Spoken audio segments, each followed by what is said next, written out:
Kalimera, hello, good morning and welcome to the start of another big day on the European Cricket Network. Not only is it the start of another week, but it's the start of another chapter here in Cyprus. We've seen an explosive European cricket series here. We've seen a fantastic ECI weekend as well. And now it's time for T20 action. I'm Rico Full. You're watching the European Cricket Network, T20's International here in Cyprus. And the action starts right here, right now.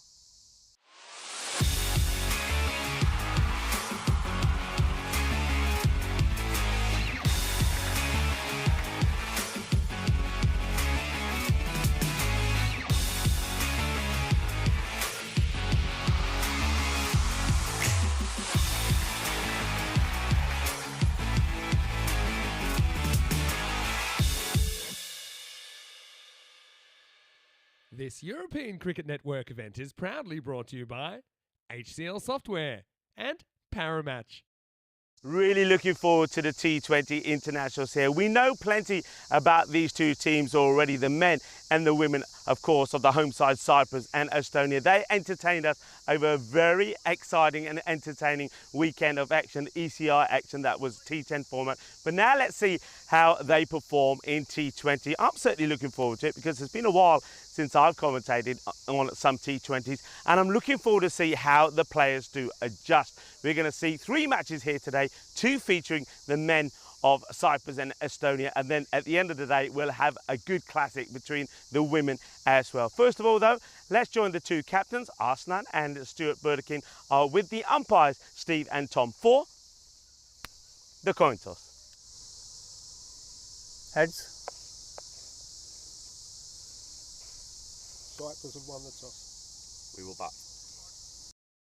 Toss has been won by Stuart Burdekin, who says he will have a bat first. That's one thing that Cyprus were very keen to do over the weekend in the T10 format. So it's no surprise really that he wants to have a bat here first today. Once again, it's going to be a very warm day. Temperature's already around 28 degrees. The highest today is going to be about 32, and I think the players and everyone around the ground are hoping that there's going to be a nice breeze blowing, because we're certainly going to need it, because at the moment the humidity levels are really high. Let's talk a little bit about the two teams. Scott Burdekin himself will be hoping that he can get out there and make plenty of runs. He's got good players all around him as well, but I think somebody, a big in for them, is going to be the likes of Mangala Gunasakara. This guy is a magnificent player. They'll use him with the ball and also with the bat. The bowling, I think, is what let them down slightly in, of course, that serious loss over the weekend to Estonia. Estonia winning 3-1, winning a thriller right at the end of the day yesterday. So he's hoping that those players come good at the right time. What about Estonia? Estonia, they really have played some great cricket. Ahsan Amjad, I like to see him higher up the order. I think he needs to play more of a part. The likes of Stefan Gooch might come into play here as well. I think this format, T20, will suit him better. And then, of course, Ali Masood has been absolutely sensational as well.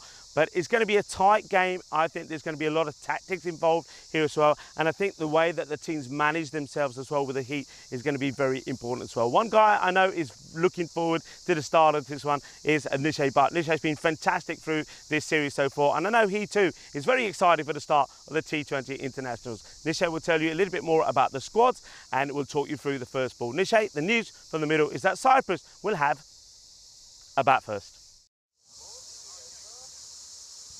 Well, thank you very much for that lovely introduction, as we're set to bring you our first T20I after what was a great weekend of ECI action. Of course, these two teams battled it out in a best-of-5 bilateral series, and it was certainly very entertaining to watch. It came down to the wire. It came down to a deciding game, and I expect this T20I series to be just as entertaining. 6 T20Is coming up between the Cypriot and Estonian men. Of course, we'll also have some women's action for you right at the end of the day. Here's a look at our fantasy dashboard for this upcoming match. Look at that opening partnership there for Cyprus. Kalugala and Scott Burdekin. They have been absolutely incredible. One big addition that you can see, and there are a couple of big additions.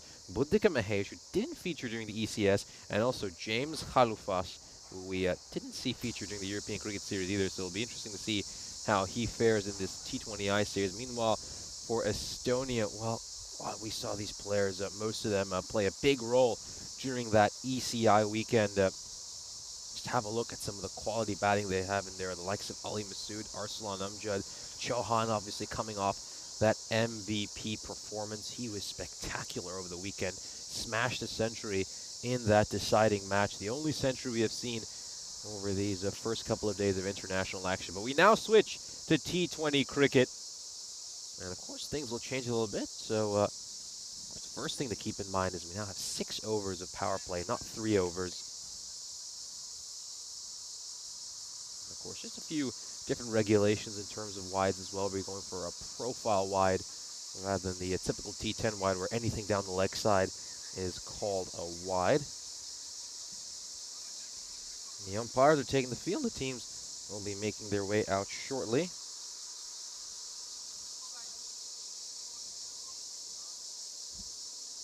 Yeah, this is going to be a very interesting match. I'm looking forward to seeing this. I mean, I think there's a number of players in both this Estonian and Cypriot side who I'd love to see in the T20 format, where they can pace their innings, they can really look to play orthodox cricketing shots. I think someone like Stefan Gooch will really, really enjoy T20 cricket.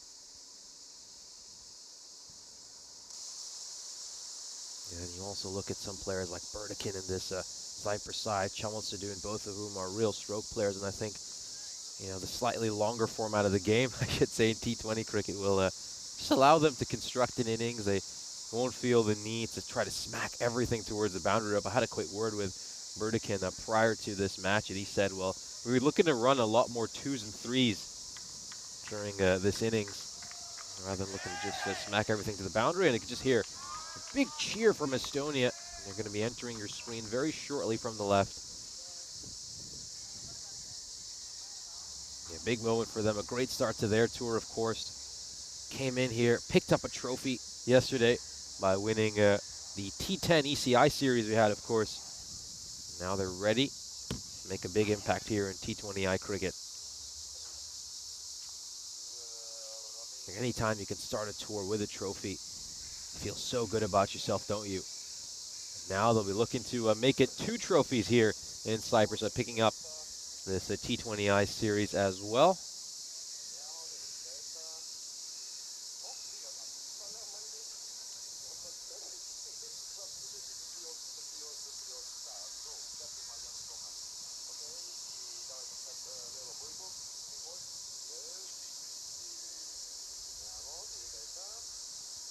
So there he is, Kalugala and Scott Burdekin opening the batting for Cyprus. Dave Robson with the ball in hand for Estonia. How good was he during that weekend? The leading wicket taker for the Estonian national team.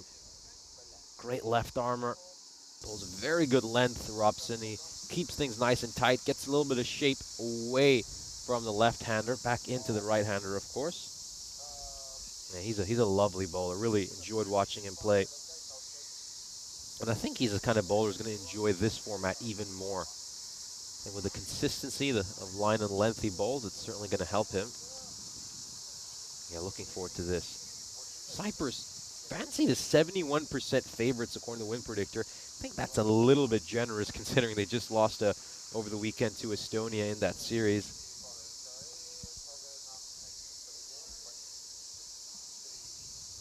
Should be a lot of fun though. Really looking forward to this T20I. Obviously, there are going to be a few tactical changes from T10 cricket as well. I think the way you approach your innings is going to be a lot more different. We'll have more time to construct an innings.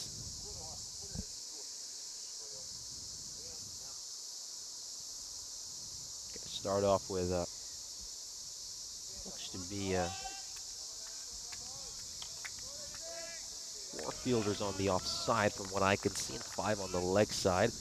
A very fine deep third in place and a long on. Here we go. First ball of this T20I series. Starts off with a wide down the leg side. The keeper, Marco Vega, has actually done quite well to get a hand to it and ensure it doesn't go away for a minimo.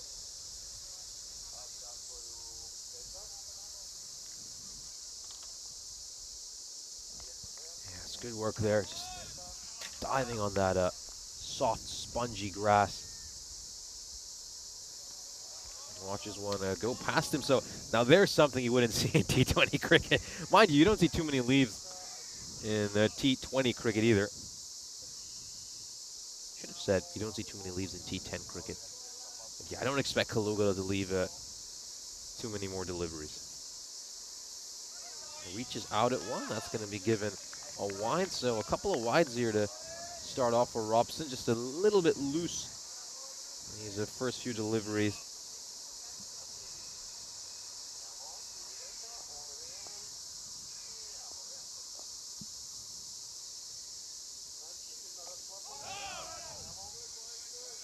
On the money there. That's a terrific ball by Robson. Yeah, it's funny though, because certainly as if you're a true cricket purist, you'd often think that T20 is a pretty short format as it is. Well, of course, these players are so accustomed to playing T10 cricket, which is the fastest format of the game. This is played out towards mid-wicket, goes straight to the fielder. Going to be a throw to the non-striker's end. And Kalugala is off the mark with a single. Yeah, for players, we're so accustomed to playing so much T10 cricket. I mean, T20 must feel like an age. It must feel like going from T20 cricket to ODIs for some of the elite players in the world. I think, yeah, it's a big adjustment, isn't it? Got a deep third in place and also a deep extra cover for Burdekin. Actually looks more like a traditional deep cover rather than an extra cover. They know how strong he is through the offside, and oh, big shout over there. Just sliding down the leg side. Take another look at this. Yeah, good call there by the umpire.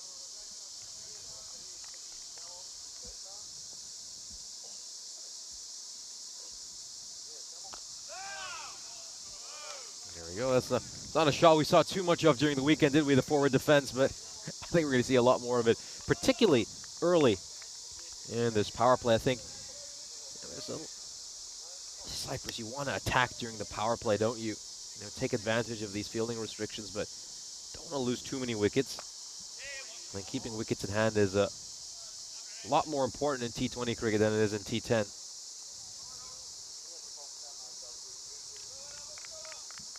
End of the first over. Cyprus are 4 for no loss. Yeah, Robson bowling some good tight lines and lengths over there.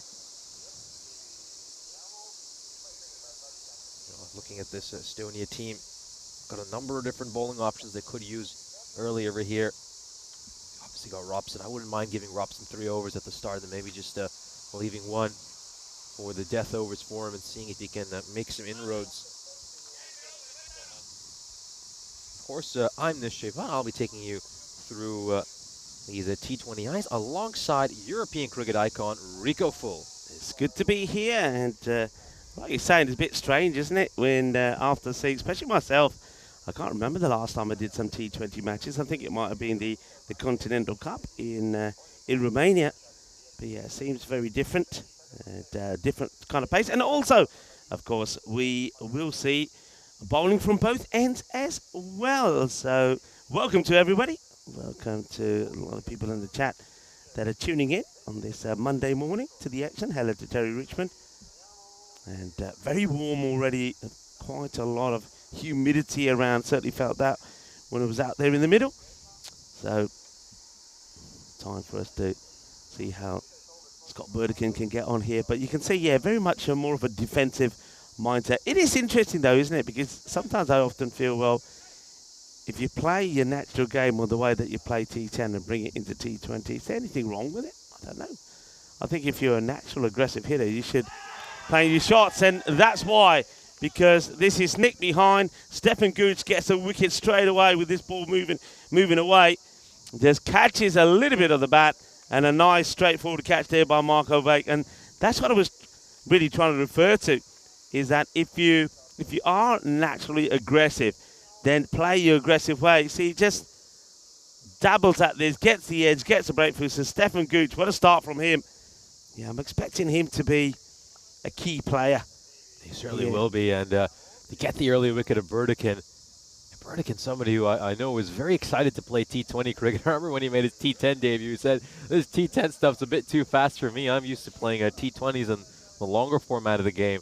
Yeah, I'll be disappointed to miss out over here, just 4 runs, but expect him to do better as this series progresses. But here is an interesting addition for Cyprus. So James Chalufas is going to be coming in. Didn't see him feature at all during the European Cricket International Series, nor during the ECS, but he's here to play some T20Is. Looking forward to seeing how he fares. Yeah, I mean, James follows us. Let's see how he does. I know he's been at the ground over the weekend, but didn't take part in the T10 Internationals. Also, I'm thinking somebody like Scott Austin could certainly be a good call at the top of the order. He's not an all-out hard-hitting attacking batter. Takes a bit of time to get in. We saw that yesterday in the ECIs. In one match, he just took too long to get going, and probably could say could have been the culprit for Cyprus not winning that match. That's a good delivery, put right up there, well bowled from Stefan Gooch. So he's definitely somebody who could come out there as well. But don't forget, you still got the likes of Mangala Gunasakara in the side. You still got Niraj Tiwari. We know he can be quite a classy batter. Arjun Shahi. So plenty of batting, but losing Scott early, that's going to hurt them. But Stefan definitely getting this ball to really move around. Yeah, he's doing well here, Stefan Gooch, early. He didn't play in that deciding match yesterday. He's come here in this first T20I and made a huge impact, getting rid of Austin. This is just, hasn't quite been middled there by Chalufas, and goes straight to the fielder just in front of point.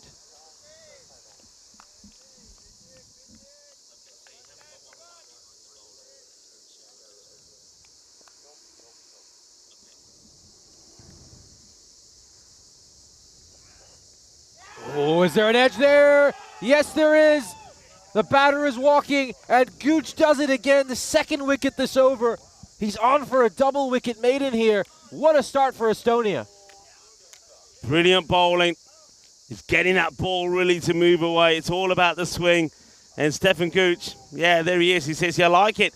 Well, he likes bowling from the other end. Just watch this one move. Oh, that's a great delivery. What a seed. Fantastic. Watch this move.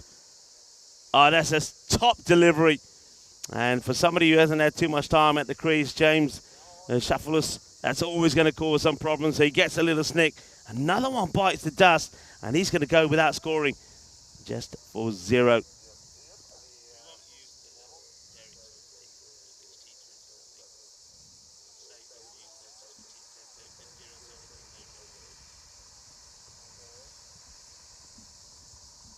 Yeah, so unfortunately for Yalufas, he's not able to make any runs on his European cricket debut.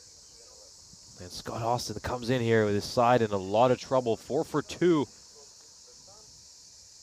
And what a start for Estonia.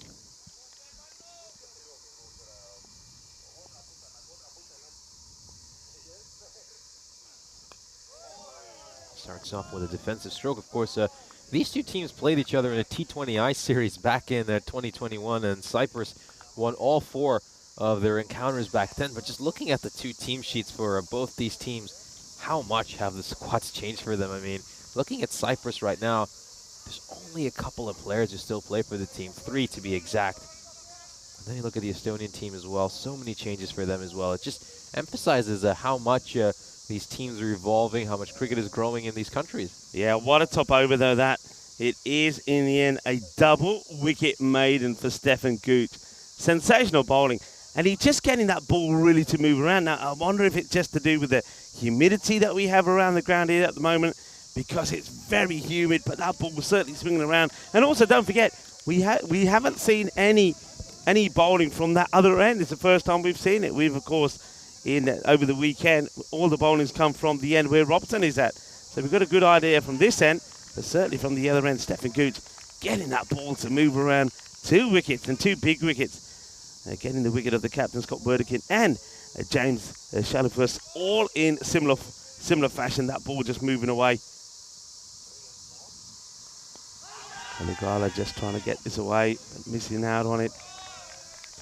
Good pressure, early pressure being put on Cyprus. So remember, Cyprus winning the toss and electing to bat first, but not going to plan so far. Cyprus, of course, were beaten in the all-important final match yesterday, which allowed Estonia to win the ECIs here. So they're looking to get their revenge. That's up in the air. Not quite where we wanted this to go, but it will go down to that very wide third. Just be a single. So Scott Austin back on strike. Yeah, I wonder if just Kalugala is just probably going to look to pace himself a little bit more. I mean, he's accustomed to coming out in T10 cricket and just trying to bash every ball as far away as he can. He's going to have to play a little bit more within himself here with his side in a tough situation.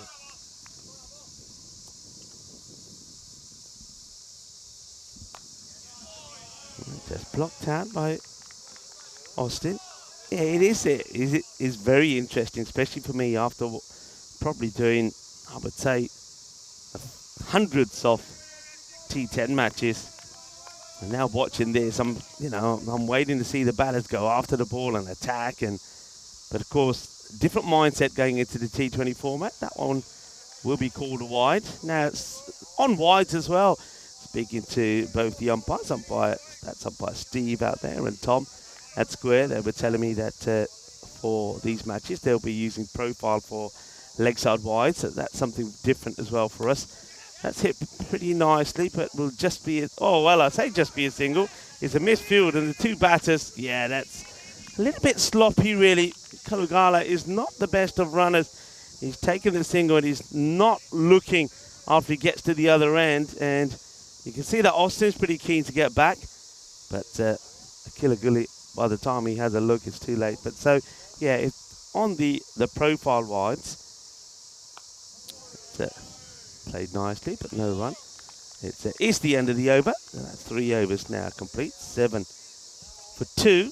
I'm sure that'll go straight back to Stefan Gooch to see if he can once again find the edge of a few more batters as well. He's really getting that ball to swing around beautifully, pitching it right on the money at the moment. But with the profile, so basically, just to explain, if once the ball is released from the bowler's arm, if the ball is destined to hit the pad and the batter then moves in while playing a shot and it misses the pad and goes past the leg side, then it will not be called a wild. That's profile. So profile basically, if it looks like it's going to make impact with the pad, but because of whatever the batter does, it misses and goes past the leg side, and no wild will be called on that leg side.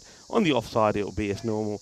They'll be using the wide line. Stefan Gooch checks his field. Has got a slip in place, and it's also got a gully. Let's see if he can once again find the edge here of Scott Austin.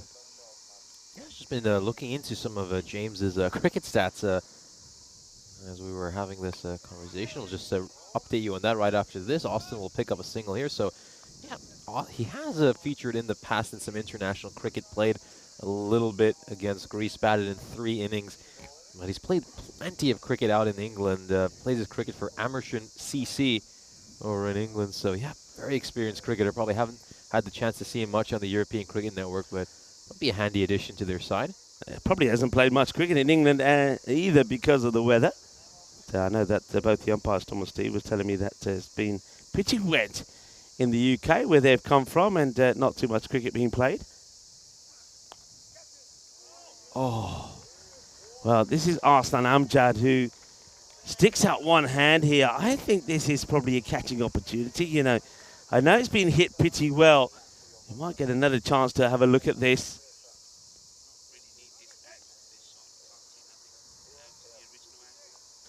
So it's a pretty, I mean, he struck it well, but I really do think that is an opportunity.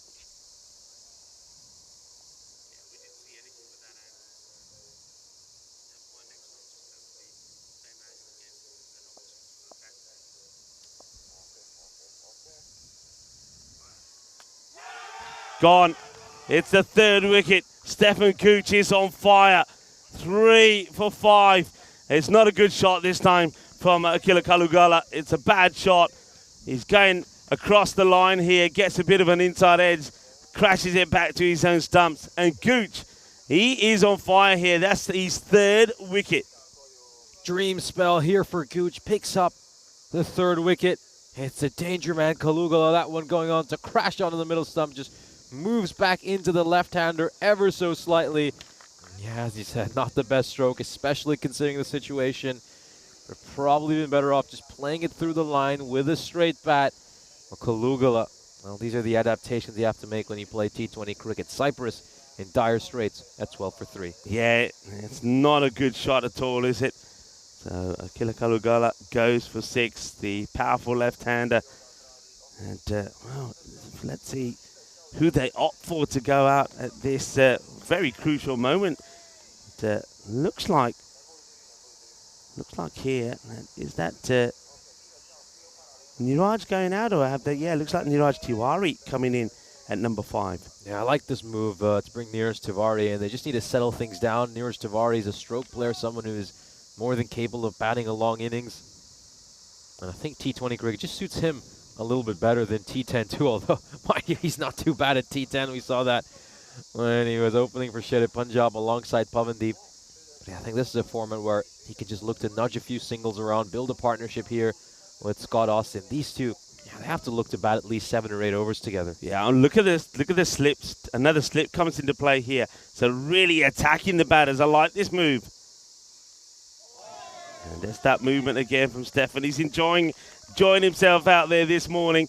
He's getting the ball to move around. I just know this feeling.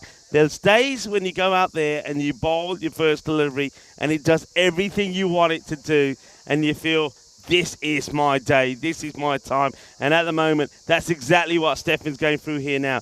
Everything he wants that Grizzly to do, it's doing. And this time it's into the body of Tiwari. Fantastic spell, it really is. It's been top-notch bowling here by Gooch.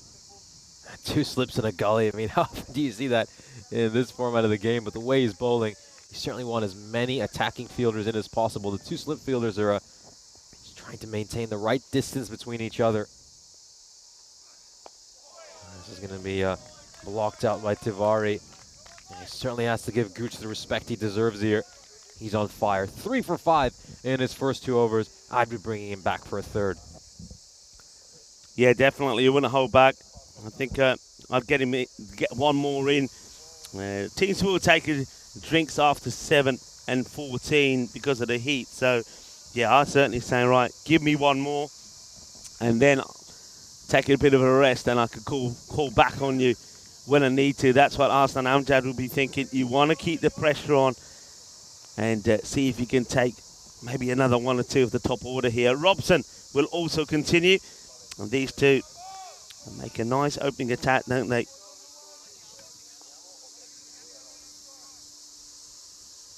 Yeah, good chance we see Robson and Gooch just bowling out this power play. Oh, it's a great ball there. I mean, you've got to credit Robson as well for keeping the pressure on at the other end. I'm sure he hasn't picked up a wicket, but look at that economy rate. There's no respite for these Cypriot batters right now. They can't just attack the bowler coming in from the other end. It's pressure from both ends. It's exceptional, tight bowling. Austin's going to look to play this one towards mid-wicket. It's going to slow down. Of course, we've commented on the fact that this outfield is a little bit slower than the one we had at Ipsanas. Well, a lot slower. Yeah, a couple of things to mention. The outfield we know is a lot slow. We've had a little chance to see that over the weekend. But also don't forget the boundaries a lot bigger. When we play our T10 format, the boundaries are 50 meters. So whereas the boundaries straight down the ground, the two straight boundaries are more or less the same. Probably from the end that Gooch is bowling from is probably slightly bigger. It gets closer to the sight screen. But the two boundaries either side are long.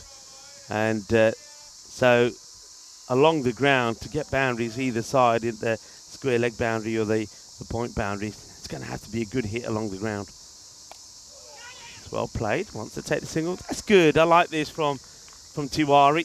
He's happy to push and take the single. Austin will be looking to do the same. So this could be quite a key partnership. It's all about rebuilding here. And sometimes in the T10 format, you haven't got that luxury because time goes pretty quickly. Yeah, you can play one or two out, but you've got to play big shots. But here, well, talking about big shots, that'll do nicely. That's going to crash into the sight screen. That's a lovely strike there from Scott Austin. Straight down the ground, out of the middle. And that's the first Maximo off this T20 International Series. Scott Austin, the striker from Cyprus, brings it up in style. What a lovely shot. Yeah, first Maximo we've seen in just a second boundary early in this innings. That plays this one nicely off his pads, Austin. And he's going to get a single here. It's good fielding. Make sure that Cyprus will only get a one run. Yeah, I mentioned this at the top of the broadcast, but Scott Burdekin, just prior to the start of the innings, told me that they'll be looking to run a lot more twos and even threes. I think that's what he said than they were able to during the T10s. End of 5 overs. Cyprus are 23 for 3. The last over of the power play is coming up. And yeah, this is good captaincy. I like this. It looks like Gooch is going to continue here. Of course, here's a chance to look up our ECS calendar for this year. Of course, these are the T10 Club Series we'll be bringing for you over the coming months. Of course, we're done with the ECS here in Cyprus, but we've now got some international cricket coming for you these next 3 days. And today is the start of the ECS in Czechia. Of course, Mr. Maximo, Vinny Sandhu, and Danny Hudacek will be bringing you the action over there. I believe it's about to get underway over there as well. So, yeah, this is certainly a day to be split screening our action and the one over in Czechia as well.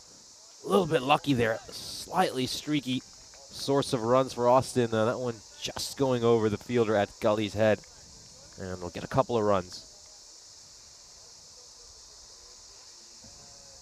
Still attacking here, Estonia. You like to see this two slips in place, a gully. And they got a backward point as well.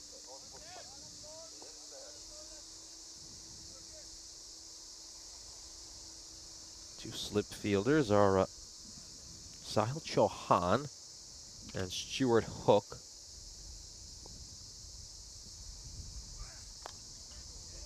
This is just struck away towards mid-on. It's going to be a chase for the fielder, but it's going to slow down. And they'll come back for a couple runs. So good running between the wickets between Austin and Tiwari. Certainly two batters who are able to run well between the wickets. We saw that during the European Cricket Series for Tiwari and Austin. Of course, his athleticism was on display yesterday and has been in the past on the European Cricket Network. Just push towards mid-off. That's going to be a single. Yeah, these two just starting to get going. A little bit of tiki-taka. One nice shot there, of course, from Austin Tiwari. Just looking to just get himself in. He's taken 4 balls to get to 1, so wants to get through the power play here. But, I mean, if I were you, I mean, I would not be making any changes. Yes, this one's into the pads, but going down the leg side. I'd keep the field as it is. I'd keep the pressure on. I mean, sometimes you do see teams once the power play comes to an end, they like to spread the field a bit more. But at the moment, there's no need to do so. And I think, especially in the T20 format, I mean, in T10, I can understand it sometimes because you're basically focusing on keeping the boundaries down. I think they've said no shot played here, have they? And the bat has gone back to the way they were. Yeah, I think the umpires have said no shot played. No shot offered, so interesting.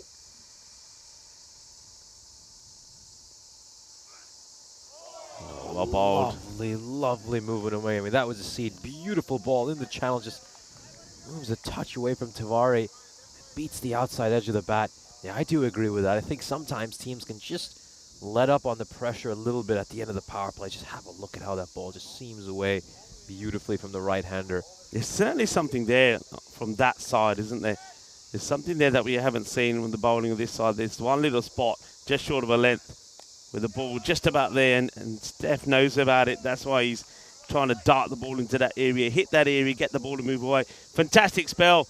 He's still got an over up his sleeve, but he's been brilliant. He's bowled 3 overs, gone for 10 runs, and picked up 3 wickets as well. Brilliant. He's put his side in a commanding position here in the power play. Was a top spell of bowling by Stefan Gooch. We'll have a look at that scorecard. As you can see, he's managed to get rid of that entire top 3. Some great names in there. Kalugala, Burdikin, Khalufas obviously coming in from Amersham Cricket Club to play for his national side. We're going to see the first bowling change now. This is interesting. So looks like they're going to get rid of the slip fielders. But I wonder how many fielders they're going to have outside the ring. I think, yeah, the key here is keep that pressure on. Maybe not go with 2 slips, just have the 1 slip in my opinion. But you still want to attack, you still want to look to take wickets. Yeah, Pranay Giwala is going to come on bowl. The first bowling change from the 2 openers, and he starts quite nicely just outside the off. Yeah, so they're still sticking with just the 2 fielders outside the ring here, Estonia, so they have taken your advice regarding that, but I'd stick 1 slip in if I was captaining, just to attack a little bit. Oh, this one's just going to chip this one over the fielder at cover. It's going to be a chase for Masood. That's Ali Masood, who batted superbly during the T10 series. A couple of runs here for Austin. Yeah, Ali Masood, you're right. He started the ECIs over the weekend with 2 half-centuries. And the only way he's been out is run out. One of them was self-inflicted. The other one was thanks to a brilliant bit of fielding. So he'd be keen to stay in the kind of form that he's in. Push towards mid-wicket. It's going to be a dot ball. You know, Austin's been batting really nicely early in this inning, and it goes back to the point I think you made yesterday that this format really suits him a lot more, and you can just see right now, I mean, he's able to noodle and nurdle the ball around, finds the gaps, runs well between the wickets, and he's picking up a lot of doubles. Well, and picking up a few 6s as well. That's the second from him. Ginnasona. Shaka Lagya. Scott Austin, the bionic man, finds another perfect 6. Yeah, Scott Austin hitting that one towards long on, the bionic man, or is he a wrestler? We'll never know. Depends on which generation you were born in. Great start here for Austin. Yeah, nice shot. But yeah, I mean, Austin plays a lot of his cricket, has done for a couple of years there in Acton. And of course, he's more used to playing the longer format. And he's got time to get himself in. But what I like about it, if the ball is in the slot where he likes to play his shot, he'll go for it. He's got 2 main shots, and I'm looking at him here. That one straight down the ground, and then he likes to play this one with the ball coming into him. Just gives it a little clip away off the pads. So that's his go-to shot at the moment. Haven't seen too much from him outside the off yet. Haven't really seen a cut or a genuine off drive.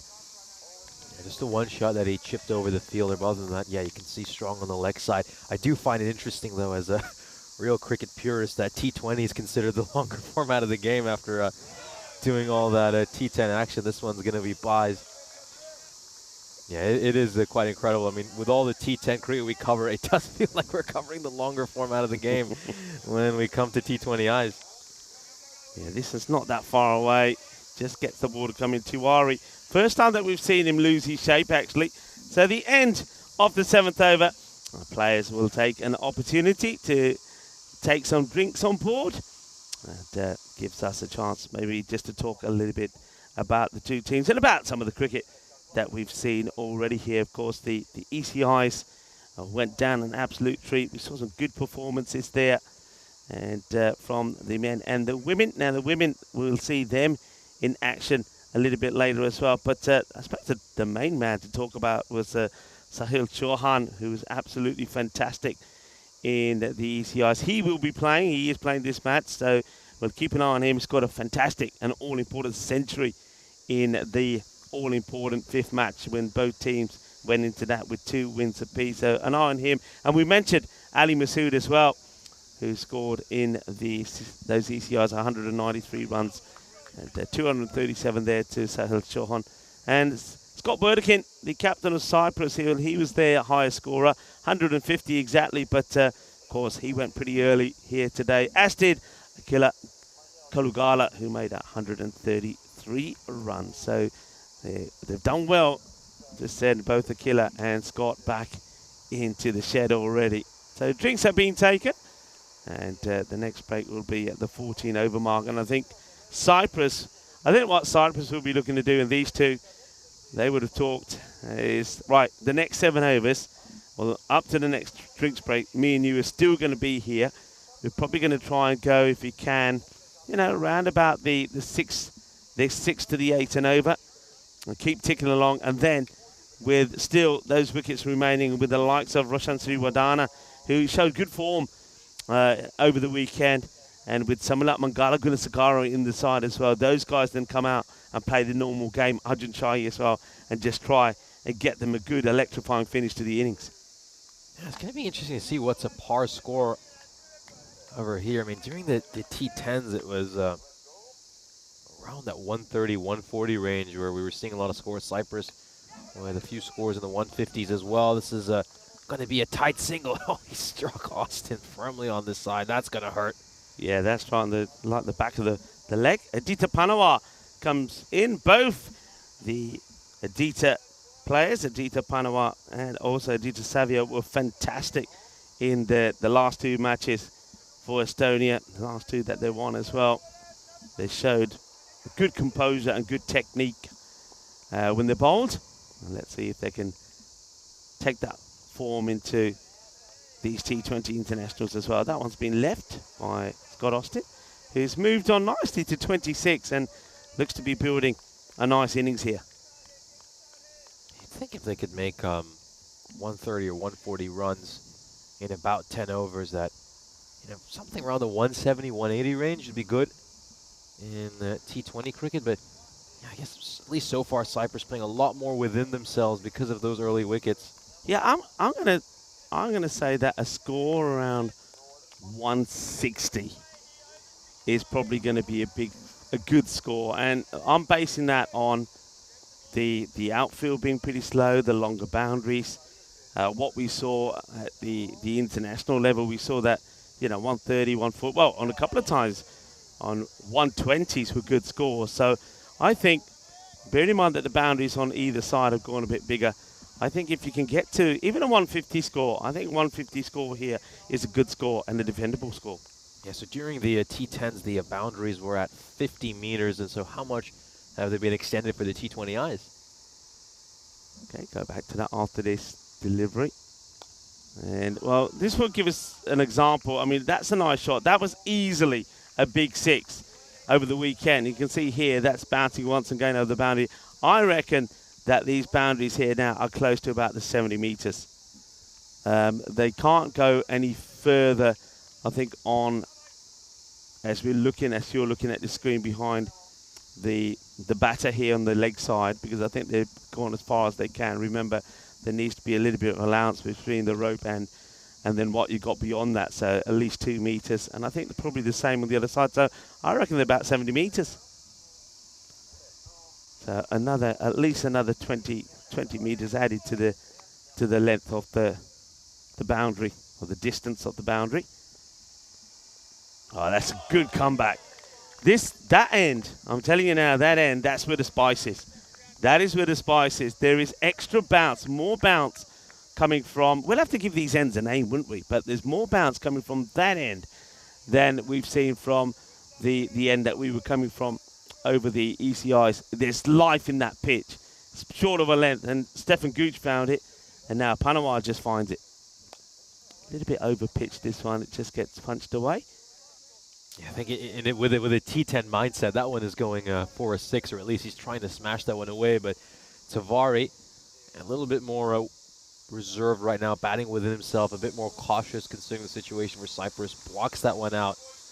Yeah, I think he'll look back at that one and wish he'd hammered it away towards the boundary rope. Of course, no protection out at deep mid-wicket, so usually you'd see him sending that one in that direction. Here's a look at the bowling card so far for Estonia. Terrific bowling performances so far from this Estonian side. David Robson, I thought, did a terrific job alongside Gooch in those first 3 overs. Just kept one end nice and tight, didn't allow Cyprus to score any runs. And then, of course, Gooch, pick of the bowlers, 3 wickets during the power play, and put Cyprus in heaps of pressure. Giwala working on the ball. That's something else that you're going to see a lot more of as well. The slightly longer format. You want to keep the ball in a good condition and get that swing later on. And it's a fair bit of swing there from Giwala. Giwala seems to be bowling with just a little bit more pace here today. I think sometimes when we've seen him playing the T10 format, he's bowled a little bit slower. He's concentrated more on taking the pace off.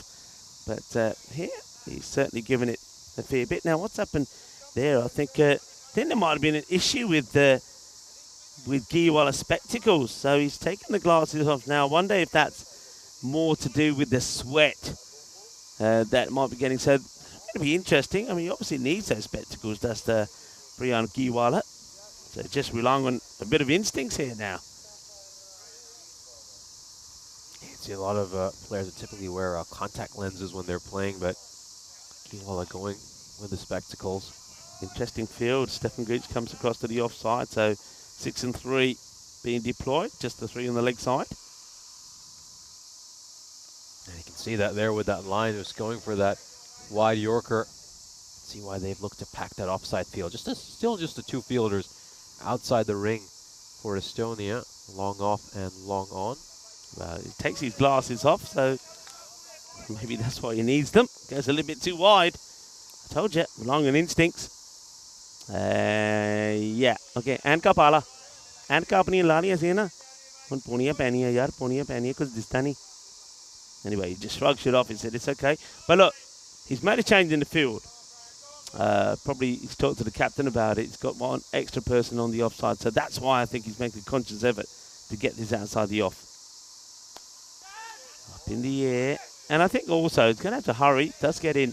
Also, they're bowling at Austin, and I mentioned before that he hasn't played too many shots out on the offside. And even here, look at the way the wrist comes into play. So he's very much looking to clip on the leg side or hit straight down the ground. So I think they've done a bit of work on Austin already, and they feel that he hasn't quite got the cut shot in him. Right, up in the air, Stefan Gooch doesn't drop him. Thank you very much. It's another one bites the dust as Tiwari, well, he's been patient.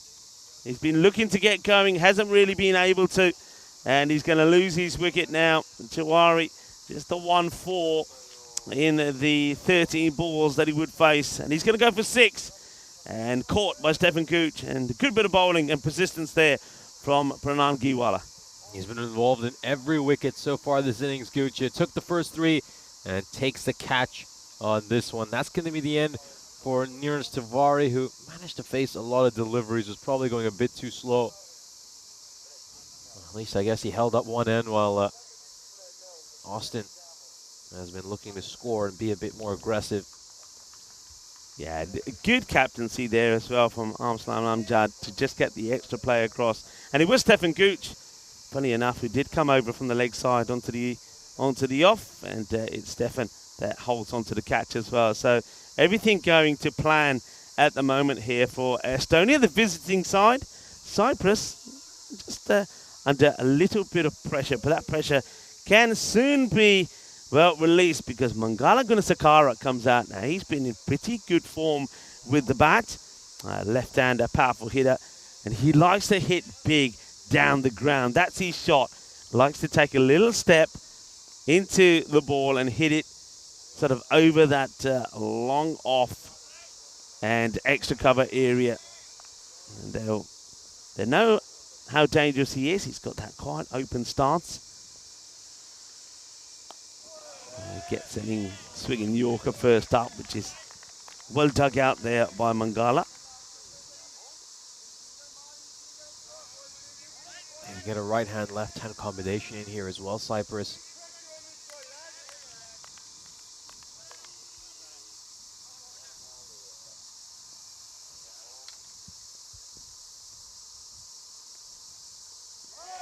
This one just tries to get that Yorker in there. He's probably missed the length by a little bit, but Mangala playing a lot more tentatively than he normally would in T10 cricket. I think if that was this was a T10 match, he'd be looking to step into that and really look to muscle it over the boundary rope. It was almost like he was ready to go for it, and then his mind said, T20, T20, and he just genuinely left that.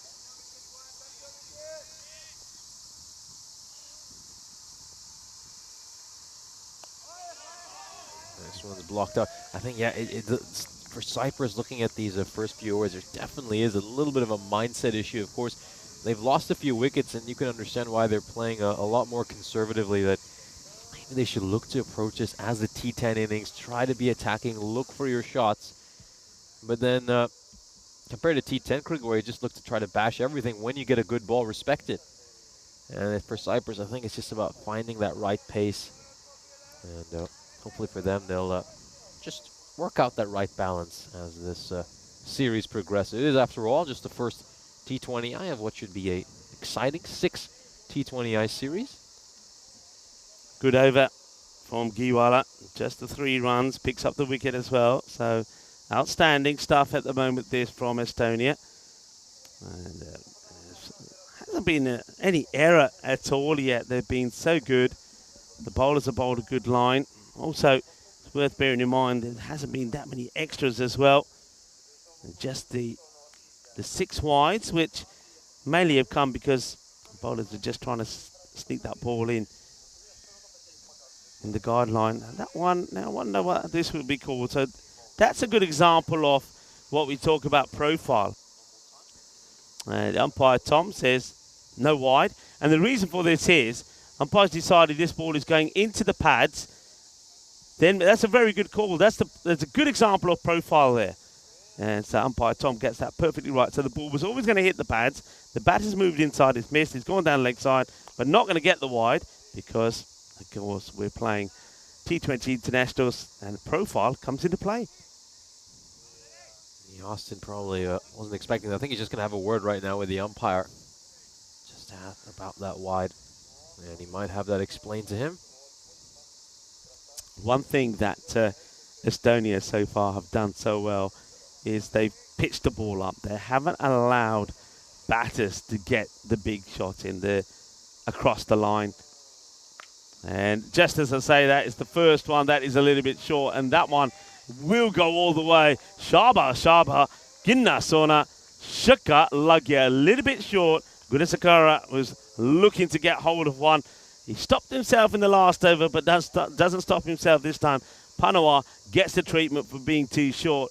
And just to highlight how good they've been up until that delivery, the only boundaries or sixes that we've seen have been hit straight down the ground. And I think as a captain, you probably take that. Say, well, that means you're pitching the ball up. But you won't want to see too many short ones because this guy, Mangala Gunasakara, he can punish you.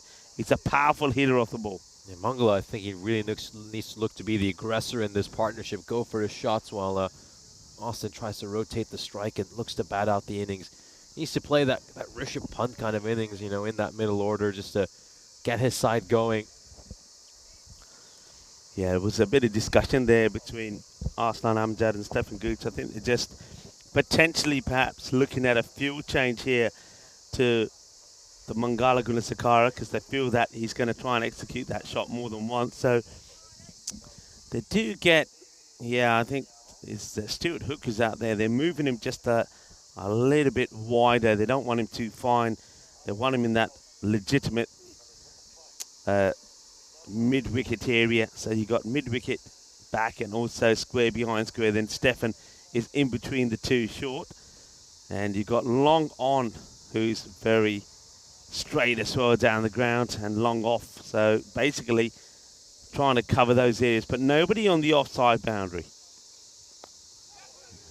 Just a little gentle dab. So they'll take that single at the moment. He doesn't get tempted to go for that big shot again.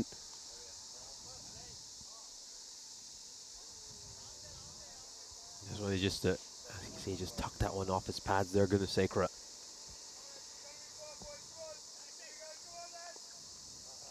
Yeah, it's just heard Stefan Gooch there saying, come on, we're going a bit quiet here, boys. Come on. Yeah, got to keep the energy levels up. Slightly over pitch. Oh, that's a incredible effort for a cordon bowl here from Panawa. It's been hit hard. It's been smashed, actually.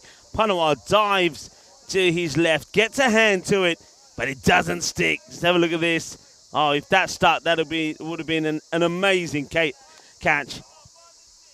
Dives down there, sticks a hand out, and somehow managed to stop that one. He certainly saved quite a few runs there for his side. This is pushed away by Austin towards mid-on for a single halfway through Cyprus's innings. They are 57 for 4, just going at it under a run a ball. So, you know, these last 10 overs probably need to look to go at about 9 to 10 and over to really get to a good score. If you're Cyprus, a 10 and 0 from here gets you to 157, which would, you feel with these bigger boundaries, would be a good score. Hello to Terry Richmond, Rob Thompson, Christopher Ward, and a lot of activity in the chat on this Monday morning. Hope you're having a good start to your week. And thank you for tuning in. Hello to Gulan Mustafa as well. It's great to have you all with us. And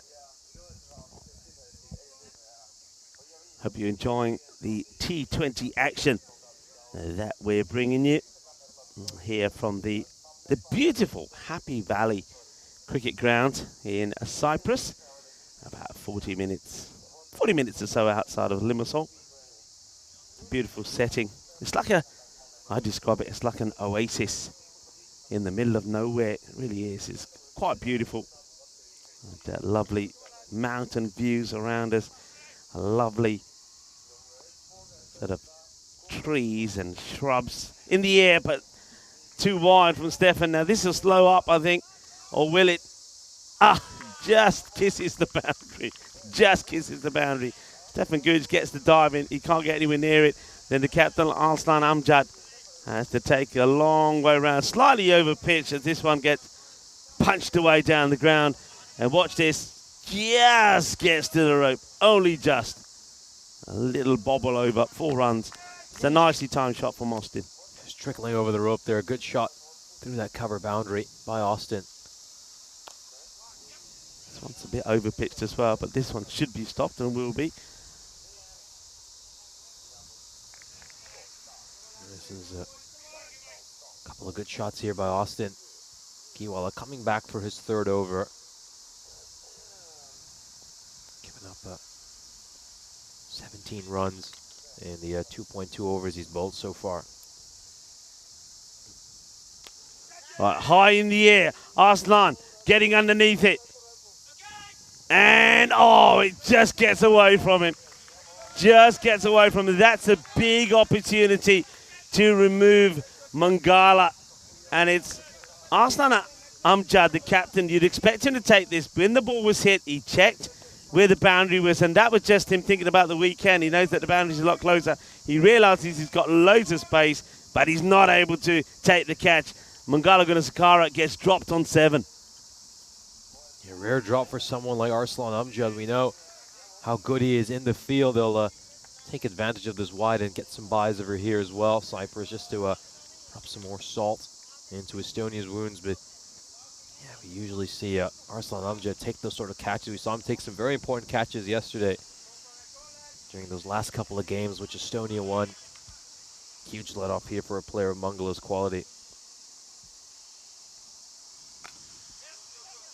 Pushed away towards cover. They're going to scamper across for a quick single here. And I just wonder how close that would have been with the direct hit.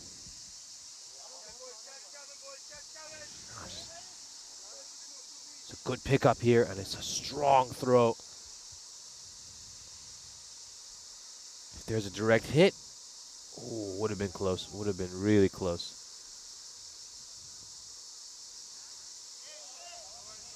Going to be another wide. So started off being a little bit too full in this over, did Giwala. He's brought the line back a little, but now he's just a little bit too much down the leg side. Long on and mid-wicket waiting for hopefully another miscue from Mangala Gunasakara. And that's well bowled, a slow delivery. And trying to force Gunasakara to go after this and mistime the shot. Gunasakara though picks it and defensively plays it away. Takes another single, hands this right back to Austin, who's going quite well, 36-28. And I mentioned this with Austin when Cyprus were chasing or trying to chase that 124 for victory in the fourth match between these two sides in the ECN over the weekend when he was batting really slowly. He was a run of ball 11, I think, and I was saying, you know, Scott Austin is probably more a T20 type of player, not T10. And he likes to build an innings. And we've certainly seen that here. This is where I think you appreciate how the way some players play are suited to different formats. Austin definitely suited to this format. And he's certainly making something happen for Cyprus by sticking in there. Remember, wickets are falling all around him earlier on, but he stuck to it. Now he's looking to get a good partnership here with Gunasakara. Sort of got a nice one going there with Nirai Tiwari. Problem was Tiwari, the 13 balls that he was out there with him, could only get just to 6 runs. So he weren't really moving the scoreboard that much. So Gunasakara hopefully will do, and he's hoping, and I know Cyprus are hoping that missed opportunity to remove him is going to be one that Gunasakara can capitalise on. Yeah, we certainly will be hoping that's the case. Good over there for Cyprus, the biggest over of the innings. 12 runs is what they managed to get off it. Yeah, if they can just go 9 to 10 and over for these remaining overs, they'll certainly put themselves into a position to post a very competitive total. Dita Savio to now bowl. So he replaces Panawar. Bowling is over number 12. Just making some adjustments to that field to Gunasakara. So mid-wicket in place, square leg in place, and then you've got 2 men inside the circle as well. One on the 45, and Stefan Gooch in that short mid-wicket area. And this one will just pierce it. I wonder if with this field, and this is something that I saw the women, both of Estonia and Cyprus, do really well. I wonder if you're going to field like that on the leg side, you can have both those 2 men a lot closer. And the reason I say that is that unless the ball is crunched, it's not going to go to the boundary. The 2 outfielders will stop it because the outfield's not fast. So they're there to save 2 anyway. You might as well be in much closer to just save the 1. Yeah, that's what I was thinking earlier as well when Gooch was positioned over there.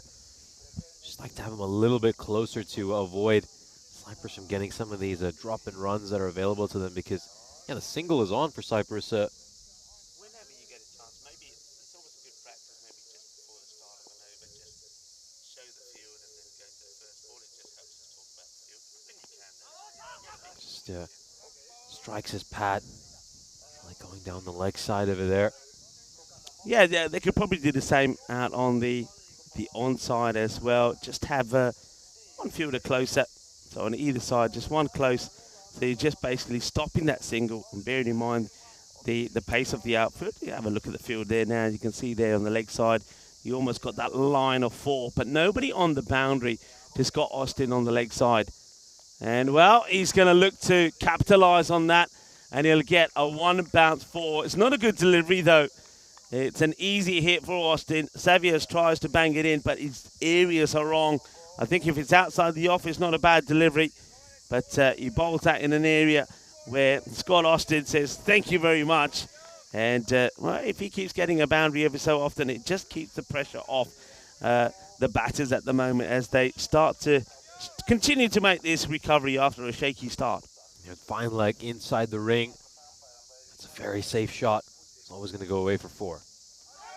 And this one onto the pads and no run. Quick reactions there from Marco. Marco Vike behind the stumps. Just tried to get his feet involved here. I see what he was trying to do. He was trying to get to the pitch of this and elevate it into the vacant sort of third, the mid-wicket area.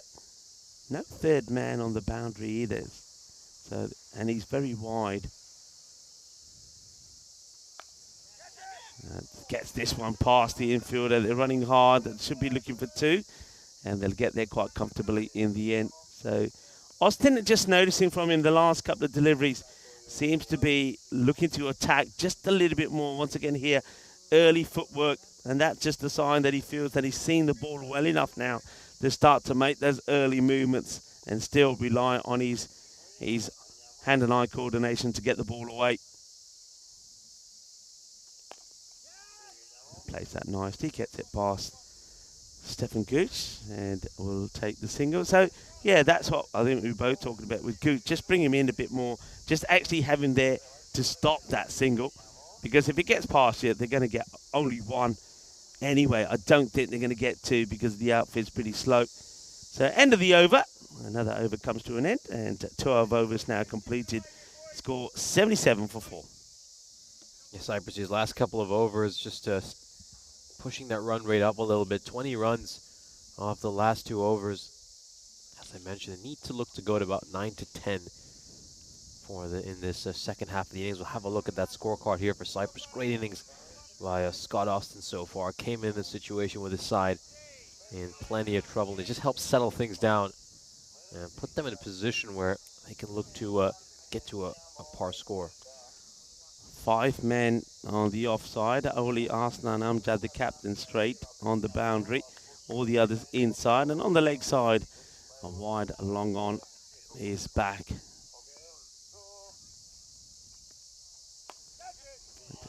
Pushes that out. Now the field will change now quite drastically to Mangala. Gunasekara, they will see that he's more of a threat with the big shot. So let's see here now. Surely a wide long on will be deployed at mid-wicket.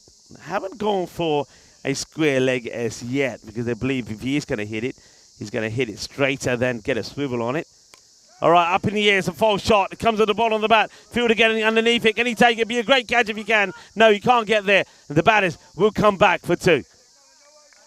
Another chance presenting itself here for Estonia. That one was obviously very challenging with the fielder looking to run towards the boundary. Mangala, yeah, I like his approach, the fact that he's looking to attack while Scott plays a smarter cricket at the other end. Yeah, Mangala just understanding his role in this partnership. Yeah, I think Giwala bowling his 3rd over here. Mangala feels that it's time. He goes after him. That's a good shot. And that's the part of the ground that we know it hasn't been covered by a fielder. This one will just go over the rope for 4. But Mangala, once again, you can see the intent. He moves early, and he expects the ball to be bowled short to him by doing so, and he's quick to get the swivel on it. A bit of the, as this one would go to the boundary. 4 runs. Nicely played. So both batters, I feel, are just trying to get a bit of acceleration going in here.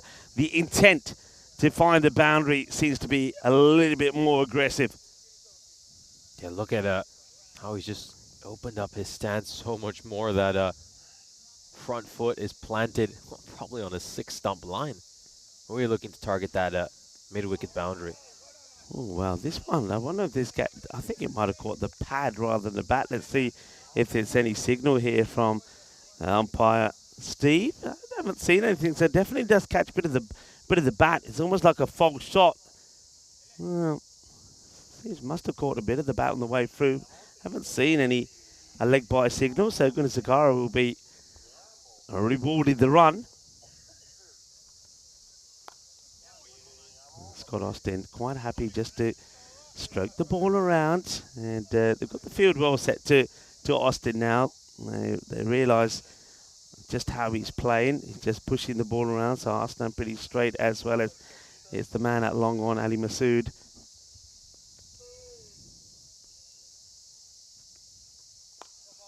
That's well bowled. It's well played as well. It's going to be a long chase for Arslan, but the ball kindly slows up as the Gunasekara just takes the single. That brings us to the end of the over. 13 completed now. And yeah, you're right. They're just starting to get a little bit more acceleration in here. 87 for 4 after 13. Getting 10 runs off that over too, so they're going at what they really need to. 30 runs off these last 3 overs. They're going at exactly 10. It's just starting to shift up the gears a little bit here, Cyprus. We'll have a look at these bowling figures for Estonia. Giwala going for a few runs in his over, despite picking up that wicket of Neeraj Tiwari. I think a lot of the Cyprus bowlers look to attack him, given a long spell as well. Mind you, Giwala, 4-over spell, bowled all his overs in one go. I just wonder if he just got a little bit tired at the end of that spell. A bit of discussion here between the trio there. The Arslan Amjad having a chat with, and Stefan Gut seems to be involved a lot in getting the field positions right. So Stefan Gut and Arslan Amjad seem to be deploying most of the field positionings as Aditya Savio gets set to bowl his second.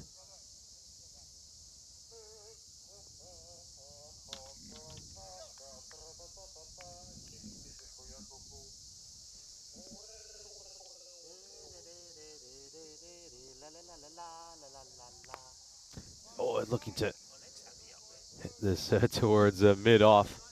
And it's going to be a single. I think some of these shots you're looking at, I mean, the big differences in T10, they'd be going for a boundary. I mean, I've certainly seen some of these straighter shots. And it would be going to the rope here in the T20 cricket with the longer boundary ropes. They're just singles or doubles. Goes for a big shot there. Austin is unable to connect.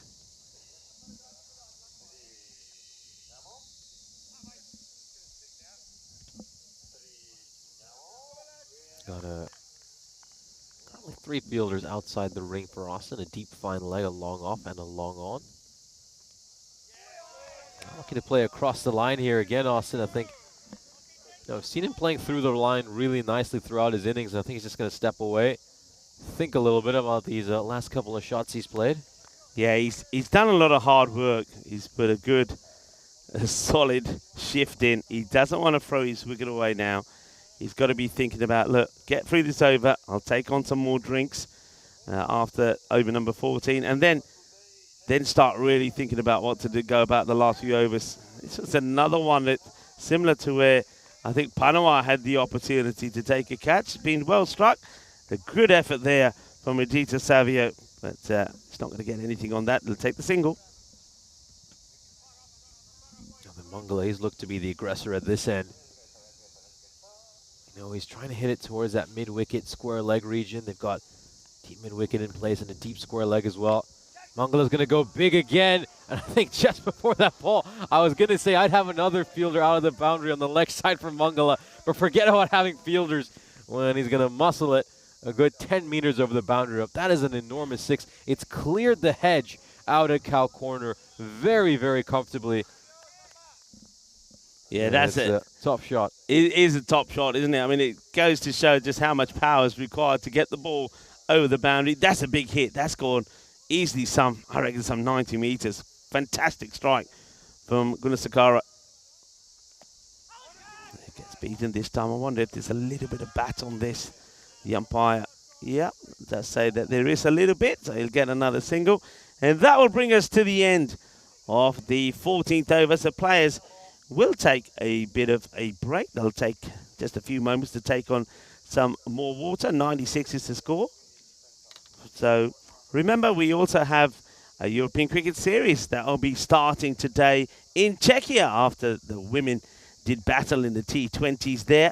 And it'll be the Dominators taking on Bohemians. That will be the first match in Czechia And that one will be starting pretty soon. And I know that the Dominators, well, they'll be hoping to dominate because they will be batting first. So Vinny Sander and Danny Hudacek will be talking through the action there. So sport for matches. You'll have those matches coming from Czechia, as well as 3 T20 international from here. And it's worth pointing out that as the men are playing now on this ground, there is a second ground here. So the women of Cyprus and Estonia are also playing a match at this moment in time. And when we get any news from that, we'll let you know how that's going. But you'll be able to watch them play live as well a bit later on, because after playing the one match that they're playing now, they will play one more, which will be streaming and you'll be able to watch live. That will be the last match of the 3 that we have here today. So we'll have 2 from the men and back to back, and then we'll finish with some action from the women as well. So a big day here in Cyprus with T20 action, but you will also have the opportunity, of course, to flick screens, if you like, and watch some of the T10 action in that European Cricket Series in Czechia that'll be starting shortly. Yeah, the women will be playing as 6 T20Is as well over these 3 days, and we'll have their evening match live on the European Cricket Network, but the opening match in the morning will not be telecast. It's Ali Masood coming into bowl over here. I think the captain's just gone with a bowling change because, I think he's just looked at Punwar going for 16 runs in the 2 overs he's bowled and maybe wants a bowling change. Obviously, he's bowled out Giwala, so can't bring him back on.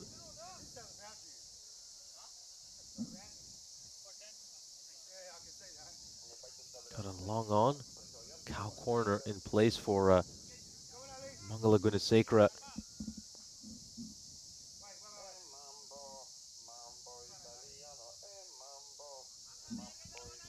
I think still going with just still just the 4 fielders outside the circle. They haven't gone with all 5.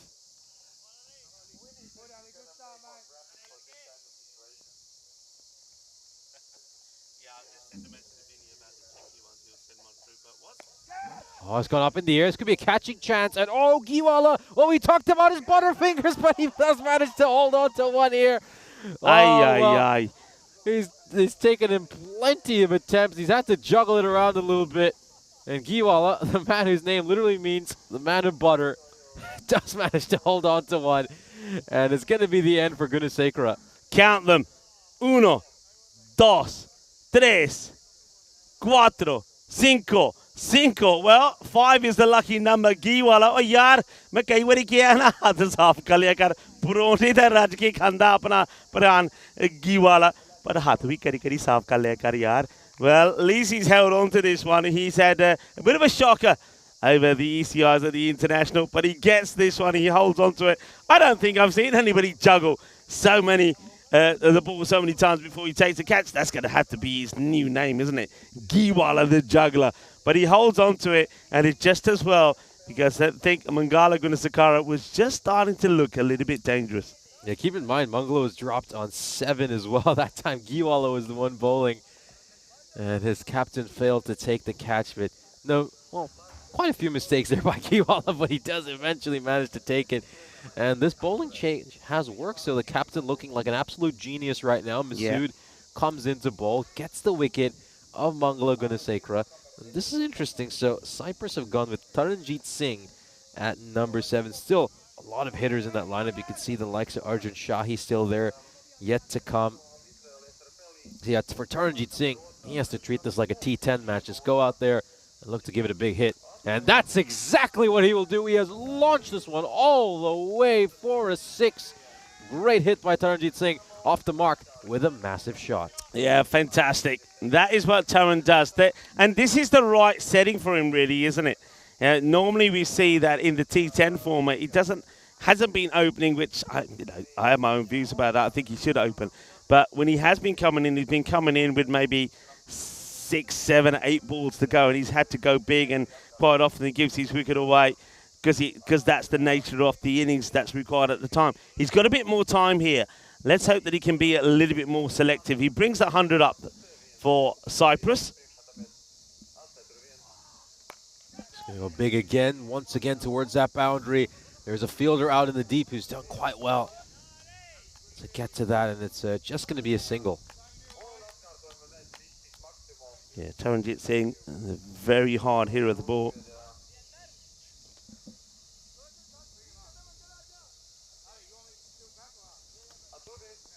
Okay, Scott, 46, looking to get a T20 International 50 here. Scott Austin, it's going to be a change of angle from Ali Masood, going to come round the wicket. And well bowled, beats Austin outside the off. He doesn't give him too much width. I just wonder if, you touched on this before, whether it's worth just putting a slip in there. Austin is obviously trying to play this shot, trying to guide it into that backward point area. Just put a slip in, especially if you're bowling this line. Right, it goes up in the air. It's an opportunity. Scott Austin eyeing up at 50, but he is not going to get there. This catch has been taken, and is well taken out there as well.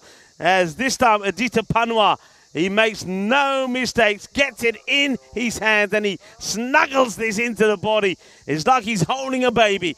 He says, this baby is not coming out. Takes the catch, and both batters that were getting Cyprus moving along quite nicely with a good partnership, Scott Austin and also Mangala Gunasakara, have departed now. So that is also happening at the end of the over. 103 for 6 as Arjun Shahi comes in. And this is what's going to be happening in Czechia today. 5 matches of T10 action. Yeah, 5 big matches. Of course, the Prague Cricket Club playing as well. We know what a sensational team they are. They had an incredible run of form last year, so let's see if they can continue that. And the opening match is just about to get underway between the Dominators and the Bohemians. Dominators have won the toss there, decided to bat first. I think the batters have just taken the field, so the first ball is about to get underway over there. Yeah, it's just a great day to have a couple of screens of European cricket, maybe just split screen it. We got international action here and some ECS action there. But yeah, just going back to that dismissal of Austin. You know, in T10 cricket, that's a 6. I think that's a big adjustment. Yeah, a lot of us will have to make here. And in the end, though, it's a comfortable catch out in the deep. Good catch it takes, because Scott Austin, having done the hard work, I feel for him that he doesn't get to his half century. He does the hard work. But isn't able to get past the 50 and continue to see his team get to a good score. But he leaves them in a much better situation than when he came in. And also, it's an opportunity now maybe for some of these big hitters, and 2 of them out there at the moment, Arjun Shahi and Taranjit Singh, maybe to get some big runs on the board for them. Taranjit, yeah, and I'm surprised with this field. I'm actually very surprised with this field. To Taranjit and to Arjun Shahi, these guys aren't going to hit too many, I don't think, on the offside. You've got to give more protection out there, and I think immediately is a player is going to go into that square leg. I think you could just got to go with a straightforward, authentic field here. Square leg, mid-wicket, long on, long off, and a sweeper out on the offside, maybe a backward point. Taranjit, well, he's placed the tennis shot for this. The chase is on for the fielder. Not going to get it. Well, Wimbledon is coming up soon, and it's Taranjit who is serving up some magic at the moment. Short ball, and somehow he manages to ace this to the boundary. 4 more. Yeah, just showing a little bit of his Alcaraz there by hitting that one away for a boundary. Great strike. I think if we just had to divide this match up into little phases, these last 5 overs, you'd say Cyprus have won them, going at 9.5 and over.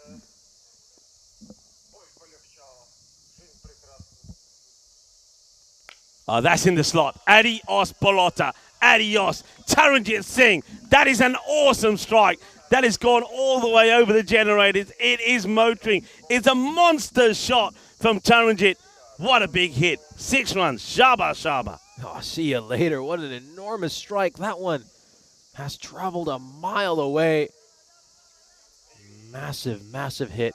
Clears that those generators that looks like a mini substation almost by quite a bit.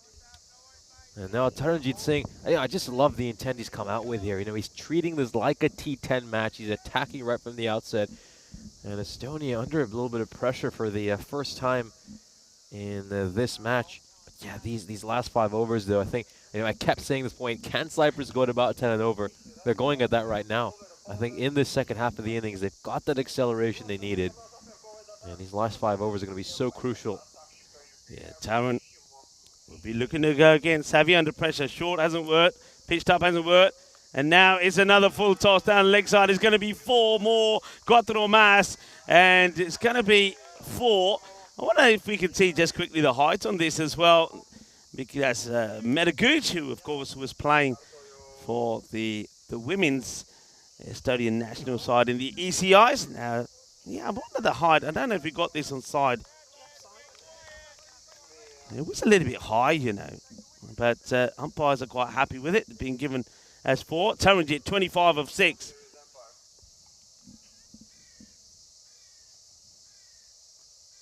And this is going to be a wide, so good lead from Taran. I still maintain, I do believe that 150 to 160 will be competitive scores on this if you bowl well. So this could be a very important finish for Cyprus. Hit hard, and this one also is going to go to the boundary. That is an outstanding shot. He puts this over the infielder in the gap, and the 2 outfielders got no chance of getting onto this, so that's going to be another boundary. And this over from Edita Savio, well, we like to call any over that goes over 20 magical. It's gone magical now. It's gone for 23 with a ball to come. Every legal delivery has been smashed to the boundary. Been a great display of hitting here by Taranjit Singh.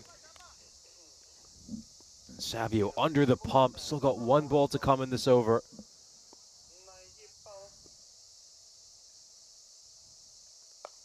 He goes for it, and is he going to get another boundary? I think he is. Arriva, Shaba, Shaba, Taranjit Singh ne kamal kar dita kita.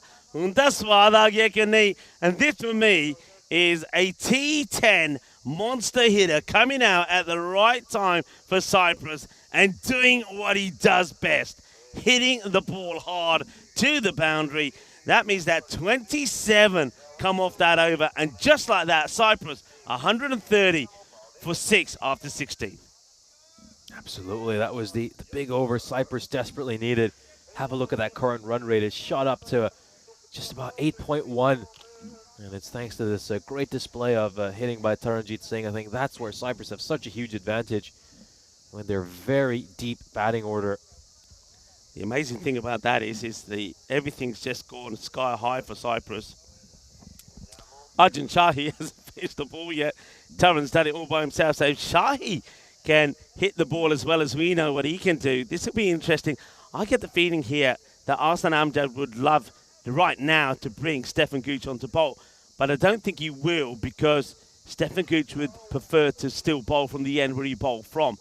And that means he might come on the next. So Ali Masood, though, didn't bowl the worst of overs. He took 2 wickets. So we've seen 2 very extreme overs, haven't we? Ali Masood conceded just 7 and took 2 wickets of that over number 15. And then over 16 has just been blasted for 27. So Masood trying to keep it nice and tight here. He's going to come over the wicket to start off with here to Arjun Shahi. Shahi does also like to play on the leg side, and he does straight away as that one gets put away. 4 runs. Lovely hit.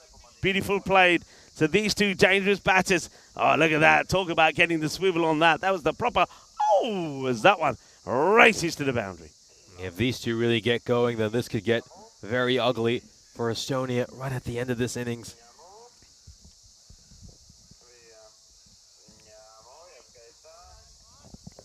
And Masood needs to go a little bit fuller, needs to go outside the off. Does go fuller, and it will be a single. I don't mind that, you know, and I don't think Cyprus would mind it too. Get a boundary, to get a single, and get a different caliber of attacking batter on strike. Taranjit, he just smashed 27 off the last over. He's moved to 33 of just 8. There's a quick look at the field. So you've got 2 men out there on the leg side. 2 men straight, a sweeper out on the off. Taranjit will go big again here. but he blasts it hard, but it will go to the hands on the bounce to Arslan Amjad. Saves the boundary, just a single. Good fielding by the Estonian captain out in the deep. Obviously, he was very disappointed when he put down a catch earlier, but still an exemplary fielder. What a shot. Digs that one in short, and he's pulled it away terrifically, Shahi. Both these fielders are batters, I should say, are so strong with their cross-bat shots. Yeah, it's not a good delivery. Look where this is pitching. And Masood has not got the pace to be bowling that, Ali Masood. And he doesn't want to be bowling there. He's got to bowl to his field. And Arjun Shahi, this guy is right up there as one of the biggest hitters of the ball over cow corner. You've got to pitch it up to him. You've got to be going across the stumps. And that's what Ali Masood is going to try here. Going to try and change the angle. And he's going to try and dart this one outside the off. Bit of a full toss. He's in the air. Fielder coming across. Savio can't get there. Picks it up. Batters do want to come back for two. And they will make two. This is really good acceleration coming at the perfect timing here now for Cyprus. Just have a look how quickly that score is accelerating upwards now. Yeah, Savio, great pickup there. One-handed pickup. And he darts in the throw. This one gets played away into that leg side area. Batters, looks like Taron is quite happy just to take the single. I think if they ran, both batters ran quickly. Possibly the two would have been on. So end of the over, that one goes for 15. So the acceleration continues. 145 now here for 6. Remember at one point after 4 overs, they were 12 for 3. And at the halfway point, 57 for 4. So it's been a good comeback here by Cyprus. For me, it's really all about partnerships. It's all about partnerships. The way they've been stepping up their run rate has been incredible. Overs 1 to 10, went at about 5.7. Overs 10 to 15, about 9.2. Stefan Guc will be coming back to bowl his 4th over.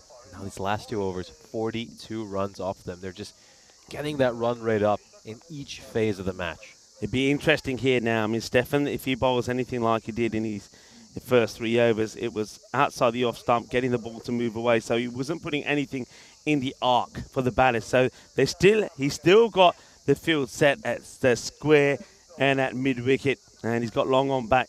But I just wonder if the batters are smart enough, whether they're going to go in that backward point area, because there's nobody there at the moment. I certainly would be looking to move my man who's on the boundary all the way around the point. In fact, they're bringing him in. And I wonder why that is. It's because they've got a third back. I just see him behind the side screen there, so they had too many out. Yeah, I just think it's a bit risky with what Stefan's going to be bowling. I'd like the idea of the third back, but not to have anybody over point. Let's see how this goes. On the lid. It's actually on the lid. And it's a rare, I've got to say, it's a rare loose delivery from Stefan, but they're going to get nothing from it. It's actually on the leg side, and Arjun Shahi totally misses this, and he gets hit on the lid here. And, well, I'd like to see the umpires maybe just checking he's okay, but I think Arjun is saying, no, I'm fine. All right, dot ball to start from Stefan Guc. And now this ain't no dot. That is big. That is massive. That is 6. Well, you hit me, says Arjun Shahi. Tu mere mariana main tohanu hi marunga. Bat ke marunga. That's the way I play. Now it's my turn. And this is what I do. Yeah, just too straight. Stefan needs to go back to the way he bowled earlier. I know he's probably has to just loosen up again. It's very difficult when a bowler comes back. And sometimes that's a risk when you take a bowler off. You're expecting him to come back and bowl exactly the same as he did earlier, and it's not always the case. He was magnificent in his first 3 overs, just a little bit too short and straight here. Once again, outside that off. One gets dragged out with just a single. So once again, I don't think you mind this, because if one of your big hitters gets you a boundary and then gets a single and you rotate the strike, you just have to bowl slightly differently and maybe set a slightly different field to Taranjit. Taranjit, though, he'll be swinging wild at this. There's no doubt about it. Yeah, but you said that if they can get to the 160s, they'll be very pleased with themselves. Now the 180s are on for Cyprus as well. Launches it. Oh, what a shot. This is outstanding. Ay, kinna sona. Ah, dekhe the swad aa gaya. what a shot this is. This is almost like a no-look shot. This is an incredible strike. Have a look at this. Oh, that is outstanding. That oozes with class. Such an effortless stroke. The way he's played it away, it's cleared that long square-like boundary with ease. Look at this. This is a T10 innings. Oh, yard. That's Taranjit. Oh, yard. He's just moving around a little bit too early. Taran doesn't have to do that. I think in his mind he thinks if I do this, move around before the bowler bowls, I'll put him off. It don't work, Taran. Just stay still and hammer it. Yeah, he's the sort of player, as long as he has a solid base to whack it from, he'll be fine. Oh, that's hit so hard. But even on this slow surface, it goes so quickly that they can't take the two. It'll only be a single. Yeah, it felt like I was looking at a shot at Ipsanas the way he belted that one. It was struck really, really firmly. Also interesting, he's batting so deep in his crease here, Taranjit Singh, looking to just get underneath those overpitched deliveries and whack them away for a 6. Now this is where Estonia will just have to maybe make a few adjustments, bowl a little bit fuller to him. Let's have a look at that scorecard. And Scott Austin played a very good, patient innings to get Cyprus back into setting a good score here. It was a crucial innings from him. Mangala Gunaskara played his part as well. But now these two, they're absolutely hammering it, and they're doing exactly what Cyprus need at the end of the innings. 2 more overs to go, and maybe they could get to a 180 score. That would really be a tremendous turnaround. Robson going to bowl his last as well. They certainly are. They made 56 runs these last 3 overs. It's been incredible by Cyprus. A great display of batting. If they even get as many as 20-25 runs in these last couple of overs, Estonia will have such a tough task in the second innings. What a great comeback it's been by Cyprus. Robson wants to stray off the pads. All right, that's lofted over and out of here. Big hit.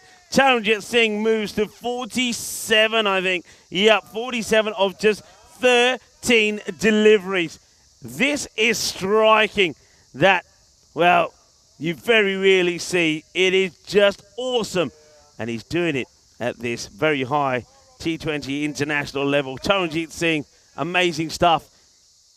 Now, we talked about how things might just slow down a little bit with these longer boundaries, but Taranjit Singh has just not been affected by that whatsoever. I mean, keep in mind, this is a guy who doesn't hit small sixes. He clears a boundary up by a good 10-15 meters with every single one of his hits. Oh, it's just going to get past Gooch at mid-wicket, but it's still only going to be a single. Yeah, they look at each other and think, shall we try and take another? I don't think it's worth the risk. I think that's a good call. Things have kicked off, of course. They're in Czechia as well. As the Praha Dominators are 34 for 1 after 4. And, of course, Vinny Sandu. Danny Hudacek talking you through the action there. Full toss. He's hit hard, and it goes over the boundary. That's a powerful hit because there's not too much pace on this delivery from Robson. He's gone for the slower ball, but is over pitch. The power in this shot from Arjun Shahi is sensational. Full toss, whacked hard out of the middle, goes long, goes the distance, goes for 6. The acceleration is incredible. Now, they could even get to a 190 score. Great pickup, great stop. Oh, well, he looks like a sort of an international wrestler here, doesn't he? He makes the stop and look, he looks around and says, where do you think you're going? Yeah, Robbo. That's well struck. Nobody out there. It's going to be a long chase, but it will get to the boundary. It's going to be 4 more. Runs are flowing here and flowing very quickly from these two. Arjun Shahi and Taranjit Singh are making their mark at this international level. Oh, they certainly are. This over has gone for 17 runs. What a display of batting here. They're treating this just like a T10 match the way they're going at it. I think this scenario suits them perfectly. Oh, he's got away with this one. He goes for the little chopper shot, doesn't he? But it's a fuller delivery, and that's all it takes to prevent it going to the boundary, but still is a productive over. He goes for 17, and Cyprus with an over to go, 176 for 6. The last over coming up here. These last 4 overs have been a huge, huge onslaught. Cyprus managed to make 73 runs in the space of 4 overs. I mean, that really is a T10 kind of run rate. That is something you'd be very impressed with in the shortest format of the game. We'll have a look at the bowling figures here for Estonia. I mean, Robson and Gooch, think about how good their figures were at the end of the first 3 overs, and their numbers get a little bit spoilt right here in the death overs. Still, good bowling performance by the 2 of them. I'm sure they'll be very proud of themselves. Yeah, it's one thing we touched on it earlier and we didn't really dwell on it, but that's why partnerships are so important. Now, whether in the longer the format of the game, the more important the partnership, even if it's not a high-scoring partnership. And we saw that from Scott Austin and also from Niraj Tiwari to start with. Tiwari, he was there for 13 deliveries, made only 6, but he got them going again. And then, of course, Mangala Gunasakara got that partnership going with Scott Austin. Those 2 wickets fell pretty quickly, didn't they? And we thought, okay, maybe they're just going to lose the momentum that they started. But they ain't lost it. They've gained it because these 2 come out, crunched it. And Taranjit Singh, Shaba, कितनी सोहनी batting अपने तरनजीत सिंह ने की है, अपनी half century बना ली है, but के छक्के मारे. Incredible batting. Taranjit Singh, take a bow. He brings up his half century. He's done it in 15 deliveries, 5 sixes, 5 fours. What a knock. And you could say that this little partnership has been game-changing. Game-changing partnership. It's turned the match on its head. They've been going at over 18 and over in these last 4.1 overs. Banawa. That's in the slot, but Taran not able to get the elevation on it, so it's going to be well fielded just for a single. The way they've been going at it, you just feel like you're back in Ipsanas the way they're hitting it in that European cricket series. Okay, field change being made here. It looks like they're going to move and get another player in on the leg side. So looks like they're going with 4 on the boundary, square leg, mid wicket, a wide sort of long on, and a pretty straight long on, and just that means that and then a long off is very straight. So basically they're saying that there's going to be nothing hit out on the offside. That's their plan. That's what they're hoping for. And does this catch the wide line? Yep, it's called a wide. So you could see that Arjun sees this field, so he's looking to get it out onto that offside. Yeah, good call there by the umpire Tom. A big shout out to them, the man in the black. Umpire Tom and umpire Steve done very well. Goes for it. There is a fielder there, and he can't do anything about it. That is clean over the head of Arslan Amjad. We saw his shades. The shades were glistening in the sunshine, but the Grizzly sails over him, and he goes for 6. Arjun Shahi, another 6 to him. 190 on the board now. There's still 3 balls to go.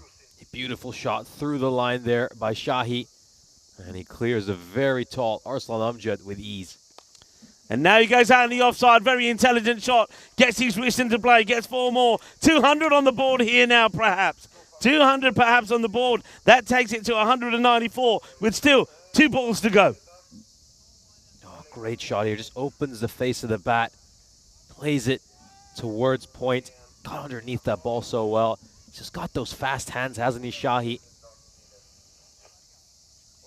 Just in his batting stance, when he knows that wide Yorker is coming, he's just open up the face of the bat a little bit and just allows him to get underneath those wide Yorkers. Oh, and he's clobbered this. Fielder coming across, trying to stop it going to the boundary. Oh, it takes a bit of a Tortuga bounce. They just take the single, and a bit surprised there. I think they should have run hard there, Nish. I know that these two both are hitting the ball so well, but you got to take the runs when they're there as well. And this one, I think you got to try and get back for 2. They take the 1. Taran stays on strike. 195. Now the 200 is on for Cyprus if he can launch this last one for a 6. And he's going to be bowled. So that's going to be the end of the innings and also the end of Taranjit Singh. But what a remarkable and sparkling innings it was.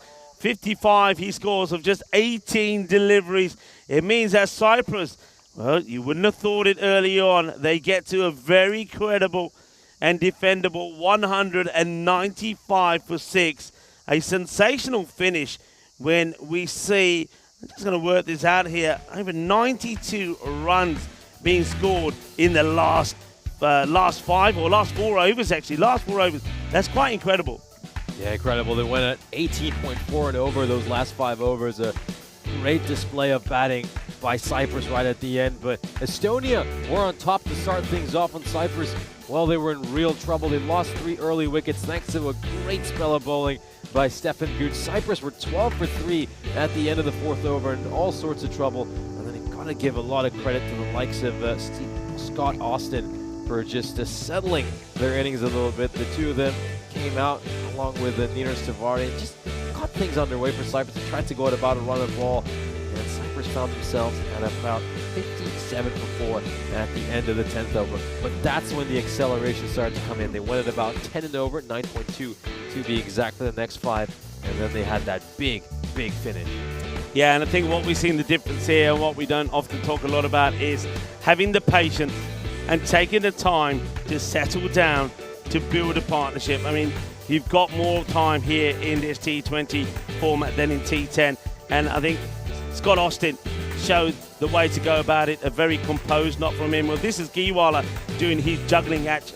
It took him 5 attempts finally to catch it. He saw the funny side. A few other players did. I just took a look there at Robson. He wasn't amused, but that was a nice catch. Then, of course, they lost 2 wickets within just a number of balls from each other, and we thought, well, maybe that might slow things down. But no, it didn't. It had the complete opposite effect as Taranjit Singh and also Arjun Shahi went ballistic. They certainly did. What an innings by the two of them right at the end. Taranjit Singh, 55 of 17 deliveries. Shahi at the other end, 42 of 15. They treated this like a T10 match right at the end. And they gave all sorts of nightmares to this Estonian side. A 92-run partnership between the two of them. And they got those 92 runs in just 30 deliveries. This was the final ball of the innings. Little inside edge there. Taranjit Singh, of course, looking for the big 6 to try to bring up the 200 for Cyprus. In the end, Cyprus end up with 195. Yeah, the only one criticism right there towards the end, ball before that wicket, should have taken the 2. Arjun would have been on strike, and who knows what would have happened with that last ball then. They could have brought the 200 up. So that's one little thing I think that some of the coaches might just say there to those 2 batters. Say, look, when the run's there, take it. Don't leave it sitting there. And that 1 run in a score like this could become very important. There's that scorecard there for you. Scott Austin did a great job getting things going. Niraj Tiwari doesn't look like much, but that 6 runs he scored, those 13 balls, just to settle things down a bit, that was quite important as well. Then Mangala Gunasakara came in. He knew it was time to get the acceleration in. Got to 27 before he went, and the same thing with Scott Austin, went just before he got to his half century. Shame that really, because he deserved that. But another man who deserved his half century and got it was Taranjit Singh, 55 of 17, and Arjun Shahi. What a fantastic 42 from him as well. Great innings there by Arjun Shahi. We'll have a look at the bowling figures for Estonia. Stefan Gooch got things underway in his spell when he picked up 3 early wickets and put Cyprus under heaps of pressure at 12 for 3. And Estonia, they were controlling those overs after the power play, but things just started to get away from them after that 10th over, and it was an absolute onslaught after over 15. And that is why Cyprus are going to end up with 195 runs, a huge total. Well, we'll have a chance to see Estonia bat for the first time this T20I. Maybe a par score here really is going to be something above 180. Join us in just about 10 minutes when we'll bring you the second innings.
This European Cricket Network event is proudly brought to you by HCL Software and Paramatch.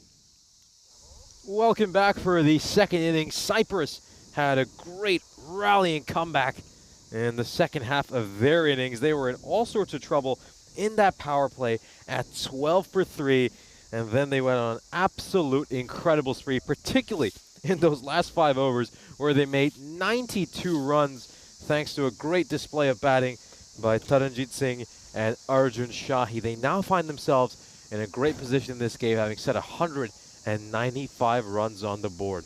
But we'll wait and see how Estonia fare.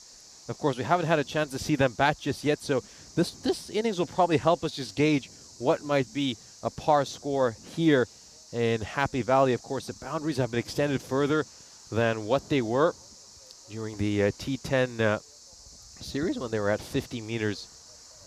And so significantly longer right now.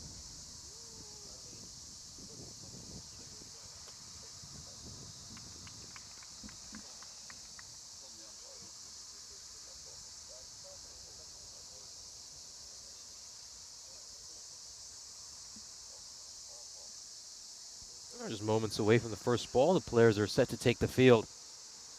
I think one difference between this Estonian and the Cypriot batting lineup is Cyprus bats so much deeper than Estonia. I mean, you look at that Cypriot lineup all the way down to 9 or 10, you're seeing some real quality hitters. And that's what really came to play for them in that innings, despite losing those wickets. That 7th wicket partnership put on a 92-run partnership. There's not too many countries that can do that for their 7th wicket, where they go at a run rate of 18.4. And Cyprus's extra batting depth certainly helped them out big time in that innings. Estonia, let's see how they fare. Obviously, we know they've got a quality top order, some great batters in there, the likes of Ali Masood, Stefan Gooch, Chauhan, of course, coming off that MVP during the ECI.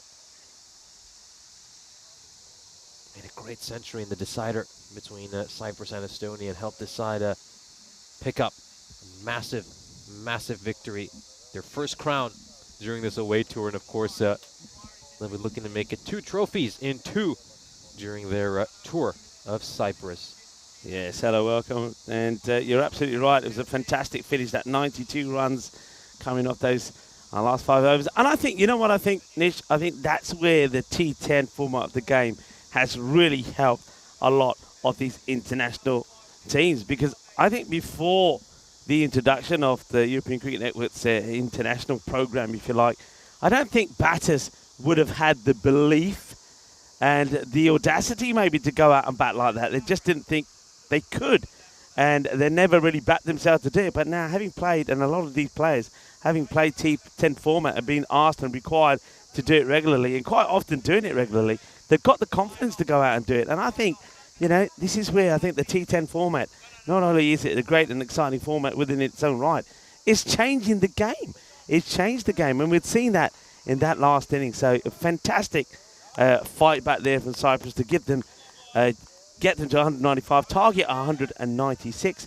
A change in personnel with the umpire. Steve is still there, but umpire Paul is on the field.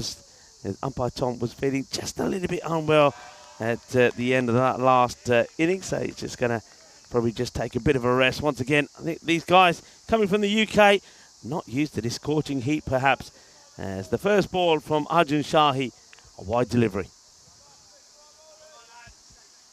You saw, of course, Robson start off the innings, first innings with a couple of wides as well, so let's see if we can just settle in here, Shahi. Aslan Amjad. Legal delivery, it's played out towards mid-wicket, and Austin is there to field it, so it's a single, and Amjad is off the mark. Yeah, Aslan Amjad, the captain, puts himself at the top of the order here. He didn't fancy himself to do it in all the ECIs. He's out there with Masood. No surprise there for me. And you touched on it. I think Sahil Chauhan has to be the number 3 here, really. Even though something like Stefan Gooch could be pretty useful at the top of the order as well. I think Stefan Gooch, a little bit like Scott Austin, would be well suited in this T20 format. This is going to be another wide from Arjun Shahi. And we know Shahi, he can sometimes struggle a little bit with his line and length. As you mentioned yesterday, it's a 50-50. It's a coin flip every time he goes out there to bowl. But yeah, when he's on song, He's a terrific bowler.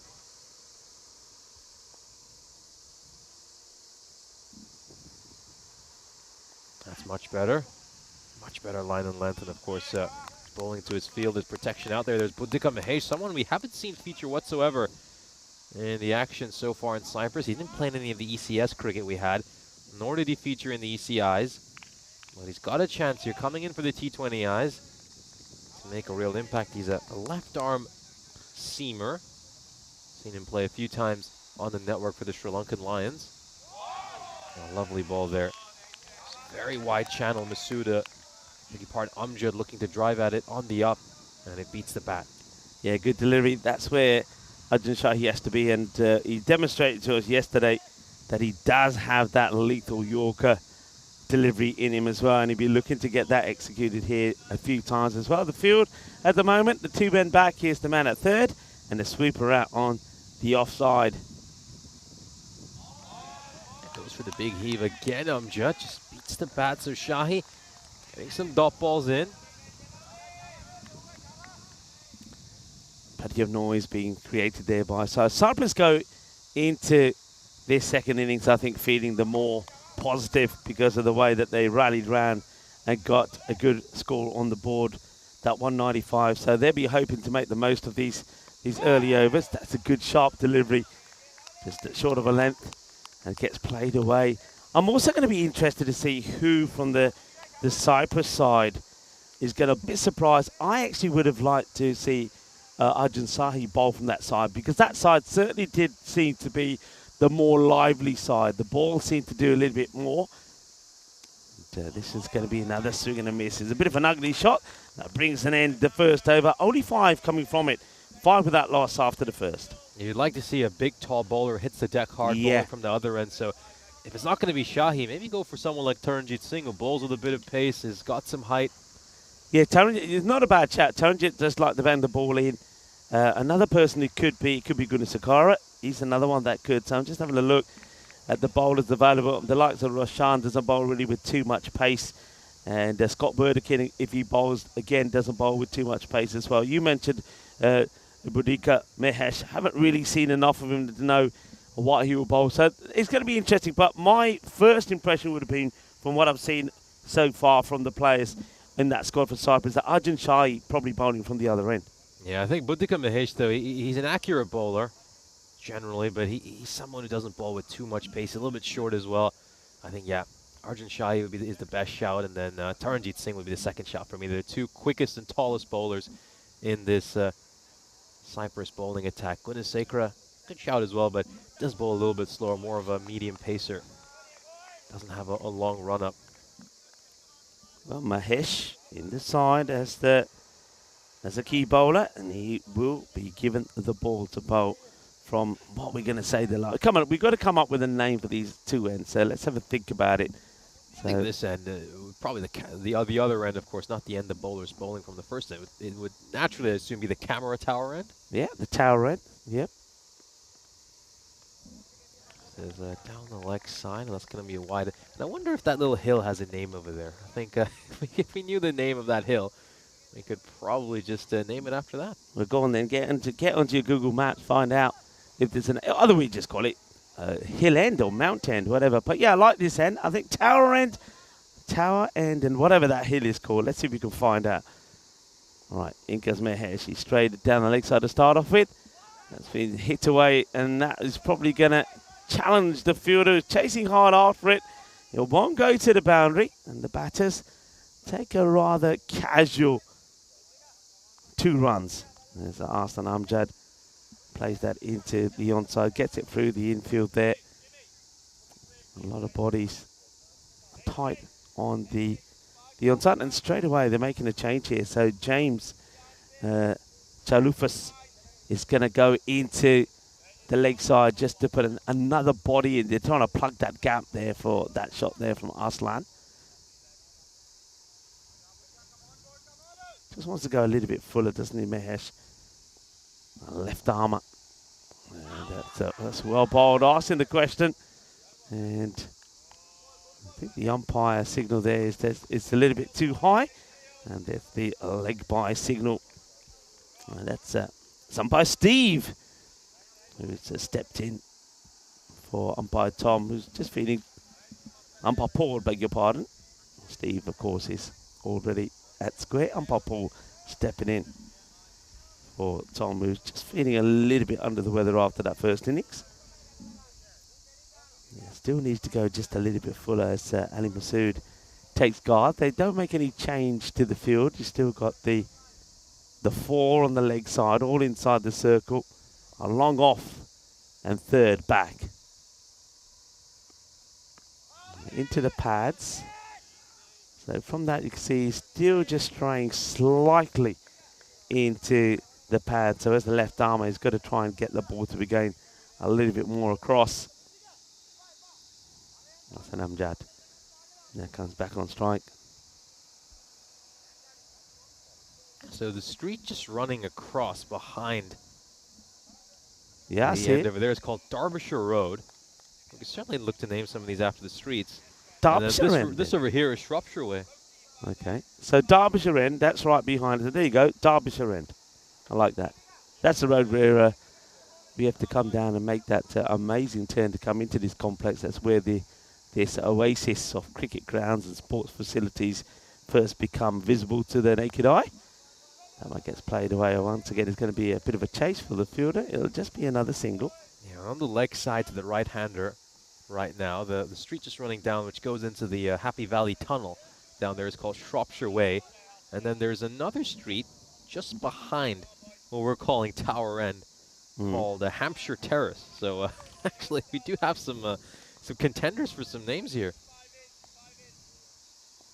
I did see that tunnel when we left here yesterday. Where does that tunnel go to? Does anybody know? It goes, all I know is it goes a long way down, and I took a little look at it, and I could see just the lights in that tunnel went on forever downwards, and I'm thinking, I wonder where that goes. I mean, it leads all the way down to the sailing club from just having a quick look at Google Maps, and it's like I can see just a little man-made port over there as well from Google Maps. This is down the leg side. That one's going to be given a wide. yeah, wide ball. Masood a bit disappointed he's missed out on it though as well, but I think in this format, you're more than happy if you just get the extra ball. Masood, both these batters, of course, are naturally very aggressive players. You've seen that already from the intent from Arslan Amjad, but he hasn't been able to get going yet. Hits this nice and straight, and that's going to be probably 4. Yeah, just gets over the rope. There's probably half a chance here for the bowler, Mahesh. He's not so tall. Maybe if he was a little bit taller, he might have been able to reach that. And in fact, that's one that Paul himself, the umpire, has to make sure he gets out the way of. So they will finish the over with the boundary. 2 overs completed. 16 it is without loss. 11 come off that over. Yeah, good over there. Mahesh, touch expensive in his first over back in this Cypriot team.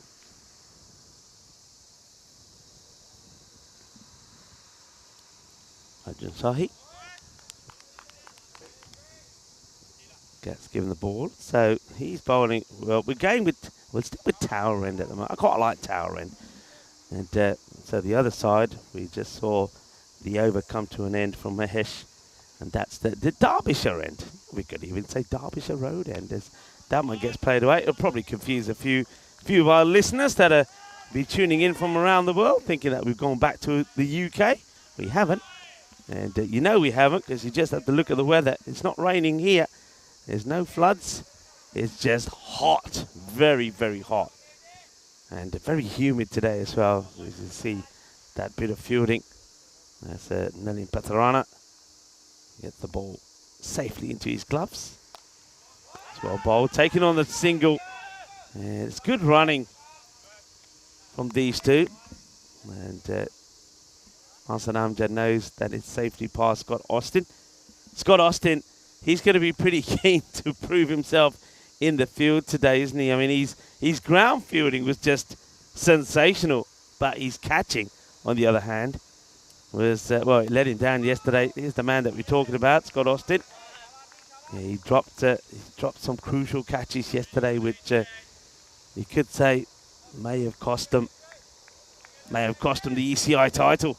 Yeah, he did actually. He made an interesting point when he was discussing that. He just talked about how the climate here in Cyprus made it a little bit tougher for him to adjust to after having played in England so much, and it was the trajectory of the ball was a lot different here compared to England. Opportunity for the Laces, for Ali Masood to be tied.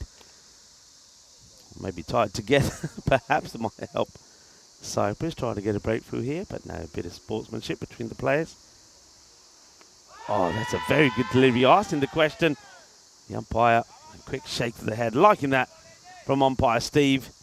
And diffuses the appeal with a little shake, saying not out, and probably once again a little too high. Not out is the call from the ups. Good delivery. Arjun Shahi, when he gets it right and he delivers that ball in the right area, sort of just outside that off-stop corridor, and gets the ball to nip back. Because he does have a little bit of pace as he bustles through. He's very difficult to get away, and Ali Masood had a good time of it over the weekend. But that hasn't been able to get going here as yet. So it's just struggling a little bit. And that's that attempted Yorker. So unliking these areas from Shahi at the moment. Bowling well and keeping the batters guessing. Yeah, he's done well, Shahi, these first couple of overs, giving up just 9 runs off them, bowling very tight. Both these batters playing with great caution these first 3 overs. You've seen just the 1 boundary. They've been helped out a bit, of course, by some of the extras. 4 wide so far bowled by Cyprus. They both faced 9 balls apiece. So have shared the strike well so far. Yeah, a long way to go, of course, but with that rate at just over 10, you'd feel that if you bat sensibly and looking to maybe just pick up that 1 boundary and over and keep running your singles, that you should get there. They've got so much batting, as we know Cyprus do, as well. So Stuart Hook still to come in. Stefan Gooch, who I like to see him actually coming in at number 3, the left-hander. You've still got Bilal Masood, who I'm told is very useful, though he's had a very shaky start here, especially in those ECIs, and that's going to be out. It's a good delivery, so finally you have Mahesh getting this in the right area. And Budika Mahesh, the slightly shorter one, but it's outside the off. It gets dabbed at by Masood, gets a feather edge onto it. The catch gets taken on the second attempt by Nalin Patharana.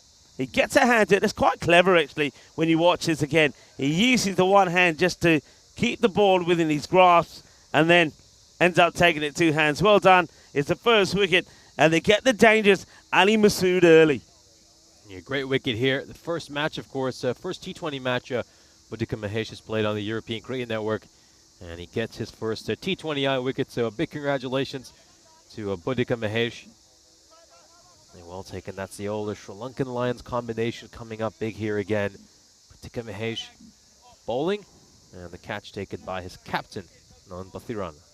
Stuart Hook now comes in. His name might be Hook, and it's not one of his best shots. I'll tell you what is his best shot: when he rocks back and he hits over point, or he gets the uppercut in. He's very good at playing that shot outside the off. So Stuart Hook is a very high run scorer in Estonia, one of the highest, I'm told. And he'll be looking to make a good impression here in the very first T20 International, where the side Estonia are playing the home side, Cyprus. And thank you for tuning in wherever you are around the world. Namaste, salam alaikum, sat sri akal, aibawan, vanakam. And welcome to this Happy Valley cricket ground. That was a little bit over pitched. That Hook doesn't quite get the timing in. No run there either. Arslan was backing up, but I think Hook was just caught a little bit on his back foot.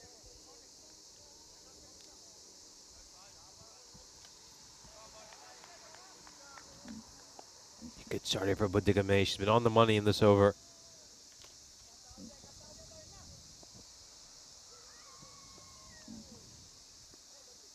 It's played nicely towards third, but it's gone straight to nearest Tavari. Yeah, just worth looking at. Yeah, looking at this one again, if we can, Nish. I think it just stays a little bit low, but he does well to get back onto it.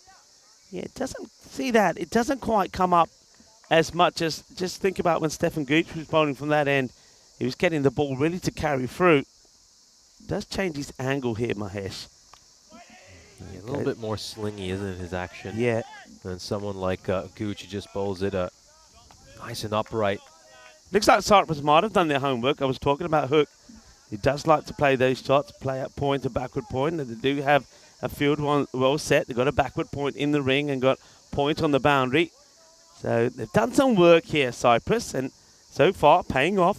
Keeping Hook still not off the mark after 3 balls. Oh, well, this big appeal there from Cyprus was LBW is always going to be tough with that angle, probably going down the leg side. Umpire gives it leg by, so Hook still waiting to score his first runs. We'll take another look at this. Yeah, definitely going down the leg side. Yeah, good call from the match officials. Just dragging that down. I wonder why he's changed his angle. So I thought maybe he changed it particularly just for Stuart Hook, but sticking to it to Arslan Amjad as well. So preferring to come around the wicket.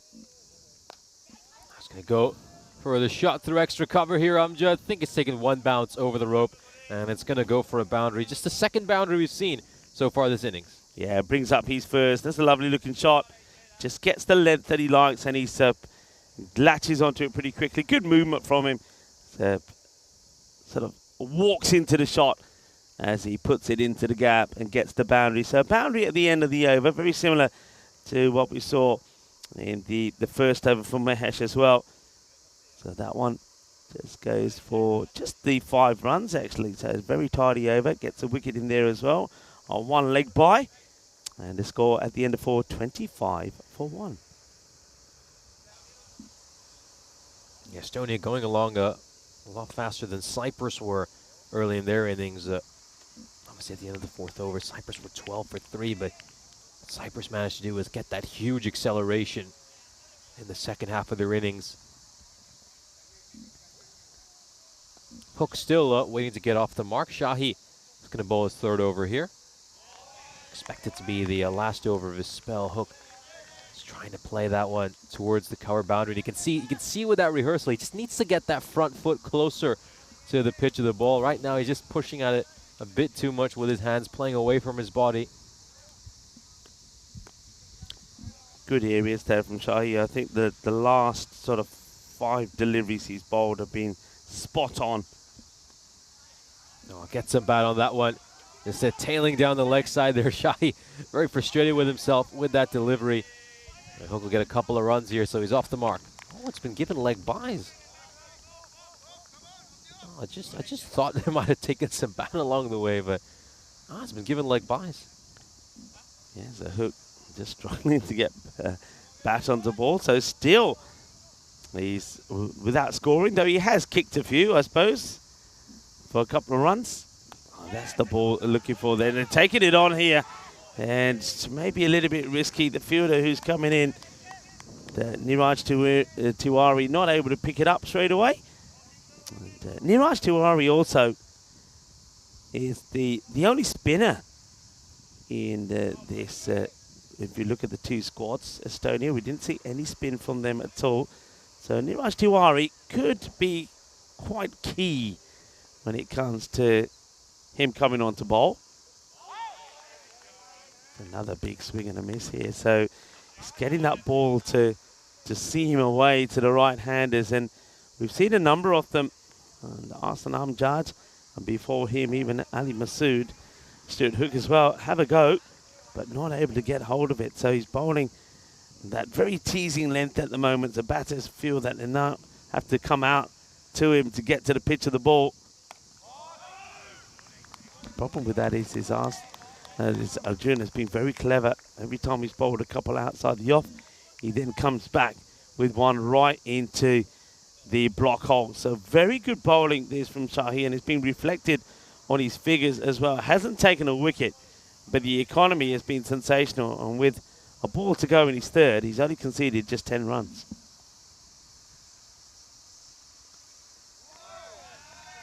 Back of a left delivery here by Shahi Amjad. Trying to strike that one away behind point. The fifth over comes to an end. Estonia 28 for 1. Great spell here by Shahi. You'd expect he'd just get a rest now and then they'll just save one of his overs for later in the innings. Here's a look at our European Cricket Series calendar, and boy, what a pleasure it has been to bring you plenty of thrill and excitement on what's been a great journey around Europe. We, of course, started all the way back here in Cyprus on the 17th of January, and even though our ECS has come to an end here in Cyprus, we are bringing you some international cricket. We're over now in Czechia as well, where Vinny Sundu and Danny Hudacek are bringing you the ECS in Czechia. Match one so far. I mean, the Bohemians look set to probably go on and win that game. They restricted the Dominators to just 73 runs in the first innings, and the Bohemians look like they're going to go on and win that game very, very comfortably. So the Dominators getting dominated. Yeah, they've been dominated, aren't they?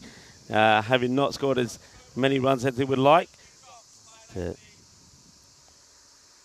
a look at the score here. So 28 for 1. And it looks like they're going to persist with Budika Mahesh. And he was going to persist with coming around the wicket. Here now to Stuart Hook. Hook into the pads again. So they're not giving him too much room outside the off, are they? So once again, seems to be a deliberate ploy. Get the ball full to Hook. So just trying to frustrate him.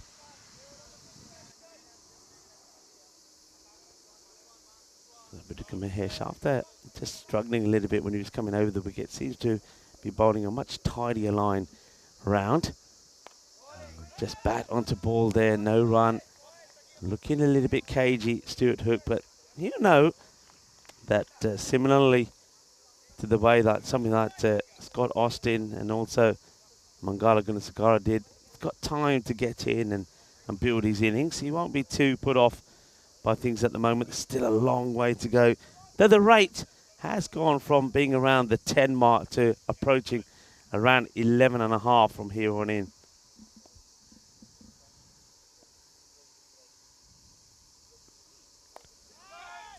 Just takes an outside edge. It's going to be quite a chase for the fielder.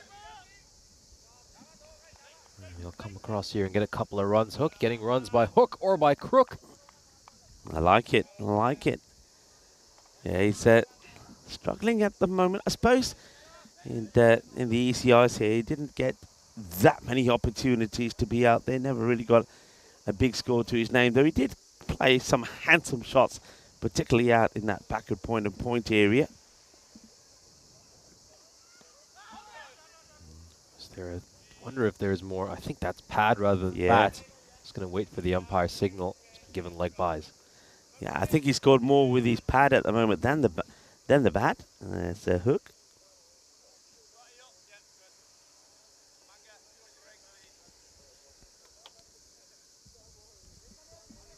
Now the Amjad, we know he's capable of playing the big shots. We saw him play a spectacular innings of 51 runs of just 15 deliveries in the fourth ECI between these two countries to get his side to the 120 mark and just give them a chance. Can he do something similar here? They need a big innings from their skipper. Gonna go down the ground, and he beats the Cypriot skipper, Scott Burdekin. That goes away for 4. Yeah, would have been a slight heart and mouth moment when he's managed to beat the fielder and he gets the boundary. Yeah, hasn't quite got it out of the middle, has he? And Scott Burdekin is more at the mid-on as opposed to outside the circle. Jumps up in the air, leaps up, but he's not able to catch up with it. So inviting the opposite country's captain to go for that shot. And Arslan this time gets away with it. And now he's making a change straight away. He's decided that third was only just deployed back because there was a hit. So they're sort of following the ball a little bit here. Here's Scott Burdekin.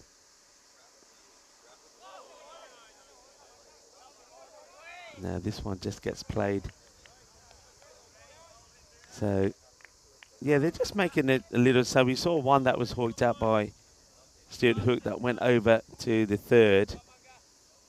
And as a result of that, the third man was pushed back. And then we sort of shot there then from Arsenal, went over Scott. So Scott then decided he would push himself back. So just making a few changes as the power play comes to an end.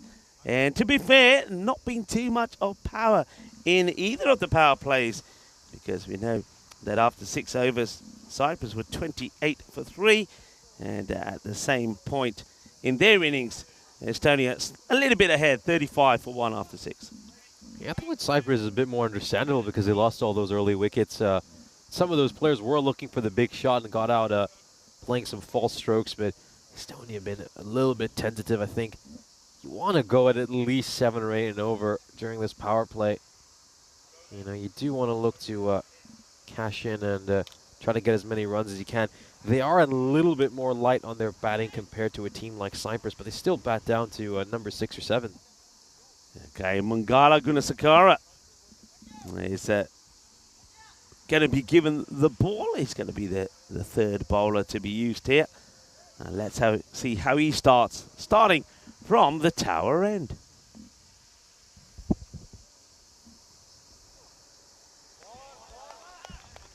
So with a dot ball here, Gunasakara hook. Yeah, looking to play that behind points as he so often does. You mentioned that was an area he was so strong. So I think I'm just going to go have a word with him about some of his shot selection. Now, while he does, I can remind you that today is Global Garbage Man Day. I'll dwell on that a little bit, as that's another good delivery, and he wants searching for these wides, Stuart Hook, but I mean these are nowhere near the wide line. He's just not able to pick the length at the moment. So great start from Mangala Gunasakara with his length.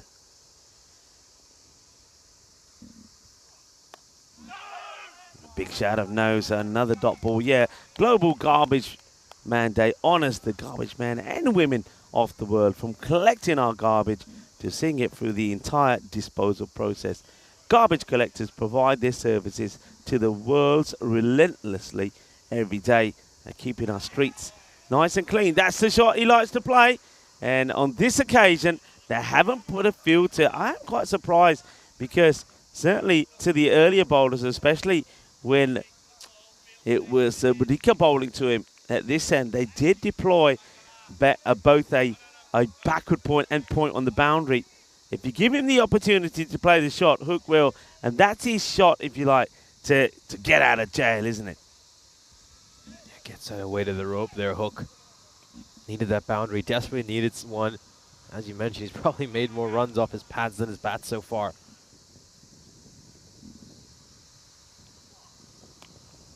I can just sense that he's starting to get the urgency of the situation. Plays across the line on that one and gets it away towards square leg for a single.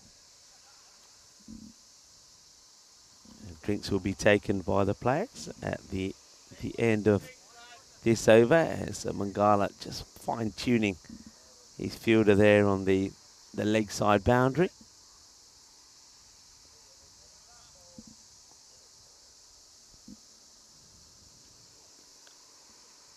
Now it's just dabbed away towards third by the captain Amjad. That's another single, so 6 runs coming off that over. Good bowling start here for Gunasakara. The required, though, just continues to go up here for Estonia. It's just under 12, so they're going to need to start to get a move on here. Look to hit a few more boundaries. Just 4 boundaries so far this innings. And the players will have a brief pause for refreshments. We're going to have a drinks break. Yeah, and I can continue telling you about some of the days around the world. So first of all, big shout out to the men and women that are in the garbage disposal industry. Thanks to them, they keep our streets nice and clean, and of course prevent things like disease. Also is World Day to combat desertification, and drought is recognized today as well. It focuses on reclaiming degraded land and transforming it into a healthy environment.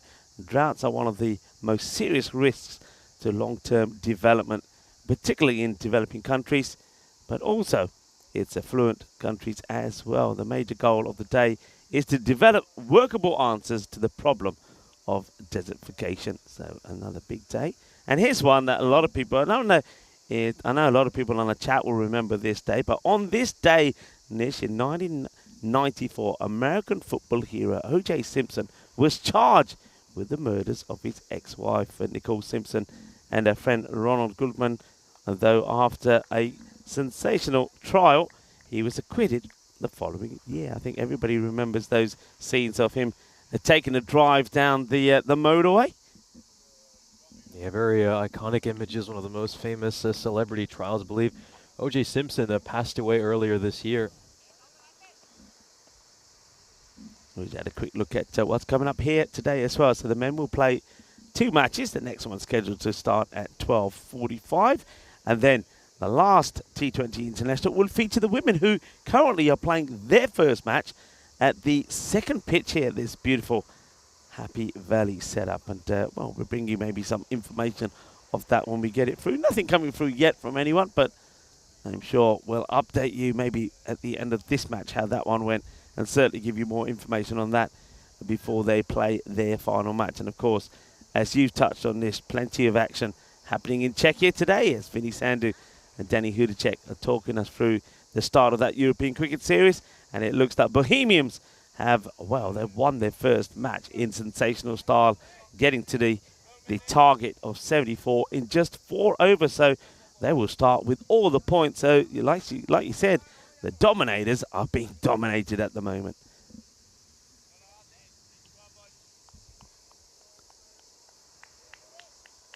Sibutika Mahesh is going to get bowled out very early in his innings. I thought they might hold him back for his 4th over. But no, they're going to bowl him out right here and see if he can pick up another wicket, maybe get rid of Amjad. He just misjudges that one, Amjad. He probably thought it was going to be a wide, but that is well inside that trim line. Yeah, I don't mind this. Maybe they've given it some thought and thought, well, look, you know, when we were batting, Stefan bowled brilliantly to us. And but when he came back a lot later for his last over, it wasn't the same. And they're probably thinking, well, Mahesh, while he's bowling well, let's bowl him out. They haven't been able to get him away. You can see a bit of swinging and missing. That one just a little bit too wide. So Aslan does go for the big shot. But Aslan Amjad going at a run of ball 17 at the moment. That's not like him. He's normally a lot more aggressive than what we've seen in this innings. And only the 2 4s to his name. We haven't seen a 6 in this innings as yet, which is quite crazy, because when you talk about the European Cricket Series that we had here, there was around about 9 6s every 10 overs. So that's 18 every 20. So we're not seeing anywhere near the same rate.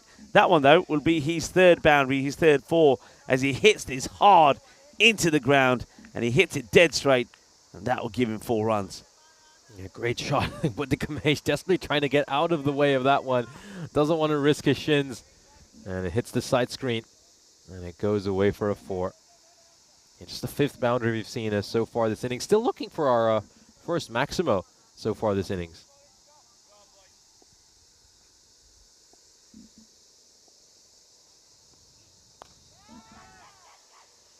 Oh, fantastic. Great bit of fielding there by Shahi. I mean, you can just see how that ball just spins away from him a little bit. It's got plenty of side spin on it. And then have a look at this pickup. One-handed, grasps it with his right hand. And then he puts in a good throw as well. Yeah, he does very well to react to that. I suppose one thing that playing on that Ipsanas cricket ground does, it makes you alert to these. And we know that Arjun Sahi has fielded on the boundary there brilliantly, as well as Taranjit Singh. And they're probably thinking, well, if we can cope with sometimes the bounce or no bounce and the deviation on that pitch, well, fielding on this one should be a breeze.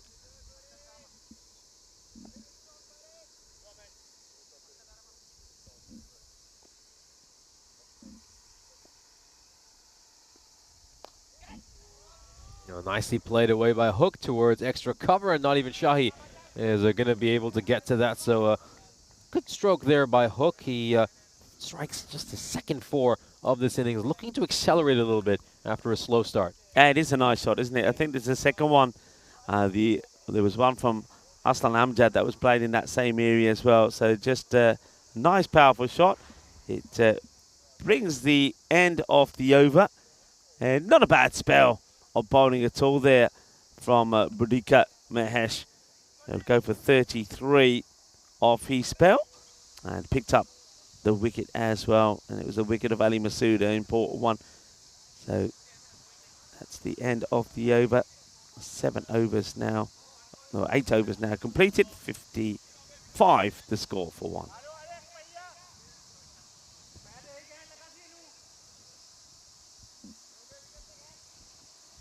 Or is it the end of the over? Maybe it wasn't the, no, it wasn't the end of the over. There's a ball to go, so I'm ahead because I'm thinking the 4 has to be added on to that, but I stand corrected. The 4 has been added. It's just another ball to come. Yeah, there was a wide on the second delivery of this over, so still got one to come.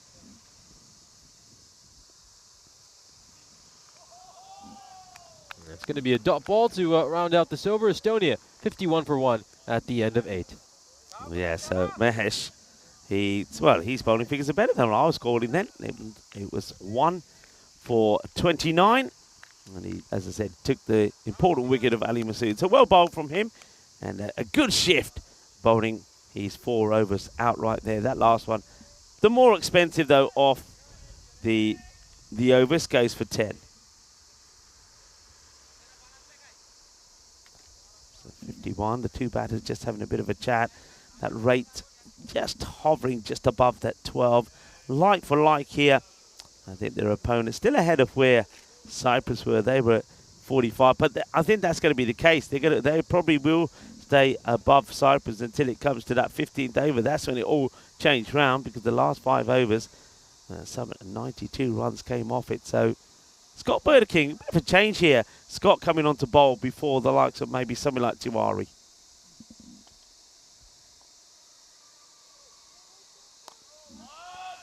Just tucked away towards mid-wicket. That's going to be a single. Yalufas putting in the dive over there. Yeah, I think you just mentioned that a few times on the broadcast, that Scott tends to have a tendency to bowl 1 or 2 bad balls and over. Yeah, you just wonder maybe if he'll be able to get away with it a bit more in this format of the game. Oh, Hook, this is played away very nicely, but there's a sweep around the deep. I'm just having a single. Sorry, Nish, I'm just having a look at the fielder on the leg side. The fielder who's at mid-wicket seems to be a fair way in from the boundary, which surprises me a little bit. So if you look where he is now, he's sort of a good, from this distance, looks like it's about 2-3 meters away. Now he's walking in. He's so far away from the boundary, and you just get the feeling that he's leaving himself exposed to one that could go over his head and get past him and bounce over and go for 4. So it's a strange one. And I'm wondering whether that's deliberate or whether he's just straying off from where he should be. Yeah, no one else is doing that in the field. That's Scott Austin out at deep mid-wicket. Yeah, we did see that there were a few occasions where he let a few balls fly over his head during that T10 matchup we had yesterday, the deciding matchup between Cyprus and Estonia. Notice Shahi as well. He's, at least on that previous delivery, he was a few paces inside as well. So maybe this is a tactic. Maybe they just don't want them to be able to get those, get 2 runs. So, yeah, obviously, no Shahi and Burdick, beg your pardon, Austin, both more than capable of sprinting in from that boundary rope. This one's gone up in the air, and it's going to go well over the rope. A good 6 goes over the hedge, and Amjad hits the first Maximo this innings. Yeah, he does. It's nicely struck, isn't it? But it's in his slot. This is his shot. Straight down the ground. Here we go. Boom. Shakalagya. Beautifully hit. And the captain of Estonia moves now into the 30s, and he'll be feeling just a little bit more confident after hitting his opposite number for a big 6.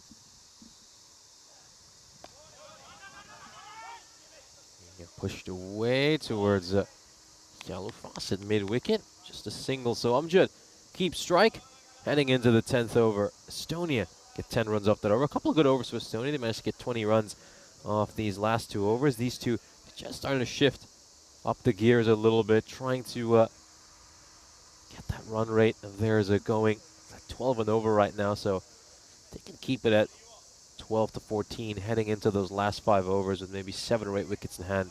Estonia will certainly fancy themselves to pull off this run chase. Yeah, I just noticed here now, so I was about to say Mangala Gunasakara only got the 1 over, and I thought to myself then, I wonder if it's because he wants to bowl from the other end. It's the end that I thought that he may be more productive from because of the little bit of extra bounce and movement outside the off.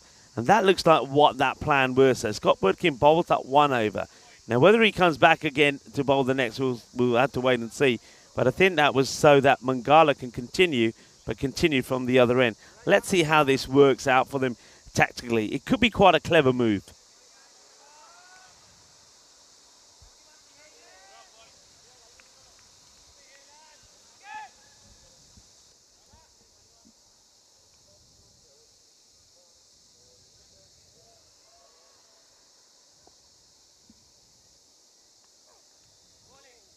Oh, 5. That's 5 runs. That's hit the lid.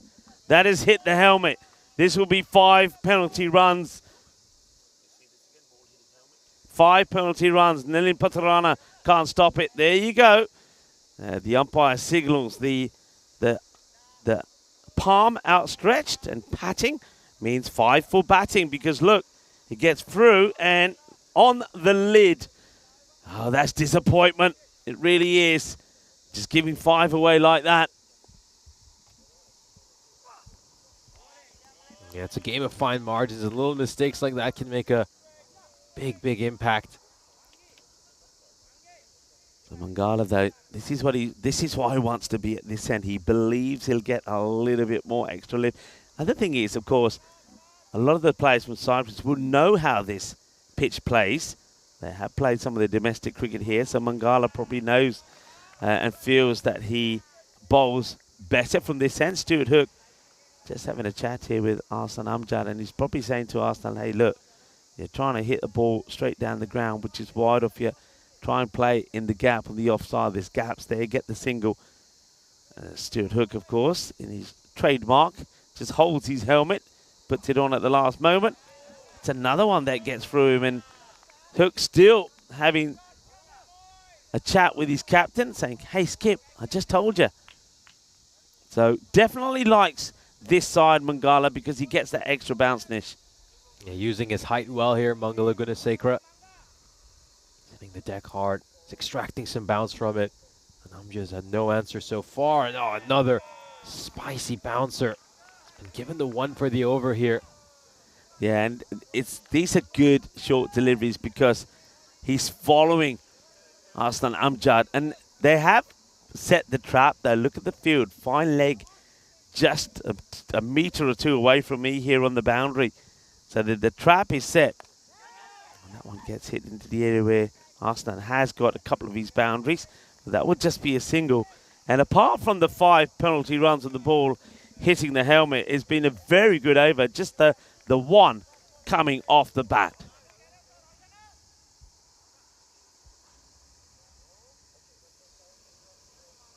Yeah, well, good over there by Mangala Gunasekara.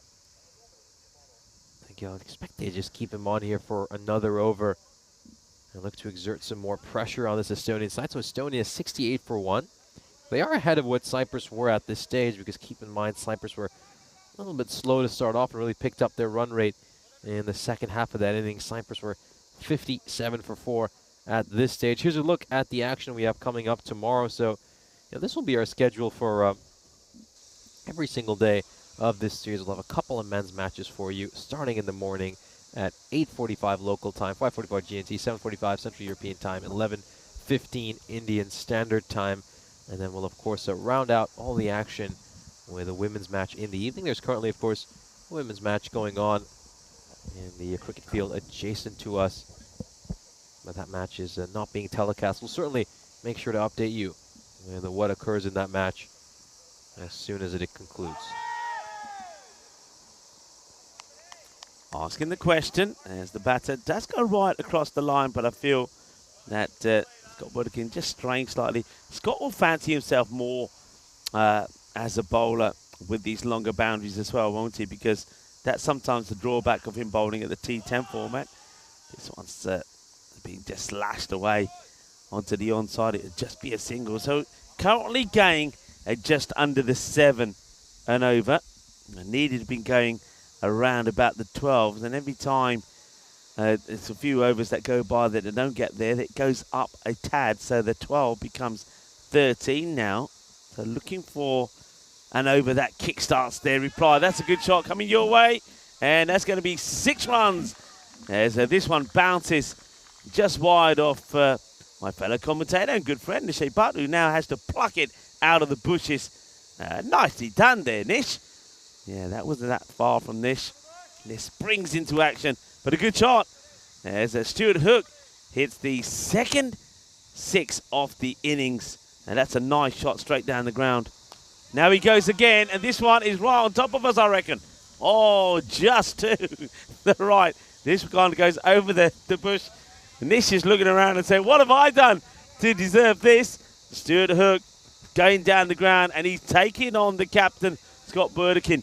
Back-to-back 6s. The first time in a long time we've seen back-to-back boundaries. It might be the first time in this innings, Nish. It is the first time this innings, and Stuart Hook is really starting to accelerate here. Keep in mind, he hadn't scored a run in the first 7 balls of his innings. It was all just him getting those leg buys. It was on 7 of 17 as well. Look at the way he's just accelerated these last few balls. And he goes for it again. Bolle, bolle, bolle. Ay, ay, ay. Feeling airy. A little bit of shaka, shaka. A little bit of calypso style cricket. 1, 2, 3. No hay dos sin tres. 6 more. And just like that, Stuart Hook changes the complexion of these innings. And now we're just starting to wonder if Estonia can replicate what Cyprus did in the second half of their innings. As soon as we get past the 10th over, they're looking to play their big shots. Now Estonia, plenty of wickets in hand, 9 of them. This down the leg side is going to be a wide, so Scott Burdekin wants to try something different, gets it wrong. And I've always said this about Scott, though, and he'll know from when we were in January. He's not the worst of bowlers. He will, as this one gets a swivel on it, fielder out there, and an incredible effort. I think that's Arjun Shahi that has to make up a lot of ground, gets the dive in, but he can't get hands to it. That's going to be another boundary, 4 to finish. That's the over that they wanted. It goes magical. 24 come from it. And when you think that before that over, they were going around just under 7 and over, that is going to make a massive boost to their run chase. You can see that required now. It's at 11.5. All 9 wickets in hand here for Estonia. Keep in mind what Cyprus did was they went at 9.2 and over. The over is 10 to 15, and they really accelerated those last 5 overs. Estonia, well, these two now, I think they'll start taking a few more risks. We know Arslan Amjad at the other end, we know he's a big, big hitter. We saw that during the ECIs. Yeah, Mangala will continue. The question is, who will they go for from the other end? Surely Scott would not bowl another now. Will they go to Arjun a little bit earlier to see if he can get them a breakthrough and try to put an end to this partnership? Will they go for Charanjit Singh, or maybe stay and have a go with Niraj Tiwari? Mangala, though, he's been very good and very consistent. They just haven't been able to pick his line and be able to deal with the little bit of extra bounce he's getting outside that off stump.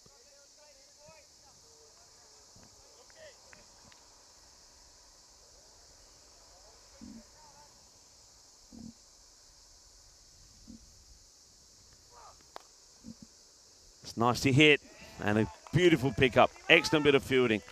Really well done. It's a nicely struck shot. I think if it gets past the fielder, it probably may have had the legs to beat the fielder that was coming across from a long off.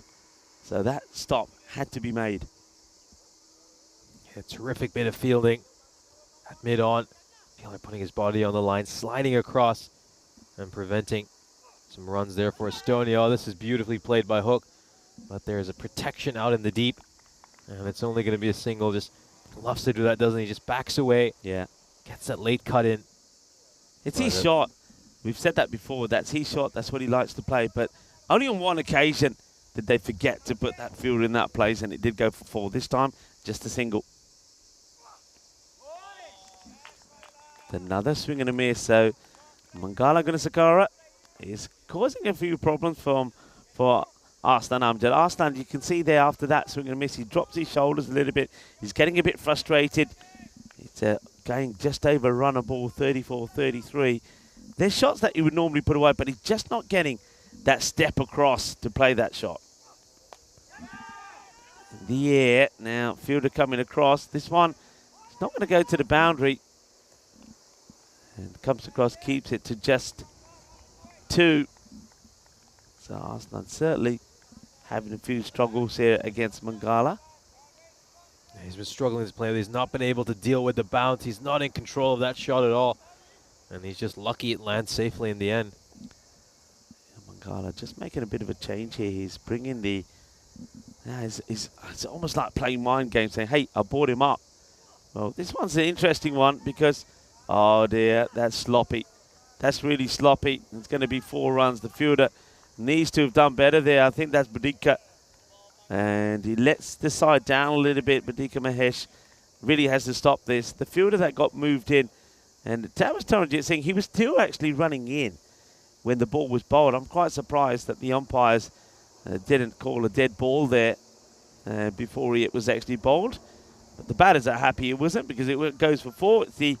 It's a rare boundary off the bowling of Mangala Gunsakara. He's been pretty good at the moment. And that boundary also brings the 100 up at the 12-over point. He just got a helicopter going overhead. Any chance we could put Martha Maria up there to get us a nice aerial view of this cricket ground? Just going over the hill out at the Derbyshire Road end. Yeah, it's just, there he is. Well, maybe it's some of the British Forces guys that are having a look in. We know that one. Oh, look, it's coming back round over this way. So, yeah, maybe it is. And if it is, oh, hello. I know that Scott will probably tell me later that, oh, by the way, that was so-and-so that was flying over. It was giving you away. Well, if you are part of the British Forces, hello.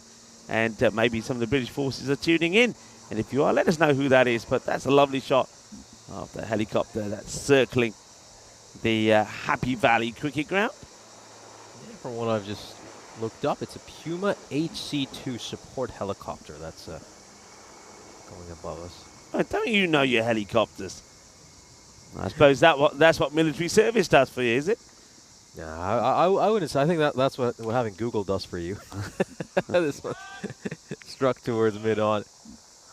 Yeah, it's going to be saying, I think Hook's a little bit disappointed. Thinks he's missed out on one because slightly overpitched by City Wardhana.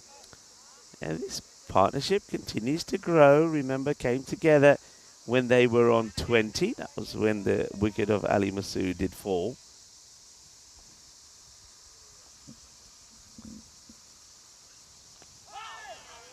Roshan Sriwardana actually strays down the leg side here, and Hassan Amjad would have done better just to leave that alone. He's trying to flick it away just to get Stuart Hook back on strike. Hook is going a lot better in terms of strike rate than his captain. He's on 37 to 27, whereas Hassan Amjad is only just over run a ball, and it's not like him at all this innings.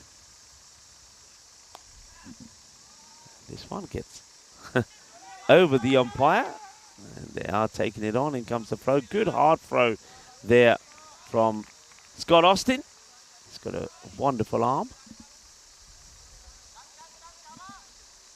Yeah, I think maybe Arslan Amjad, just these longer boundaries might be affecting him a little bit. I think someone like Taranjit Singh played earlier for Cyprus. He was someone that when he hit sixes, they were massive sixes. Chauhan, I think, is another batter who's not going to have any issues with these longer boundaries. Yeah, you just took that name off the tip of my tongue, because I was just about to say that Sahil Chauhan must be sat there, and probably sat there a long time, because we're guessing that he must be listed to come in at number 3, and probably starting to think he'd rather come out here now before the rate required does get sort of to that sort of 14 or 15 mark. Because these two, right now, this is the chance, and it will be taken, well held, and that's the end of Hook. Hook will go. I think he just got a little bit under pressure, maybe from Arslan Amjad, not quite flowing, and he was hitting the ball well, and I think he just thought, well, I've got to get going. I've got to find the boundary rope. Fielder making no mistakes, coming in, taking the catch, and a very important breakthrough, because that partnership was just 16 short of being 100. A good catch there by the substitute fielder, Roman Mazumdar, out at long off. Well taken.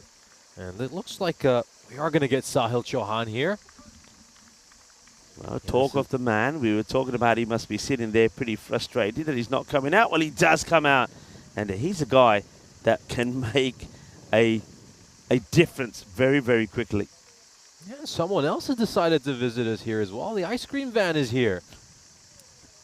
Well, it's been quite a couple of days desperately trying to get an ice cream for us here in the commentary box. Let's see if this opportunity will elude us as well. It is there to torment us.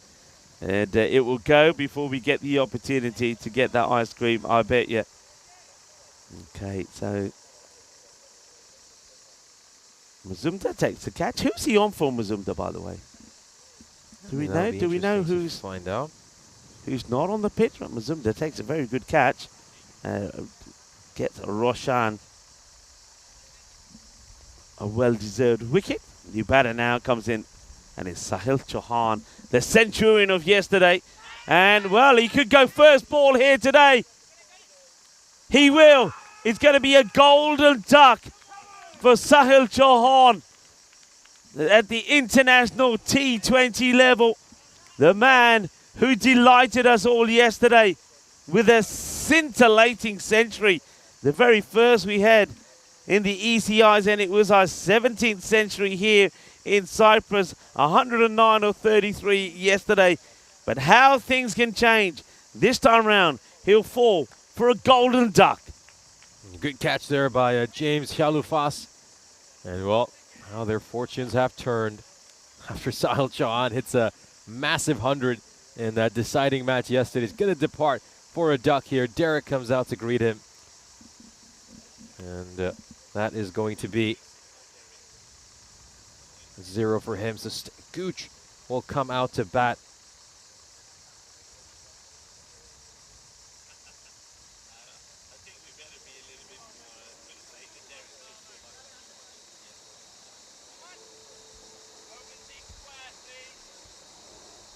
In comes Gooch. We know he's a quality batter. Probably not able to make the amount of runs he was hoping to in the ECI. Probably it's a little bit unlucky at times as well. Remember, he hit a cracking shot, a cracking cut shot at one point that struck the umpire at point. So he was, I would say, a little bit unlucky with it on a few occasions. Also, didn't get an opportunity to bat a couple of times, but you feel this T20 format will certainly suit him very nicely. Technically gifted player. Yeah, I mean, he's coming in. There's still plenty of time to bat, isn't it? He doesn't have to really get going straight away. Though he will be, of course, a little bit wary and keeping an eye on the run rate at the moment. So taking his time. And, this Arslan Amjad, though, he's probably thinking now, right, all right, what do I do here? Do I go ballistic and risk losing my wicket, or do I now say I have to try and stay here a bit longer until Stefan gets going? That certainly would be my shout. That's not a good delivery to start off, though, to him. And Taranjit Singh starts with a wide down the leg side.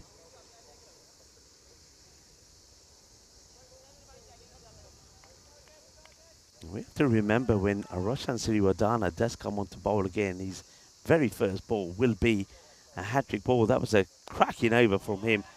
Just 4 runs and 2 wickets.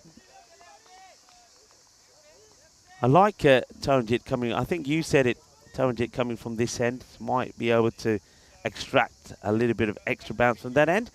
Okay, Stefan Gooch has put a fantastic performance in already in this match, especially with the ball. Picked up 3 wickets for just 24.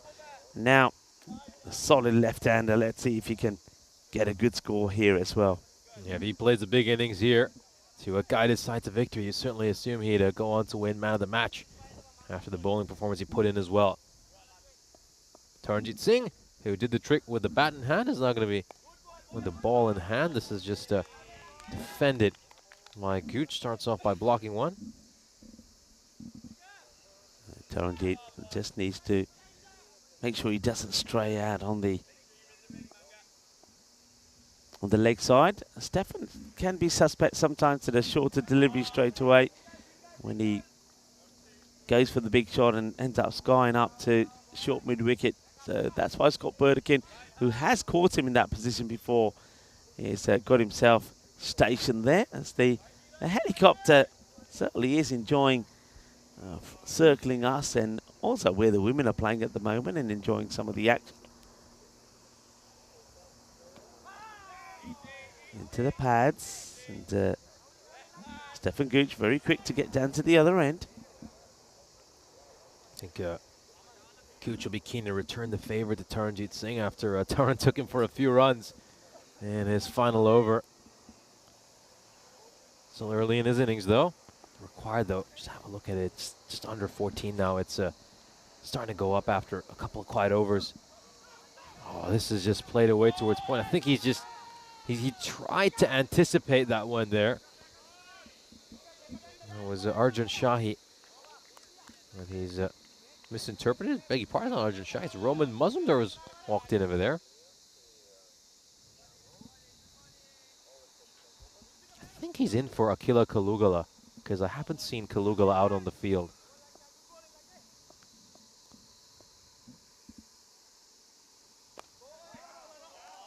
Well blocked out there by Gooch. And another good over here for Singh so far. Well, the umpire that should be the over, yep. So the umpire was just waiting for confirmation. A quiet over here, just 10 runs off these last 2 overs, and Cyprus have just made it that much harder for Estonia. The required goes up to above 14. Yes, actually, when you think that they just got going, didn't they, in that that over at number 11 when the captain Scott Burdekin went to 24. But look how well Cyprus responded as the players take some drinks. Mangala continued to bowl well. He only went for 8 in the next over. Then Roshan Sriwadana went for 4 and picked up 2 wickets as well. Now Taranjit, a good over from him. Now this is where the acceleration now has to come. They are after 14 overs on 110. At this same point, this is where Cyprus were on 96.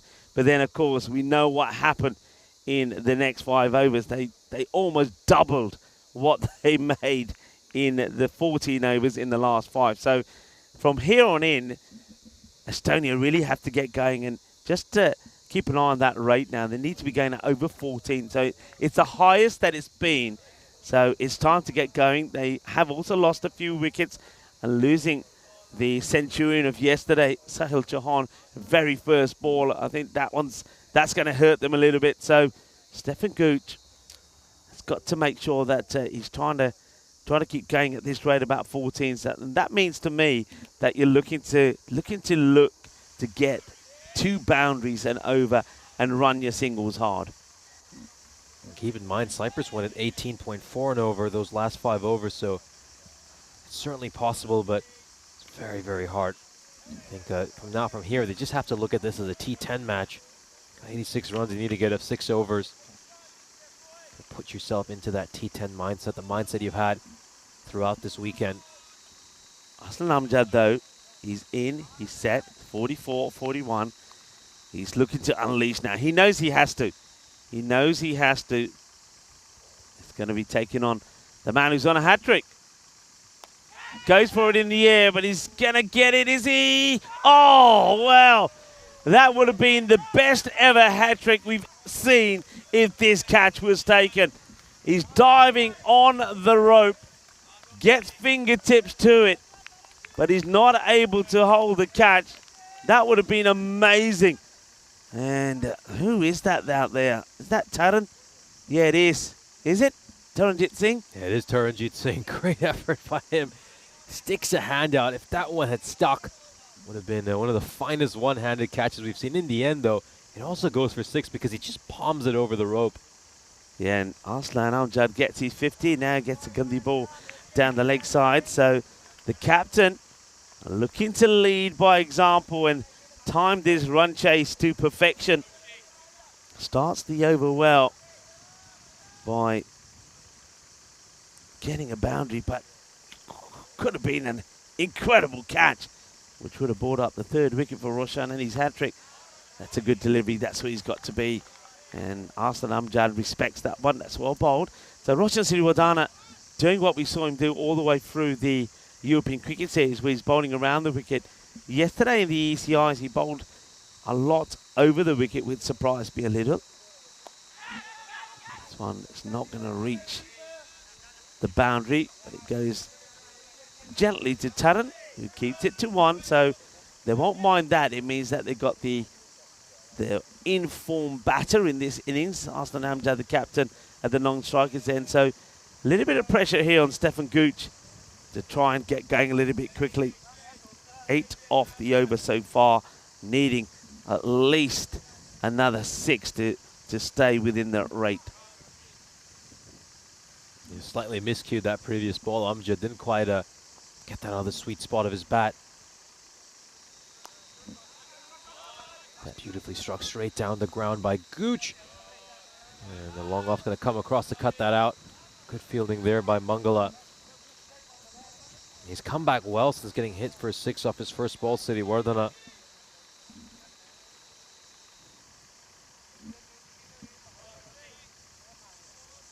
And needs to prevent this one going to the boundary. This becomes quite an important couple of deliveries here. And oh, that's Gandhi.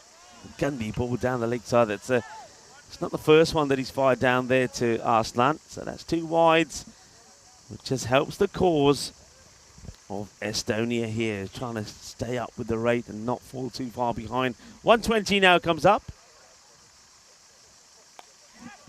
And make that 126 because that's in the slot. And these extra balls being punished. And that's why you don't bowl those extras. That's why you don't get those wides in. And Nish, I've just spotted something. I don't know when this happened. Maybe it happened at drinks. But that's our man from Barcelona. Nilkesh Patel is out there. So we've had another change in the umpiring. So I know Tom and Steve started this match. And then I know that it was Tom that felt a little bit unwell for the start of the second innings. So Paul came in. So now Nilkesh Patel is out there. Yeah, we just received an update a couple of minutes ago saying that Tom Smith is feeling unwell as well and has been replaced by Nilkesh Patel for the remaining overs. This is just going down the leg side and it's a wide. So yeah, both are starting umpires, Tom Smith and Steve Ross, not feeling well. Well, Tom and Steve both started, and now Steve's gone and Nilkesh is in there. Well, I wonder what they got up to last night or where they went. That's the place to avoid. Smash down the ground into the side screen. Boom! Shakalug here. And Arslan Amjad starting to turn it on. And they're starting to get the big shots in. Here's the captain. Getting some important knocks in here. He just bowls that one in the slot, Siddhi Wardana. It's always going to be easy for Amjad to get underneath and elevate for a 6. And Amjad's just done well here. He's starting to, he's paced his innings really well. He's gone on to run the ball for most of his innings. Once he got into the 40s and then, of course, his half century, he's just starting to shift up the gears and he's accelerating now. And Estonia, well, this is where I said they need to be heading into those last 3 or 4 overs with the required somewhere around 13 or 14. 20. They've got a chance here. 3 coming off that over. And that's exactly what they needed after those 3 quiet overs. They had 24 from Scott Burdekin over number 11, then an over of 8, 4 and 6, and now 23. So they've reduced that rate from 14 to 12 in a better area. Arslan Amjad is going well. He's got some of that Stefan Gooch there.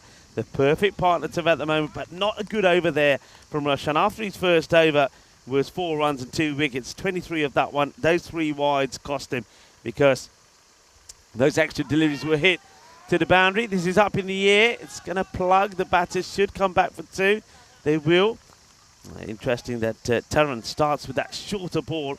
But again, starts with a shorter ball, but doesn't really have a field set for it. So if you're going to be doing things like this, you've got to at least set a field for it. You've got to have somebody back there. So they're quite happy not having anyone back on the point for Stefan. They've got a sweeper out sort of in the extra cover area. And that's where he is here now. He'll do the fielding. Should be just the one. Taking it on. It's a long way to throw from. And that's a very good bit of running. Great running there between the 2 of them. They'll get back in time here for the second run. I think he needs to be a little bit careful with that line as well. The kind of field setting he has. It's been set to bowl full and straight. Point is inside the ring. Fine leg. And third man are in 2. Yeah, that's better. That's where he needs to be. That's where he needs to be.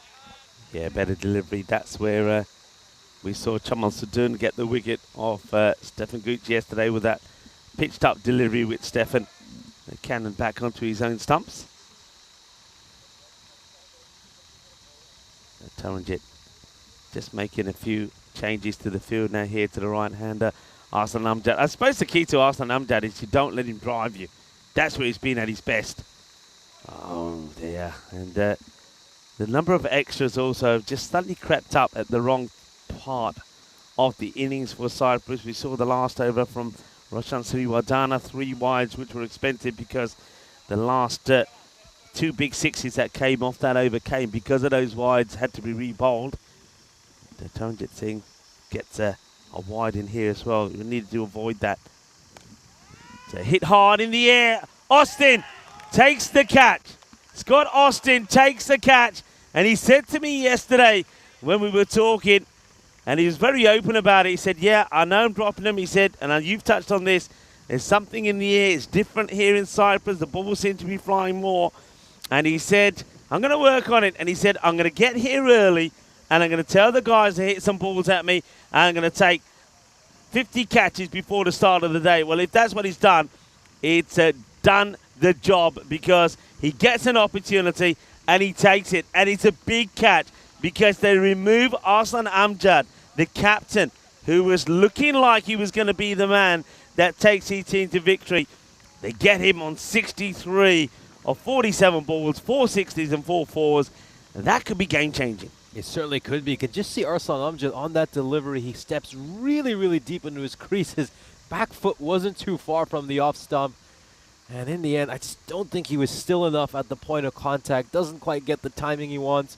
He was looking to go towards that point boundary, but he just hasn't got underneath it well enough to get it over the fielder. In the end, he's found Austin, and it's a very well-taken catch. So another wicket falls, and now Bilal Masood. You know, we've talked a lot about the struggles he had during the ECI. 4 ducks, made 7 runs in the other match. And boy, he's going to need to step up here. His side are in a bit of trouble. Taran just trays down the leg side again, so the extras could be an issue here. Taranjit, but he has taken the wicket there, of course, of Arslan Amjad. So these two batters, Stefan's not been out there too long. He's only faced 8 deliveries on 9, and Bilal Masood still to face his first legal delivery. Yeah, he hasn't had the best of times, Bilal Masood. That's that Yorker length delivery. Should be no run this time. Yeah. Was it 4 ducks or 3? I thought it was 3 ducks and he got a 1, and he got a 1 and a 7 or something. Yeah, it might have been 3 ducks. But that's not what he's in to do. He's in to bat. Well, maybe he's in because he's a T20 player. Let's wait and see. He ain't got time to hang around, though. And he just plays that out gently onto the onside. But you can see Cyprus, the field that they've got set here at the moment, they're not too worried about giving away the singles. And Taranjit, even though he does bowl 2 wides in there, he does pick up the wicket of Arslan Amjad thanks to a great catch there from Scott Austin. And the over goes for just 7. And Estonia, 140 for 4 at the end of the over. So 16 overs completed. They're needing 55 of 24 balls. Yeah, and quite a bit of trouble here, Estonia. I think this is where the big difference between their side and the Cyprus lineup comes in, because if they lose a wicket here, the next batter would be David Robson. You know, he's certainly got some quality, but he's not someone, I guess, who you look at as a big hitter compared to a side like Cyprus, where, you know, you can see that 8th wicket partnership. They're bringing in the likes of Taranjit Singh and Arjun Shahi. Yeah, risky call this. Roshan Sriwadana, after going for a magical over, is being asked to bowl another. I suppose the damage was done by Arslan Amjad, who's not there. His first over did go for 4, so, and I noticed straight away he wants to be coming over the wicket. Nilkesh Patel just checking. So bowling to the left-hander over the wicket, Stefan Gooch. Stefan Gooch, when he's in form, he gets the footwork going, takes a couple of steps and hits handsomely over. A long on and long off. Let's see if he gets going here. Goes for it, and that's what I'm talking about. That's Stefan Gooch at his best. No messing around. He picks the length early, and he clobbers it. And he knows he's got to do this. He knows he has to step up, and that's smashed away. Yeah, very nicely. Great use of the feet here by Gooch. Gets underneath the ball well. And he smashed that a long, long way. And Sivardana, well, he did mention it was a risk to bring him back for the second over. Went for 23 in the last one. And he's just been clobbered for a massive 6 here. It's a big gamble. It really is. When you've got other bowlers in there, I mean, it is a big gamble. All right, up in the air. Fielder coming across. James doesn't get it. Down it goes. They'll take 2. Big moment. Stefan Gooch gets dropped on 15. Yeah, big moment here indeed. Goes up in the air. Chalufas maybe a little bit slow out of the blocks. But it was always going to be tough with the amount of height it has. He's not able to get to it. It goes down. And Gooch gets another life and a couple of runs. Yeah, that could be so important. All right, now down the ground, and that's going to be big 6. That's a beautiful shot. Well, watch out in the tower. That's coming your way, and that's Martha Maria who's up there. And another Maximo. Yeah, it wasn't a good move, this, for the bowling. You've got so many other options available to you. I don't think you go to a man that's gone for 23 in his last over. So that's 15 have come off this one. There's still 2 balls to go. And Roshan Sriwadana, he's gone for 42 already. This one gets played away. And they'll settle for just a single because they've gone past the score that they need to try and get in the over. Keep in mind, with a left-hander on strike, they have 2 off-spin options. They've got Scott Burdekin and Neeraj Tiwari, who hasn't bowled at all. So yeah, it wouldn't be a bad idea to use the off-spinner against someone like Gooch. Yeah. Uh-oh, Mr. Whoopi's going. Told ya, it's going to go before we get a chance. Anyway, Russian. Down the ground is going to be 6 more. He's bowling runs. And that's been a big tactical error for me from the captain, Scott Burdekin. He's gone back to a bowler who just got smashed for 23. And now he goes for another magical one. That one goes for 22. Yeah, great over here. Great over here for Estonia. These last couple of overs, which Siriwardana has bowled, have gone for 55 runs. These have been match-changing overs. And have a look at this. Estonia now need just 33 runs of 3 overs. I'd say they're slightly ahead in this game. They're ahead. They're ahead. They've got batting to come. They've got Stefan Gooch and Bilal Masood. Masood, he knows what his role is. Take the single, give the strike to Stefan. Stefan, of course, he always gives chances. We know that. Even when we saw him batting in Estonia, when he scored his ton, he was dropped a mountain of times. When he scored the 150, it was the same. He gives chances, but if you don't take them, if you don't take the chance offered to you for big players, then they'll punish you. And I just think you go back to that chance there from James Chafus. I think you've got to take that. He doesn't take it. Catch goes down. Gucci survives. Yeah, so 3 overs left over here for Cyprus. I think Gunasekara is going to bowl this one. You'd imagine Shahi to have one of them. And then the decision comes in. Who do you give the 3rd over to? I'd say it has to be Taranjit Singh. You know, he's got 2 overs, bowled superbly, 1 for 13.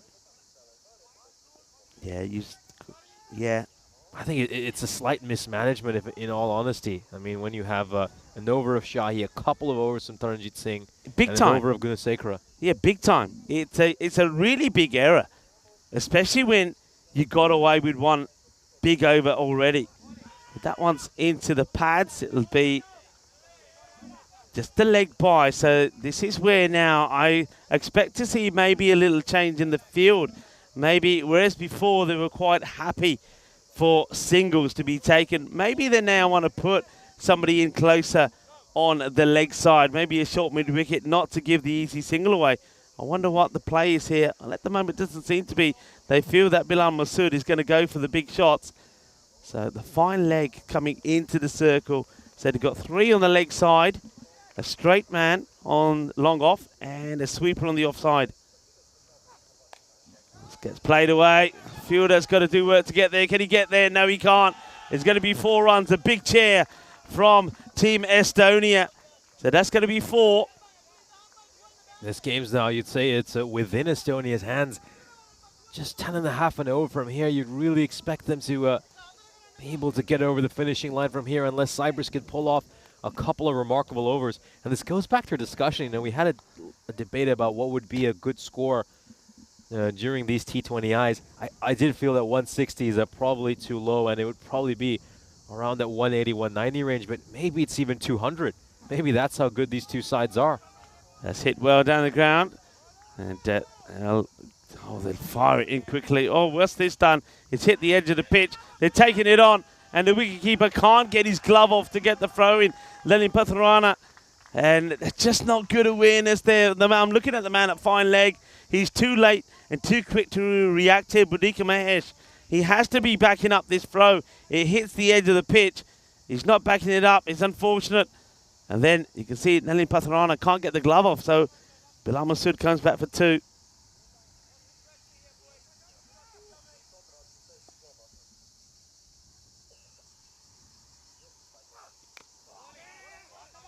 Scuffs it, and they'll take the single. I think singles here is a win. I mean, 26 of 15. I think you still should be looking to have somebody in to stop the singles. Or maybe to Stefan Gooch, you push out a little bit, because he's the batter who's probably the one that you want to try and prevent hitting the boundaries. That's what he looks set to be doing here. Mangala to him. It's hit well and gets through the fielder. There once again we'll be looking to go for 2. Is that another half a chance? It's Taranjit who's trying to get there. I think it just gets through his hands. So 2 more taken. It's over going well at the moment for Estonia. 10 runs from it. That's all they need here, 10 and over. So they've got the runs they require. Hits this firmly. It'll just be 1 bounce to the fielder, just be a single. So they stay ahead of where they need to be. The score moves to 174 for 4. 12 balls to go, 22 required. This becomes a very important over. Well, in T10, we say it all happens in the 9th. Maybe in T20Is, it all happens in the 19th over, because this is key. Now, who did it go with? I think you've got to be looking at something like Arjun Shahi, maybe? You got an over from Shahi, a couple of overs from Taranjit Singh, who's going to end up, if this game goes to the final over, bowling 3 overs. So, yeah, you have to say the bowlers have probably been slightly mismanaged here. I think someone like Taranjit Singh should have been bowled out. I can't believe also that Niraj Tiwari hasn't been used. I really don't understand it. I mean, Scott Burdekin came back to bowl the 11th over. I don't think he should have. I think he got away lightly bowling the 9th to help Mangala change ends. I understood that move. But he bowled that. You could have gone with Tiwari to bowl that 11th over. Go with Tiwari. If your bowl's a good one, just stick with Tiwari. Tiwari is a bowler, whereas I think Scott Burdekin isn't also bowled. So you've got to use your key bowlers. And for a bowler that we thought would be key, that's a no ball. That's too high. It's going to be a no. Is it going to go to the boundary, though? They will come back for 2. That's going to be 3 runs, no ball, and 2. So not a good start here for Arjun Shahi. Yeah, when you've got an out-and-out bowler in your side, you've got to bowl him. And especially when he's somebody different. And Niraj Tiwari is. So, yeah, I think your words are good. Mismanagement, definitely. All right, free hit coming up here now. There's Stefan Gooch. And he's not going to miss out on this opportunity. He's going to go guns blazing. Down the ground, and this one is going to be 6 runs. 6 carreras. Balle. Well, this one almost knocks Nish off his chair. Good hit, straight down the ground. I told you he's not going to miss out on it, and he doesn't. No, he doesn't miss out on it, and certainly been targeting our commentary box as well. This one goes straight down the ground. As you can see, just had to rush off my chair. Well captured there by Spring Productions. Estonia now need to go just above a run of ball. And well, it looks like they're going to be able to do this chase with maybe as much as an over to spare.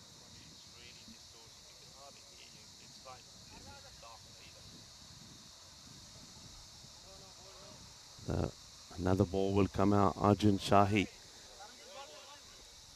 needs to try and get something. I mean, get a wicket here now. It can make a change. Get a wicket here. A new batter coming out. But just 13 off 11 required here. So the next few deliveries here very key. Doesn't help himself, though, by bowling that no ball. It's hit pretty well. Should be just a single. Scott Austin has got a good arm on him. Gets it in pretty quickly. So now over to Bilal Masood. Singles enough to do it. Singles enough to get the win. Estonia timed it, you would say, to perfection. They too, the same way that Cyprus did, got the acceleration in at the right stages.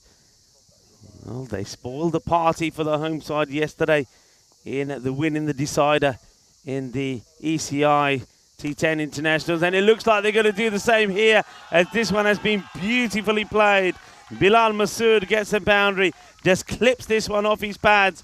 4 runs. They're almost there now, needing just 8 of the next few deliveries. And I think that this innings has demonstrated that you probably need to get above 200 over here to have a good score. I think obviously over that T10 weekend, we just saw how much power these two teams have. And it seems like the tactic is quite simple, bat through the first few overs, don't lose too many wickets, and then treat the last 7 or 8 overs as if they're a T10 match. A miscue. Opportunity taken. So they get a wicket. Bilal Masood gets to the highest score that he's made so far here in Cyprus. Gets to 19 when we'll go. So new batter coming in, gain and strike. They're still needing 8 of 9 deliveries. That means that this next delivery becomes very key. Just to touch on that point, I don't think necessarily so, Nish. I think if teams are bowling badly, then you could turn around and say 250 is a score that you need to get. I think if you look at the way that in both these innings, the first sort of say 14 overs have gone, 14 overs 110 in this innings, 14 overs 96. So if you're bowling well and you're bowling tightly, you will contain and can contain teams. I still stick by what I said. I think that 150 and 160s will win you matches on it if you bowl well. But what we've seen and what we've seen demonstrated here is this bad. I mean, you put it perfectly. The bowlers have been managed bad, and that has cost you. And that could be what's costing Cyprus the win here. Yesterday, they managed their batting bad, and they lost matches. Today is the bowling. So they're making mistakes, tactical mistakes. Short delivery, gets played away. They will want to try and hard to come back for 2. Scott Austin, he's got a good arm. Good pickup. In comes the throw. This is going to be close. But he think he gets there. Really good running, but a great bit of cricket all round. This is what you expect to see at this level. Excellent cricket. First of all from the batters, running hard. They run quickly. And also, how about this for a pick up and throw from Scott Austin? Gets in, picks up, gets the throw in straight away. 1 bounce to the keeper, but watch the batter come in here. Gets in, home easy. Very good running. 6 off 7. In the air. Is it going to be caught? No, it's just out of reach. Picks up, they're going for 2. In comes the throw. They will get there again. Oh, they're hustling. There's been terrific running between the wickets by Estonia at the end. Really putting in the effort, hustling, as he said. Looks to play this one over cover. He was going for glory punter. He wanted to win it with 1 big shot. Burdikin decides to take a shot at the stumps. And he looks like he does make it back in time. Look at that lunge he has put in over there. Great running between the wickets. Estonia just need 1 boundary here to win this game. And you can bet that Gooch will try to win it in style for his team. We'll have a look at the bowling figures here for Cyprus. Arjun Shahi bowled superbly, particularly in those first 3 overs, but then he ends up going for 18 in his final over. Dhananjit Singh, very surprised that he's not going to bowl 4 overs in this match. I think he's been spectacular, and it's a little bit of mismanagement. And he's going to end up with 3 overs. Yeah, the other thing, just to turn your attention to, remember how the innings ended. Remember when they turned away a run? Should have gone for 2. Only went for 1 with a ball to go, and then that last ball was faced by Taranjit, and he gets bowled. All those little things come together here. So Cyprus, they finished on 195. They should have had 196 because they turned down a run. Then if the last ball lost a wicket. Anyway, back to this one. That's played out. Now, once again, will they go for 2? I think they will. They turn, they go. They'll get there. It's been very impressive running. So that's 2. That means 2 required for victory. 5 balls to go. Stefan Gooch has come in and played the perfect part. Had time to get in. Got himself in. And then when he needed to get the big shots in, when Aslan Amjad got out, he played the big shots. Taranjit, can he get a breakthrough? Nicely played. They're shouting 2-2-2-2-2, but they won't get 2. This will tie the score. So scores are tied. Any run now would do it.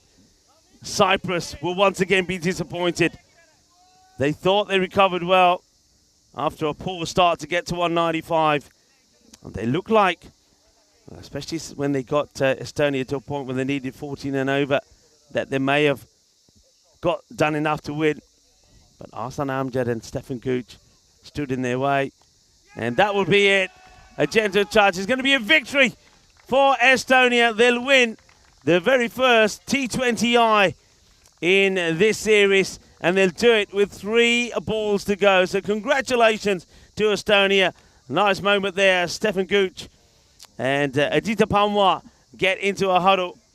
And Gooch, the left-hander, plays the perfect innings. He'll finish 40 not out of the 20 balls that he faces.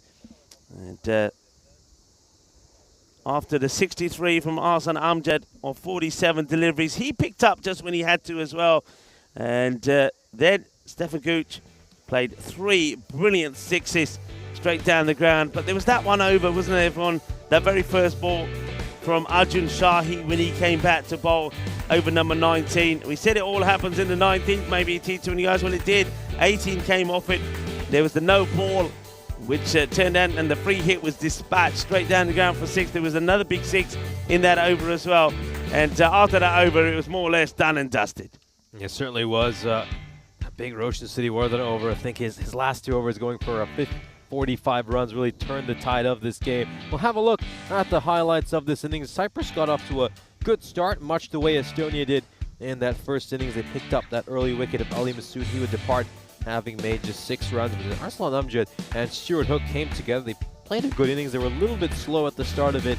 They spent some time out in the middle. They put together an 84-run partnership. They steadied the ship, and they put Estonia in a position where they had plenty of wickets in hand with a chance to attack right at the end of the innings. And that's exactly what they did, going at a run rate of 15 and over in those last 4.3 overs. Hey, how important was that? The 5 penalty runs, the ball hitting the lid as well. So all these little things come back and haunt Cyprus. The way they finished their innings, particularly the drop catch, of course, when it was James Chilifus who had the opportunity to remove Stefan Gooch when he was only on 15. Arslan Amjad also gave his chance when he was on 50 to Taranjit. Taranjit is a difficult one, but wasn't able to take it. If he took that catch, that would also have been a hat-trick to Roshan Sriwadana. But again, it's about management. You have to manage.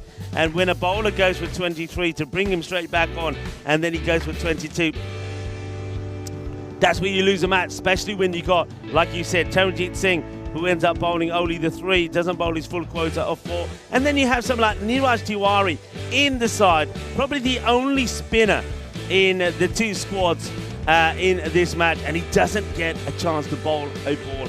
I don't think they do that right, and as a result of those little tactical mistakes, they lose this match. The same way that my belief is that they lost the ECIs as well at the weekend. Tactical mistakes, i.e. with the batting and in the way they use the bowling. That if you make those mistakes to the good sides will punish you. Certainly will, and that's what Estonia did here, picking up another victory. Great tour of Cyprus for them so far. They, of course, grabbed the ECI trophy yesterday by winning that deciding match. And they start off in terrific fashion here. A little bit of thinking for Cyprus to do. They have to go back to the drawing board and reassess a few things they did in that second. As you can see, they're just having a team meeting right now ahead of the second T20I, which will be coming up very shortly. Here's a look at the scorecard of this innings. Arslan Amjad top scoring with 63 runs, 47 deliveries. He had a big 82-run partnership alongside Stuart Hook. But the most impressive innings there was Stefan Gooch right at the end, stepping up, hitting that match-winning knock. He batted with a strike rate of 200. Yeah, it's T20Is. I think Steph knows himself that that's really the format that he likes to play, and he's shown that there. I mean, you can see him, and we said this before, you can see him coming higher up in the order as well. He did come in at number 5, which sort of makes sense when you think that the batters that came in before him. But just having a left-hander higher up there, maybe he comes in at number 3 with Stuart Hook comes in. Hook comes in at 4. And Sahil Chauhan, all right, he didn't click this time around. But, you know, when a big player like Sahil Chauhan gets out for a golden duck and you still go on and win a match when you're chasing 196, you're going to be very happy as a side. But you don't rule Cyprus out. Cyprus are probably thinking, well, we always led in the ECIs, and it was Estonia who came at the end and won that series. And maybe it's our turn to come from behind and win the series. So plenty of cricket still to come, but we make a fantastic start to this T20 International Series. Cyprus put 195 on the board after a tremendous finish to their innings, scoring 92 in the last 5, but it wasn't enough. Estonia, they get there with 3 balls to go. So we're going to take a break now of around about 25 minutes, and we'll be back to talk you through the second T20 International between Cyprus and Estonia.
This European Cricket Network event is proudly brought to you by HCL Software and Paramatch.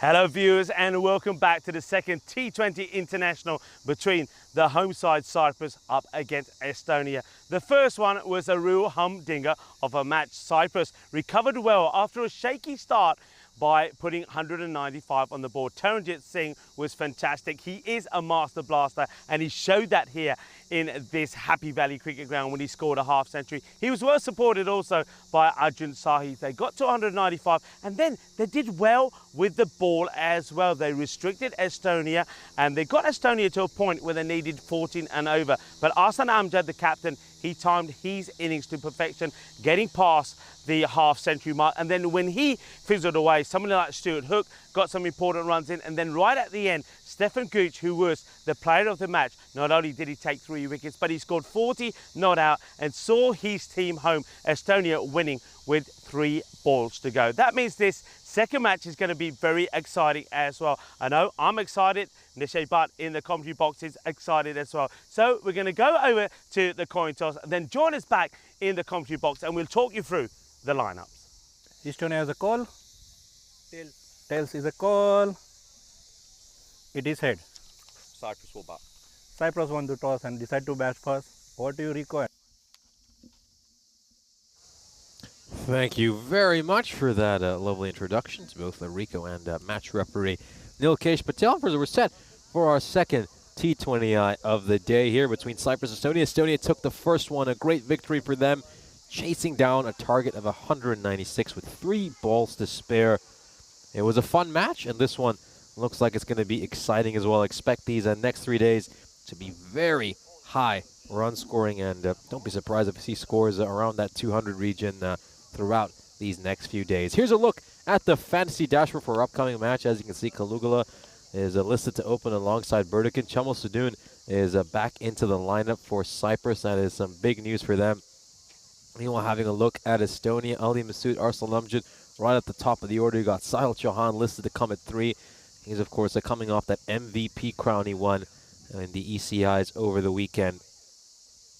Very, very strong lineup. Of course, Vislapu has been inserted into the lineup for Estonia for this game. And he's going to be a big addition for them. We know he bowled superbly over the weekend. It's very economical, picked up wickets during important periods in the match as well. So a change each for both sides. Let's see if those players can make an impact in this game. Cyprus, once again, are going to bat in this first innings. And, you know, you would say that they posted enough runs on the board in that first match. They were in all sorts of trouble. They got off to a terrible start. They were 12 for 3 at the end of the 4th over.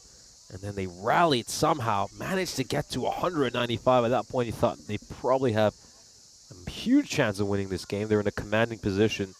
But Estonia, well, they paced themselves perfectly. Were a little bit slow to start off, but then they just kept going and going, kept accelerating that run rate, kept wickets in hand. And in the end, they chased that down, needing just 4 runs off the final over. It's a solid unit, this Estonian team. I think coming here away to Cyprus, difficult conditions, challenging conditions. You're playing in the heat. Heat that, mind you, has been too hot to handle for a few of our umpires. But Estonia coming in from the Baltics. You know, it was 12 degrees Celsius when they left Estonia, and raining rather heavily. And then they come here to Cyprus, not a cloud in the sky. It's in the mid to high 30s, low 40s. And they've done so well dealing with it. Here we go, first ball. A lovely ball to start off by Robson. I expect to be Robson and Gooch opening the bowling once again here for Estonia, just as they did in the previous match. Oh, just gets so much swing on that. Looking to hit it towards the mid-wicket, just closes the face of the bat there, Kalugala. Yeah, so little change in the opening partnership. It's Sudun and Kalugala, not Burdikin. On the back of a length there, just struck him around the midriff.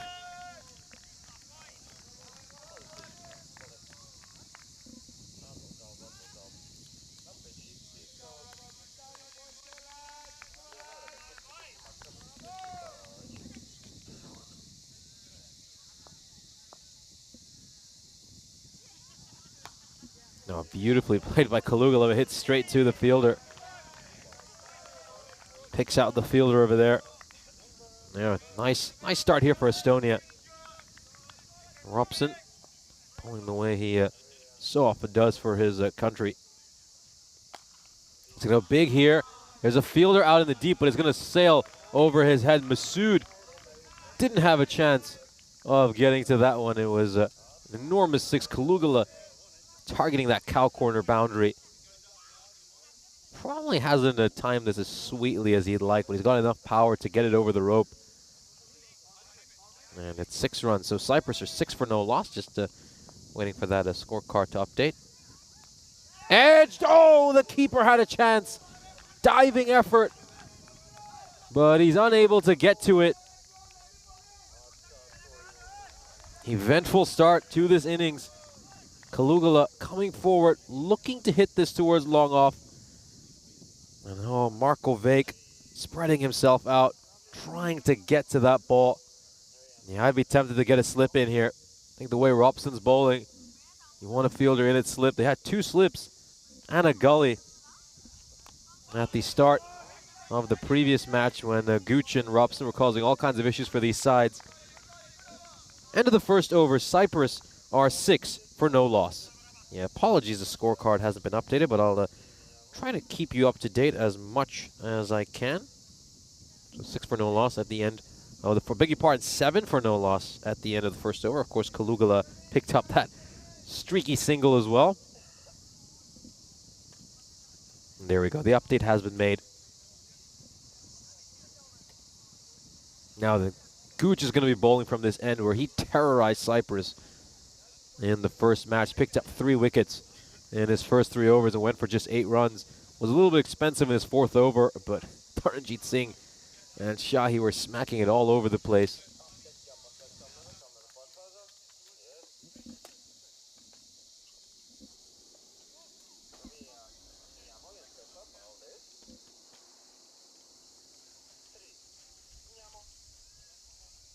Yeah, Gooch just moving that fielder at short cover into a traditional mid-off position.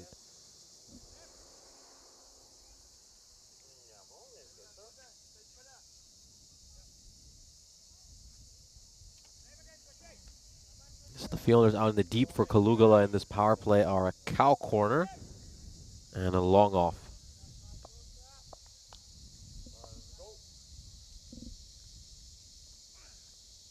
Now he's going to look to hit this one across the line here, Kalugula.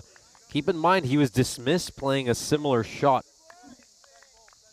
in the first match. Was swiped at one across the line when he should have played it with a straight bat.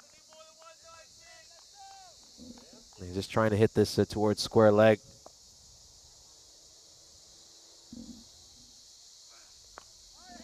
Well blocked out there by Kalugula. Good bowling by Gooch. This is very similar to the way he was bowling in that first innings.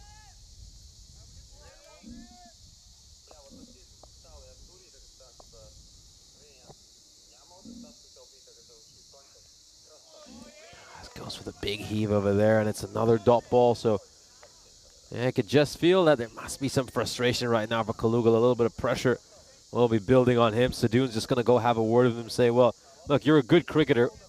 You can play some good cricket shots. So let's just see if Kalugula can improve over here.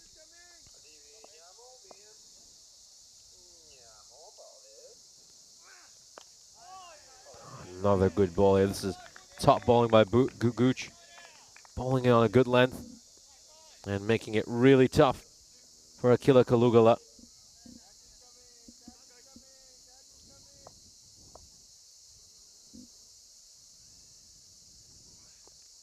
Oh, there was an edge again. This is the second one Kalugula has nicked.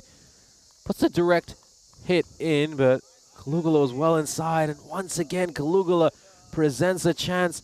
We'll have a look at this. Swiping across the line. Now, was there bat involved? Or was it just off the thigh pad? Yeah, it looks like it was off the thigh pad. Of course, I want to take you through these T20I matches. I'll be here alongside you, Nishchevan, and joining me is Rico Full. Yeah, good to be back. And Stefan Gooch, remember the first over he bowled was a double wicket maiden. And it looks like he's going to get another maiden in here. But Kalugala, I don't know why he's trying to lash out on the leg side. He's not playing a single shot on the offside. It's not like him at all. And they've got the trap set for him anyway, so he's going to fall into the trap. He just gets a little bit of bat into this. That's better.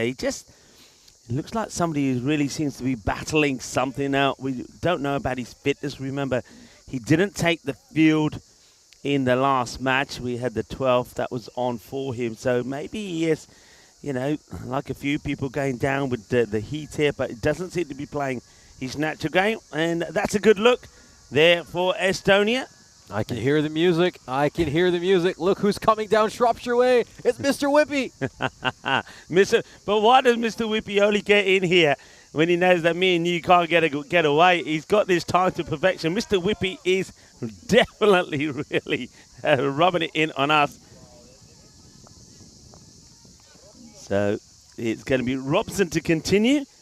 And the Kalugula would once again got himself back on strike right. He gets this one through. Now that's better from Kalugula. He's a top player. He can play all the kinds of shots that are in the book. But at the moment, he's just been trying up until then, just trying to lash everything on the leg side. So, okay. So it's an opportunity now for Chamal Sudun to face another delivery. Just the one he's faced so far. Flicks that away, taking on the quick single. The throw comes into Robson's side. Chamal Sudun, of course, yesterday would have been disappointed in that the decider, the fifth match between them and Estonia. He smashed his first ball straight into the hands of Parkins at point. He's looking to come back strong here himself. That one's a little bit down leg side, but straight to the fielder. Stuart Hook makes a stop, no run. I think one thing that's worth noting, of course, is that Kalugula, the way he's batting, it reminds me a lot of the way he used to play back in 2023 when he used to try to just smash everything towards the leg side in that ECS we covered last spring. This is a beautifully played by Kalugula. That's more like it, opening up the offside, hits that one away for 4. And this was the step he took in his game this calendar year, where, of course, he's won a couple of championships with the Sri Lankan Lions. It's the fact that he's been able to just open up the offside. He plays these straight batted drives now. Much better cricket. Yeah, it's a much better shot. You know, in the power play, players are inside, so he's hit that nicely over the top, nicely timed, gets his feet into play. That's what he can do. He just needs to, that's what he's got to do here. And these two, that's what Chamal Sudun will be trying to say to him. Hey, say, look, it's me and you. Me and you. Remember me and you? Remember the 228 we put on together? And not that long ago in the European Cricket Series here. And they put a couple of big partnerships on these two. That's what they're looking to do here. Both left-handers, if they can start to click, they can certainly help to give Cyprus a very good start here.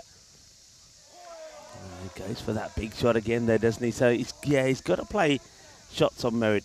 Want to update the viewers as well. Remember, we did say that at the same time we started early this morning with the men's T20 International, the women's also played one in the ground next to us. I can give you an update there of the result after this ball. That's a nice looking shot. It'll get just a single.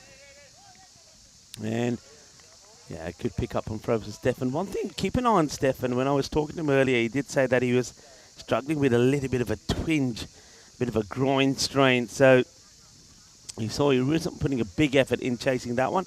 It's the end of the over, 15 without loss after 3. So in the match between the women T20 internationals, between Cyprus and Estonia, well, Cyprus are flying the flag for Cyprus at the moment. The men might have gone down, but Cyprus got that win. They put 145 on the board, and Estonia battled hard, but got to 95. So Cyprus get the first win in the women's T20s. And of course, if you're looking forward to seeing that action live, well, you will do, because they will play the final match here at this Happy Valley ground. That's played up in the air, gets it over Stuart. And, well, Chamal wants it. He runs hard. He knows he's running to the danger end, and he backs him. He's going to get there. Oh, well, this one takes off, and I think it hits Stefan on the chest as it comes through. Yeah, he's taken that one, hasn't he, Stefan Gooch? I think one thing that's just worth reminding some of our viewers who might just be coming in for first time in this broadcast. Have a look at this. Where does Stefan take that? Yeah, right on the chest. That'll hurt. But it's worth noting that this end, which Stefan Gooch's bowling form, which he named the Derbyshire Road End.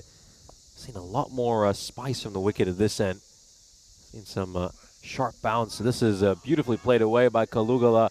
Just going to take one hop before going over the rope. 4 runs. Yeah, nicely played. Kalugala just slowly but surely starting to find a bit of rhythm here now.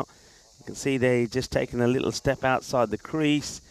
So he's able to get to the pitch of the ball pretty quickly, and he whips that away quite nicely. So 4 runs to start here. And the first boundary, that's come off Stefan Gooch. He's been pretty economical up to now. I think that one's gone in the hedges, and needs to be dug out. We might find another ball having to go out there in a moment. It gives me an opportunity to say hello to everybody in the chat that's joining in. Hello, Rob Thompson, and to Helix as well. I hope you're having a fantastic Monday. Good start to your week. Stefan Gooch gets the ball back after it's been retrieved from under the bushes. Robson comes back into the circle, and Kalugala just has a look round. It looks like there's a bit of ongoing repair happening to the ball there now. And, maybe it was a thorn that got stuck into the ball there. So the umpire just helps out Stefan. Up in the air and gone. Well, that's a really soft dismissal. Stuart Hook takes against Stefan Gooch, gets another one. And Kalugala, he doesn't really go for this shot. He sort of leaves the bat there rather than go through it. And it's another one that goes. Well, Stefan's given his verdict off the delivery. He says he did a bit of this and did a bit of that, but it's not a good shot. And it's a very good catch, though, by Stuart Hook. Picks it up before the ball hits the deck. So Kalugala's miserable time continues as he takes a long, lonely walk back to the dugout as Scott Austin makes his way out there in the middle. But I suppose he's going out there at a better time this time than the last. At least they've got a few more runs on the board. Yeah, it's just not worked, has it, for Kila Kalugala in the T20 cricket so far? Not able to carry his T10 form into the longer format. I just wonder if he's second-guessing himself a little bit, because he just doesn't seem to be playing with the freedom he normally does. You take a look at that last delivery, he's just pushing out at it, playing away from his body. In a T10 match where I feel like he wouldn't really care as much about getting dismissed, he might just go out there, look to whack every single delivery. Maybe he just needs to enter these games with a T10 mindset and hope he can go on and make a half century for his side. Yeah, I mean, he doesn't use his feet in that at all, does he? I mean, he just needed to get a foot into it and follow through with the shot. But he stopped the shot as well. I think if he had gone for it, he would have got it over the hook. So it's just indecisiveness. It's nicely played from Austin, running to the danger end. And these two now, we should see some quite explosive running, really, if they stay in there long enough, because both of them are very quick running in between the wickets. They're great running between the wickets there. This is going to be a challenge for Estonia for sure, trying to deal with these two. Both great in the field as well. I think that's the other big thing. By adding Chamal Sadoun into the lineup, Cyprus now have another gun fielder.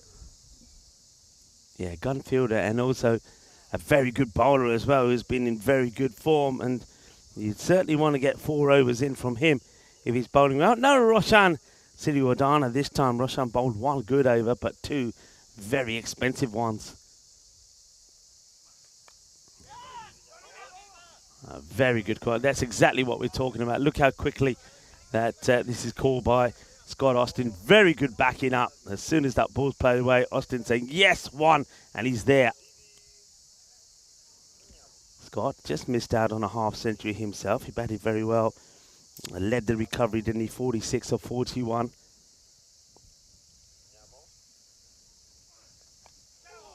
Top edge, and it's going to go away for 4. A little bit lucky there for Austin. A streaky boundary. Yeah, well, there's that ball that pops up.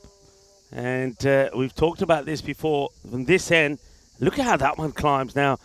I'm not going to say that Gooch is fast, but he's not that quick, and he just gets that ball in the right area. So there is definitely something there from that side, and I know we both have talked about it. So you just feel that maybe Cyprus this time around will probably want someone like Arjun Sahi perhaps bowling from the Derbyshire Road end, because he might just get a little bit more masala and spice in his bowling. As the end of the over means that Cyprus after 4 are 27 for 1.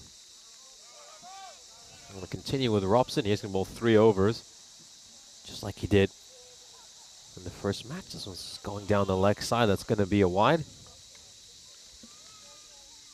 Yeah, just to update also on the temperatures. Temperatures are going upwards, so we started the day around about 27, 28 with a lot of humidity. Still very little breeze around the ground.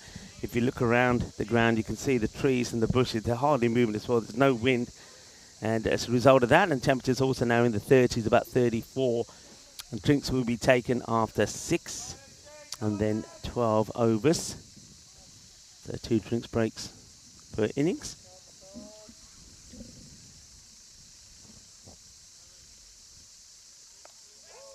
Pushes that one towards point near Sadoun, and he will get his single. I think yes, you know, if we go back to, of course, Kalugala, I think if he were to open alongside someone like a Sadoun or even the Scott Burdekin, I think the way they could manage their opening partnership is the other batter could just look to rotate the strike and try to bat out the innings while they just go to Kalugala and say, look, play your shots, pretend it's a T10 game, and if you get out early hitting a big one, it doesn't matter. Yeah. Going to be struck towards points, another dot ball. Yeah, I think one thing that Estonia will know, having seen enough of Scott Austin in that last match, he's not particularly strong or aggressive outside the off. He can play down the ground, and he can play a nice shot off his pads, but down on the offside, he's being a bit suspect, and that's why they're targeting here, and Robson gets it exactly right as Mr. Whippy leaves us again. At this point, it's just becoming a running joke, isn't it? I don't think we're ever going to get that ice cream. We certainly won't in this series. We'll have to speak to some of the lads here. It's a good pick-up and throw, and it's been well backed up. There's a bit ooze there as this goes by. I wonder if we can have a look at this side on to Dennis in the engine room, see how close this is. So, see a nice pick-up and throw. I wonder if we can have a look at it from the side. The umpire's... Yeah, he gets in though. So if a member of the Cyprus women's team wants to stop the truck, they'll do that, but none for commentators.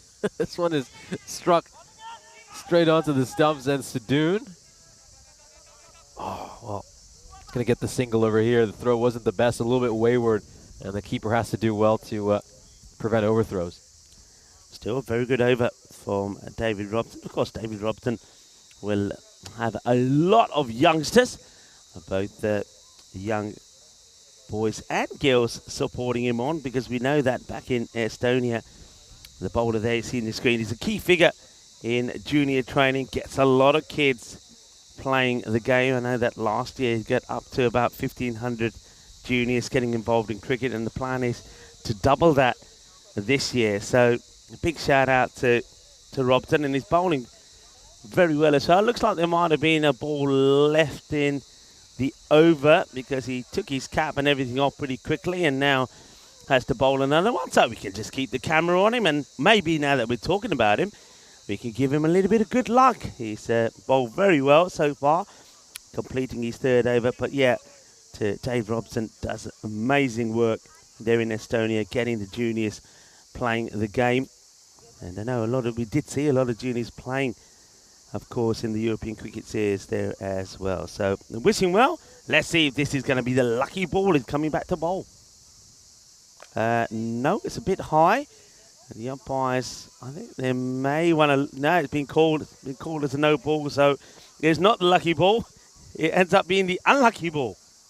Yeah, it's going to be a free hit here. Just that one just slipping out of Robson's hand, so probably wishing they'd forgotten about that 6th ball right now. But a free hit is coming up here for Austin. Can Austin latch onto it? Can he do something different here? He goes deeper in his crease, Austin. He was trying to turn a Yorker into an overpitch delivery, but he ends up inside edging it. Takes a single, keeps the strike. Cyprus are 33 for 1 at the end of 5. Yeah, and even with that no ball, it's still a very good tidy over from Robson. Just the 5 come from it, and the score 33 for 1. So not a Not a very good start at the moment, this from Cyprus, but we do know that they are capable of finishing well. Here's some of our upcoming events, of course. We'll finish here on the Wednesday. Czechia has started today already. Plenty of excitement happening there in Czechia. Bohemian got a good win in their first match, and now we've got a bit of a run chase on for United as Prague Spartans have posted 126. United at the moment 50 for 3 after 5, so they're really going to have to get going. And of course, Romania, Hungary, Bulgaria, Croatia, all still to come on the network. It gets played away, so very much tiki-taka at the moment. Just pushing and running and pushing and running.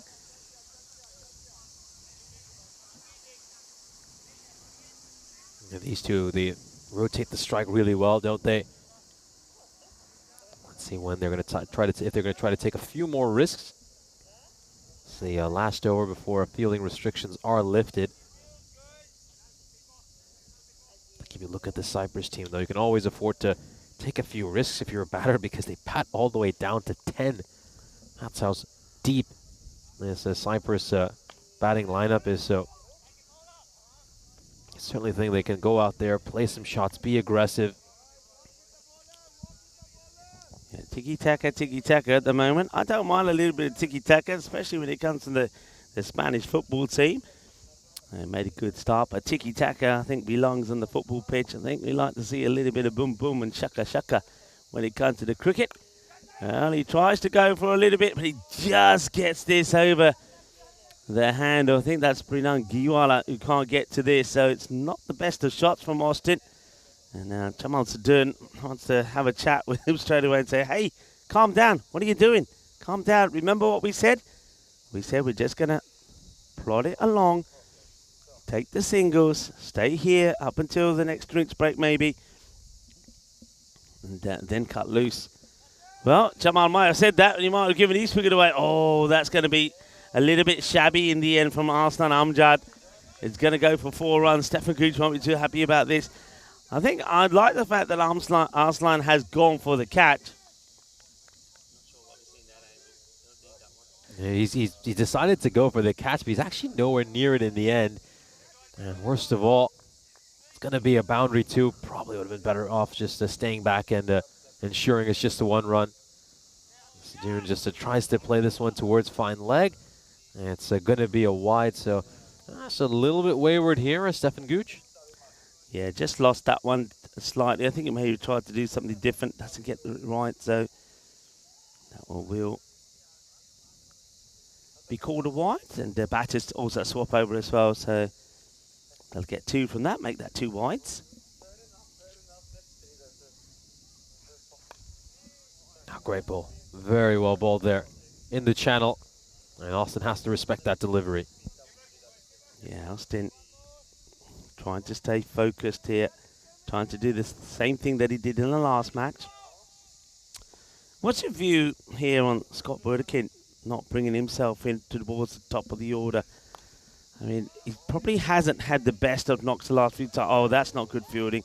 Put fielding there from the man who's out there in the boundary. So we've seen 2 bits of loose fielding. First from Arslan Amjad, and now this one here. You don't put a foot down on that. You've got to get down on it. And that's Sahil Chauhan, who up until now, after a brilliant day yesterday, hasn't had the best. So I'm going to take some drinks here now. We can maybe carry on that discussion about Scott Burdekin. Maybe he's listed to come in next, but maybe just a bit low in confidence. Yeah, I'm very surprised. I assumed Scott Burdekin was going to open the batting. I think he was in our team sheet, of course. He's listed to open alongside Kalugala. He's decided to demote himself instead. Yeah, I think, you know, he's just had a couple of low scores. That's not the end of the world. We've seen how well he's batted throughout these last 14 to 16 days, if you include the European Cricket Series as well, where he was superb for the British forces of Cyprus. Yeah, I'm a bit puzzled. I think maybe one other move they could consider is opening with Burdekin and Sadun and maybe using Kalugala in the middle order, where he's just going to be able to accelerate early in the innings and look to attack. Yeah, it's interesting, isn't it? Because the tactics are so very different in T20. You almost feel sometimes that, you know, there still is a place, because you've got a 6-over power play, and when you think about that, I'm thinking, well, if you've got a 6-over power play, would you like to have somebody like, for argument's sake, Taranjit out there as an opener to see if you can make the most of those 6 overs? I'd like to see that, because that gives you a very different start to what we've seen from the first 2 matches here so far. Yeah, absolutely. And I think that's how, sides like, let's say, England at the World Cup level have also had so much success, just attacking during those power plays relentlessly. And if you look at this Cyprus team with 10 recognized batters in their lineup, they can afford to take a few risks. Yeah. And maybe if they lose the odd wicket or 2, it's really not the end of the world. As we saw in that first match, 12 for 3. If Estonia were 12 for 3, I don't think they'd get to 195. Yeah, I mean, you've got a number of options. So I mentioned Taranjit. You could even go with somebody like Mangala Gunasakara up there at Hajjun Sahi. So just pick one of them and say, right, your job, power play, go big. And then if you do lose a couple of quick wickets, you still got the likes of the captain, Scott Burdekin. You still got the likes of Scott Austin, who could come and just slow it down a bit. And even somebody like Tiwari that we know can play that role. Yeah, absolutely. I think Tiwari, we saw him in that partnerships he would build with Pavandeep. A very smart cricketer, rotates the strike well, plays intelligently. Have a look at this delivery from Robson. We said that the other end is the end with a bit of spice. This one certainly doesn't. Watch this one come up. Wow, yeah, that's a cracking delivery. Really well bowled from Robson. So they are bowling Robson out this time. So he's going to bowl his quota. I don't mind that, because I've said this before. If your bowlers are bowling well, something like Robson, he might struggle to come back, because the heat is taking its toll here now. They're playing back-to-back matches here. And just think about this. This is like these players playing 4 T10 matches on the spin. That's what it is the equivalent to. And we know that when they've played 3, they've struggled. So he's going to take it out on them. And I think this is why this little bit of tiki-taka batting from these two is pretty good. They've got, he's gone. That's out. There's no doubt about it. That is out. That's come. Look at the reaction here from Stuart Hook. Well, he's got a little celebration thing going on there as well. And that is going to be the end of Scott Austin. That is, I suppose, the risk you take. And what that was leading on to, just talking about the way these two were running, is what they're trying to do maybe, what the plan is. Look, let's keep taking these singles. Let's bring the field in a little bit closer. Let's make them work hard. They get hot and flustered out there. But that is a brilliant. Look at that. That is the technique here. Picked it up. Look at when we look at the other angle here, look at the joy, though, from Hook. That's a sensational celebration. Well, could this be your HCL player of the day? But just want to focus on the fielder when he picks it up here. Look at the shape on him when he picks it up. Look at this, your HCL software player of the day. Look at that. Look at the head, look at the eyes. And when he hits, oh yeah, he's up and about. Lovely jubbly, he says. That's the way to do it. Sensational. Scott Austin, he's quick, he's fast. He might be the bowling man, but he's got no match for the throw there from the Superman. Stuart Hook gets the hook and gets him out of there.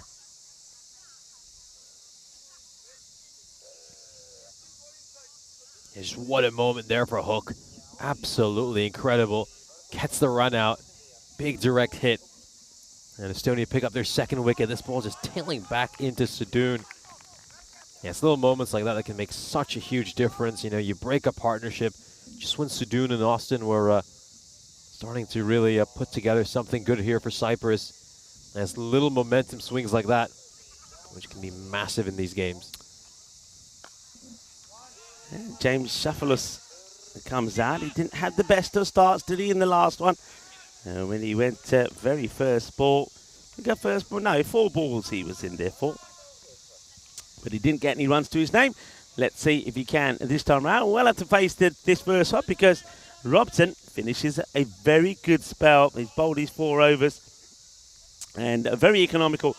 Doesn't pick up a wicket, but only 22 runs come from it. So it's 46. Here's the score with 2 wickets down. So Drink's interval came in after 6, and they got a wicket straight away, more or less. This is what the play of today looks like. We're in match number 2 between the men, and once this is over, and we'll have one final match. So 3 T20 internationals, 2 from the men and 1 from the women. The women have played one already, and it was Cyprus that were victorious 145 to 95 in that first clash. But Estonia, team that are getting better all the time, gave them a good run for their money.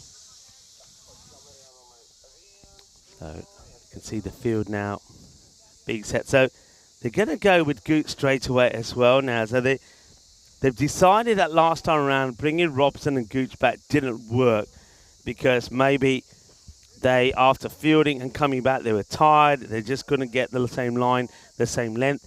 They both did get punished in there when they came back to bowl their last over after a little bit of a delay in between. So game for Gooch straight away. He's been good so far. 1 for 24. Let's see if he can get another breakthrough. Bowling to Malsadun. And that's a leave, and the umpire decides that's okay. Yeah, rare leave for T20 cricket. It's certainly a longer format than a T10 cricket, but you don't expect to see too many leaves in this format either. Yeah, good decision there by the umpire.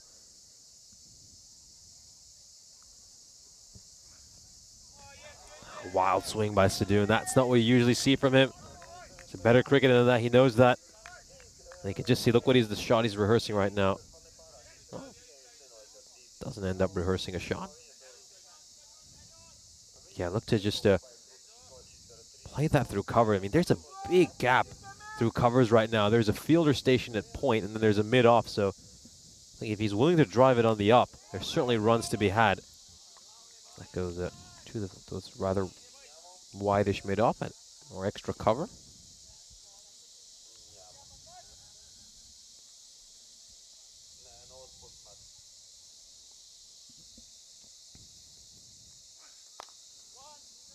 This is struck down the ground. It's going to be a single. So James now, time for him to take Gardner. You mentioned that James just plays cricket in the Amateur League. And let's see if he's able to get going. He probably would have had a lot of nerves about him the first time. Of course, we didn't see him in the ECI, so it's time for him to gel into the team and find his feet. Let's see if he can get going here. And yeah, he can. It's nicely played. So his first runs on the international stage as he flicks his away. So well done to him.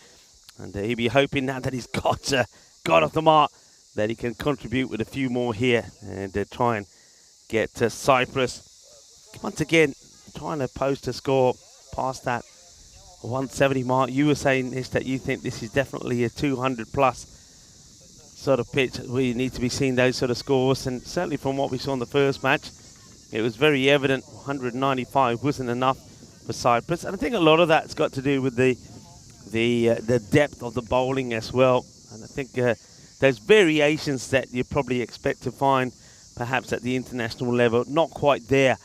Stefan Gooch finishes a very fine spell of bowling, and took a 3-4 in the first match, 1 for 27 in this one, which means that after 8 overs, Cyprus are going just over a 6 and over, 49 for 2.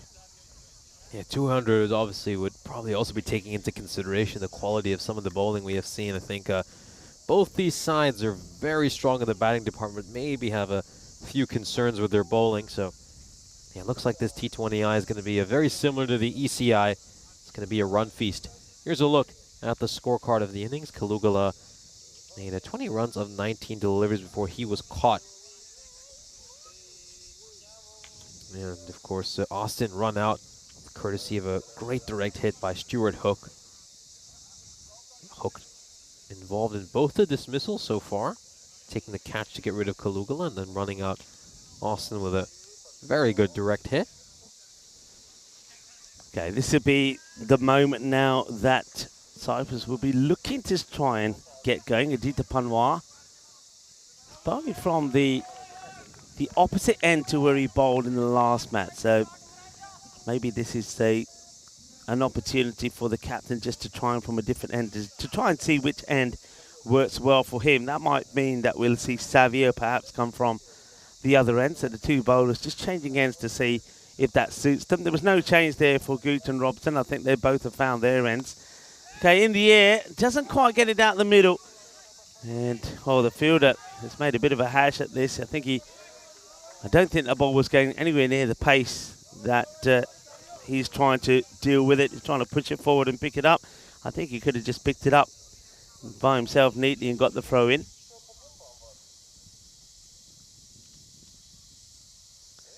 That's Adita Savio. Right, this is up and about. It's just to the left of me, onto the top of the screen. One-handed catch. How's that? Is that 6 and out if he catches it one hand? I don't know if we've got this on the camera, but it goes right on top of the scorer's hut. Well, in my days, when I was 8 years old, if it used to hit the roof over the fence and you caught it one-handed like this, and that's 6 and out, that is. Yeah, so that's a backyard cricket rules. He's out. So pushed away towards point. That's going to be a single. Yeah, nice shot, though. It's the first real big shot that's been played there by Chamal Sadun. He's got 1-4 now, 1-6 to his name as he moves into the 20s.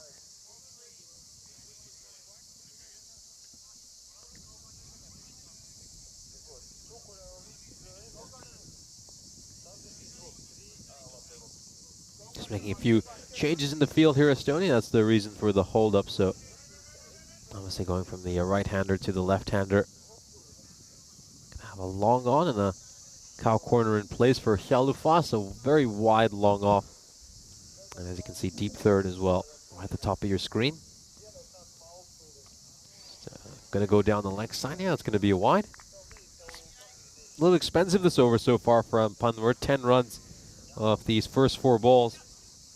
Yeah, that's what exactly what Cyprus will be looking to do here now. Just over by over, just start to pick up and accelerate on the run rate.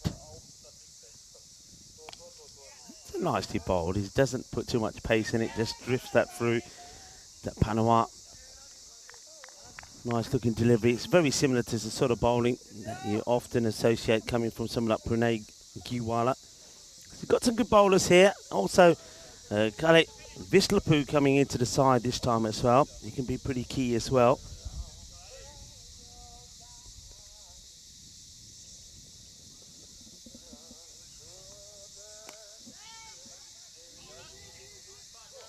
Better length there by Panmur. Much better length.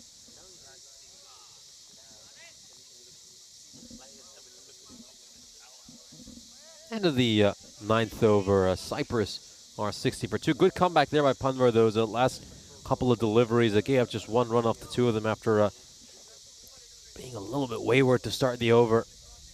Yeah, just an update is that David Robson is off the field at the moment, and that's why we did see the Dita Savio that was on the field there. Yeah, just a few changes there. And Stefan Gooch looks like he's also off, and Richard Parkin is coming in from him. So that was obviously the plan here, get both the bowlers to bowl out their overs, and now they'll take some time to recuperate. So I think you're seeing some tactics being used here to keep some of the key bowlers, once they've done their job, to get back out, get back in the shade out of the sun and just recuperate a little. That's up in the air. And once again, not the cleanest of hits, but I suppose a nice shot to play, gets it in the gap where in between the men in the 30-yard circle and the outfield. What's your views on that, on players coming on and off, and do you have a view on it one way or the other? I wouldn't say I have too strong an opinion on it. I remember we discussed this yesterday as well. Have a look at this. Oh, it's come off a leading edge. It's ballooned up in the air, but it's going to fall short of Masood. So it doesn't quite carry to the fielder. A little bit lucky there. Chamal Sadun, he was just looking to play it around the corner, get that flick shot. In the end, look, he takes his eye off the ball as well, and that leading edge just goes up in the air. He's very lucky to survive that one. Sadun could easily have been going back to the dugout right now. Oh, now this is a beautiful shot by Hjalufas. Just going to trickle over the boundary rope. Nice late cut. Just backs away, gets enough bat on it, runs it down very, very fine towards deep third. And it's going to be a boundary. Yeah, it's nicely played, isn't it? One of the finest of touches. And he plays that shot. There's no luck about it at all. Gets 4 runs, gets his first boundary. Yeah, it's just going back to that point. I think you obviously made the point yesterday that in Spain you'd often be playing in this sort of heat as well, and you had an issue where a number of players would come off after long innings just because of the heat. Yeah, and I obviously think. here in Cyprus, similar playing Yeah. conditions. Yeah, I think if you've got, I mean, normally you have a 12 comes on, but we've got a 12 and a 13 here. So obviously there's regulations that come into play, and of course when you're playing in extreme conditions like this, I suppose the only thing is like you got Stefan who's off here now, and we don't know how long he might be off for. It might be just off for about 2-3 overs just to get some more fluids inside and just stay in the shade for a little bit and come back on.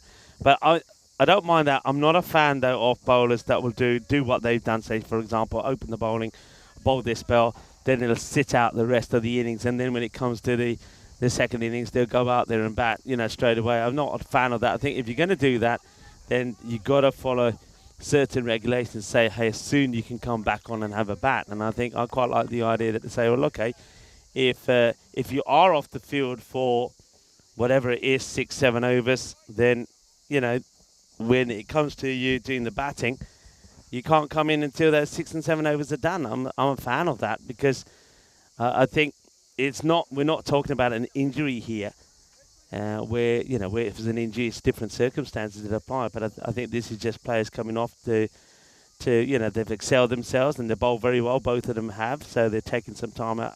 A couple of overs, maybe longer than that.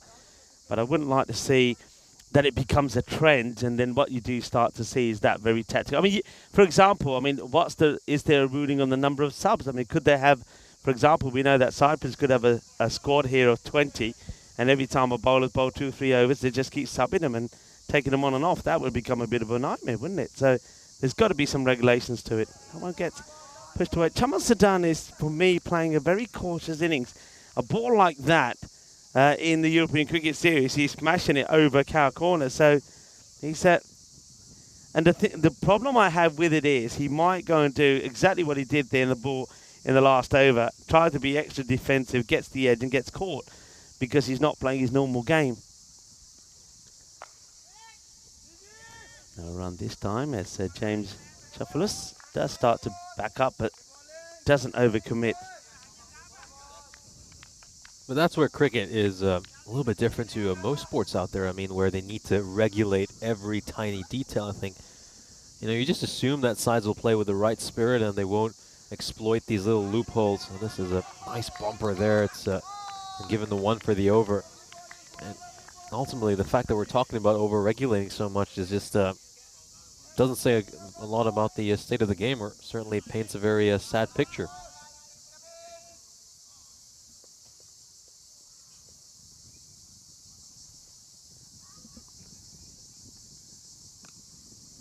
This hasn't quite been able to hit that where he likes to do, and he was probably looking to target that mid-wicket boundary. Top edges one.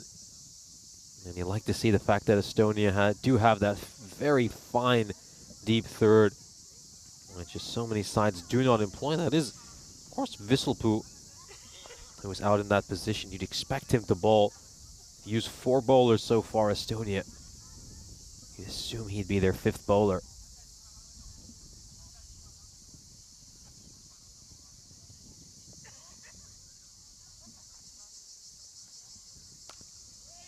Nicely played away by Chalufas. And he'll come back here for a second run. Good running between the wickets. Played that one off his pads very nicely.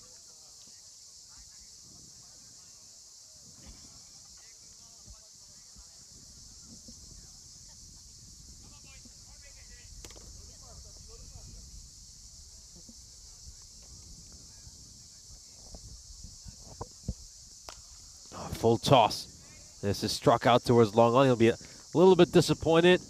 He hasn't put that one away. It was there to hit, served on a silver platter, but all he's going to get is just 1 run for it. In the end, 8 runs come off that over. And, beg your pardon, 4 runs. The Cyprus are 72 for 2 at the end of the 11th over. Yeah, it's this is the time where they really need to be thinking about accelerating. So some more drinks coming on here. So they're taking the drinks after 6 and 11. And, I think they'll probably have one more at some point as well. Probably get another drinks break in before the end. But yeah, they're not quite getting that acceleration, are they? They're going at just about that 7 and over, aren't they? Just over the 7. They need to get the acceleration in. And expected if they keep going like this around that 164, but you feel that if they can accelerate, so yeah, going at 6.55, if they can accelerate to go, they want to be going around the 10s really. You want to be getting the 200 on the board, and I think that acceleration that needs to start coming here now. I think both the batters will know that. Chamasudun certainly will know that. He's going at 24 of 27. And James Lufus just come out there 12 off 9. But you see a lot of shots that they're playing. They're playing it quite cautiously. So they're getting to the pitch of it, and they're pushing at the ball rather than hitting at it. So they're not taking those chances yet. They've got wickets in hand. And we know with still the likes of Scott Burdekin to come out with Mangala Gunasakara and Taranjit Singh and Arjun Shahi. You don't want to chew up too many deliveries and not allow those guys to get out there and have a hit. Yeah, I completely agree with that. I think made 68 runs those first 10 overs. That's exactly what Estonia made as well in the previous match. The key here, though, is to start to accelerate. Cyprus went at 10 and over between overs 10 to 14 during their previous batting performance, and let's see if they can start to accelerate a little bit here. As you said, plenty of wickets in hand here. You've got the likes of Mangala, Taranjit Singh, Arjun Shahi, Neeraj Tiwari, of course Scott Burdekin himself. So many great batters to come. Yeah, they certainly have. Speaking of a Burdekin, well, I'm told that man over there, his name is Burdekin as well, Paul Burdekin. So Paul Burdekin is the umpire, and he's out there with Nilkesh Patel. Tracy Pasquale is the third official. It's a nice looking shot. Now, has he got enough timing on this to beat the outfield? Yes, he does. That's going to be 4 runs. That's a lovely shot. So, seen him play this a couple of times. So this time, he puts a little bit more on it. He went very fine the time before, but that's beautifully played. Good shot. Good technique. Yeah, clearly a region he loves to play through. Stuart Hook is also pretty good at that shot. And Halifas now maybe just giving him a run for his money for the best late cutter in this series.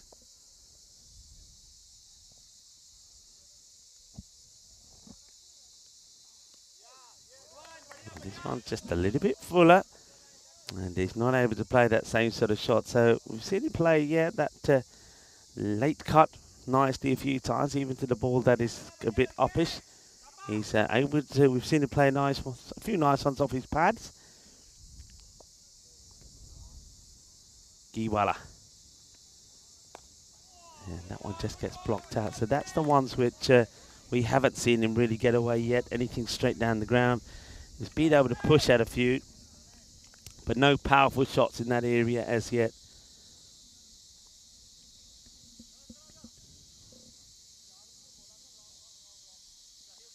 Looks like they're making a few changes here to the field, and it's Stuart Hook that seems to be deploying the field. He's moved, looks like parking one of the subs out into the point area. He goes over him, now the chase is on. I don't think this one will go to the boundary, so the batters will run through to take 2. So that's the idea there from that field change there by Hook. He's put another man in that area where he knows that James Chalupus is looking to play the majority of his shots as he's trying to get there. He's got 2 points and a sweeper now in that area. Right now, up in the air. Is this going to go to hands? It's going to be Giwala, who sort of thinks about putting a hand out to it, and then he sort of withdraws the hand away. He's not had the best of success with catching Giwala. And, I suppose that field positioning, that change does draw James to play this shot. He doesn't get it right. He does survive. He'll get just a single. So he moves to 19. Chamal Sadun. Let's see if we're going to see a change in his approach now. We mentioned plenty of dangerous batters to come out, so you don't want to chew up too much time dilly-dallying around with the ball. You've got to try and hit it a few times as well. And well, he's the one who gets hit. This one gets tucked up. It's a good finish from Giwala. And once again, it's a pretty tidy over. Just the 7 runs that come from it. And Cyprus are 79 for 2 at the end of 12. Yeah, good work there. Just to cramp us to doing for room. A nice ball there by Giwala. It's using it, just getting it to angle back in to the left-hander. We'll have a look at the scorecard here. Yeah, it's time to start accelerating. I mean, these last couple of overs, got just 11 runs off them. You know, that's not quick enough for a T20 cricket. Now you can have Visselpuu, the 5th bowler, to be introduced into the attack. Yeah, so expect him to bowl 4 straight overs now. Yeah, Visselpuu, I was just about to say, we've seen a mixed bag from him, really. When he's bowled well and he's got his areas well, he's been very productive. He's very similar maybe to Giwala, Panawar, maybe even Savio in that way, where he doesn't try and particularly bowl too fast, but gets that ball to swing in. But sometimes he can be just a little bit too leg-side-ish, and batters can and have worked him away. So let's see how he starts here. So Kalle Visselpuu to come into the attack. It's going to be start off by bowling to James Chalufus.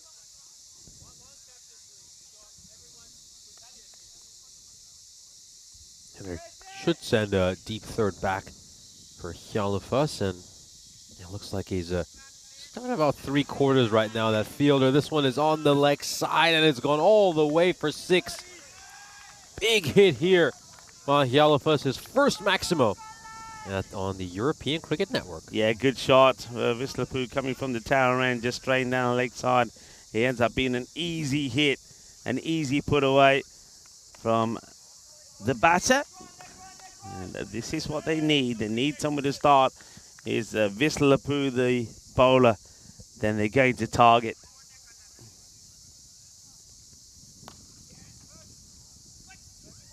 He just played handsomely down the ground just for a single. So takes a 6 of the first ball now, hands over to Chamal Sadun. So Visselpuu straight away, after getting it right to the right-hander, immediately has to do the same now to the left-hander.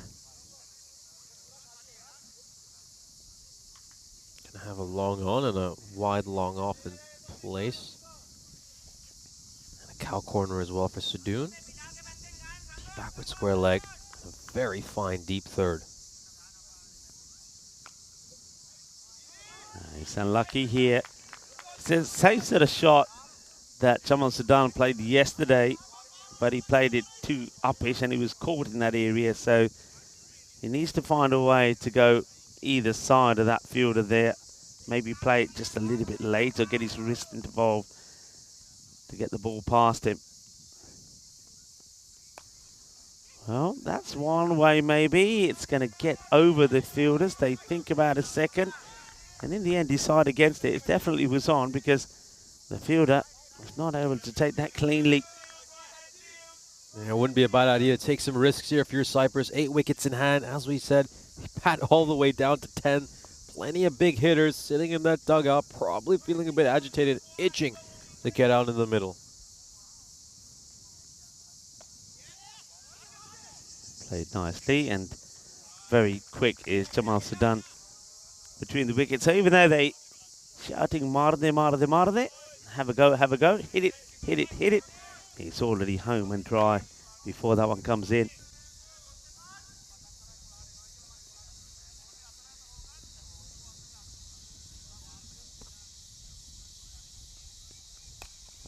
Miscue, opportunity. He's lost it. He's lost it. Loses his completely. That's a Pranay Giwala. Giwala doesn't seem to have a lot of confidence at the moment when the ball goes up in the air. I know he's put down probably most that have gone his way, apart from the one that he took 5 attempts to catch in the last one. But yeah, he's having a bit of a mare, isn't he? Struggling in the field, isn't he, Giwala? I mean, we've obviously cracked a lot of puns regarding his name and the Butterfingers references, but right now he can't even get close to the ball. Yeah, it doesn't get that right. So I suppose Visselpuu would be quite happy after it started quite badly with a huge 6 that Chalufus hit off him. He managed to get through the rest of the over unharmed, and it will just be 10 that come off that over from him.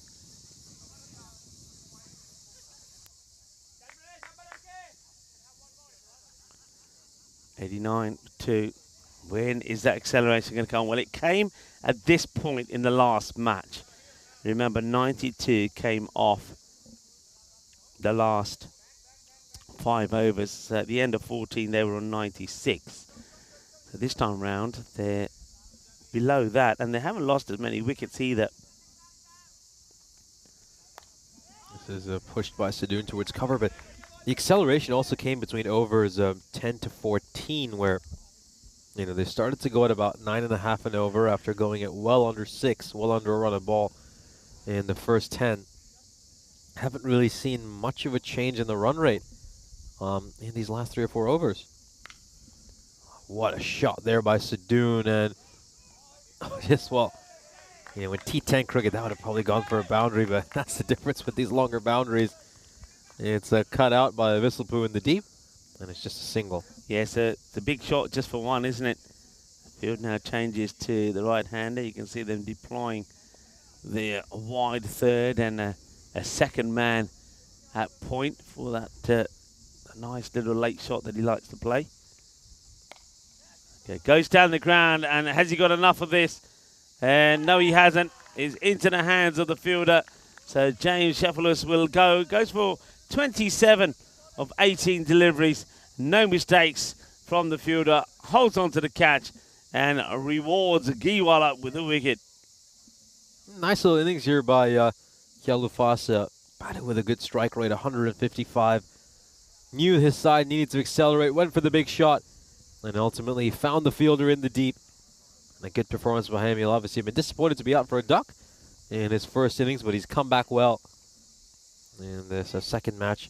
Played a handy innings, and now there he is. That is the danger man, Taranjit Singh, coming off a spectacular batting performance in the first match between these two sides. He absolutely clobbered and pasted these Estonian bowlers all over the place when he made 55 runs of just 17 deliveries. Yeah, now can he do it again? He knows he has to do it again, really. Thomas Sadoun, it's been a very unusual innings from him, really. 27 of 33. Now, he's a guy normally of 33 balls. We've seen more often than not, he's in the 90s. Hasn't never scored 100 in the T10 format, but he's got to 90-odd. And we've been used to seeing that, those number of balls, batters scoring centuries.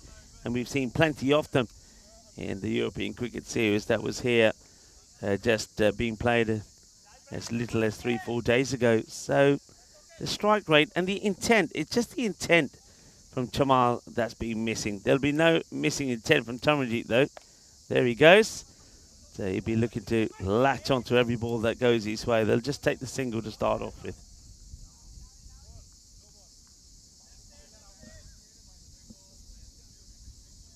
As we're given a no ball here by the umpire, so free hit is coming up. What's this been given a no ball for? Looks like field complaint. Yeah, might be too many fielders outside the ring. So they must have had too many out. Arslan Amjad is on the boundary himself right at the far end, so he doesn't spot it. And Stuart Hook doesn't spot this either. So, free hit. Can this be the changing moment? Can they make this count? Giwala bowling now to Chamal Sadoun, who's got to start to get going now. Giwala comes and loses his run-up. Has to go back. Dead ball gets signalled.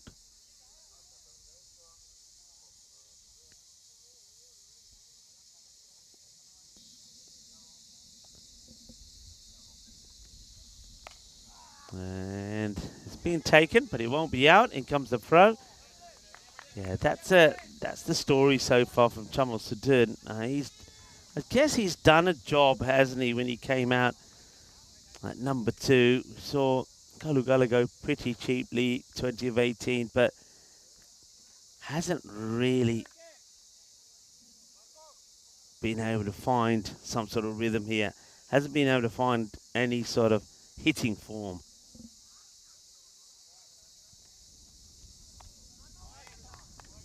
White ball down the leg side.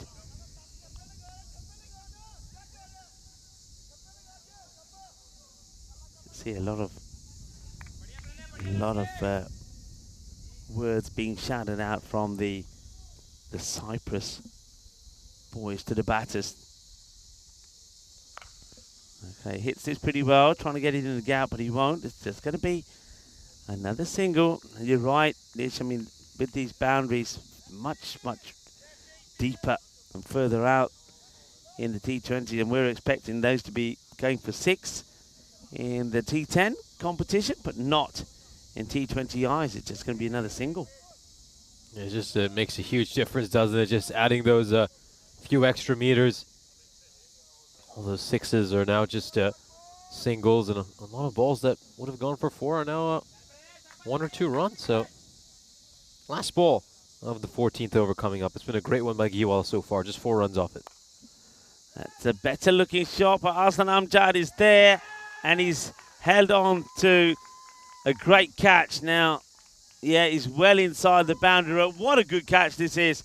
I saw him pick this up and take it. It is a really good catch. I wonder if we can see that angle again. He gets himself in line. He goes down with the ball, and he's got buckets for hands, hasn't he? What a good catch. And he hits his side pretty hard. So you saw when he took his while to get up. So Chamal Sadun, that's been his story. Hasn't been able to get the big shots in. He'll fall for 28 of 34 deliveries. Yeah, puzzling innings by him. Not what we're used to seeing from Chamal Sadun. He could never get going, and in the end, he also chewed far too many dot balls, going at a strike rate of under 80, which really hurt his side. And Scott Burdikin's going to be coming in here with 6 overs to go. You tend not to see him batting this low down the order, so it'll be interesting to see how he adapts. Yeah, you could have gone with a number of options. Scott Burdikin, of course, also Arjun Shahi, who finished their last innings really well. But it is Scott that comes in. And let's see if Scott Burdikin, the captain, coming much lower down in the order than he would normally do, can make a difference. What a good over that was from Pranay Giwala. He took 2 wickets in it and only conceded just the 6 runs. I mean, that Cyprus, with 14 overs gone, and 95 for 4. Just 35 runs for Cyprus in these last 5 overs. I mean, what a massive difference from the acceleration they had in the previous match, where they were going at just under 10 and over between overs 10 to 14. So a bit of discussion here about the field. So Vislapu coming back. His first ball wasn't his best. That was put away for a big boundary. But a new batter's out there now. Taranjeet Singh. Now, you don't want to bowl badly to him.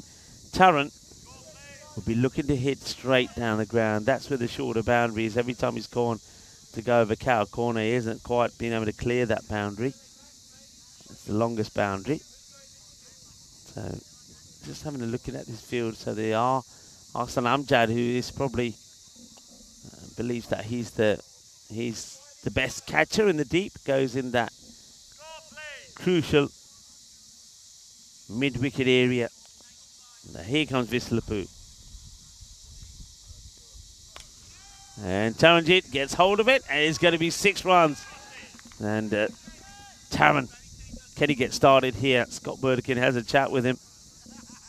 Just feel, though, I just can't help thinking, Nish, that with so much hard-hitting talent, for them to leave it again to, if they do it at all, in the last 5 overs again to try and get to a decent score, they're just not getting it right, are they? They're just not getting the batting order right.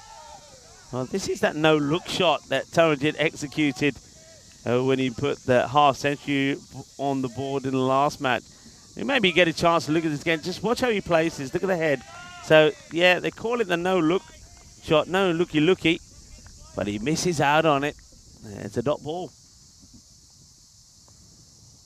Yeah, that's not really out of the coaching manual, is it? Should be watching the ball a lot closer than that. Oh, he goes big over here. This is up in the air. Chance chance for the keeper, and it's going to land in front of him. Yeah, he never looked like he was going to get there for me. I saw him running. He took the long way around. I think if you look at the way the journey he's taken to get to where he is, he's sort of run in a big circle rather than run straight, and he never looked like he was going to make it. He's had problems with this before, and I think that ball, for good measure, then bounces off the deck and cracks him on the head. So Taran gets a bit of light, a bit of luck. Mokovic gets a bit of love from the Grizzly. It means that captain Scott Birdkin comes on strike, and Scott, he'll be looking to be hit big out on the offside. His areas mainly are a long off and extra cover.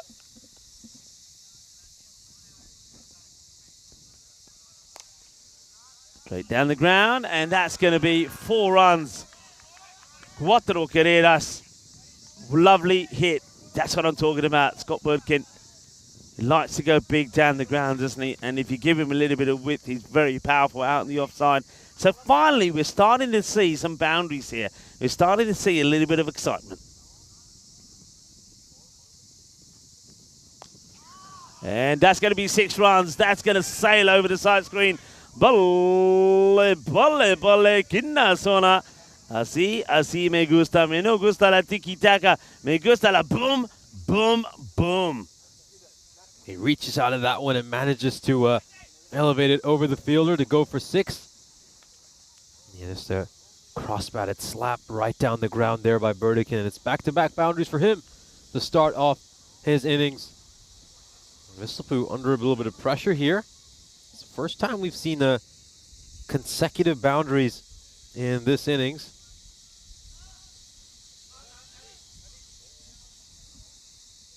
Yeah, biggest over of the innings already, 17 runs off it. Still got a ball to come.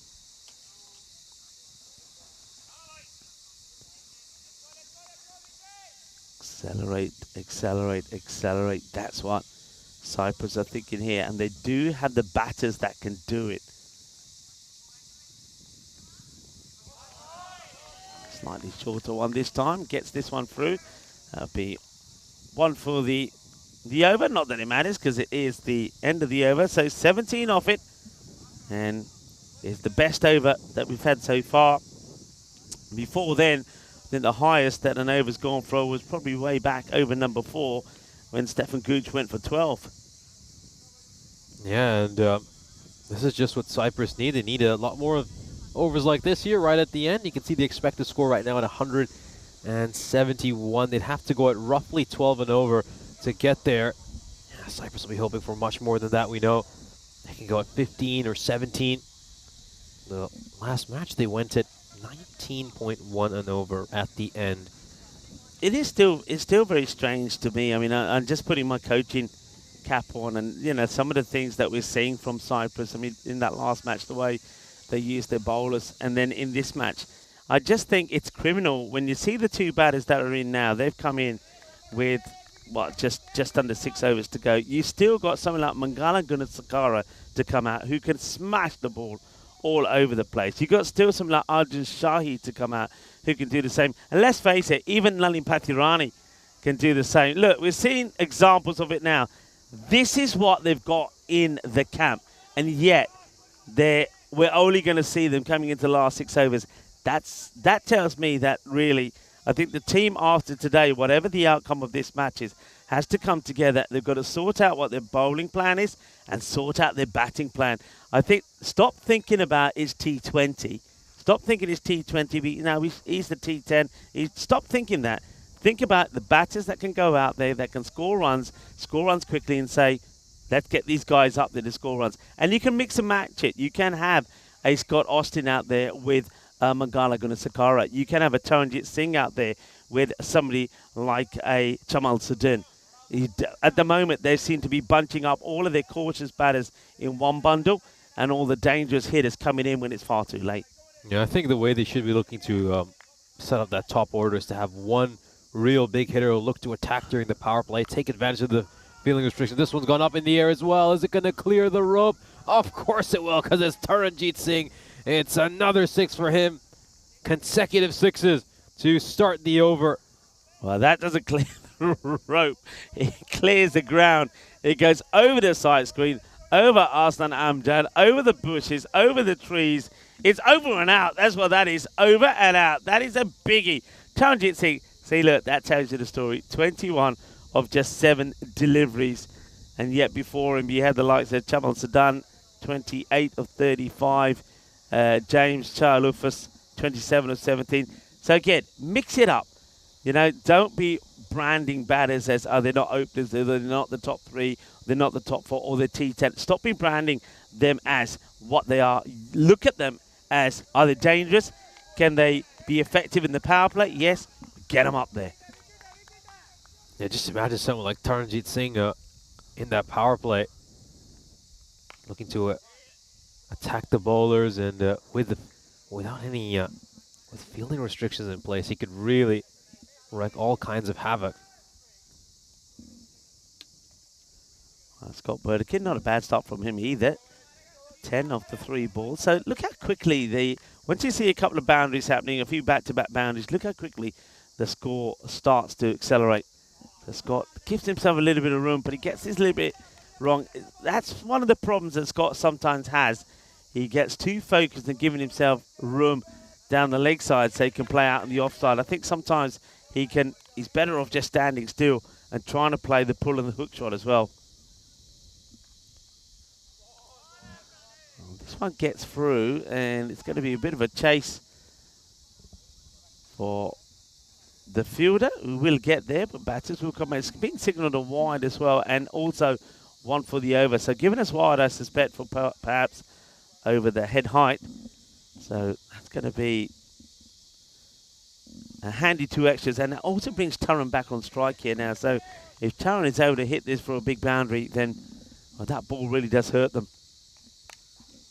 He goes into that vacant area, and this is going to slither away. Gets past the rope. There's going to be 4 more. It goes away for a boundary. Taranjit Singh probably not able to strike this one as cleanly as he would have liked. Gets a thickish edge, and it goes away for a 4. You can see probably looking to play that a lot squarer than where it ends up. And he'll take the outcome regardless.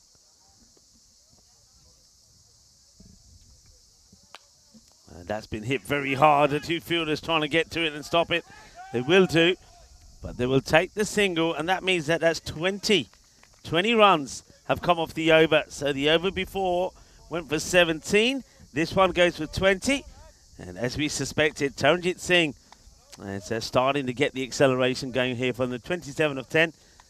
Captain Scott Burdekin, 10 of 4. Yeah, so these last couple of overs have produced 37 runs for Cyprus. So it's just what they need. They need to start accelerating. And of course, the players will have a quick drinks break here at the end of the 16th over, so 4 overs to go. Yeah, if Cyprus can continue to go at about 12 to 15 and over from here, then they'll be eyeing something north of 180. We'll have a look at the bowling figures here for Estonia. David Robson and Gooch were bowled out right at the start of this innings. The 2 of them bowled the first 8 overs and did a splendid job. They had Cyprus at 49 for 2. Plenty of drinks being taken on by everybody. Hey, while they're having drinks, I wonder how many of you can remember this on this day back in 1991. It was labelled as the greatest one-day match in history, and arguably the greatest game of cricket anywhere. It was the 100 overs of the World Cup semi-final between Australia and South Africa at Edgbaston. It had everything about it, really. Everyone knows about the agonising end when the match was tied and Australia went through to the final because of their superior rate in the earlier Super 6 stage.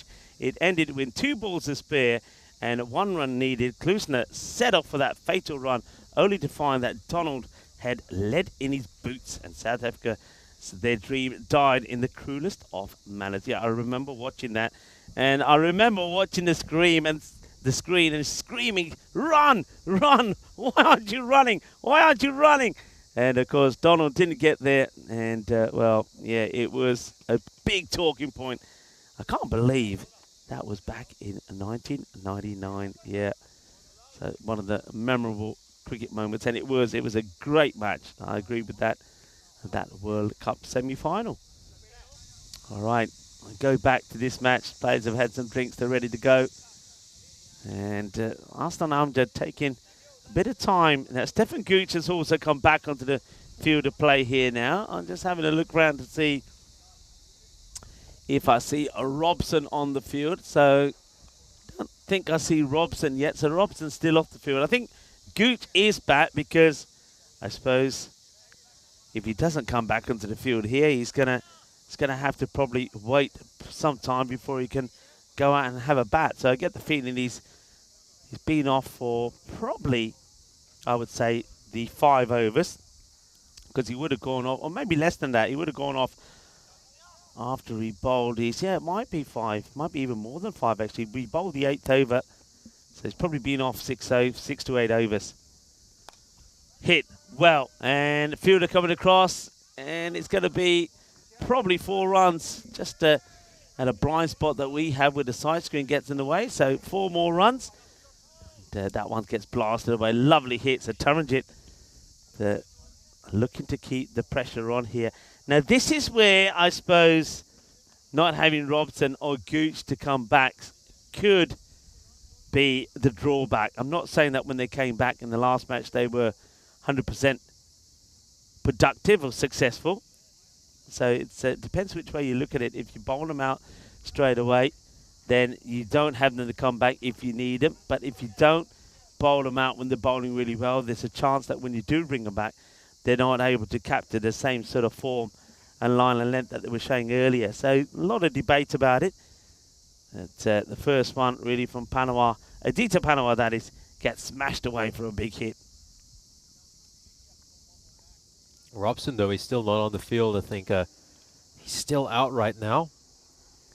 His substitute fielder, Savio, still on the playing field. I think missing out on Savio as well is a big loss. Of course, he's not playing this match. He's in as the 12th man. We know how important his bowling is for this Estonian side. And there's another 6. This is quite an amazing pickup. It really is. It's not that bad a ball, but Taranjit somehow finds a way to muscle this to the boundary as well. That's just an enormous shot. He's literally fallen into that shot, if you understand what I mean.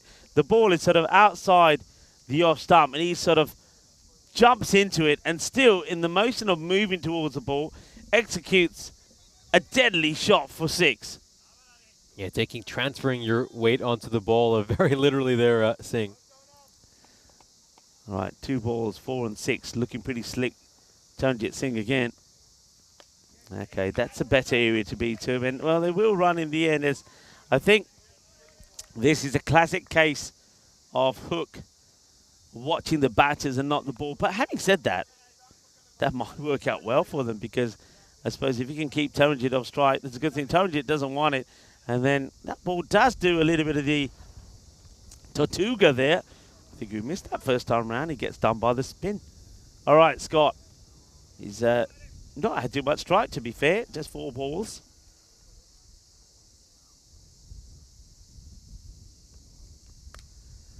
And that's his shot. That's what he likes to do. Look where he ends up here when he plays his shot. Down the leg side. He likes to go across and hit into that area. That's his area. That's going to be 4 more. And that's why sometimes you've got to follow him. And that's, I think, what Panawar's got to do. Follow him. You know which way he's going to go. Follow him and tuck him up. So short into the body, because that tucks him up. And he's not the best at the pull or the hook shot. Yeah, you need to look to cramp him for room. He's always looking to back away and play those shots through the offside. Yeah, that's better. Better areas.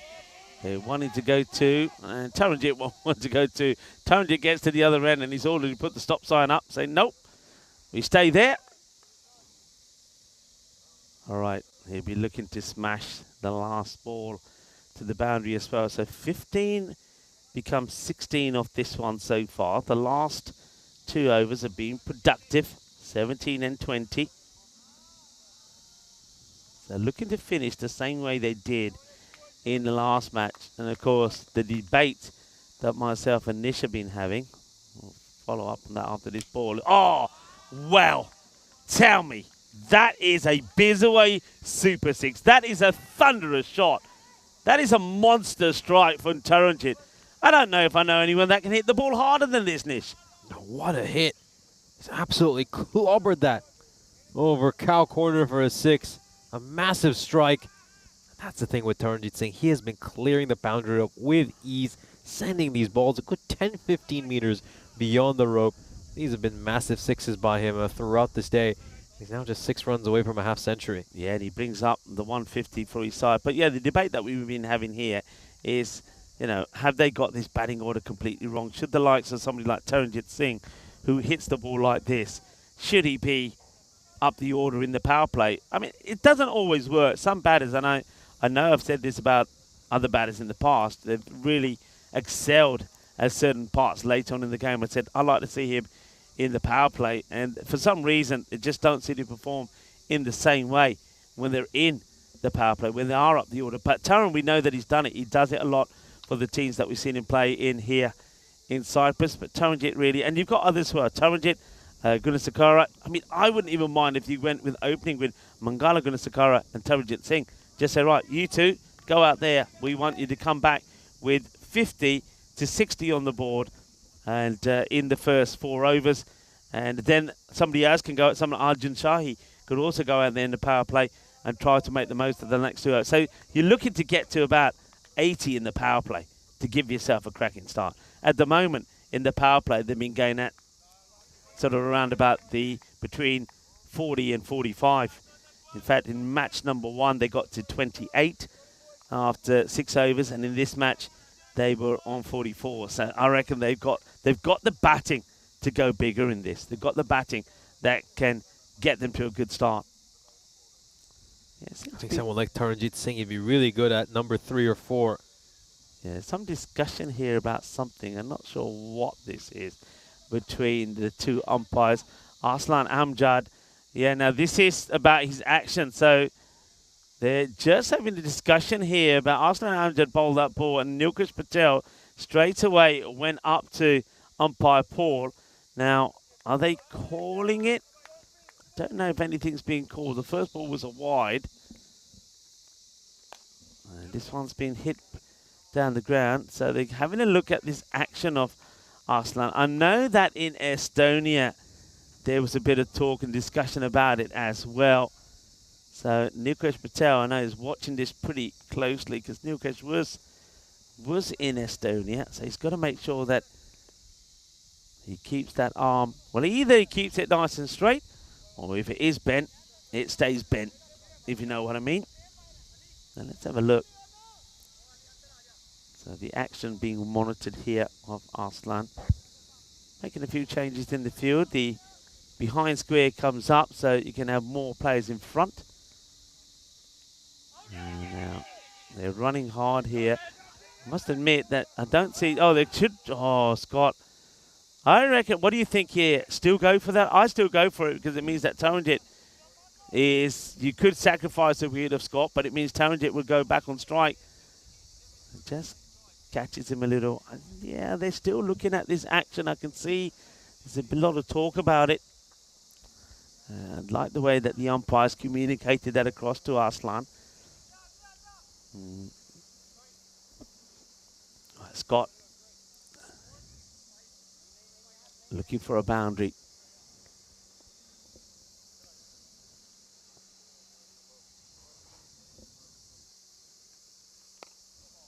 He plays that well and he's struck with power, but that's very, very good fielding. It smothers it, stops it going over the boundary, keeps it to just the 1. It's a good shot for 1, isn't it? Really nice stroke there by Burdikin. He puts in a good slide to prevent that from going to the rope. Taranjit Singh now, he's back on strike. The danger man just 1 big shot away from his half century.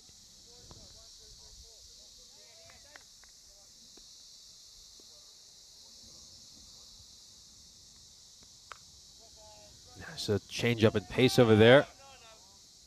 That's a good ball there. Good length there by Amjad. Yeah, slightly slower delivery. So that's what he did. I mean, when he did bowl, we only saw him bowl at the beginning of that series, and he bowled very well. And then we didn't see him bowl again. And now I suppose I'm understanding why. He obviously was having issues for that action. Oh, Marco Vake just rolling his ankle over a little bit there. And gone. Very good catch. Taranjit Singh will depart for 44. That has gone quickly to Aditya Panwar, but Panwar gets down early, takes the catch. So Aslan Amjad, the captain, picks up a very important wicket. Taranjit Singh, though, once again, a quick fire, 44 from him in just 17 deliveries. He's going for the big shot. He's trying to whack this one over cow corner. The outside edge carries to the fielder at short third man. And a wicket falls here. What an incredible over for Amjad. So this bowling change works out terrifically for the captain. He decides to insert himself into the attack after Cyprus had 3 big overs. And it's done the trick. Just 4 runs off this over so far. And he gets rid of the danger man, Singh. Yeah, it's pretty massive. So that could make a big difference to where they finish. But Arjun Shahi, when he came out, I think Arjun Shahi probably came out perhaps a little bit earlier, not much earlier than this in the last match, but still crunched some very valuable runs. Came, I think, just at the end of the 15th over, and he put on that big 92-run partnership alongside Taranjit Singh. So it does come 2.5 overs later, which is a big deal in T10 cricket, T20 cricket, I should say. Yeah, it was a great partnership, good hitting from both. And now the difference between Arjun Shahi is, whereas perhaps Taranjit likes to hit straight and not so big on the leg side, like square leg and mid-wicket, this guy, that's where he goes. So you want to get it full. Oh, well, this has been absolutely thumped. And this has gone through. How this has missed the bowler, Scott Burdekin, and the umpire, I'll never know. It has somehow eluded all of them. Watch this again. that has gone right through the middle of everyone. Unfortunately, it's not made contact. And that's where as an umpire, oh, look at that. You've got to be a quick mover. And a little bit of luck there, I think, for Paul Burdekin not being struck. It's going to be a very good over from Arslan Amjad.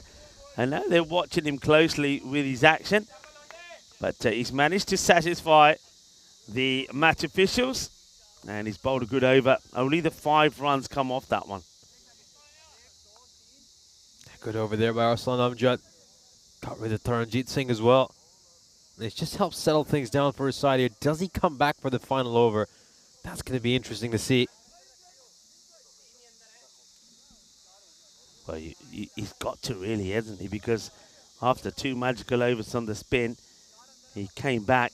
There was an over of 20 from Giwala, 22 for Panawar, and he's come back and only conceded just 5. So 2 balls to go, 159 on the board.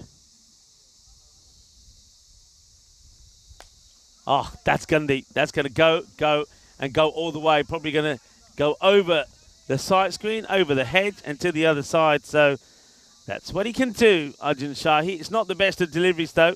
Ends up being a full toss, and it's clobbered. So Ali Masood starts with a bad ball. Yeah, that could be just well above waist height, as you can see.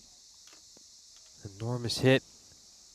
Shahi punishes the bowler for getting that one wrong. Just a cross-bat smash. And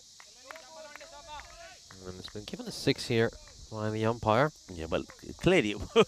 So I think the umpire was just waiting for a signal from the scorers. He gets one eventually. And this is aimed to get into the gap, and it will for more. 6 and 4 coming, everybody. We have a saying on the European Cricket Network, 6 and 4, hungry for more. Big smash. De Kroom is saying he thinks the umpire was going for that catch. I'm glad he didn't, Kroom, because I think he would have lost his fingers. That would have been a good thing for the batters and wouldn't be able to give him out, would he? But, yeah, the umpires have had... Hey, look, you've got to say, I hope that umpire Tom and Steve are okay. Tom and Steve started the first match. By the second innings, Tom was not able to continue. So he went and Paul came into the equation. And by the end of the match, or before the end of the match, Steve wasn't able to continue. And Nilkesh Patel came into the fray, so it's the Nilkesh, Paul and Tracy show at the moment. Yeah, I hope Tom and Steve are feeling better. Oh, that's launched. 6 more. Shaba, Kinna, Sona. That's another banger from Arjun Shahi. I told you, these guys are wasted, Nish. They're wasted at the bottom of the batting order here. But Nish, nobody's listening to us. I wonder if by the time the next match comes, Cyprus might just change the batting order slightly. Yeah, they should look to do that. Of course, the next time Cyprus will be playing will be tomorrow morning at 8:45 local time. And yeah, I think there's definitely a few things here for Cyprus to think about. Their batting order, that's definitely one point they should consider. They can make even more runs if they can get it out. Ali Masood, normally pretty economic, has gone 6 for 6. Now that Grizzly has been lost somewhere, so I'm sure some of the ball finders will be put to work trying to find that one. Meanwhile, another one comes out.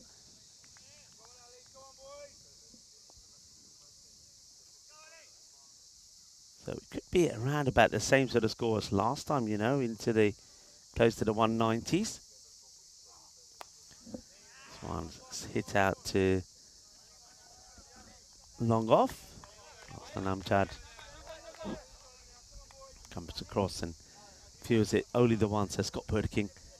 Once again, you know what he's going to try and do, trying to give himself a little bit of space and try and hit over where Stefan Gucci is at the moment inside the circle.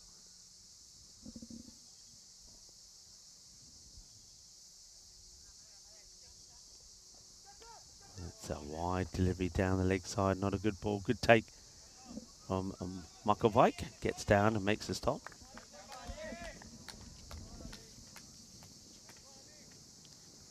Yeah, down the leg side, huge wide over there for Masood.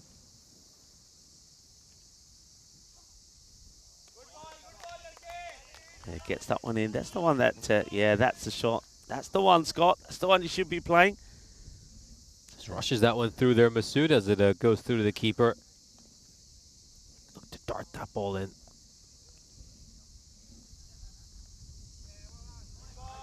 That slower delivery, so that's one missed out again. That's a good finish. He was under the hammer, wasn't he? After 3 boundaries off the first 3 deliveries, and he comes back well. And you can see that Hassan Amjad is the first to congratulate him for getting a good finish into the over. So 18 does come off that over. So we're going to the last, and it looks like Hassan Amjad himself is walking up there to bowl it. His first over only went for 5. Yeah, the captain, let's see if he can close this innings out strong for his side. He's bowled a lone good over during these death overs. Just look at these last few overs. 18, 5, 22, 20, and 17. So just that one really terrific over bowled by Amjad.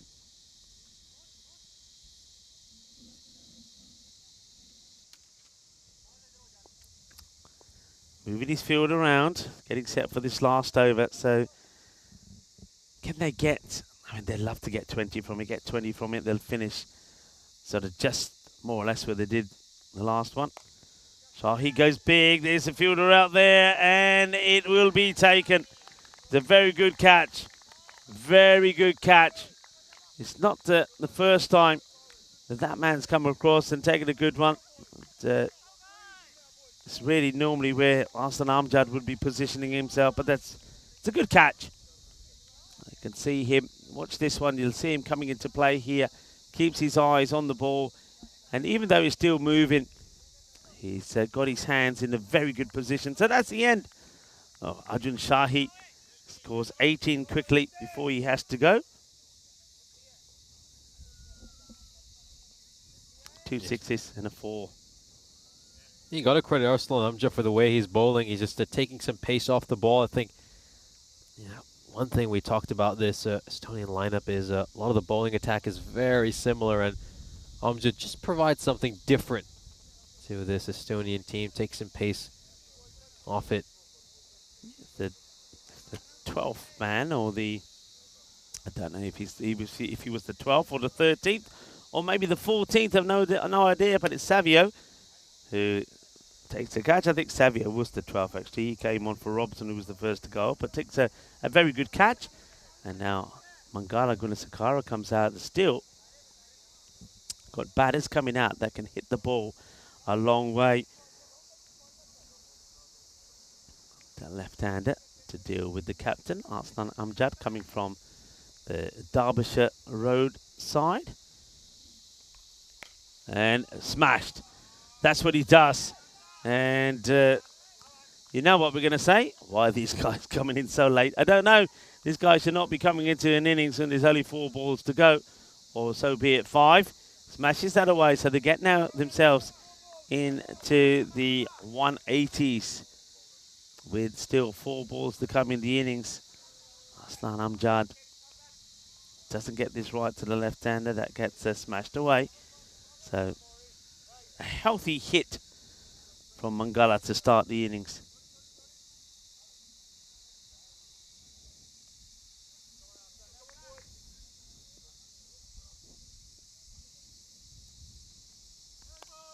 No ball called, so and what's this been called for now, this no ball?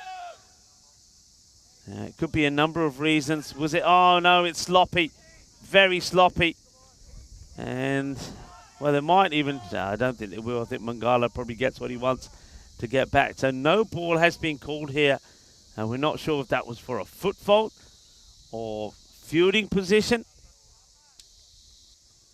So it was a no ball, and then they get the extras as well.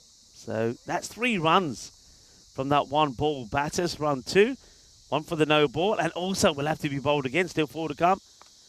That's been hit beautifully, but it is a fielder there who makes the stop one-handed. Will they try and come back? They will. In comes the throw. It's going to be a race, but he will get there. 2 runs, 2 more to Mangala. He does hit that nicely, but the fielder does very well to make the stop out there. That's Sahil Chauhan. Good fielding there by Chauhan, of course, the MVP of the European Cricket International Series over the weekend. Great stop in the deep.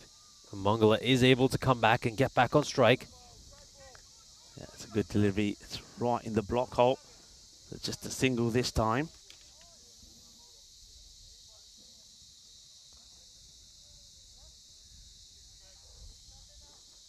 Yeah, 12 runs off this over so far. Still got a couple more balls to come in this innings.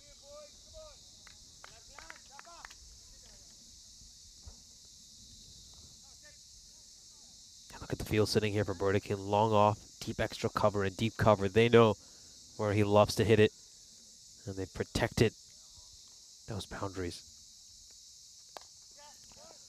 Hit that pretty well, but it will just be a single. So it's a good comeback once again from Arslan Amjad. It's not as tidy as his first over, but can he prevent being hit for a boundary?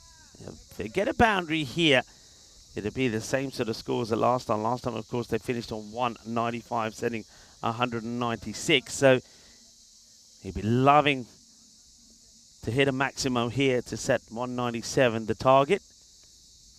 And his direct hit is gone, and they could be looking to go again. They should be. Scott Burdekin gets his pumps on, and it's going to be run out, I think. Yeah, it's going to be run out. I think there was definitely, for me, as soon as that ball misses, there was 2 on. But Mangala not as quick as Scott getting back, so they'll only get just the 1. They'll finish on 191.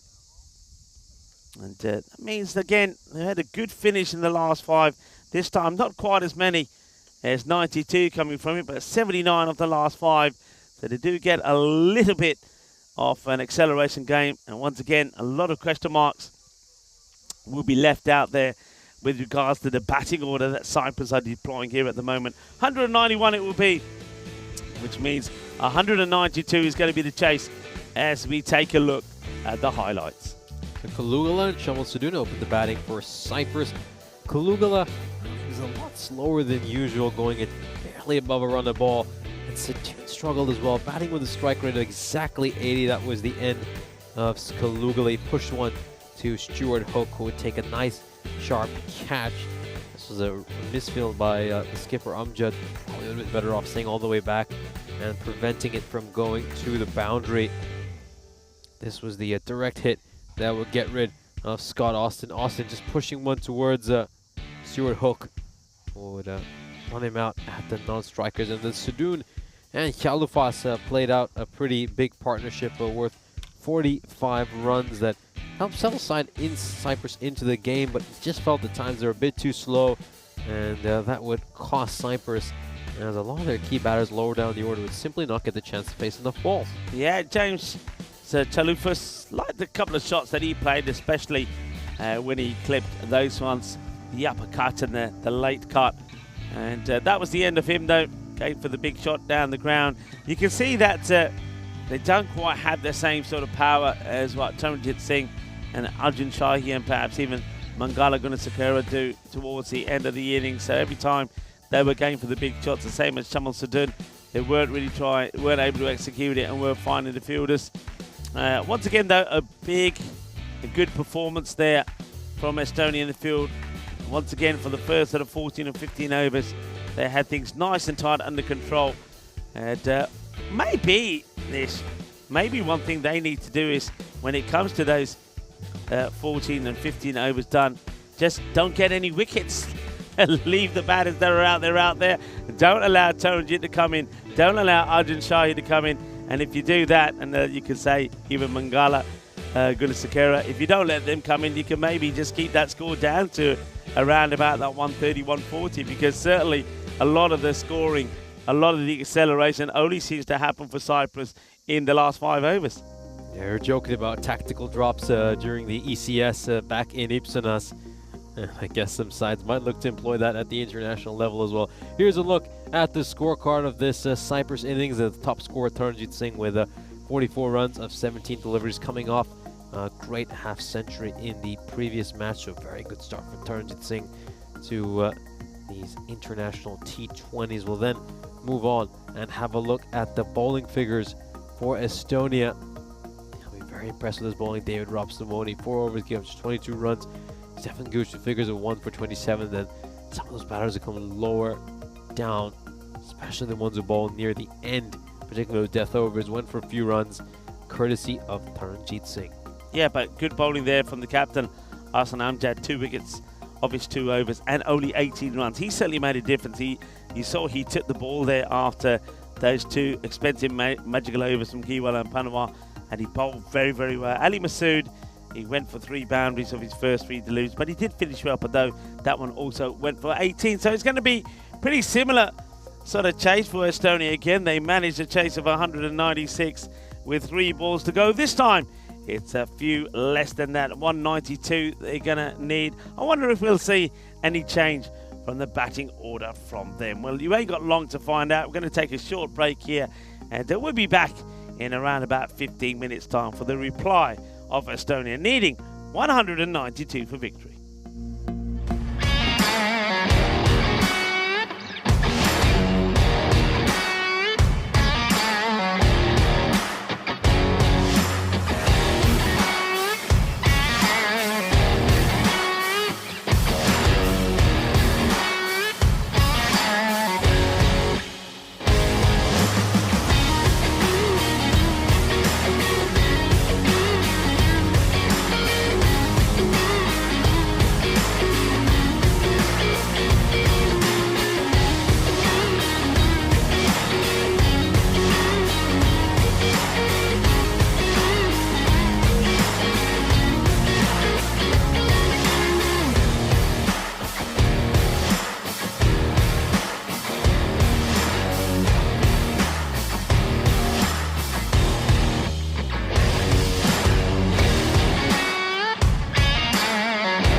This European Cricket Network event is proudly brought to you by HCL Software and Paramatch.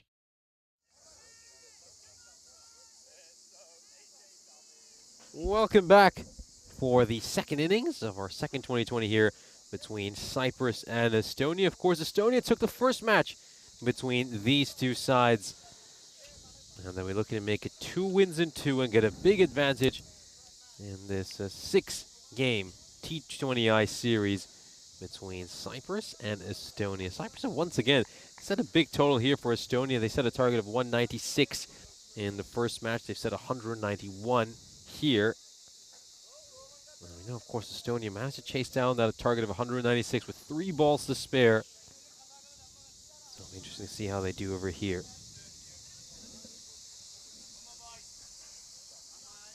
Looks like it's going to be Ali Masood and Arslan Amjad opening the batting here for Estonia.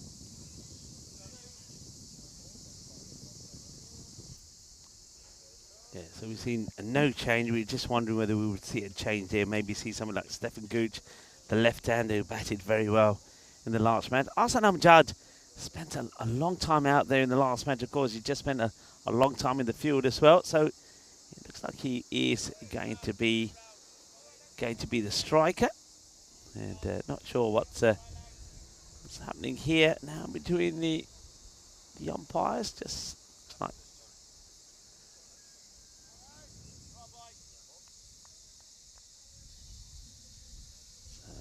something that the two umpires just get involved with. Maybe there you go. I think the communication, the means of communication there from umpire Paul just got left behind, and Nilkesh Patel provides him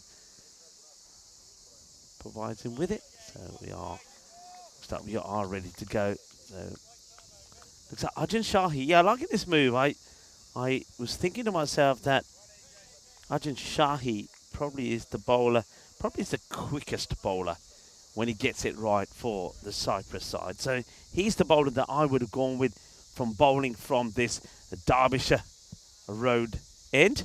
Let's see how he fares. Well, it's not the wicketkeeper that's stopping this. It's going to be James Charlufus. Well, maybe he should put the gloves on. Put the gloves on, James. Put the gloves on. Yeah, now they want to make sure that helmet. Now, what's your views on the helmet being on the pitch here? I mean, how difficult is it for somebody to run past the boundary to where the sight screen is here to get the helmet? That helmet cost them 5 runs in that last match, and that could have been crucial. Yeah, it would have been 9 runs needed for the last over if it wasn't for that helmet. Yeah, it wouldn't be a bad idea just to keep it in front of the sight screen. And this is something which Pathirana frequently does. I've seen him give up runs for the Sri Lankan Lions a number of times. Really? Because he's had his helmet out there, so it's certainly not the first time I've seen him do something like this. Yeah, I just think that's another thing. You know, I think somebody on the team needs to say, well, look, if you need a lid, and let's first of all think about how many times he's going to put it on, because I don't think he put it on that many times in the last match, because there wasn't too many spin options. So, yeah, just keep it off the pitch, and when you want it, somebody runs, someone like James will run and get it and give it to you. Simple. It's nicely bowled, good length, just gets clipped away for a single. So Arslan goes back on strike. So welcome back to people that are joining us around the globe. Some few people saying that's a decent total there. Yeah, not a bad one in the end, room, but you still feel, or we feel that it's maybe a 20 to 25 runs short as this one will go to the boundary from Arslan. Now, I don't think he wants to waste as much time as he did in the first match to get going. He did eventually get the acceleration in and ended up getting past the half century, 63 of 47, helping his team to a victory with the help of a fine 40 of 20 deliveries from Stefan Gooch. Now that's an opportunity, has to be taken surely, and it will be taken. And it looks like it's another catch from Scott Austin. Scott Austin, he is back. The return of the bionic man as he takes the catch. And Arslan Amjad, I said, he probably doesn't want to wait too long before he kicks off this time, but he goes too early. And after getting one boundary in the over, he's going to give his wicket away. So Arjun Shahi picks up the wicket courtesy of a catch from Scott Austin. And Estonia 8 for 1 after just 4 deliveries. Austin struggled with his catching yesterday, and he did mention to us that he came in here early today, really looking to practice on his catching. And so far today, he has been perfect, taking all the catches that have gone his way. That's the second catch he's taken today. Of course, it's the second time he's also caught Arslan Amjad. I mean, remember, he took a catch to dismiss Amjad after he made 63 in that first match. So Amjad keeps finding Scott Austin, and he's not been lucky as some of his teammates were yesterday. Stuart Hook comes in at number 3, and if they've done their homework, you would expect to see point and backward point deployed. They haven't. Oh, that was a good ball. That one skids through, and I saw that move away pretty late as well. They do have a deep point in place, as well as a deep third who's about 3/4, not all the way back on the boundary rope. Yeah, just they need somebody for that little, when he rocks back and plays that away. He'll just leave this one as that's a little bit too wide. But you can see instantly the extra lift and carry through that Arjun Shahi is getting from this side. So I like the fact that they've got the slip in James Chalufas in place. They've got the third. But I'd like to see maybe on the 45 on the boundary. So move point all the way round to behind. Once again, well bowled. And yeah, well, this guy's, you don't want to mess about with him. And this time it's Niraj Tiwari that gets the throw in. So a very good start. They do get 9 runs from the over, but there is the wicket there as well, and the important wicket of the man who scored a half century in the first match. The captain of Estonia this time falls for 5, and at the end of the first over, Estonia are 9 for 1. It's going to have to be Masood and Hook over here. We're going to have to try to build a partnership for Estonia after losing the early wicket of their captain. They get 9 runs off that over, largely because of all the wides. 3 wides. Just struggled a little bit with his radar. Shahi in that first over, but he does manage to get the wicket. Well, the 2 bowlers just changing ends, really, from what they did last time around. So we're going to see that is going to be the left armour, the Budika Mehesh, is going to bowl from the tower end. The last time we saw him bowl from the Derbyshire Road end, he didn't bowl that badly, did he? He bowled quite well, Budika Mehesh, a very economical left armour, bowls nice and tight. I think left arm seamers are such a big asset in T10 and T20 cricket, just because they can clamp the right-handers for room. If they can bring the ball back in, just brings it back in ever so slightly, and you can see the umpire there, Nilkesh Patel, rightfully so, indicating that it's just come off the inside edge of the bat. Very good umpiring. Very good umpiring this. I mean, probably, I don't know about where the ball pitches as well. There could be question marks about that, but definitely of the bat, and Nilkesh Patel very quick to give the indication. Top umpires, Nilkesh. Firmly hit, but to the fielder now. If this hits, he's in trouble. Gone. That is out. No doubt about it. That is sensational. Absolutely brilliant bit of fielding. Niraj Tiwari picks it up and throws it in straight away. Ali Masood is going to go run out again. That's the 3rd time that we've seen Ali Masood run out in the 6 innings that we've seen him have. And this is just tremendous. He feels he needs to get something for that shot because he hit it so well. But Tiwari, pick up and throw. Boom, you're gone. Outstanding. Play of the day. Sensational. Incredible hit there by Niraj Tiwari. What a difference maker. Ali Masood, as you mentioned, the 3rd time he's been run out in these first 3 days Estonia have spent here in Cyprus. Have another look at this. He's just struck it way too hard. The fielder, the run is never on. I mean, if he pushed it at mid-on, then maybe you could sneak in the quick single. But as you can see, he's nowhere near the crease. That's going to be the end for him. So a couple of early wickets here for Cyprus. That's outstanding bit of fielding. Brilliant. Well, that's woken a few people up. I can tell you that. So 2 wickets have fallen. 9 for 2. And Sahil Chauhan comes out. He's hoping to do better than last time. He got a golden duck, of course. And that was after scoring a century yesterday. It's a good-looking delivery that gets worked away on the onside. So the little subtle changes, just getting the bowlers from coming different ends, seems to have worked a bit of a treat here at the moment. Arjun Sahi certainly bowled very well with a bit of extra pace to him. And you can see here also Bodika Mehesh liking the tower end as well. Just a little bit too wide this time. Gets signalled by Nilkesh Patel. Signalled there by Nili. So.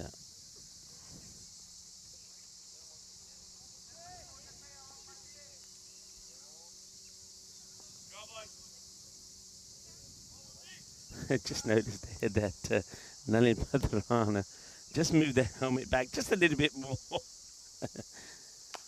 Goes for this and gets it. That's a nice shot from Stuart Hook. He batted well in the last match as well. Made 37 or 28 and played an important part to get his team's acceleration to where it needed to be to get the win. And got that win, remember, with 3 balls to go. That's a good shot. So I think he wanted to try picking it up. I think Mehesh may think again before he goes to that pitched up delivery. Tamal Sadun also in the side now. His spell of bowling could be very key as well. He had a mixed day yesterday with the ball. In the first match that he played, he was brilliant. That's being clubbed up in the air. Nobody bat there, so that's going to be another boundary. So good hitting this in the power play from Stuart Hook. Yeah, I think he was very good with the ball in his first match. But of course, in the last match, the decider, he was smashed for 33 of 1 over. So he's looking to come back from that. But he's certainly got the variations that could work well for him.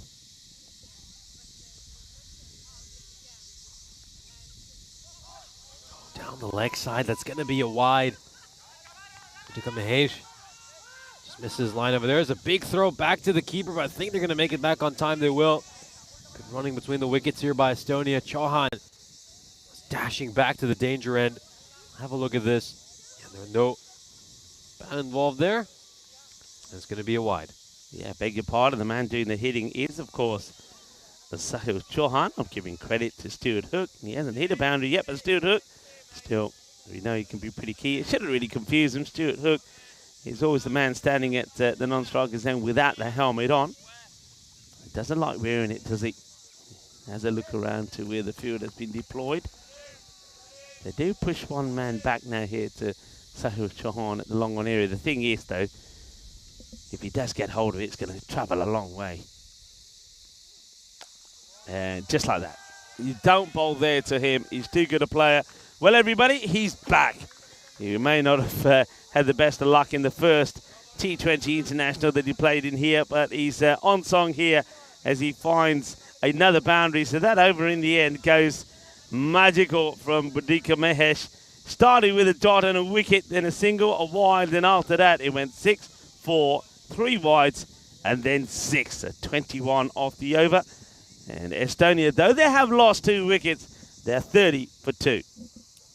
They're going along at a fantastic rate, Estonia. That Bodika Mehesh over goes magical. 21 runs off it.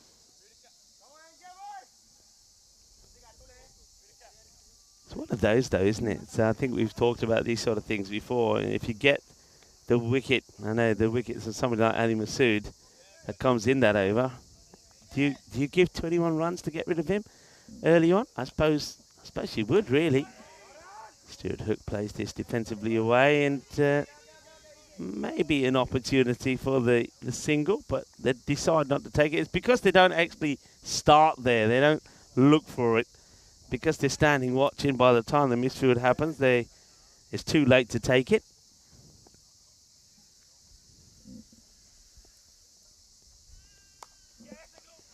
That's the shot that Hook likes to play, but as you said, they have got a sweeper in place for that one. Jamal Sudun there on the boundary. They also have got Niraj Tiwari, who was involved in that fantastic run out in that sharp position as well.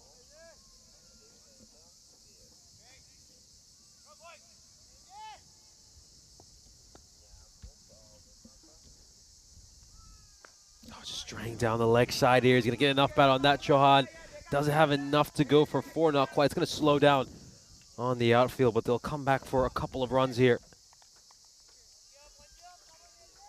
Yeah, Chauhan, look at this. 18 runs off just the first 4 balls he's faced. Started off by hitting 3 consecutive boundaries, and that was not a great ball to him either. He gets away with one there. He's the sort of batter that he goes after you. We saw him do that to Cyprus-Estonia yesterday. So he knows Cyprus-Estonia, or yesterday he knew Cyprus-Estonia was the key player, went after him and took him out the attack. So it's very difficult to bowl to, especially when he gets going. He might give you a chance early on, and if you don't take it, he may not give you another. Certainly you can ask Scott Austin about that. And that one's not quite hit out of the middle. It'd just be a single. You remember when he gave a chance in the 80s yesterday, it was put down, and Scott Austin was pretty vocal in saying, that's the one chance we're going to get, and we put it down. But it wasn't true. There was another one, and it was Scott Austin himself that would get it, and he made a hash of the catch. And Chauhan went on to score a century and take his team to a score that Cyprus were not able to get to. He gave another chance when he was on 96, and in the end they were unable to take it, Cyprus. It's what makes Chauhan so difficult to bowl against is he's the kind of player who can hit it anywhere in the field. He's a 360-degree cricketer. He's got all the shots in his arsenal. Yeah, good finish. Nice bowling. Arjun Shahi certainly is getting a little bit more zip from the Derbyshire end. He's bit of bowling so far. It's been quite tidy. 1 for 13. So he gets a nice tidy over in there. The question is, they're probably not going to go back to Mahesh here, I would have thought. Just the 4 runs of that over. Score 34 for 2 at the end of 3. At this point, if you want to know, that Cyprus were on 20. So they are a fair way ahead. Looks like Mangala Gunasekara is going to bowl this over. So, yeah, it's a good move. I think we were a little bit critical, weren't we, of Scott Burdekin when the way he deployed his bowlers in the last match. He didn't, for example, Taranjit Singh didn't bowl his full quota. He went to someone like Roshan Sriwadana, even though Roshan had gone for 23 and 1 over, went back to him, and the next one he bowled went for 22. So he's going to, I think he's thinking a little bit more about how he's going to use his bowlers. I don't think it was in the plan that Mahesh was only going to get the 1 here, but he has to make the change, and he has. Gunasekara comes on, gets dragged out, gets through Cyprus-Estonia, but no damage done. They don't take a single. They decide against it. That's one thing I noticed with Sahil Chauhan in Estonia as well. He's not a very good runner. He's quite often he'll turn down singles because he feels that he should stay on strike. This will just be a play down towards third. I think running could probably be an issue for both these batters. Hook, I mean, if you're running to the other end, holding your helmet in one hand, you're always going to be a lot slower than you'd like. I know that you can have runners in some formats of cricket. I know we don't have runners in T10. Yeah, runners in T20. It's been so long since I've done T20s. I can't remember. I think you can. You reckon you can go have a runner just to run his helmet up and down for him, so he doesn't have to carry it. Oh, beautiful delivery.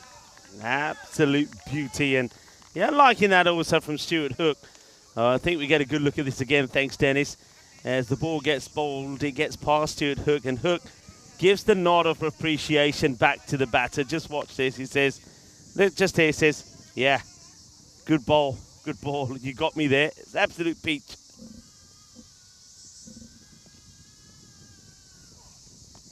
Back of a left delivery. It's going to go past the fielder, a short third, and wait for a boundary. So Hook once again targeting that third man region. So talk to me about this, Niz. Now, come on. I'm saying to you all the time, you know what he does, how he bats. Why isn't that field set for him? Why is it not set for him? And it's little things like this.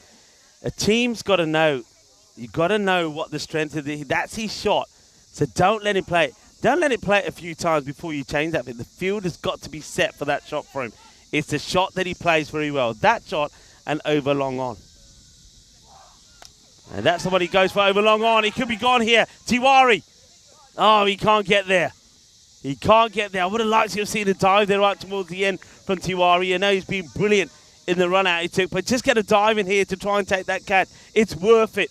If you don't get there, it doesn't matter. Now they're making a change here straight away. I don't like that move either. I mean, you got to have, at this level, you can't be saying, oh, we're going to move Tiwari from there because he's not going to take the catch. I mean, Taranjit's a great catcher, but that's not to say Tiwari isn't. But once again, I'll go back to it now as this one. Straight to Tiwari. There you go, Tiwari. You have your say. They just moved Tiwari from the field to put him over there. The ball's going to follow you when you do that. And Tiwari says, there you go, captain. Is that all right for you? But look, if you know that you should have a better fielder there, he should be there before the start of the ball. You don't do it when you then turn around and say, oh, he should have taken that catch. All right, Taranjit, you go over there. So I don't like that move there from Scott Burdekin. And I also don't like the fact that they haven't done the homework there on some of these batters. You've got to have that field in place before the bowler bowls the ball. You've got to look at the batter and set the field accordingly.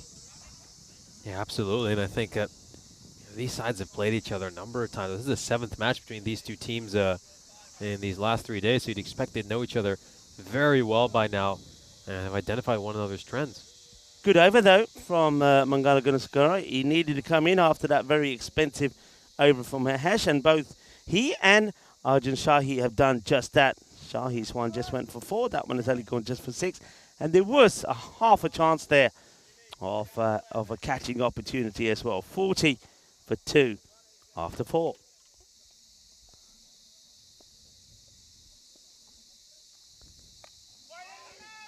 This was just dabbed straight towards Tiwari, who's just inside the ring at third.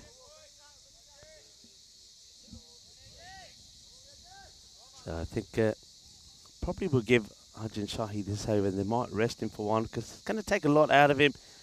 He's going to bowl all the way through, but that's that Yorker length again. Pick up and throw. Gone. It's another direct hit. Amazing. This is the end now of Stuart Hook.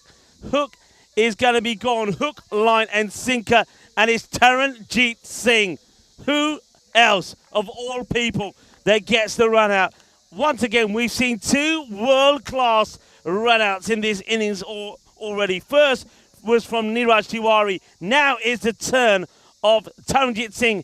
Ikatara Bajra. Hi, Ikatara Bajra. Gone.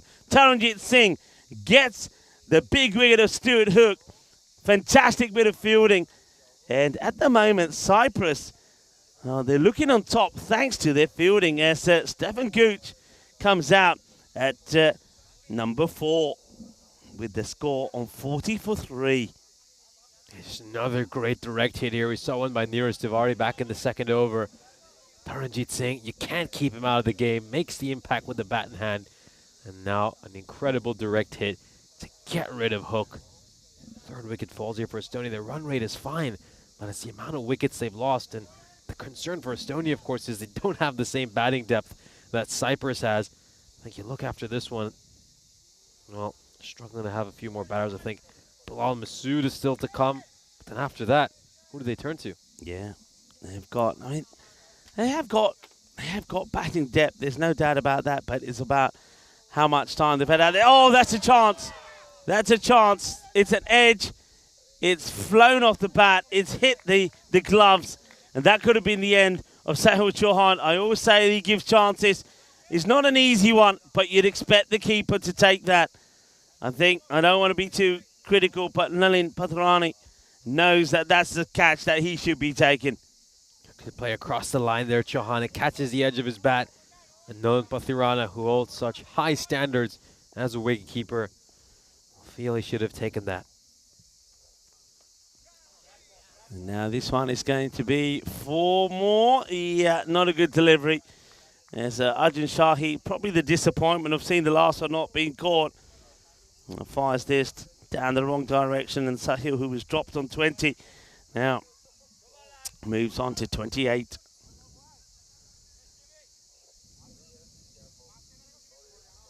Chauhan is off to a great start here as well. Rode his luck a little bit, hasn't he?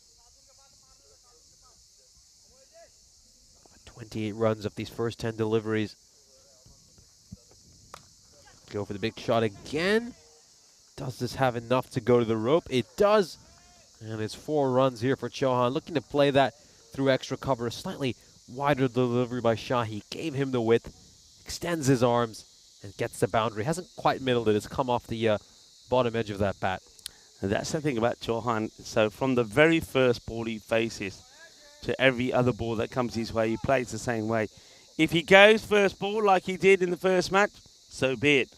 If he doesn't, and he stays there a while, he takes the game away from you, and that's what he's looking to do here now. He's given his chance. It's not been taken. He gets dropped behind in this over on 20, and now after that, he just mullered. He's peppered the next 3 deliveries to the boundary, and he's got Estonia to the 50 mark already. And that would be 58 for 3 after 5. So that over goes for 18. Arjun Chai, though, of course, he's going to be pretty disappointed. And it's interesting, as soon as that catch gets dropped, and the drop, of course, went to the boundary, and then there was 3 boundaries straight after that. So you can see that he's pretty disappointed that the catch wasn't taken. This is the format of day 1 here, and well, day 1, 2, and 3 will follow the same format. There'll be 2 matches there from the men's, and then the third match, which will be match number 1. When it concerns, it won't actually be match number 1. That probably should be match number 2, because don't forget the women have already played 1 match earlier this morning. It's not one that was on, that was broadcasted by us. That's probably why it's down as match 1. But technically, it will be the second match between the Cyprus women and the Estonian women. Cyprus winning the first one, 145 to 95.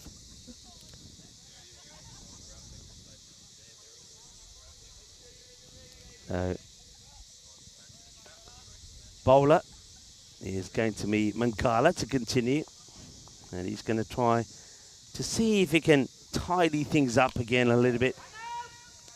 They've been working hard in the field, Cyprus, and that's one thing that I think the captain, Scott Burdekin, has got to try and keep getting across to his players. Say, hey, look, it doesn't matter. We might have had one over that's gone for 18, but look what we've done so far. We've taken 3 wickets. We've been superb in the field. Let's keep the pressure on. Let's keep the pressure on. Forget about the catch that went down. Nobody means to drop them. Let's just stay focused. And a few more magical moments in this innings, whether it's another run outwards, a dynamic catch, a good bit of bowling, a few more moments like that, and you could get yourself on top in this match. Oh, dear. That is just brutal. That is just brutal. That is disappeared. That's gone a long way. I know Taranjit Singh hit a few big ones earlier, and I was questioning whether anybody hits the ball harder than him. Well, maybe this man could be the contender for it. Sahil Chauhan, it's completely the wrong length, though, and it gets absolutely blasted out of here. Great strike there by Chauhan. So difficult to bowl against, isn't he? Gunasekara giving him the length he desired. Gets underneath that one well.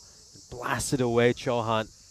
This is what we were talking about here. Isn't Sahil Chauhan the perfect example of what me and you were talking about with the Cyprus batting when they weren't using the likes of Taranjit Singh, Gunasekara, Arjun Shahi at the top of the order, and we're saying, well, why not?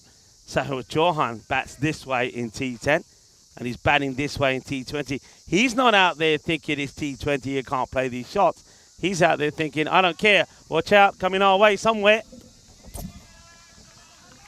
Certainly there's a good chance there. It just comes right through, and it strikes the Cyprus flag in the background, and he brings up his half century over here, Chauhan. Very good looking shot. Straight drive, full face of the bat, and he's managed to get 4 runs. Yeah, beautiful shot. 6 runs all the way.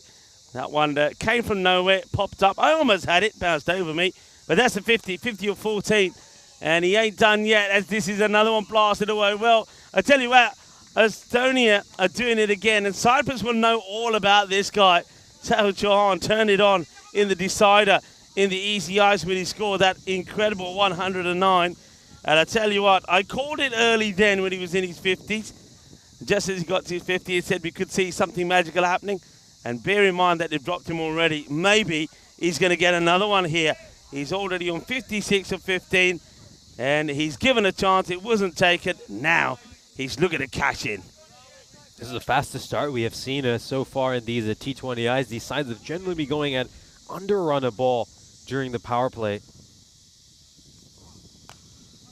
Oh, what a shot. What a shot. He's got all the shots in the book as Gerard, part of the ECN crew, comes out and does a bit of fielding.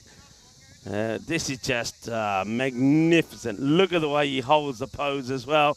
Well, somebody else holding the pose there was Gerard. We didn't quite catch him on camera, though. Another big over. Could be going magical as well. Slower ball in the air. Kiss it goodbye. That's going to go for 6 as well. And Sahil Chauhan, he's something special, isn't he? He's something special. Absolutely special player. And it's so hard to bowl to him, although, mind you, if you serve it on a silver platter like that, he's always going to bash it for 6, just because he's the kind of player who can hit it to all different parts of the field. Just look at some of these 6s. He hit a beautiful shot with the full face of the bat towards long off, and then he's also shown that he's got the ability to just slog it out towards square leg. A terrific player, and this is how you should be batting inside the power play. I mean, if you look at Cyprus, the term you often use is too much tiki-taka during the power play overs when they're just noodling and nurdling the ball around looking to get singles. This is how you should approach that power play. You got fielding restriction in place. Go take your risks. Play the big shots. If you lose a few wickets, it's not the end of the world, especially when you look at a team like Cyprus who bat all the way down to 10. Yeah, that's the thing. You've nailed it on the head, and that's the one thing that Cyprus have to learn from it. Stop thinking about the format. Look at the players you got and use those players to go out there and do what they do best, and just take a leaf out of this. And the point to make here is also, just because it doesn't work once. So in other words, if you put Taranjeet or Arjun Shahi up the top of the order and they get out cheaply, well, it doesn't mean you turn around and say, see, it don't work. Because if that's what you apply, then Sahil Chauhan should not be in now, because he got a golden duck in the last match. But they stick with him. He still comes out here. And just look what he's doing. He's smashing the ball all over the place. Yeah, ultimately, that's why, Estonia have been able to come back in all of these games. I mean, of course, as we mentioned, over the ECI weekend, Cyprus got the win in the first game, then Estonia came back, then Cyprus got the third game, then Estonia came back. Estonia have made the right adjustments. They've been watching what's been happening there. They figured out which players are in form. They've pushed them up the order. Meanwhile, for Cyprus, they've kind of just stuck to the same plan that they came in with into the first game. And the thing with these series is they're all about adjustments. They're about making those little tactical tweaks. And the side that shows more flexibility, more adaptability, usually goes on to win these series. And that's why Estonia ended up winning the ECI and why they won the first match over here as well. And as things stand, are the favorites to take this one too. Yeah, you're right. And I think if you look at the little things, even the little things in the field here from Cyprus with regards to the way they're setting the field to one or two of the batters, i.e., for example, Hook. I know Hook's gone here now. They just haven't shown that they've done enough homework on these players. And, all right, we're going to see a change here now. Something that we were calling for in the last match. They're going to go with Niraj Tiwari, who we didn't see bowl at all in the last one. And that sort of left us a little bit bamboozled. Let's see how he starts. Going to be bowling to Stefan Gucci. Gucci at the moment, he probably feels all I've got to do is just push the ball out and get singles. And not this time. That's to the fielder, the dot ball. Yeah, the police just driving by the ground think they're going to block some of these roads because Chauhan's causing them to, might be a hazard to people's safety. Okay, Cyprus, they need to get a couple of wickets here pretty quickly, particularly that of Sahil Chauhan. A little bit short, that's been pulled away. Good timing. And that one is going to be a sensational stop. Brilliant bit of fielding there from James Chaloufas. Gets the stop and the slide in. This is the standards that you expect to see. Nicely done. Great dive put in there by James, and he's going to save a couple of runs for his side, although 2 runs is a win for Estonia. Yep. Floats it up. All right, up in the air. This is catchable. And it's taken. Great catch. Really good catch. Who is it? Tell me, who is it? Taranjeet Singh. Taranjeet Singh. And I tell you what, Taranjeet, he's everywhere at the moment. If you could clone a player, would it be Taranjeet Singh? He could be one of them, couldn't he? He normally bowls pretty well. He catches very well. And he's already been involved in a fantastic run-out. I think Taranjeet is saying here, he's being very honest. He's saying, I mean, first of all, this goes so high. It takes so long to come down. But he's saying he doesn't catch it in his hands. He says it ends up sitting on my chest. Well, if that's the case, Tarrant, you get a bit lucky, but don't tell anybody. I tell you who doesn't get lucky this time, Stefan Gooch. Well, I thought Stefan Gooch would have just, I was surprised there. Stefan Gooch is a good technical player. I thought he would have just been quite happy playing the ball around and just having the best seat in the house and watch Sahel Chauhan smash the ball all over the place. He set the trap, though. You've got to give credit nearest Tiwari. Flights the ball up. Knows he's going to look to take him over long on. And the Taranjeet Singh took that catch. So got to credit the bowler there for setting the trap for Gooch. But yeah, you'd expect Gooch to just knock the ball around. Again, they need to go at just about 7 and over. So it's not like they require boundaries regularly. Overs of 6 and 8 will win it for them from here. Yeah, losing wickets though. So get the wicket of Chauhan. Things can change. Losing wickets as Bilal Masood comes out. We saw the best knock from him in here in Cyprus so far when he scored 19, better than what he did in the ECIs. Played some nice shots as well. Just liking this from two. I mean, when you're watching him bowl here now, you just pull your. If it's a Cyprus supporter, you're pulling your hair up, thinking, why didn't this guy bowl in the last match when we went back to bowlers that went for magical overs? This was the point I made during the previous match, that because he's an off spinner, you want him to bowl against someone like Gooch. Yeah. You know, a left armer, you always want to get that matchup. I mean, T20 cricket, it's all about matchups. Well, he's bowling now. Can he spin them to a win? Oh, miscue from Chauhan. And Oyar!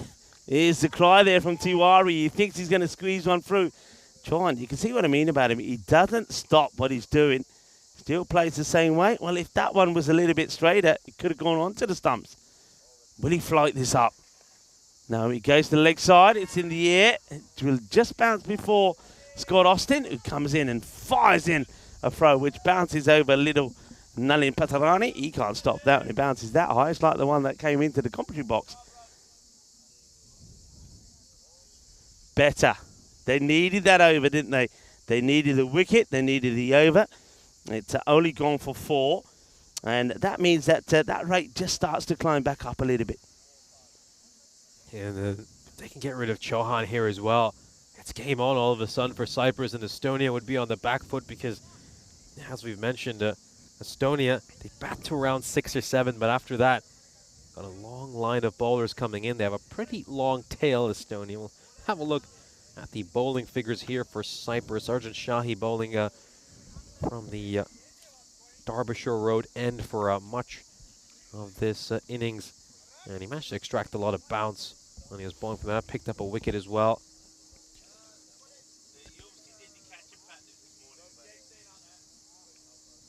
I think the economy rate's a little bit of a concern for all these Cyprus bowlers, with the exception of Neeraj Tiwari. You can tell Estonia really looked to attack Cyprus in the power play.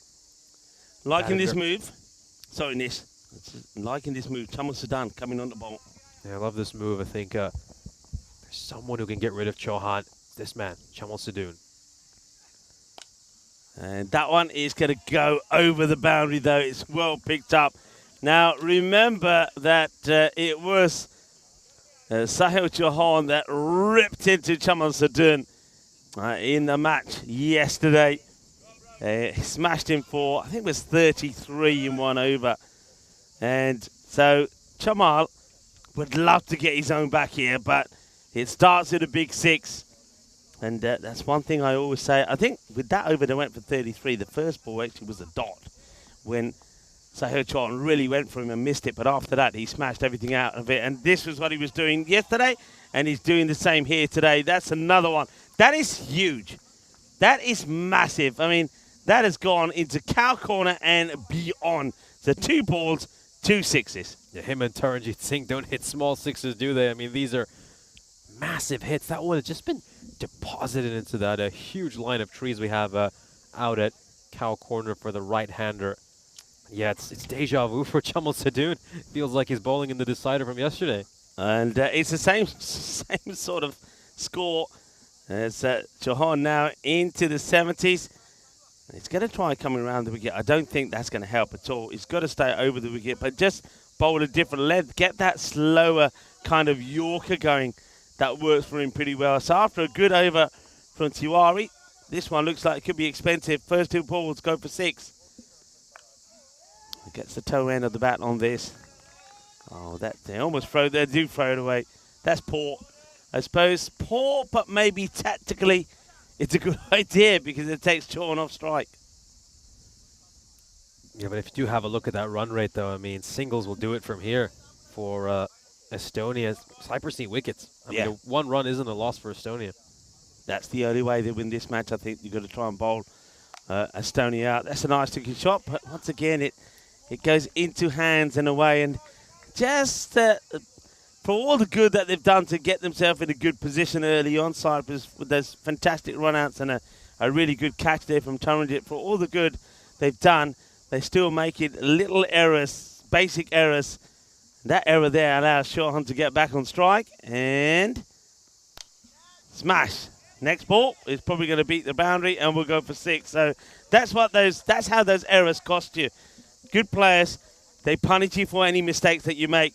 So Chorhan, remember, he was dropped on 20 by Nani Patrana. Wasn't an easy catch, but it's one that you expect the keeper to take.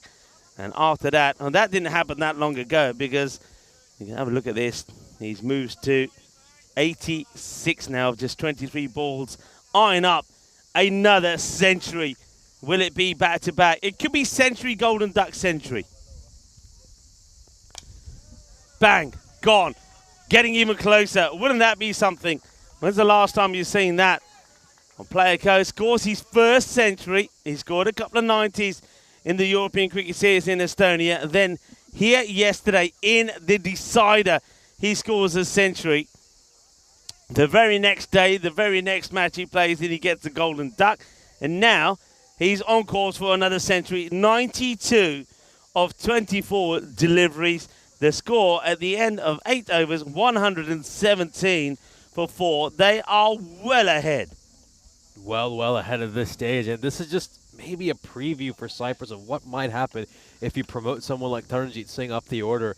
I mean, just have a look at this. 117 for 4. I mean, how often have we seen Cyprus looking to play defensively? There's first 8 or 10 overs that try to have wickets in the bank and then attack in the last 5. Estonia proving you can attack right from the outset, and that is what the best teams do in T20 cricket. I think that's the sort of thing that we've started to see in one-day cricket, and even in test matches to a degree. You know, why should a batter who normally plays T20 when he's playing a 50-over game, why should he bat any different?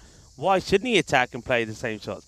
I.e., why should a batter who normally plays in a particular way and goes into a test match not play any differently? If you can see ball, hit ball, and hit it far, well, do it. I mean, that's what we say that T10, the European Cricket Network's T10 is all about. It's all about see ball, hit it as hard as you can, and if you get out, somebody else will come in and do it. That's got to be the mindset, and I think Estonia are doing exactly that. Unfortunately for them, the opposition, Cyprus themselves, are not. So that's another one that gets muscled away. So keep your eye on the score now, everybody. He's almost there. 98, Sahil Chorhan, who scored his first ever century yesterday. He scored 109 of 33 deliveries. He's on course to do it again. And he punches this out just for a single. He goes to 99. Gets a slow sort of full toss here from Niraj Tiwari. 99. Bilal Masood now on strike. Sahil Chorhan, what a player. Shot, gone. Adios. Forget about it. That's gone over the hedge and into whatever lays beyond. They're doing this in style, and Cyprus at the moment here, they don't know what's hitting them, but one thing they are going to learn pretty quickly is we got guys that do this, but how come our guys, why are we sending our guys in when there's only, 24 balls to go? Why aren't we sending him in earlier? If we do, then maybe someone like Taranjit, Gunasakara, and Niraj Arjun Sahi could be doing the same. They've really got to have a think about this, and they've got to do it quickly because they're going to go down 2-0 here. I know there's still 4 more to play, but you don't want to go back after day one without a win to your name because that makes it a long, hard painful day. Yeah, well, that's hey, where's he coming from? Hang on a minute. No way. That's Oleg. How does Oleg know the ice cream van is there? He's there. He's getting these ice creams. Let's get him on camera again. Let's shame him. I want to name and shame him. Oleg, come on. Where are you? Let's get him. Come on, Martha Maria. Get him on the camera. There he is. Look. Look, he deserves all of those ice creams. All right, up in the air. Where's this going? Gear. Shaka, Lagia. And there it is. A magical moment. He has done it again, everybody. He's done it again. Sahil Chauhan brings up another century. And there would have been those when he walked out there and I said, the centurion of yesterday comes out. And when he gets out for a golden duck, would have said, yeah, all right, one not one day. He must have been very lucky. Well, if you think that, have a look again because he's done it again. Century, golden duck, century, Sahil Chauhan. What a player. And he gets another century. This time is a T20 international century. And he's played a T10 innings in a T20 international. That is what is so special. He gets to the century with just 27 deliveries, bats with a strike rate of 389. What longer boundaries is what he's thinking? He's been clearing them comfortably. Yeah, I like the bit there when he takes his helmet off. He's obviously wearing like a sweatband and he literally squeezes it and the amount of water that came out of there. Anyway, where's Oleg gone? Oleg, give the ice cream to Sahil Chauhan because he deserves them. He's got a century. Give him an ice cream. Anyway, I've got to say, Oleg, he deserves an ice cream as well. So does Dennis and Martha Maria doing a fantastic job. That's our production crew. Hey, go and get an ice cream. I'm ordering you. Go. I'll hold the fort. You go get an ice cream. No, go. No, I think we got another 54 runs. He's going to go before you get there. I'm telling you he's going to go. He's going to get you. You're going to miss out. I just want to see you going over there and him drive off. I just want to see that. And I want to catch it on camera as well. That would be quite funny. I think, but surely, I mean, there's 53 runs left here. I think, Chauhan should be able to wrap this one up. But he should finish on a very high score. I think you've got the centuries graphic updated. Can you put it on maybe whenever this breaks the century? Probably after the over. That's coming our way somewhere. I just knew this is coming somewhere our way. It's right onto the roof. Hey, I'm being nice to you. So here, John, thank you very much. What are you after me for? I'm not the one who's eating the ice creams. Look at this. And watch with this now. I told you it was coming our way. I tell you what, it's a good job we haven't got the comms camera here because that camera's been used to see the action from the bowler over this end. Otherwise, that would have seen both of us running for cover. Because that's the other thing where we are, and this you'll back me up here. We cannot see where these balls are coming from because our window of vision is probably a meter and a bit. So that's our window. So anything that's higher than a meter that goes up in the air, we can't see it. Yep. And when it's coming our way, we know we're in trouble. That's it. We just have to watch the eyeballs and get ready for the firepower. He's on the Nelson. Sahil Chauhan. He's damaged another ball. Well, that one is courtesy of hitting our tent. I didn't think our tent was that hard. It's made out of material. How did that damage the ball? But there is a classic example of Chauhan. I mean, we've seen some of these big shots he's played where he's cleared his front leg and looked to absolutely bludgeon it towards cow corner. And he plays one here, just a perfect textbook off drive, and it goes for 6. That's what I love about Chauhan so much. He's got so many different strokes in his arsenal. And that's also why he can bat with so much consistency. All right, miscue, opportunity. Nobody's going to get there, are they? Nah, nobody's going to get there. I think the fielder who's nearest to that has got to be the man who finally gets his hands on the ball. That's Bodika Mahesh. I think, just in summary from what I've seen from Mahesh, I don't think he's one of the top fielders.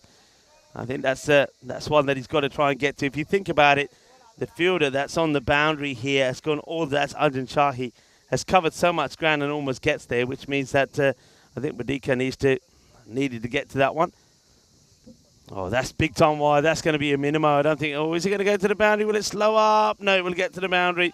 Taranjit Singh, I think he sees Sahil Chauhan starting to move, tries to fire it in, and it goes big time wide. couple of other things maybe to touch on here. I mean, it's been a master knock from Sergio Chorhill. I'm going to take nothing away from it. He gave a chance. It wasn't taken.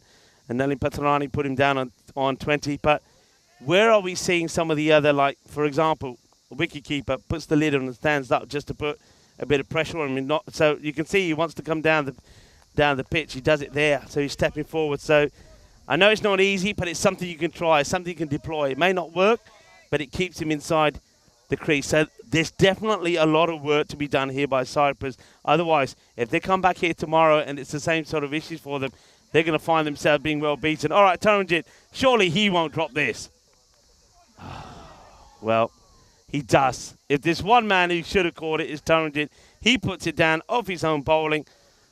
And that just about sums it up, doesn't it? I mean, Taranjit Singh's got to be catching this. He's high up in the air. Sahil Chauhan, well, he gave a life on 20. He's given another one to Taranjit, and Taranjit puts it down.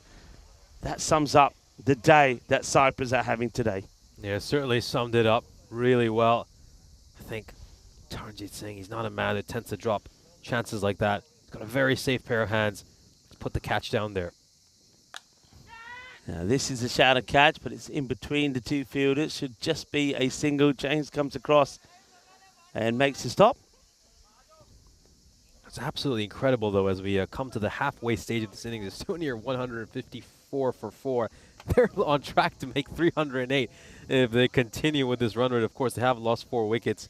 Just incredible. What a display of hitting we've seen from Sahil Chauhan, and also Masood at the other end has hit some nice-looking shots as well. We'll have a look at the Hall of Fame of centuries here. So Sahil Chauhan is about to add his name for the second time. This time, of course, in a T20I. These are, of course, T10 centuries. But he's actually made it even faster than a lot of these T10 centuries, which is amazing. Yeah, and the other thing is, with the time that he's got, he could end up scoring a lot of runs here. They still need 38. If he gets most of the strike, it could be a big one. So he's on the board already. You can see that was the one he scored yesterday in the decider. He was the MVP as well because of that fantastic knock from him. He scored 2 lots of 40s, I think, already. He was the most consistent batter, and then scoring that century was the icing on the cake. And now he's shown that he can also do it at this level. And the point that you make is very valid as well. He's shown that you don't have to change the way you bat just because it's T20. In the last match, he went out to play the same way. He got out cheaply. He got out golden duck. This match, he's gone out to do the same. He scored a century. Yes, there was one opportunity with his on 20, but that's the way it is. And if you got batters that play that way, and Cyprus have got batters that play that way, if 2 of them fail, but the others do click, you still get a big score on the board. Yeah, absolutely. And I think you don't want to leave an innings with that horrible feeling of what could have been if we had attacked more. And when you're a side or blessed with 9 or 10 great batters, you just got to attack from the power play. I mean, we often see sides with look at Estonia here. They've probably got 6 or 7 good batters, and they attack right from the outset. Yeah, they certainly do, and that's what I like about it. I mean, I know when Stefan Gooch was out, I did say, I'm surprised that Gucci went for that big shot. He didn't have to. He could have just stroked it around and given Sehel Chon the strike. But I suppose if your mentality of the team is to go out there and play positive shots, and if you do, oh, what a shot. Talk about positive shots. That is as good as they get. That's right up there as one of the shots of the day. It really is. What a wonderful strike this is. This is just sensational. And it hurts even more because it's gone straight to the Cyprus dugout, sending a message to the opposition saying, I'll be sending plenty more your way. Outstanding. I think to go back to that Gooch dismissal, though, I think that was slightly different just because of the match situation where they needed just 7 runs and over to win. They'd already set themselves up pretty well and knew the pace they had to go at. Yeah, swing and a miss. Yeah, but I think the point that I'm trying to make is if you have a plan, if your team has a plan to say, look, it doesn't matter, we want you to go out and play your shots. If that's the idea and if that's what Steph does, he gets out trying, doesn't matter because he knows another player comes out and will do the damage. That's well hit. That's going to go all the way as well. It's just the power. I mean, it's just sheer power. There are a lot of people that are watching that normally watch us when we're on when they're watching us play the T10s and they're saying, short boundaries, blah, blah, blah. Well, I can tell you now, these boundaries ain't short. They're big. and Sahil Chauhan is still smashing them way beyond. What a master for innings this is. And I reckon we could be even on course to perhaps score one of the biggest scores that we have. We've had a few 150s recently. We'll try and get that graphic up for you, some of the biggest scores that we've had. 25 needed here. They should do that pretty quickly. And Sahil Chauhan, 126 not out of 34 deliveries.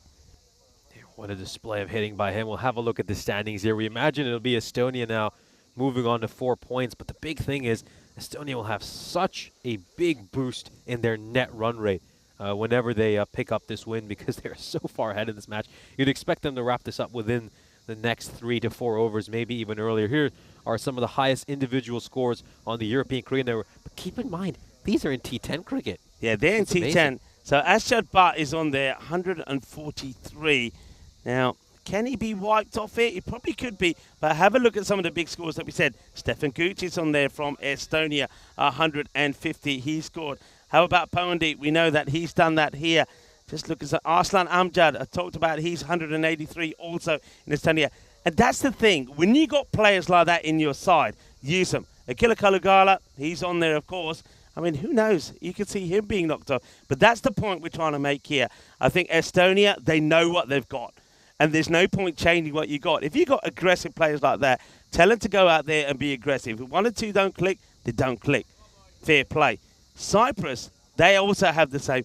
But the other thing Cyprus have, they also have players that if some of those players, let's say you went with Taranjit, let's say you went with Arjun, let's say you went with Gunasekera, if they went cheaply in that power play, you still have got the Scott Austins. You still have got the likes of James Charlufas who comes in there. You still got other batters, maybe even a Roshan Siriwadana, that can still come in there and steady the ship and still get to a good score. But you're relying on one batter going big. And that's what Estonia have done here. They've all worked around him. That's going to be a no ball, free hit coming up. So Bilal Masood has the license to go big. I wonder if Sahil Chauhan is going up to him now and say, look, I know it's a free hit. Do me a favour, just get a single. But if you look at the way Bilal Masood has batted over here, he's going at just above a run the ball. I mean, this could easily be the sort of role that someone like a Scott Austin or a James Jalufas bat plays for Cyprus. And from the other end, okay, watch out, it's on us somewhere. This is a huge one that's going to go sailing well over our commentary. And I guess one good thing for our safety is that when they are hitting these sixes, they are well over us. Massive hit there by Masood, and Estonia are now just 18 runs away. Yeah, Taranjit over pitching once again. It's a full toss, so after one being too high, he still doesn't hit the deck. That gets blasted away. And Taran probably feeling it here. He disappointed himself, didn't he, when he had a chance to get the caught on board of Sahil when he was on 113. And Masood just needs a little bit of work done on the lace. Yeah, I mean, that's why I was a little bit surprised when Stefan Gooch got out. That's what I was expecting Gucci to do, play the same role as Bilal Masood here. Just stroke the ball around. When you got one batter as in like that and and you're so far in front, I think you don't want to lose your wicket unnecessarily. That's it, played away. So Sahil Chauhan is not going to be in a hurry to dash back for the second. So let's see how far he can get to. Remember, we saw Ashad Butt on 143 was the last big score on that page we just had a look at. Let's see if Ashad can get up. Is Bilal Masood telling him to just play it sensibly? And I don't think so. He's not going to be doing that, Bilal. He's going to be going for it big here with just 17 required. Oh, that's one of them. Kiss it goodbye. That's going to go into the trees. That's huge. Oh, he is such a talent. He really is. And you know the thing about this is, and I know somebody standing next to me knows it, he's got a brother, the name of Shakil Chauhan, who he'll qualify pretty soon, and he is just as good. They both are as good as each other. So exciting times ahead for Estonian cricket. And now moves into the 130s, 132, 35. I think the interesting question here would be, will he qualify in time for the ECC this autumn? I mean, imagine the two Chauhans lighting up Cardamom. That would be quite a story. Yeah, I don't think Shakil would, though. I think I'll be guessing a little bit. I haven't had it from the horse's mouth. All right, here we go. All right, miscue. And he will take a single. And it gets to the non-striker's end. This is hurting Cyprus. That's what I'm seeing here. I'm having a look at the fielders. On 2 occasions with the bat, they managed to come back with some sort of score. They came back with thinking they could put a realistic defense in for it. And on both occasions, they've lost out badly because in the last match, it's just the discipline in the field and some of the bowling changes didn't work in their favour. This time round, it has to be said, that man, Sahil Chauhan, stood in their way and battered them all over the place. They're going to be hurting. As the home side, first of all, they lost out yesterday in the ECIs in the decider. And then here today, losing both matches. So getting nothing from this day, a long, hard, hot day. That's really going to hurt because there are going to be some tired bodies out there. Don't forget, a lot of these players also playing in the European Cricket Series here as well. So they've played a lot of cricket. There's going to be some tired bodies, some aching bodies. There's going to be some long chats from the captain and also from the coaching staff to try and G them up. It's not all been negative, but I just think tactically there's some changes that need to be made. And then I think tomorrow they've got to come out fighting. You don't want another day like this tomorrow. If you get another day like this tomorrow, then it's done and dusted. Yeah, certainly will be done and dusted for Cyprus. I think, yeah, mentally and physically they must be so drained after what's been a couple of tough weeks of cricket in this scorching heat. But just having a look at this run rate right now for Estonia, I mean, they've been treating this like a T10 match. They're going at a rate of 15 and over. They've not changed their approach whatsoever, and this is sort of what I was trying to emphasize for Cyprus as well at the start of their innings is look at this as a T10 match. Bat that way, especially with the amount of batters you have in your lineup.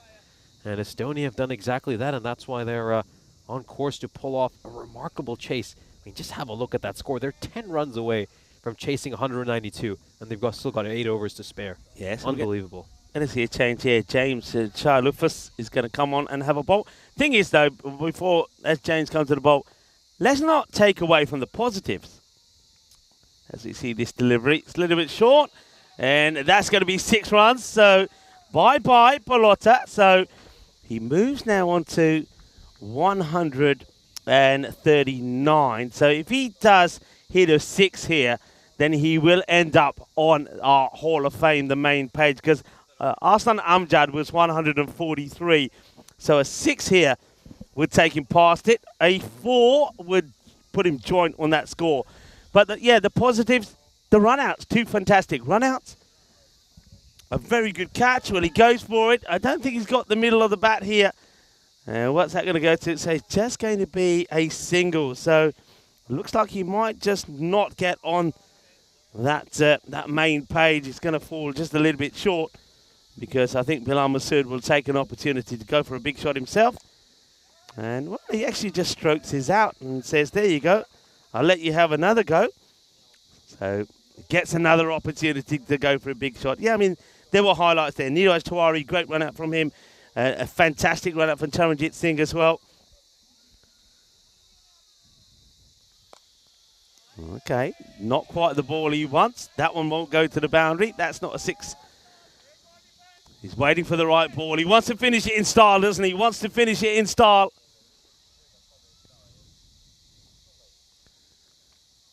Ooh, well, goes down. He thinks that's the one. Gets beaten with that one.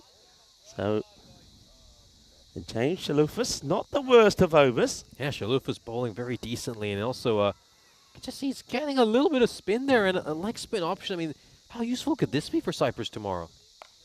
All right, goes for it. I don't think he's going to get the legs, is it? Is it? Oh, unbelievable effort.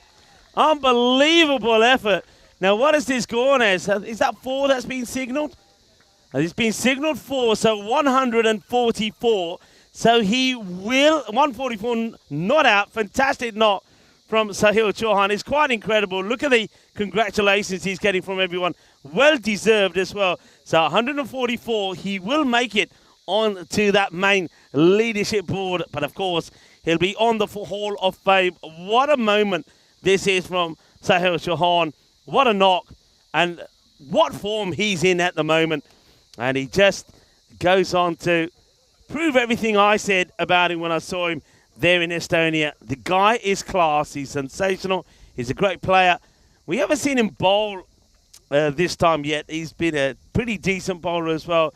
So this is amazing scenes, amazing moment for Sahil Chauhan. We saw him score a century yesterday, helping his team to a victory in the decider. Look at Robson there having a chat with him. Look at all, they all got something to say to him.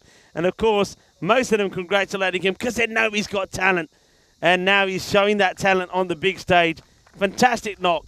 Take a bow to Sahil Chauhan, 144 of 41 deliveries, but also getting Estonia to a win with 7 overs to go. Incredible. They chased down a target of 192 with 7 overs to spare. An incredible display of batting. As we said, they were on track to reach more than 300 if they kept going with that run rate. We'll have a look at the highlights of this innings, and you have to appreciate the intent which Estonia came out with despite losing those early wickets. Keep in mind, that top 3 had 13 runs between them, but not for a lack of intent. They went out there looking to play their big shots. They had a run rate of 15 during the power play, really went out there trying to get ahead, take advantage of these fielding restrictions. But that man there, Sahil Chauhan, he played another really, really special innings. This was one of the best display of battings we have ever seen. He hit 18 sixes during that inning, 6 fours with a strike rate of 315. And this is one of the direct hits Cyprus had. A couple of good moments for them in the field. A direct hit by Neeraj Tiwari to get rid of Ali Masood. And of course, one to get rid of Stuart Hook as well. A good direct hit by Taranjit Singh. But the day belongs to Sahil Chauhan once again, coming off an incredible MVP win in the ECI over the weekend. He showed, just reminded us once again why he's a player, oozes with class, why he's one of the very, very best. This display of hitting, these were enormous sixes. I mean, we were playing with the bigger T20I boundaries, and he was clearing these boundaries comfortably with one of the best displays of hitting you're ever going to see. Shots all over the park, hitting them straight down the ground with a full face of the bat, going for the big slog sweeps out towards square leg. Didn't get anything wrong, and it was a real joy to watch for a neutral. Yeah, it is. And one thing that I like, and look at the celebration, let's focus on this for a moment. It was sheer delight, it really was. And he's done it in these extreme conditions. It's very, very hot. Just imagine, we're all feeling the heat. He's out there with the lid on under those temperatures. But the thing about his innings is, when you see him bat, and I've said this before about him, he's not a slogger. It's all shots. And when he's playing some of those shots over mid-wicket and over mid-on, the way he's just holding the pose and playing the shots, the same with the ones he's playing over extra cover, they're proper shots. That's the thing about it. They're proper shots, but he's found a way to take those proper shots and make them into big shots where the ball is sailing over the boundary. It's another day to remember for Sahil Chauhan. It's another day to remember for the men of Estonia as they win both their matches on the opening day of this T20 International Series. So they go 2-0 up with 4 to play. So that's a massive advantage. And Cyprus know they are going to have to bounce back big here tomorrow. I can see them just to the left of us. They all sat on the floor. That's going to be a difficult talk there. Scott Burdeking, the captain, is going to be talking to his players. He's got the coaches there as well. It's going to be a long, hard talk. And I think one thing he's going to be saying to himself and to the players, he'll be saying, okay, there are some mistakes that I've made, but there's some mistakes that you've made. We've got to come back stronger together, and we've got to make some changes. Let's have a look at that scorecard. Sahil Chauhan, 144, fantastic knock. Got good support from other players. Nish, what do you think about the bowling figures here? They look ugly. There's only one word to describe it. Ouch. Arjun Shahi, to be fair, did quite well in his first couple of overs, bowling from the other end where he just got that extra bit of bounce and zip, which really helped him early in his spell. Much like the other bowlers, he was taken to the cleaners in his third over by Chauhan. Could they have brought him back for a fourth, just hoping he would break the partnership? Who knows if it would have made a difference in this match. For the rest of the bowlers, though, it's a day to forget. It is a day to forget. It's a day to forget maybe for Cyprus cricket as well. they'll be saying to each other, right, what's happened. These were the good points. These are the bad points. Let's go away. Let's think about it. Come back tomorrow nice and fresh, and let's set the record right. If we can have a good day tomorrow, then it sets up for a very important finals day there on Wednesday. So we're going to take a little break here now. Remember, the next match that we have coming back, we are done and dusted with the men, but it's time to see the women on display. The women of the home nation here, Cyprus taking on Estonia. That match coming up in over 35 minutes time. We're going to take a short break here, but do join us back for the first ball of Cyprus women taking on the women from Estonia, coming up in about 35 minutes time.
This European Cricket Network event is proudly brought to you by HCL Software and Bizaway. Hello cricket lovers and welcome to the T20 Internationals here happening in Cyprus. Well, we've just seen something quite extraordinary. We've seen 2 wins in the day from Estonia against the home side Cyprus, and in that last match we saw a T20 International 100 from Sahil Chauhan, who is here with me. Sahil, congratulations. Thank you so much. Thank you. Now you've got an unusual pattern of play. Your pattern at the moment has been 0, 100, 0, 100. Tell me a little bit more about this pattern of yours. I'm just afraid of my brother, Shakil Chauhan. He always calls me 100 times in a day. But you score 100, why you have to hit on a first ball? Just knock it around. I said, this is my game. And this is how I play. It's like first ball, I know my game. So he was all the time teaching me. He's my teacher. He from the school days, he teach me everything about the cricket. And he's my very good fan also. Thank you. We know about Shakil, of course. I had the pleasure of seeing Shakil in Estonia. He's a fantastic player, so I can see why he's teaching you. He did score some centuries in Estonia. You didn't. Now, your first century on the European Cricket Network came yesterday in that all-important ECI match against Cyprus. You scored a century, 109 of 33 balls, and also got the win. First, tell me how important that was for you and your side to win that ECI T10 tournament yesterday. Of course, this is a very good tournament for us. As a group, we are playing a very good cricket from so long. And this is just we are not crossing the line all the time, and this is a good that we cross the line this time, and that's a fantastic feeling when you cross the line and you win a series by 3-2 and by going down 2-1. Let me tell you something that you're not aware of, and our viewers. You just scored your second century in the European Cricket Network. In that last match, you scored 100 runs, and your 100 came up in 27 balls.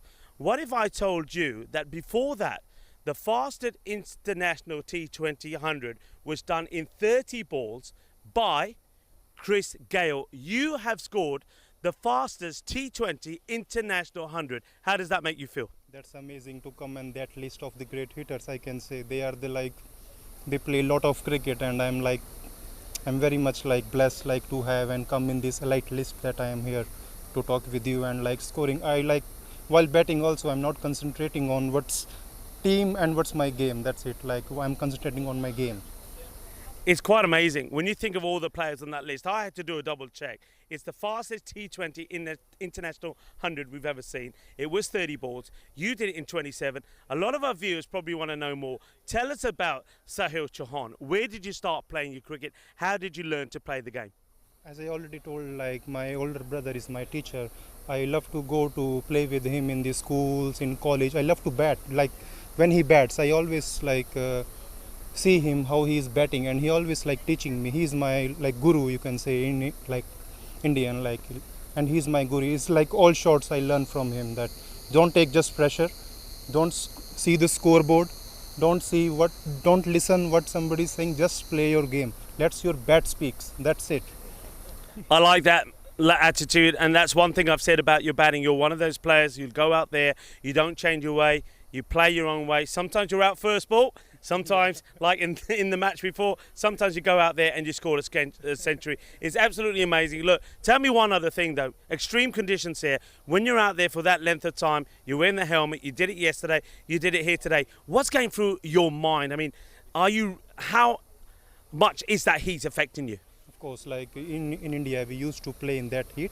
But now, as living in Estonia from last 8 years, we are not habitual to that much heat. But it's absolutely hot here, I can say. But we are habitual of this also. In India, we used to play in 45, 50, temperature. And that's good. Well, I'm going to let you go now because I know some of your teammates are keen to get back. You've had a long, hard day, but it's been a productive day. 2 wins out of 2 against Cyprus. Go back, enjoy the pool, come back nice and fresh.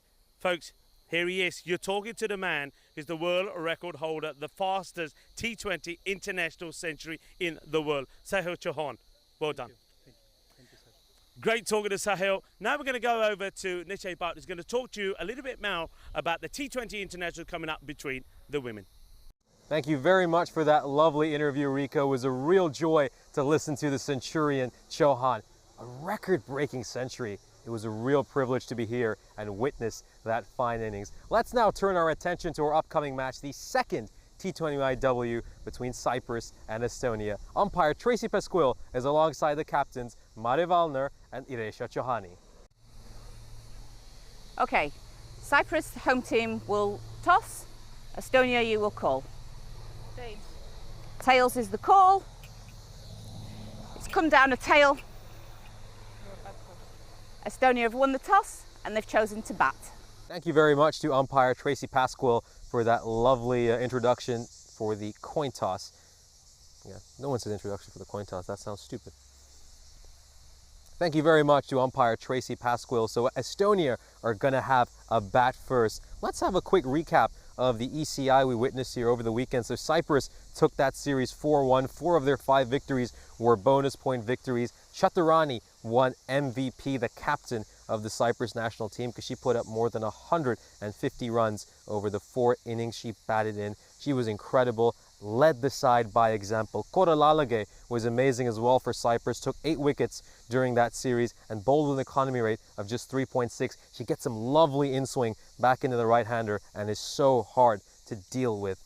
Going back to Estonia now, though, they're going to have to find some answers, and they'll look to play a lot better in this second T20IW, because the first T20IW, which was not telecast on the European Cricket Network, was won by Cyprus. They took that match by 49 runs. Chaturani demoted herself down the order to give a few other batters a chance to get a few runs under their belt, but when she came on to bat at number 7, she made 49 runs and batted with a strike rate of 150. Some positives for Estonia was that Victoria Frey came to the party. She had great bowling figures of 2 for 19, and she'll look to replicate that in this upcoming match. Soreness is back as well for Estonia. She's a powerful batter, and I look forward to seeing her in this first inning. Let's head back to the commentary box, where you'll be joined by Rico Full.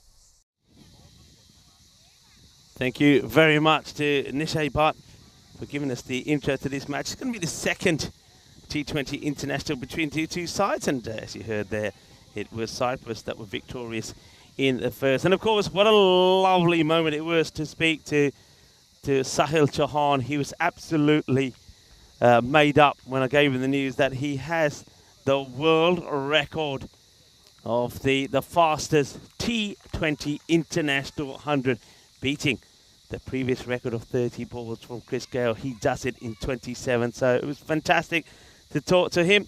And I know that he and his brother Shakir Chauhan, who he spoke, of course, very highly of, his mentor, is going to be very, very proud of him, and as well as all his teammates and all of his family back home. So amazing, historic day here in Cyprus. And speaking of Cyprus, it's the Cyprus women that are now hoping to get, well, fly the flag for Cyprus, but the men haven't been able to do it. But can the women do it here? Helena Kirk out there with Anna-Marie Vesic, who had a good knock in the last match. Carla Lage, though, is a difficult bowler to handle.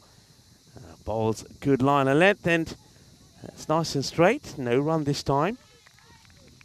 And that's one thing that Cyprus do very well. They have got some very good tidy bowlers in their setup. Carla Lage is certainly one of them.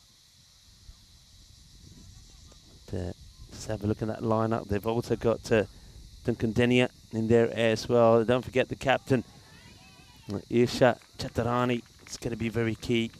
So a lot of good bowlers in there. And Alexandra Taylor, she's one that's really impressed me, not just with her bowling, but her bowling's coming along well, but her batting as well. Kuralage. It's up in the air, just wide of the close fielder. Plays quite flat batted, does Helena, and that's why when it's a little bit too short, she really is able to give the ball a bit of a crunch, but she just has to be a little bit careful with that technique when that ball is a lot fuller.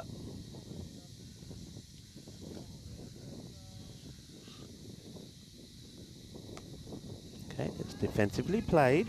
There's the first one from Anna-Marie Vesic. Gets defended away. End of the over.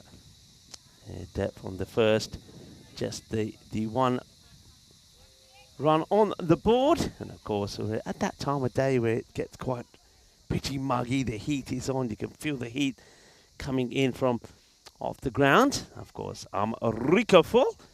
And alongside me, also from the European Cricket Network, is Niche Bhatt. Niche, welcome back into the Cubes. Tell us a bit more about that first match and that the women were involved with. Of course, we didn't have that one on stream, but it was an entertaining match. It was an entertaining match. Estonia got off to a good start, picked up some early wickets, and they had Cyprus under quite a bit of pressure. Cyprus were 6 for 59 when they lost Dinilka Kodalalage, but and Chaturani, she just demoted herself down the order and played a brilliant 42 of just 37 deliveries and guided her side to a healthy total of 145. We'll now turn our attention back to this second over. That one just played into the air. Kerge will pick up a second run. That just goes over the aforementioned Chaturani. And so, yeah, obviously Cyprus then setting a pretty big total on the board. It's always going to be a challenge to get to 145. And in response, Estonia managed to muster 96, falling 49 runs short. One is going to be a wide. Yeah, I mean, Chaturani, of course, she was the MVP. I mean, stood out, didn't she, by a mile with her performances in the ECIs, helping the team to a 4-1 victory in those ECI T10 internationals over the weekend. So I'm expecting her to really play well in the longer format when she has a little bit more time. She is one that she likes a little bit of time while she's out there. She's a little bit like Samanthi Dunakadenia as well. And if those batters spend some time out there, Alexandra Taylor as well, you can see them getting to a pretty good score. And of course, we saw a little bit of a Chandrika Vijayasinghe as well. Another batter that, with time, gets more and more confident. That one gets played nicely, but it's going to be well stopped.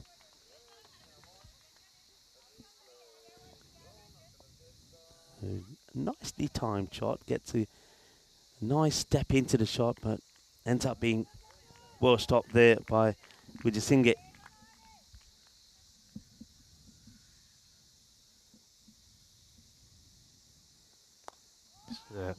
Push this one away towards cover here, Vesic. And she gets off the mark, puts the dive in at the end as well. Desperation to get to the non-striker's end. Watch the dive here. She knows she's going to be in a little bit of trouble. It's a clean pickup. It is. There's the throw.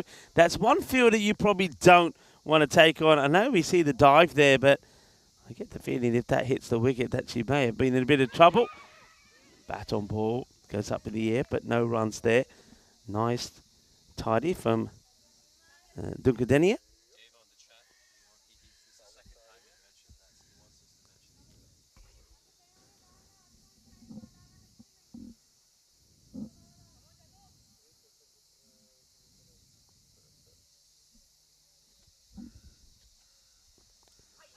Oh, that's an outside edge. It go away towards third. That's going to be singly. Running between the wickets is going to be so important for this Estonian team. I think you could see they clearly got better at that yesterday as the day progressed. And if they can hit a boundary, let's say once every 2 or 3 overs and then run hard between the wickets, they'll certainly fancy themselves to get to a good total. Yeah, well, we certainly a day of celebration. Sahul Chauhan, the fastest T20 International 100 in the world. And you saw it live here on the European Cricket Network. His century came off 27 balls. He finished 144 not out. And also, I want to say happy birthday to Dave's son. His 32nd birthday. And also to John Hisham, who's 78 today. Yeah, happy birthday, John. And it was wonderful to meet you in person in England at the Wimbledon ground. I hope you're having a fantastic day. And also to Dave's son, his 32nd birthday. And anyone else that's having a celebration, why don't you drop it in the chat? We'll certainly give you a shout out. So enjoy your day to Dave's son, and also to John Hisham. Somebody who's not going to enjoy their day too much is Helena Kurge, because she's going to get bowled. Somebody who's going to enjoy herself is Kodalalage, who gets the ball full and straight Well, you often say this has to be at the top of the stumps, and that's exactly where it is. And one thing I love, by the way, of Danelka Korolage is her celebrations. When this, yeah, do it. Give it some. When she takes a wicket, she loves to get a little dance on. I like it. Well, just once again, look at how much swing she gets back in. Inside edge, gets chopped onto the stumps. A little bit unlucky there for the batter. Yeah, I was very surprised when I opened the scorecard for the previous game and saw that Korolage hadn't gotten a wicket. She was the leading wicket taker in the ECI over the weekend. She's just a lovely bowler. Love to watch her bowl. Yeah, lovely bowler, but I love the personality as well. I just love the personality. She's bubbly, plays with a smile on her face. Yeah, that's what it's all about for me.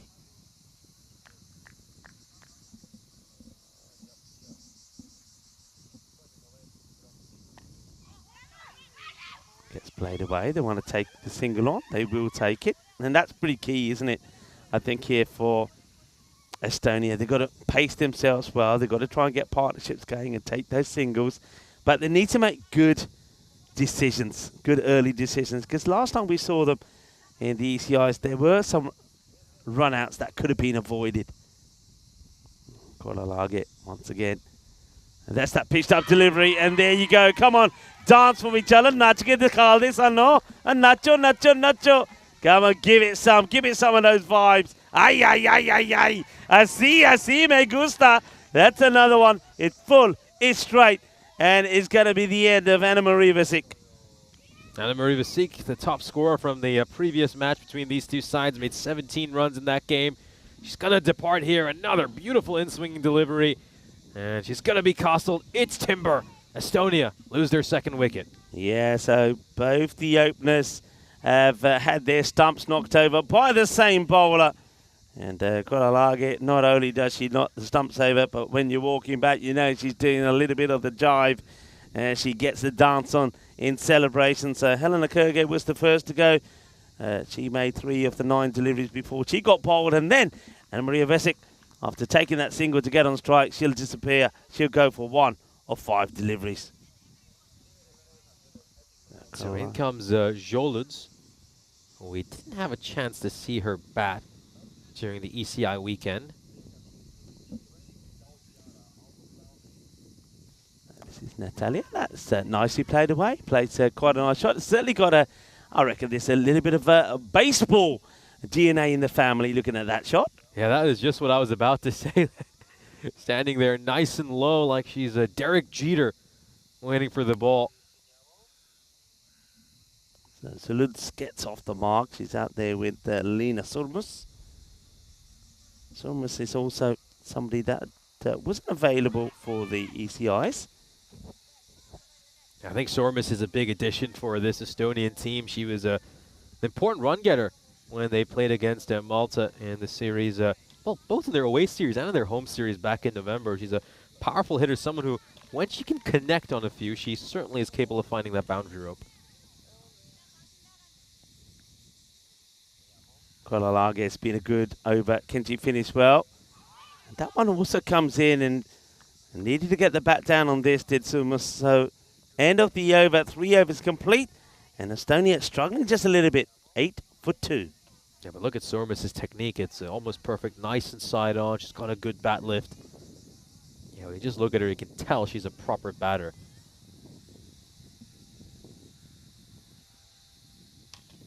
Let's see how they go about this. A nice look at the field there. I like that. It's almost like you've got 2 straight lines, haven't you? Right either side of that. 2 straight lines. You've got a fielder either side. It'd be interesting to see how the fields change from the sides. I know we were talking a fair bit about the fielding options that could be deployed by Estonia. Sometimes they didn't go for the mid-wicket, for example, or a short mid-wicket. So it'd be interesting to see how they go about it. And, that's just too good. It's full, it's straight, it's on the money.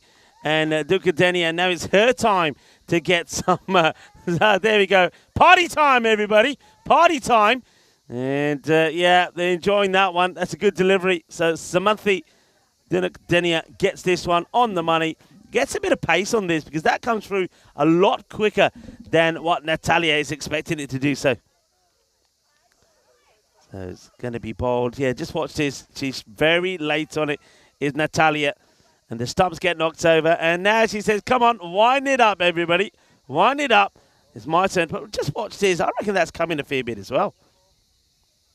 If you just go back and look at her stance, you know, we obviously are making baseball comparison, but I'm sure a number of people in the chat know this. It reminds me a lot of the old video game stick cricket. The way she stands up and she bats. It's just straight out of stick cricket.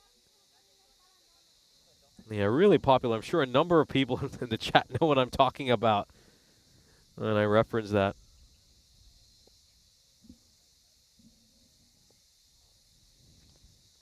Oh, well, that one. I don't know what stick cricket is. I don't know it, but that one could have broken a few sticks. Could have broken a few bones as well.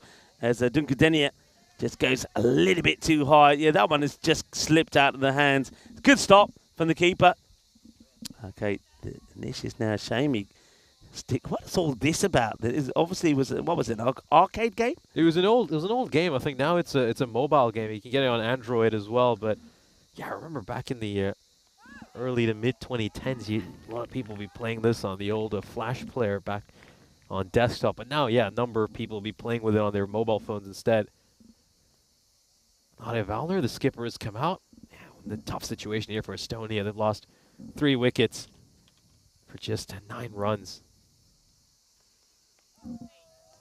Just trying to guide this one down to third. It's a risky shot because if it catches a bit of the edge, there's 2 fielders waiting there. I wonder if Cyprus would want to deploy maybe a closer slip fielder here, really tighten that cordon a little bit like we saw Estonia do to the Cyprus men when they were in these sort of issues, because you can see that they're playing very defensively. So it's almost like you think, you know, why don't we get a slip-in play as well?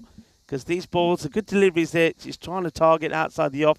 That one was more on the stump. So Samanthi Dunkadenia really getting the ball in good areas here to the captain, Marat Valna, or I like to call her Sergeant Valna because of her military background. We got a member of the Estonian team watching in the chat as well right now. Ragna Halik was, of course, part of the Estonian team that toured Malta back in November. She's on here and cheering for Lena Sormus. Good to have you watching our broadcast, Ragna. When's the next time we might see you donning the Estonian blue? Do tell us. As we come to the end of the 4th over, Estonia are 9 for 3. Yeah, Ragnar, hello. Well, where are you, Ragnar? Tell us where you are. Why aren't you here? What's going on? Yeah, tell us a little bit about yourself. Why don't you? And anybody else that wants to come on and say hello, say hello. Well, David's saying hello to Ragnar. Yeah, I know that Ragnar does a lot of work as well back in Estonia. I think when I was there, you had some kids, both boys and girls, that were learning the cricket. A bit of quick cricket we played out there in the middle, which was great to see. And I know that I mentioned Dave Robson, that plays a very big part in getting the juniors involved. I know Ragnar does a lot of hard work as well. So keep it up, Ragnar. And what's the weather like, by the way, where you are? Because I can tell you that the Estonians, the men and the women, certainly feeling the heat here. But I have to say, the men, they might be finding it hot, but they're playing some hot and spicy cricket at the moment. What about that century, Ragnar, from Sahil Chauhan? 2 centuries now from him. That last one, a T20 international one, will be going down as the fastest T20 international century in the world, knocking off Chris Gale from the top. Now that takes some serious doing. I really like this by Sorma. She takes the wide very well, gets out of the way of it. That's something we weren't seeing so much yesterday. So good to see she didn't chase the wide over there.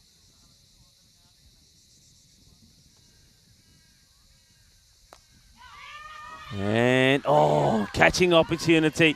And Samanthi Dunkadenia, I thought for a moment she was going to be dancing again as she gets a chance to take the catch. That was hit pretty hard from Sumus. Hits it hard. And Samanthi, so pretty brave to get there. Goes across. And one thing about that was he wasn't able to get the body behind it. That struck her hand pretty hard. And I think she's in a bit of pain here, And it might mean that I wonder if 12 will come on or they get some magic spray on. So it's just going to take a moment here for T20I to get a little bit of assistance in that hand. Yeah, I get the feeling that because she's trying to take it side on, the ball probably dropped on the top part of the thumb with a bonus. And that's going to hurt. And it could leave a nasty bruise. So it looks like some ice being run out here at the moment. And a bit of the magic spray. So let's get some of the magic spray on there. And yeah, there we go. The captain, Chitarani, says, leave it to me, I'll sort it out. And well, while we're sorting that out, we can once again say hello to everybody in the chat. We were saying hello to Ragnar. We were saying hello to Dave. And Dave, yeah, once again, Dave, congratulations. I know that it's your son's 32nd birthday. Happy birthday to him. And also to John Hisham, 78th birthday. Happy birthday, gentlemen. Enjoy your celebrations. Mundenaika joining us as well. We saw her play a big role for the Estonian team over the weekend. So have you returned back to Estonia? Do you have any other commitments that caused you to return back after the ECIW? Do tell us, and we're glad that you're here cheering on the Estonian team. Nilmini Lianage is the bowler. Nilmili, she takes some good catches. Let's see if she can. That's firmly struck, and well, that's the way it goes, doesn't it? You just had some treatment, you've just been hit on the hand, and the Grizzly comes straight to you again. But well done. T20I doesn't shy away from it, makes a stop. It would just be a single. Yeah, it's been a good little partnership, just trying to rebuild things after losing that wicket.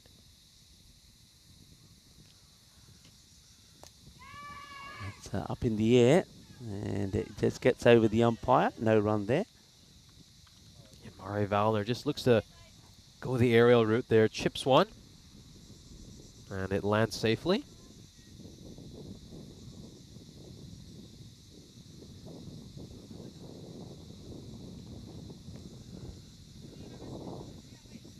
Just going to block this one out. Good defense there by Sormas. That was a good ball by Lianage, and it gets the respect it deserves. Estonia, 14 for 3 at the end of 5 overs.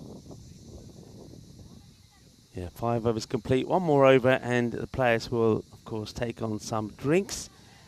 Cyprus, of course, the win predictor, having them well on top here, 96% to 4%.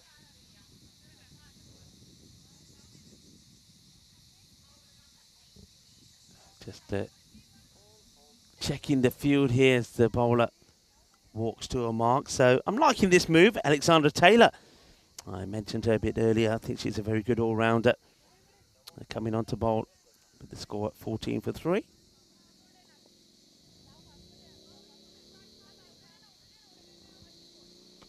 And just having a look at this field. Keeping it very tight on the offside. Look at that. You've got short third, backward point, and point in play. Got to start with a no ball here. This one not catching any part of the pitch.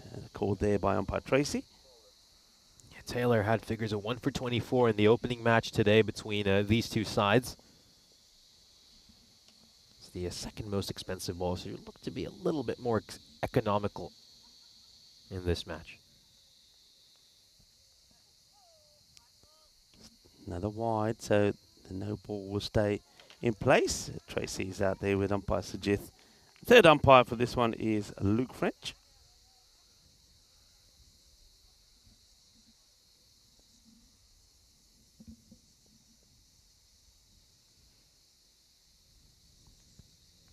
It's another wide, so 3 consecutive wides to start out here for Taylor. Just needs to get that line right and pitch it up to Valner. Yeah, Alexander, when she gets it right, she likes a few of the other bowlers. She will then finally get into a rhythm, so it might take her a ball or two, but she will get there. That one time, she's just going down the leg side, and yeah, good call.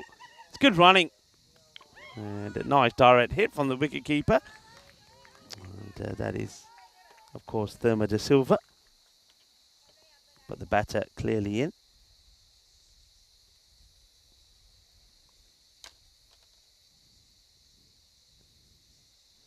I think some people just letting us know what the temperatures are, saying just about 20 degrees at the moment.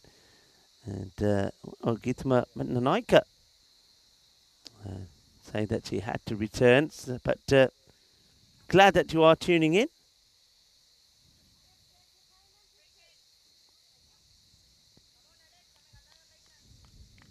It's getting very warm now. You can hear the crickets. It's not right in the air, and it doesn't carry to Tatrani. If she can get anywhere near that, she's going to hold on to the catch. There's no doubt about that. We've seen her take some really good catches. Almost gets to this one. Starts to come in and just sees there, just dropping short. Yeah, she always fields out at that short cover position. It allows her to talk to the bowler. And also is in that catching area. This is just pushed away, blocked out by Mare Valner. Yeah, Valner at the moment, I mean, it's a long way to go in this innings. So I think she's thinking about staying there for the duration. At the moment, she's just trying to get her eye in. She's just getting bat onto ball. But the concern will be how she deals with one that is pretty full and straight. Well, oh, there's hesitation. And the throw comes in, but the batters will get there. Yeah, there's a little bit of yes, no, yes, maybe, and almost enough to cause issues there for Somers, but she will eventually get home. You can see that the captain, they both end up first going backwards and then running synchronously together to the wrong end, but they eventually do get it sorted out. Somers looks like she can certainly give the ball a crunch. I'm just wondering that depending on who's facing here, whether you do need one fielder right there on the boundary on square leg. I think she could be right up next to the square leg umpire if you're bowling to Valner, and maybe to Somers push back. But Somers hasn't yet hit the ball in that area. That's in the air. And one of the three fielders there will make the stop. And if that was picked up cleanly, maybe there's a possibility. Yeah, I agree with that. I think bring in the fielder from the deep, have someone else on the one to prevent a single. Yeah. On the leg side. Neither of these batters have so far shown the ability to hit the boundary. They haven't found their timing just yet, so yeah, force them to take those risks right now and cut out these singles. That's another wide there for Taylor, just a little bit loose, struggling a touch with her line and length. That's a bit unfortunate after having those earlier woes with the first four deliveries. She's got it right, and but she's just gone astray again in that last one. So let's see if she can get this back, because it's not been the worst over, the 9 off it, but most of those have been because of the wides. That one probably is okay, and yep, it is okay. So she'll finish well.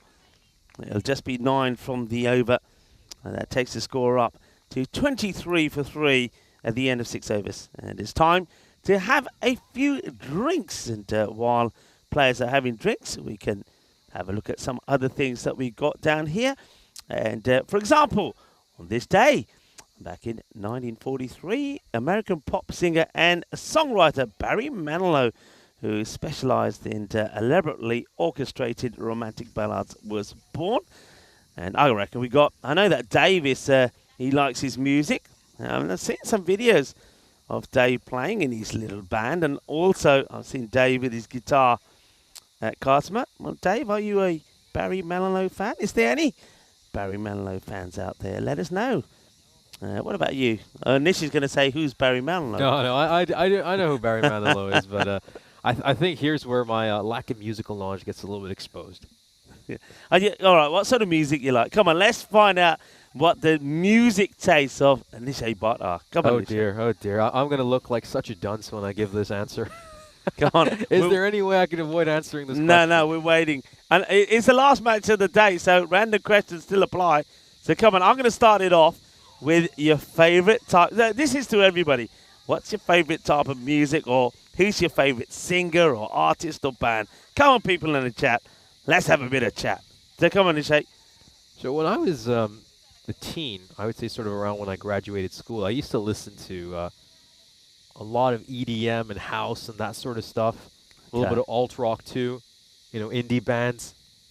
But I've never been the most musical person. I think the last 2-3 years that I've really developed a taste for classical music, I have to say. And I also love listening to a lot of movie soundtracks too.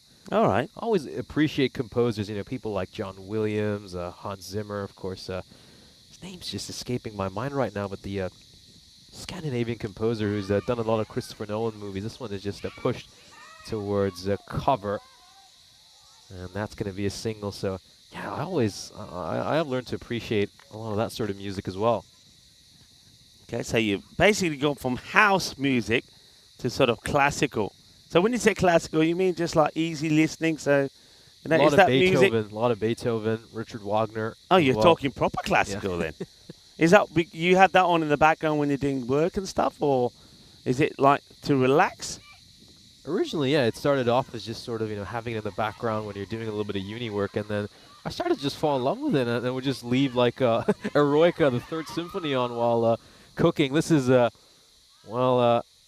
he needs to make a decision over here, the umpire. I think Yeah. it's a little bit confused. He thinks he's still in the ECIs. Well, we can show it, and the third umpire can have a look, but I think it's going to be pretty. I'm more interested in seeing how the bails or the stumps were broken here. So here's the throw. Let's have a look. So it's taken cleanly, and the ball comes out of the hands. I think that's going to be a close one, but from when the way we see it here, I reckon that's probably out, because I think the ball breaks the stumps, not the hands, and I don't think the bat is past the line, but I think it has to be given by the umpire. I think the umpire has probably turned around and said, not out, so we continue. This is just going to be pushed towards Taylor, who's around that gully position. Yeah, and you've also got a very interesting taste in music. Obviously, you always have your speaker on whenever we're entering into our commentary position, and you love your lively party music. Yeah, I must admit, I mean, when people ask me what's your music like, and I often say that bowlers that have a lot of, almost a cotton bowl opportunity, I almost say bowlers that got a lot of variations. I sort of say, a bit of Bombay mix. Well, maybe that's my music taste, a little bit of everything. So I'll have some Indian, mainly like some Punjabi songs, but I do like a bit of rock, pop as well. Of course, I suppose because of my generation, a big fan of someone like Michael Jackson. Was around when Wham and that were around. It's a real mixture. And of course, now living in Spain, there's a lot of Spanish music and Spanish bands that I'm sort of interested in, probably because I've heard the music, I find it, think, yeah, I like that. So I probably don't, if people said to me, name some artists or current artists and bands that I like, I probably couldn't tell you the names of the bands or the artists, but could tell you the music, because it's just, I'm one of those people who say, it doesn't matter who's singing it. So i.e., it could be Cliff Richard, and I'll be honest, I put my hand up. There's some Cliff Richard songs that I certainly like and have on my playlist, as well as a few others. So like a bit of reggae as well. And on a day like today, a perfect day, have a bit of reggae on and get the old barbecue out. So yeah, a real mixture of music. I can't say that I like any particular type, but I'm with you with the soundtracks of movies. And I know that back at home, every so often I'll put the soundtrack to Titanic on and I'll blast it, because I just love it. But I do think with me is, and you probably know this, of course, from the mornings, when I listen to music, I do like to listen to it loud. I'm one of those. I like to listen to music loud. And I don't, okay, that's just over to Tarani. So it'll just be a single. I'm not one of those that likes to listen to music. Oh, there could be some extras here. The batters haven't picked up on this. Yeah, I like to listen to it loud, but I don't like listening to music with headsets. I'm funny like that. I like it on the sound system, nice surround system, sounds good. And if I had my way, I could hear the bass sort of vibrating on the floor as I'm listening to the music. Yeah, the composer I was thinking of was Ludwig Göransson, the other famous composer who does a lot of movie soundtracks. And yeah, I would say I'm sort of similar in the sense that I do listen to a number of different things. Honestly, one of the things I've noticed, and I've asked this to a number of other of my friends, but ever since I graduated from school, I feel like I've just lost track of what popular music is. Yeah, I must admit, though, I listen to some of the music that my daughter plays sometimes, and I thought, oh, you what? You can't say that. It's sort of. I forget my daughter is turning, well, she'll be turning 22 on the 28th of June. So I forget how old she is sometimes, and I listen to some of the music that she got on, especially when she unplugs the headphones and you can hear it playing normally. I think, hang on a minute, what are you listening to? You can't have that playing here. So I ban a lot of the music when I'm at home and said no. But give fair play to her. She likes a lot of the music that I like. And I notice a lot, as this is another wide here from Wijesinga. I notice that a lot from a lot of the newer, I say newer, the younger generation, her generation. They seem to be going back a lot to listen to the soundtracks of Rick Astley and people like that now, which you thought they would. So I'll often say, you would know who Rick Astley is. They'd say, yeah, I do. So it's almost like that music's coming back. No, it certainly is. I mean, my younger brother's a lot younger than me. I mean, he's getting into Rick Astley. And part of the reason is also internet memes. I think, obviously the Rick Rolling meme took off, and because of that, so many people, even Gen Alpha, for example, are into Rick Astley. Yeah, well, a few people getting involved in the chat. I mean, Dave is saying the old Pink Floyd, yeah, with you there. And Genesis, yeah, Genesis were good. A lot of people said Genesis live were fantastic. I never got a chance to see them live. And Julian Dawson is saying he was at school with Wham. And, yeah, Wham. I've actually watched a documentary for Wham. I think it's quite fantastic how they grew and how they started from their little simple basic plans to where they got to. That's very, very interesting. If you have a chance, do watch that. But yeah, but music is, I mean, a lot of people say music is life, and I can understand where they're coming from, because so many times if it wasn't for music, I think sometimes we'd lose the plot, wouldn't we? We'd lose the will to live. Music is so important. I tell you when music really comes in handy with me, is this is unfortunately going to be another wide from Wijesinga, is when I'm at the gym. You need good music at the gym. Sometimes I go to the gym and the music is not so good, and I'm like, nah, I can't do this. I don't get into the rhythm. But if it's good music, you just think, yeah, I can do this. I can stay here. I can do 30 minutes on the treadmill. No problem.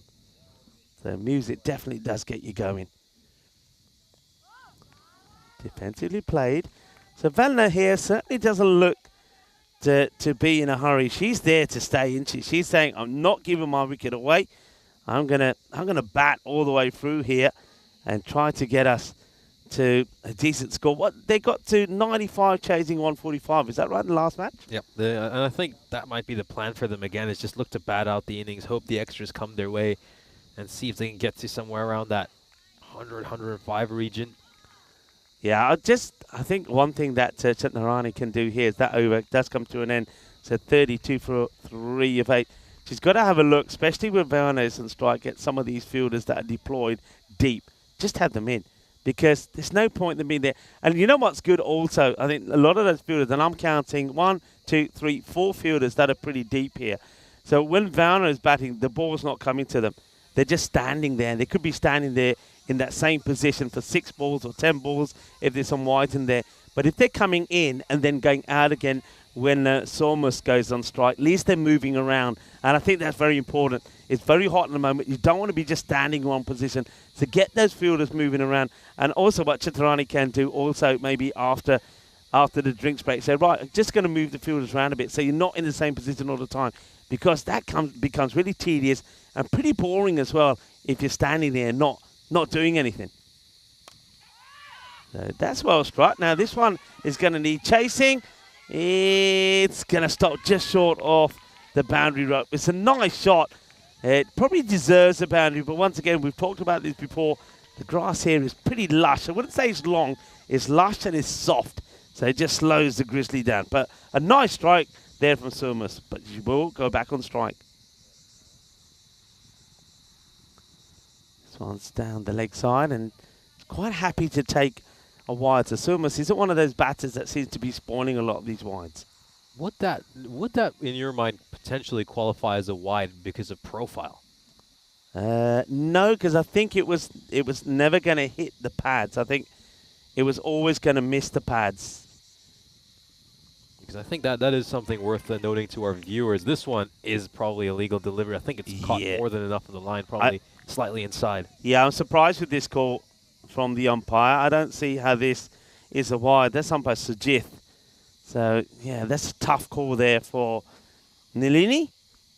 Leonagi. Oh, well, what a catch that would have been. I hope she's okay because that was hit hard.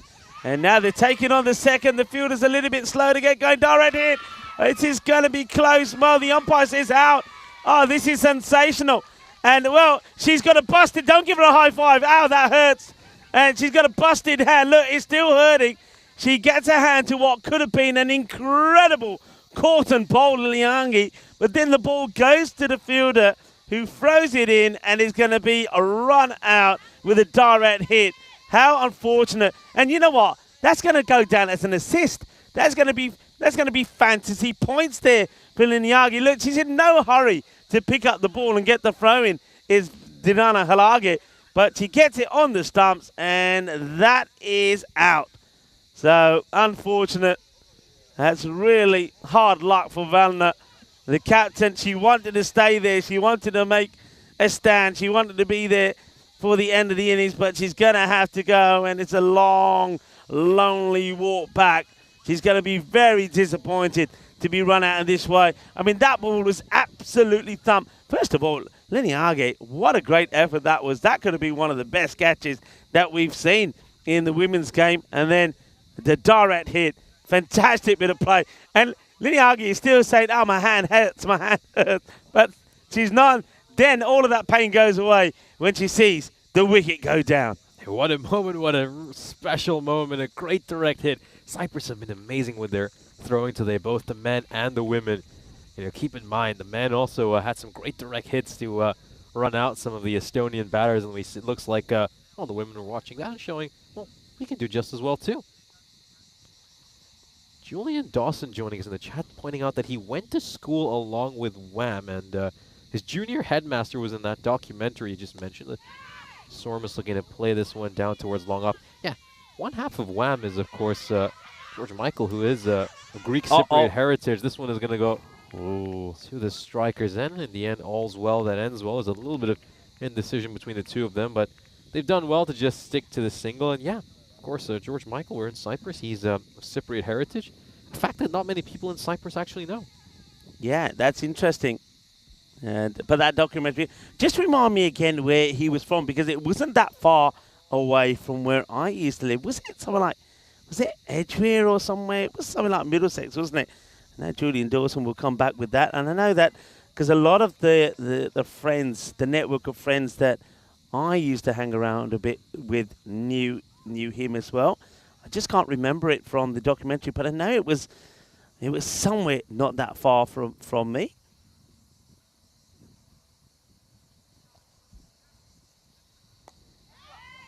That's hit nicely. That's it. Shifa comes out to join Sormus. It's a long effort there from Dunkadenia to get to that ball.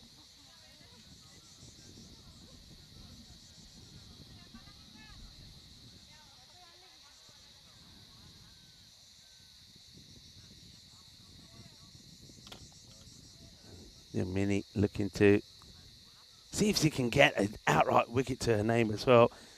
Bowled too badly. It's gone for 19 coming up to the end of the third. That's a little bit on the leg side, but just blocked away there by Somasu. Seems to be waiting for the right ball to attack. And I like the field that gets set to her. The two players do go back to the boundary, long on, long off, because she does hit the ball well straight down the ground. You've also got square leg back. 45 is back as well, and third probably is outside. So that's her shot, and again, the field is set for it. So good thinking this from Chitrani. Now, they might be thinking about the second, but it's almost like the fielder saying, well, go on then. If you want to take me arm on, go on. And Samanthi makes a stop. End of the over. So Nilmini, nice bit of bowling from her at the moment. Just 20 off her 3 overs. And the score at the end of 9, 42 for 4. Good over there for Estonia. They managed to get 10 runs off it, despite, of course, that wicket, which will certainly disappoint them. But yeah, I don't think the plan's going to change too much here. Expect Sormus and Shifa to continue to just look to bat out the innings. There's still some good batters in there. There's Victoria Frey, Dalbina, who we've seen make some good runs during the weekend.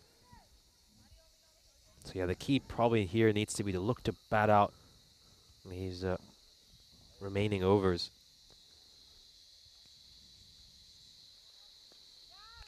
Almost placed that way. One thing with Sormus is it looks like she's. You said you've seen her play before, so she looks like she's played a fair bit of cricket. It looks like she did a fair bit of coaching. The only thing with it is that she's got this stance, but when the ball is short and going onto her leg side, she hasn't yet mastered a shot of where she can just get across and play the pull shot. So there's a lot of balls that are going down the leg side that she's not down the leg side as in too wide, but coming into her pads quite short, that she's just getting a bat on and dropping the ball straight down. She needs to find, that's what she needs to work on. And I think there, somebody's just got to keep throwing some balls to her and get into to play the pull shot, going from high to low. So just basically putting her left leg to sort of, so let's say she's boarding at 12 o'clock, move the left leg to, say, 10 o'clock, and just get that bat into swing, playing those shots onto the leg side. Just get a bucket of balls and keep hitting them. Just to open up her front leg a little bit to play some of those cross bat strokes. She's a very, very straight bat player, but you know, she's quite textbook with a lot of her shots. Nice high elbow, you know, playing it the way you're taught to as a cricketer. Exactly. I mean, that one she's missed out on, but that was it was the right shot to play. So hitting straight and hitting on the offside is very good. But yeah, just a bucket of balls and just get used to hitting the ball on the leg side. And then she's not going to miss out on a lot of those shots. So just try to get this one away. And now that's where your profile, this is where you were talking about profile. So when this ball is bowled, it's already going to go onto the pads of the batter. So if you look at the direction of this ball, it's heading for the pads. So by moving away, she's not going to get that wide, because the ball, if she stayed where she was, the ball would have hit the pads. So that's a good example of profile. And that's also a good example of some of the shots that Sumas does play. But at the moment, because she's not able to play the shot on the leg side, at the moment it's pretty easy to set a field to her and just keep her on single. So she hits that pretty well. She's not going to get a lot of support from this outfield, which is fairly slow. So it's always going to be a single there. And credit to umpire Tracy Pascal after having done 2 weeks of T10 cricket to still keep that in mind and get that decision right. Wide ball this time as Shifa. Asma Shifa comes back on strike.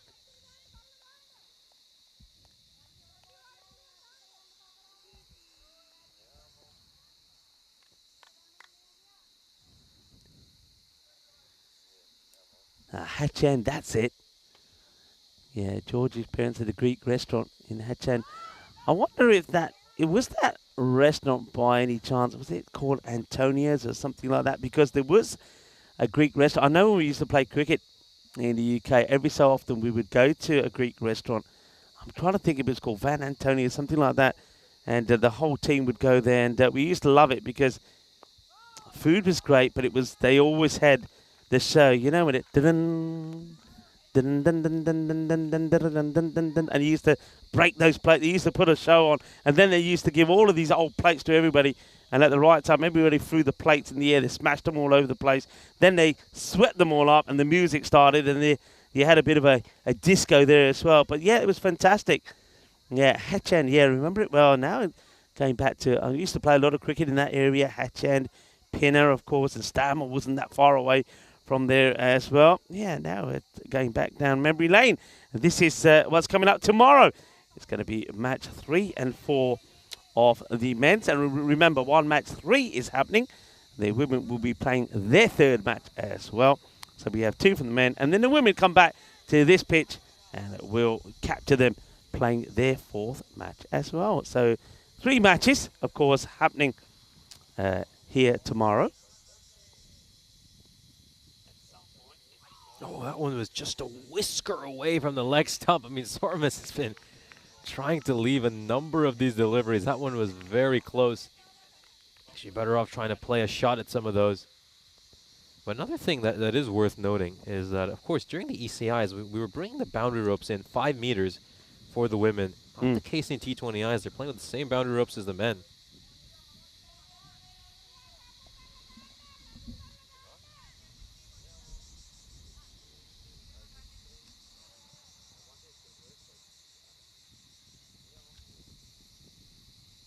Yeah, obviously got to play to the regulations, and the T20I regulations that we play to the ICC. It probably means that the boundary stays as it is.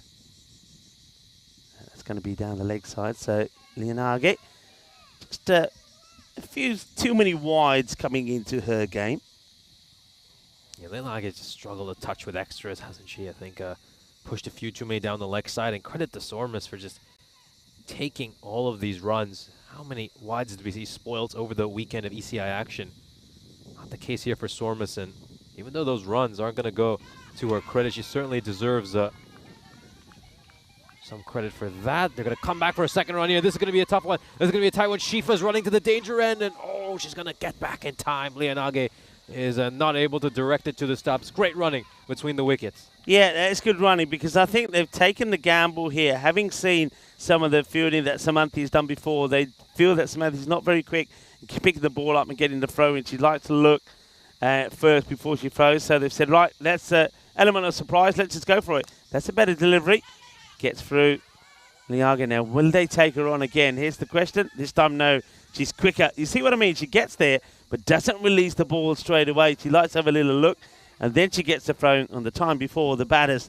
Well, they called her bluff, and they got the second.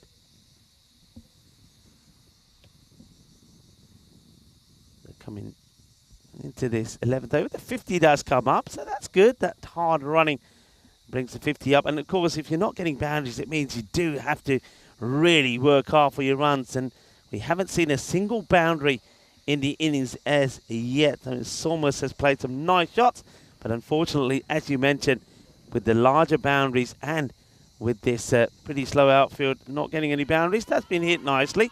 And once again, should be looking maybe for two.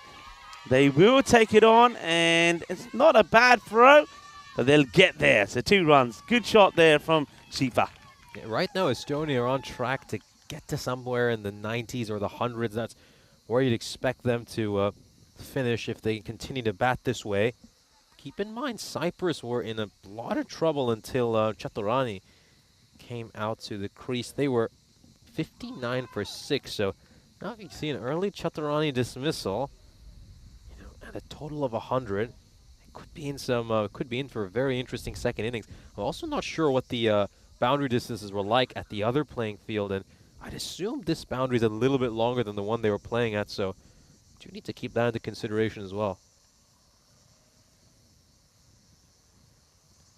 And keeper's catch maybe, and it's put down. Oh, she'll be very disappointed with that. Never easy because she's got to try and find this with the helmet on. So that she would have lost this at some point. Also, when she turns round, she's staring right at the sun.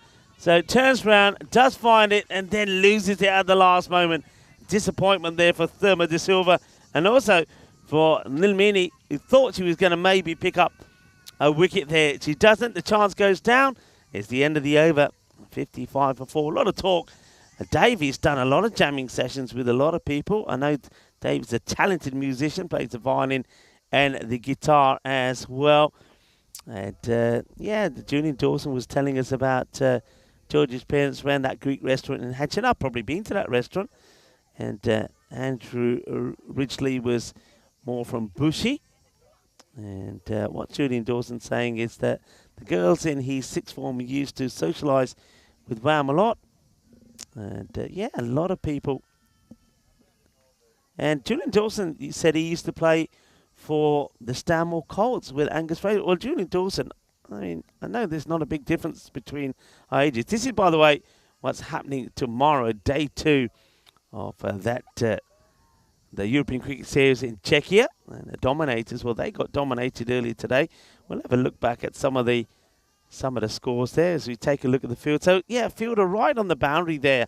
And I don't know whether you need somebody that deep. I don't think you do. I think that somebody on the boundary there, not really getting into the game. I've said before, I think she needs to come in to square. We see the offside, very tightly patting the offside, no sweeper out in the off. So, yeah, Julian Dawson, I mean, I know when I was a Colt, I used to play against Dan Moore. I played at North London Polytechnic. One of you know it. I'm saying Dave, Julian Dawson. One of you know it. It was the ground right off Honeypot Lane. That's where I started playing my cricket when I was about, I think I was 12 years old. Beautiful ground, one of the best grounds I've played at. Unfortunately, we had to move from there eventually, and then from that ground at Honeypot Lane, where we used to play in the Fullest League. Catching opportunity, held. Beautiful catch. Yeah, she says yes. That's going to be the end of Sormus. Sormus was the one batter that was keeping the scoreboard ticking pretty healthily. But Alina Sormus will go. And if there's one person that's going to hold on to the catch, it's the MVP from the ECIs that we had over the weekend. The captain, Ursha Chitarani, takes the catch. And that is the end of Sormus. She will have to depart. We'll go back to my discussions about my cricket as Sormus will go. And, well, Sormus is going to be sorely missed, isn't she? Because she's the one batter that probably could have helped to get them to maybe that sort of 120, 130 score. There certainly could have. This is a massive wicket. It could potentially be game-changing because if Sormus was able to bat out the remainder of this innings, you'd certainly fancy her to get a score somewhere in the 20s or 30s. Wow, huge moment. Chaturani, once again, just finds a way to make the difference when she's out on the playing field. Yeah, Chaturani Wijasinga, well done. Wijasinga the bowler, Chaturani doing the catch. This one's going to be a little bit, well, what's happened here? I haven't seen anything from, she must have got bat onto this. So that probably goes down as a missed opportunity. It's chasing a wide, and we won't see too much of it, but I reckon she's got a bottom bit of the bat onto it. It's into the gloves and straight out. So chasing a wide, Delbina, leave those alone. This is what Sormus was doing so well. It's not going to go down the scoreboard, but she wasn't chasing any of these wides. And as someone who didn't play over the weekend, you know, she clearly learned that lesson better than a lot of her teammates did. Yeah. Certainly did. Chaturani taking the catch. Well, that last wicket, Sormus going for 17 of 26 deliveries. It was a hard drafted 17. She worked hard for those runs. It's floated up and nicely watched by Delbina. Blocks this one out. Yeah, we was talking about my... So, yeah, Honeypot Lane is where I started, and then played most of my junior cricket there. And we used to play against, I think we played against Stanmore, played against teams such as Bessborough, of course, Mark Rampakash's side. Mark Rampakash, I knew him very well, and I had a good record against him. Every time we used to play, I always used to bowl him. Middle stump, and Mark Rampakash always used to say, you always get me out, but he was an outstanding player. I remember we used to play T20s when, and this will make you think, T20s back then we were playing average scores, or good score for T20, as that one's been nicely struck by Delbina. A good score in T20 used to be 80. And I remember if an opposition got 80, you thought, we're going to have to do something to get these. And then I remember playing one match against Rampakash. The one time I didn't get him out. And Rampakash went on and scored, I think he scored a century. And that was the first time that in a T20 match we saw, I think he scored 100. And the team score was about 140. And we thought, wow, that's like nowadays, that's like somebody scoring 400. That's what it felt like. Yeah, and then eventually when we had to move from North London Polytechnic, I went and played as an associate member for Barclays Bank, close to the Ealing ground there, just off Hanger Lane. So, small world, Julian Dawson.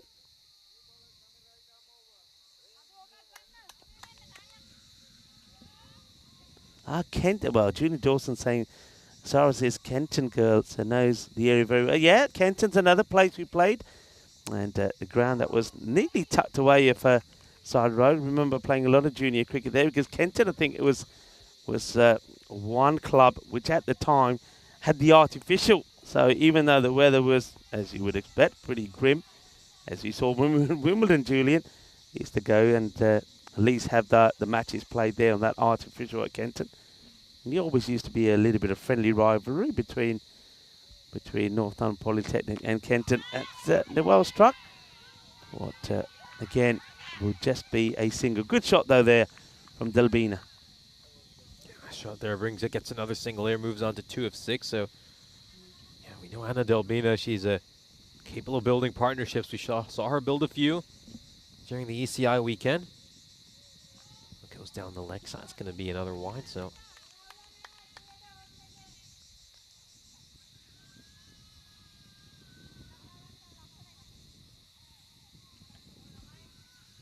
Dirani Halage was certainly over the easy ice, was one of the pick of the bowlers, wasn't she? She was the bowler that was getting the ball to swing around a fair bit, but you can see what's good about her is her accuracy. Gets the radar in the right area. So you can see that a few of these bowlers have sort of got that, a little bit of that slingy action as well, haven't they?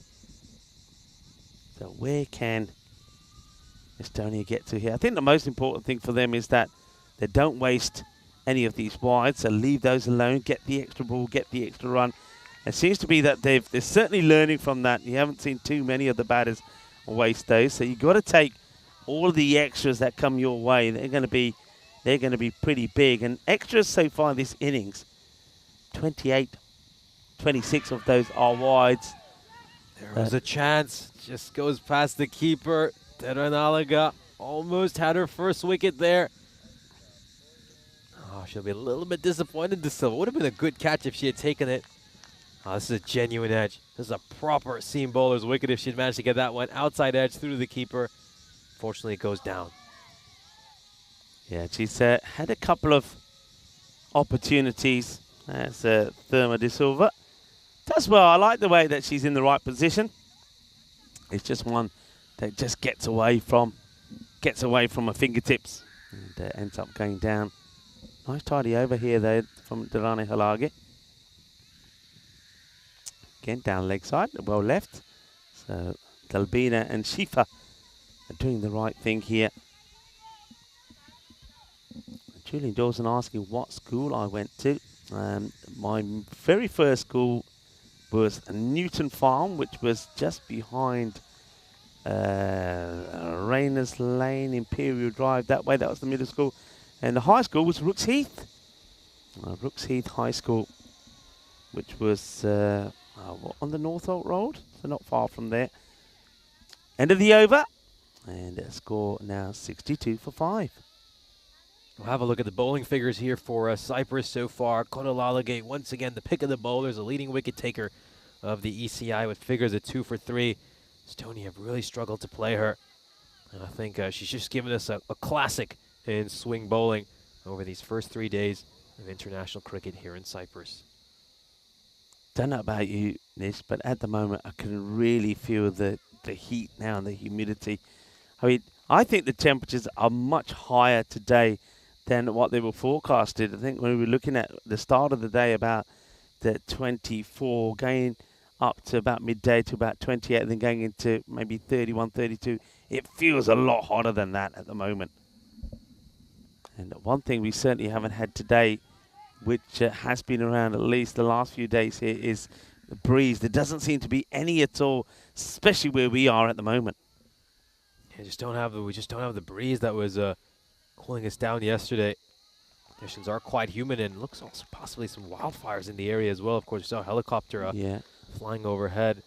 I noticed that when we come into this area, that there's a lot of signs which say, you know, risk of fire. And then when you look around at some of the bushes, the trees, there's big areas that have been totally burnt. It's totally black. So obviously those are recent fires that they've had here. Yeah. No, wildfires are very common in Cyprus this time of year. Extremely common.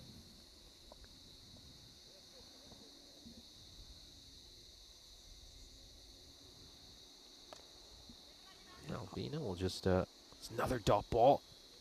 Yeah, she just needs to get a move on here. 2 runs of 11 deliveries. You need to be looking to go at a run of ball. She has a nice swing, doesn't she, if you watch her. So she does have nice movement. Her upper body and her head is very still, and when she gets a bit of width, she has a nice swing. But she sort of stops the shot as she makes contact with the ball. She doesn't follow through. So one thing that she can work on there, so we're talking about Suma, so she could certainly work on getting a few balls just sort of gently thrown to her roundabout waist high so she can hit across the line and get the pull shot in play. And with the likes of here with Zelbina, you're basically saying, look, when you hit that ball, I want to get the bat to go all the way around over your shoulder. So don't stop. Get the swing in. Get that bat to come back over and end up behind your shoulder. That's a good delivery, isn't it? As the Dirana Halage getting closer and closer to picking up a wicket here.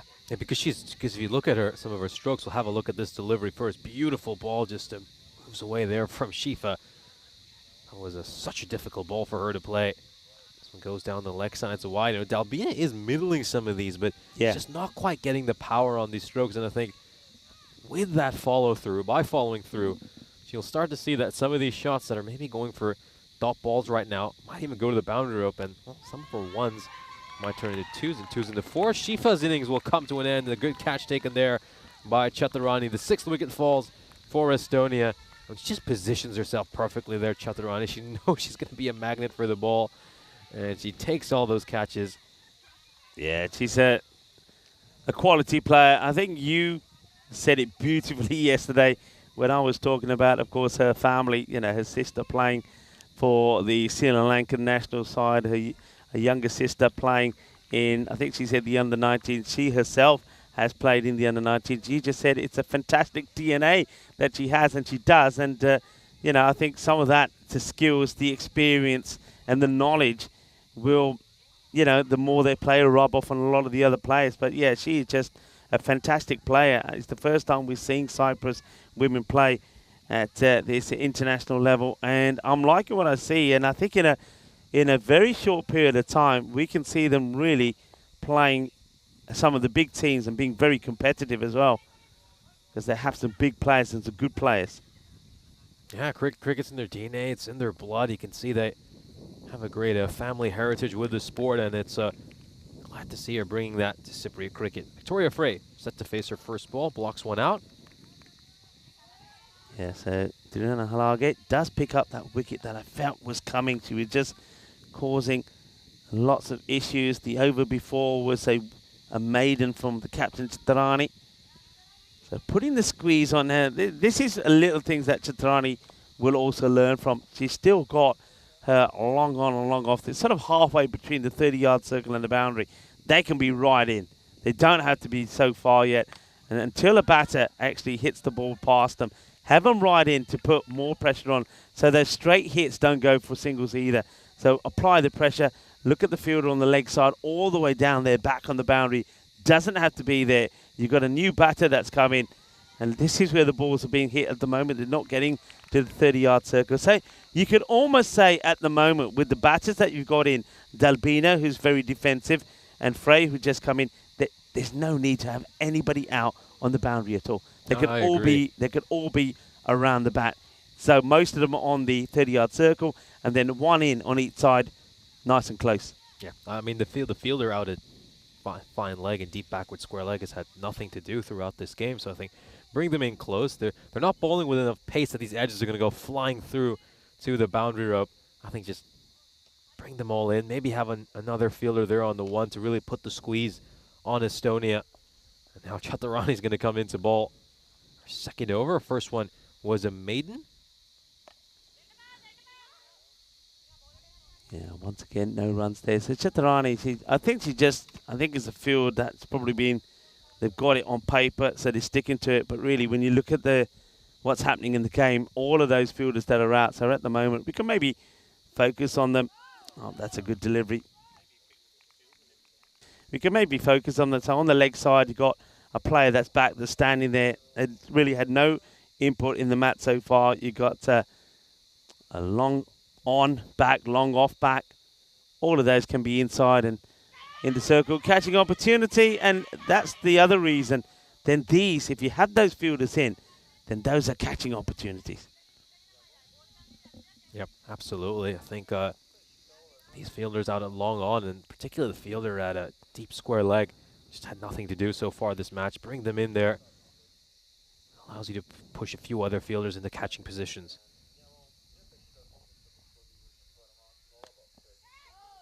So there's the bat on the ball from Frey. So very much a bit similar to Dalbina. Just needs to get a follow through into the shot. But at the moment, it's just all about, I suppose, not losing the wicket. They don't want to give wickets away. And yeah, it's just so meets the ball well. It's got good hand-eye coordination, but needs to find a way to just get not too much power, but also guide the ball into areas where you're also able to take a single. Chaturani here at the moment. gone. And yeah, just a little bit late on this. That's a little bit fuller. Very late in playing that. And unfortunately, Victoria Frey is going to go for a 7-ball duck. And some more dancing from the Cyprus women. They like having a good time, don't they? And we were talking about some of the songs and music, etc. we like. I wonder what sort of music the girls from Cyprus like. What's a big Cyprus band or a famous Cyprus singer then? Is there anybody famous in Cyprus? I think most people in Cyprus just listen to Greek music in general. I think the music culture of Cyprus and Greek is one and the same. Yeah, it's hard to name a band in particular. I think bands are less popular here. You tend to have individual artists who tend to be quite popular. Of course, for some of our younger viewers, they might remember when Cyprus came close to winning the Eurovision a couple of years ago. Eleni Forera performed. She's probably, I would say, like the biggest superstar right now in Greece and Cyprus. This one goes down the leg side. That's going to be another wide. And yeah, just incredible bowling figures for Iresia Chaturani. 1 for 1 in the 2 overs she's bowled in. Darina Halage. An odd one that goes down the leg side.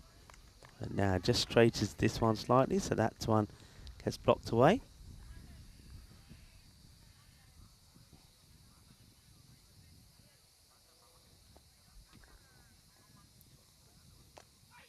And this one will drop just short of the fielder. Yeah, Julian Dawson, no, your pleasure. And next time we get together, maybe wherever it is, maybe we can talk a little bit more about our past. We can have a nice old drink and talk back about some of those days, good old days back in that area, the old Middlesex area.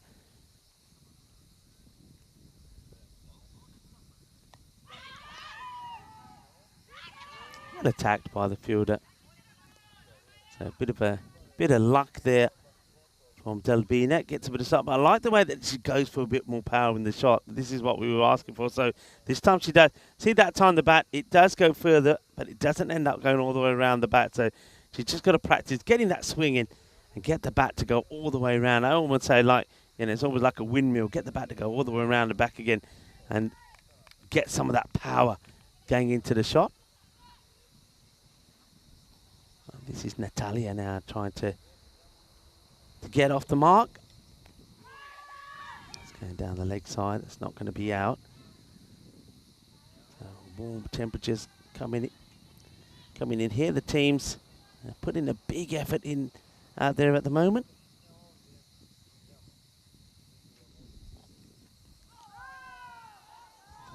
So another swing and a miss. It's the end of the over. So that's 17 now completed.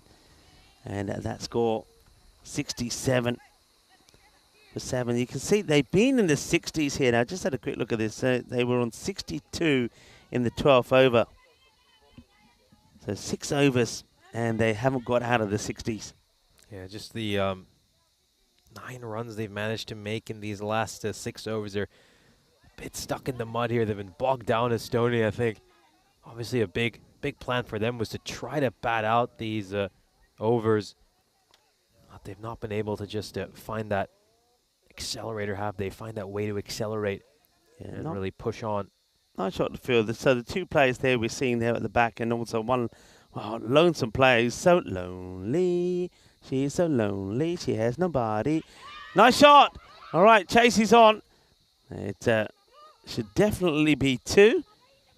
And let's see what the arm's like. They won't take one for the throw because that's not a bad arm. So, yeah, that fielder, can't tell you who it is because she's so far away that there's no way for us being able to see the number. But, yeah, get her in the game. Get her involved. There's nothing worse sometimes when you're out there, you're fielding, you're told, right, that's your fielding spots. You've got 3 fielders so far here that haven't been in the game at all. So, it's always going to be a bit soul-destroying. And it's a long time as well. 20 overs is a long time to just be in the heat, just be stood there and not really being in it, because you're outside the vocal point as well. You can't get involved in the chat, the conversation.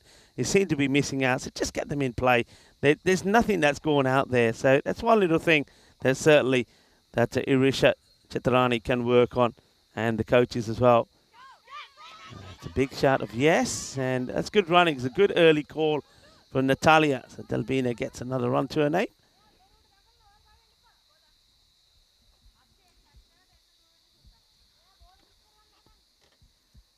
Back on this day in 2000, I remember this well, on this day back in 2000, a shock for England. Yeah, I remember it was a big shock. I'll tell you about it after this ball. All right, it's going to be chase on. Will they go for two? They might do. They turn around. It's not a bad throw. Oh, you're going to have to hurry here. I think that's going to be very close. And what's the decision? I think that's going to be close. I think the issue here might be that she's knocked the bails without the ball in her hands. We'll have a look at the replay to confirm. The umpire's given it not out. And ultimately, it is the on-field umpire's decision that matters here. Let's have a look at this throw. I'm not sure she was able to collect that ball cleanly while doing it. Or has she? Oh, this is hard to tell. I think the bails, if we had the other angle, when I'm looking at that, I think the ball, though it's going in the direction of the stumps. Well, Natalia, she is gone, so looks like she has been given out. It'd be interesting because have a look at this. Do you see those bails? And we haven't got the best of angles here, so you have to go by the umpire. But do you see the bails coming off before the ball hits it? It's a difficult one, but yeah, we're guessing from this end. The umpire's got the best look, and the umpire says that Natalia is going to have to go. So that's unfortunate for Natalia. She'll go without scoring. So an 8th wicket goes down, 71 for 8. No, it's the call there. It's a no run. Yeah, the shock for England was that as West Indies side that was supposed to be in a terminal decline, they came and they surprised England in the first test at Edgbaston. And that was when Courtney Walsh, this one gets blocked out, took 8 wickets in the process. And when he took those 8 wickets, he also became the first man to pass 450 test wickets. I do remember that, and everybody thought England were going to roll the West Indies because they were in a sort of a downward slide then. But Courtney Walsh surprised them. England did go on to win that series, though. They came back well. And West Indies, now they're a team that certainly seem to be turning it around. I mean, keep an eye on them in the current World Cup. They could be the surprise package. It's nice to see that West Indies, after a long time sort of being outside from the heyday, seem to be coming back again. Of course, I mean, we've been talking about the music that we enjoy, etc. And those areas, those times were the times when West Indies, that's a great delivery. That's a great delivery. Well, I was talking about the West Indies, and maybe this reminds me of the West Indies. Maybe this is Curtly Ambrose or Malcolm Marshall coming in and jamming that Yorker in. And Koralage, she is so good at not just dancing, but also getting the Yorker in. Beautiful delivery, this. Oh, beautiful delivery. It's been so hard for the Estonian batters to face her because she's just so consistent with her lines. And look how she swings that ball back in swinging Yorker right between the gap between bat and pad. And it crashes onto the stumps. That's going to be the end for Anna Delbina. And you can get the dance moves on as well. She loves to dance, and so she should. Well, she's just saying, I want to dance with somebody. Hey, I want to dance with somebody. And Koralage, I reckon she's going to be dancing all the way home on the bus. It's a very good delivery. Look at those bowling figures. 3 for 3. The perfect Yorker is the way to describe that. And just at the time that I was talking about the West Indies team being at their best during those days. Lets herself down with this delivery, though. And the likes of Ambrose, Walsh, Marshall, Patterson, they were at their best. And, of course, then you had the opening partnership of Haynes, Greenwich. And then, of course, you had the man himself, Vivian Richards, would come in. And didn't he have some swag about him? Look at the way that one comes in. Good bit of movement. Yeah, they were a great team. They were great to watch. And, of course, they certainly did traumatise a lot of batting attacks.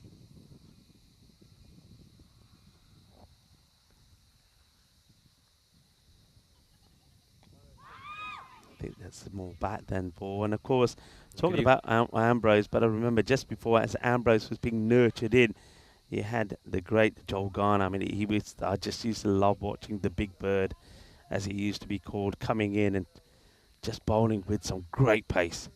You could even go further back, include the likes of Michael Holding, probably like the Oh, yeah. purest bowling action you'll ever see. Of course, never got the chance to see any of those in an actual live match, but have watched a number of highlights, and boy, one of the most beautiful bowling actions you'll see. Yeah, he was just amazing, wasn't he, Holding?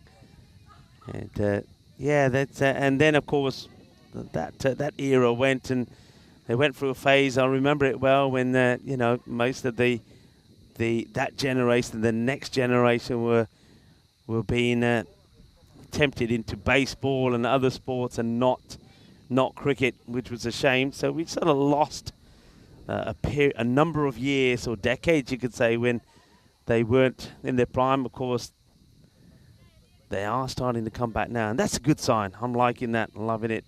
I know that I've been to tour to the West Indies a few times, to Barbados, and I know they're crazy about their cricket, so they'll be very happy at the moment, not only having that World Cup being played in some of those grounds there, but happy that the team's performing well as well. Another team that's performing well with the ball is Cyprus. They need one more wicket and they can put an end to this innings. Could this be the ball from Korolage, bowling to Patterson, that's just trying to prevent losing a wicket, and shows good defence, solid defence. The question is, though, I mean, are they going to be able to get any more runs on the board? As with an over to go, it's 73 for 9. Yeah, we've seen just 11 runs these last 7 overs from Estonia. They need to speed up a little bit. We'll have a look at this bowling figures. Of course, Cyprus using a number of different bowlers. Chaturani trying to give different players a chance to have a bowl. She's used 7 different bowlers so far this innings. Korolage once again the pick of the bowlers. Figures of 3 for 5. Incredible bowling spell by her. It looks like Chaturani is going to round things out. It's a wider one here. I think she's just keen to pick up this last wicket and give her side that incredible accomplishment of bowling out a team in a T20 match. Well, that one is going to be a wide, yeah. I don't think Tracy could have avoided not giving that one. It wasn't going to hit the pads. It was always going to be a wide. So, Omar trying to stay in. At the same time, trying to get a bit of bat on something here so she can get a run to her name. I often say this to the chat. Come on, everybody in the chat. You know what I want? I want you all to be saying a run for Elmar here. Thinking about run. Bat on ball and run. Let's see if it works. Bat on ball, but no run. You don't want to be taking on Chaturani. Let's see if... Now, that's a no ball. Okay, free hit. All right, we've done half the job, chat. We've done half a job. Now, all of you viewers, free hit. License to go big. Come on, Elmar. I wonder what the no ball's been given for here. Is it for the front foot? Height. Yeah, given for height there. So there's the free hit. So Elmar knows she can really go for this one. Doesn't have to worry about being bowled. And she hits it, but to the fielder. And I thought for a moment they might take on the fielder there. That was a Korolage, but yeah, maybe not a good idea. She's got a good arm, we know that. So gets away with the free hit. And to Korolage again. Also depends a lot on the backing up from Patterson as well. She's got to play her part here. And just gets defensively played. So just has a quick look back at the bench there. I think they're shouting something through to her. And they're probably saying, run, run, hit it and run. Come on, Elmar. Last ball. And, well, this is probably not the one to go for because Chaturani is not going to mess up. So that's going to be run out. So, unfortunately, Elmar is going to get run out. But, look, I'm liking that. It doesn't matter. And we're trying to do it. We're trying to learn. We're learning all the time. She gets out, but she says, all right, never mind. And that's unfortunate. I think the ones that she hit to Korolage were probably the ones that probably try and take on. But it's not to be. There will be all out of the very last ball of the 20. 75 all out. another good, solid performance there from the Cyprus women. I have to say that their bowling particularly and their fielding's been very good. Though I have to say, though, I do admire their bowling and it's been good, they will still be concerned about the 33 wides. The extra is the top scorer once again in this match. We'll have a look at the highlights of this innings. Well, we were just talking about how exceptional they were in the field. Estonia really running hard early in this innings, trying to put some pressure on Cyprus. Kerge would chop one on there, and she would be dismissed. First wicket that Korolage would get. She'd pick up a couple more after that. And this would be the second wicket she got. Cleaned up Vesic, who scored 17 runs in the first T20I today. Would only make 1 run this time around. Beautiful in-swing Yorker. She'd pick up a similar wicket later to get rid of Dalbina. And it was time to bust out the old dance moves, as this was, of course, the end of Juldur. She was dismissed by Dunukadenia, who would make just 1 run. And then, of course, Sormus and Valner put together a good partnership worth 29 runs. I thought Sormus batted superbly. Not only did she make 17 runs, but she was so good at stepping inside, taking all those wides, didn't spoil them. That was an issue which we saw Estonia struggle with during the ECI weekend. You didn't see a boundary, though, during this innings, and of course, they are playing with larger boundaries than the ones they had over the ECI weekend, so it's just that much tougher to stroke them, and I wonder if Cyprus will also have a bit of a challenge in the second innings to look to score than this. Was, of course, a terrific direct hit. What an incredible throw there to get rid of the skipper, Made Valner. Top bit of fielding, and I think Cyprus, both the men and women, boy, they were great with their direct hits today, weren't they? Yeah, they were. They're superb. And this one was pretty close as well, if it hit the stumps. And yeah, this one hit pretty well, but there's one fielder you don't want to take on, and that's Chaturani. That's the first of 2 catches that she would take as well. And I suppose you got to say that somebody like Nalika Korolage, I think we're going to have to call her the Shakira of cricket, because not only does she bowl very well, but her dancing skills are good as well. So I reckon old Korolage Shakira bowled very well, picked up 3 for 5. We'll then go on and look at the last couple of overs. Great ball there by Korolage to get rid of Dalbina. Another terrific in-swing Yorker by her. This would be the final ball of the innings. A good run out there by Chaturani as Ellerma played out a maiden, or I should say failed to get a bat on ball, failed to get a run.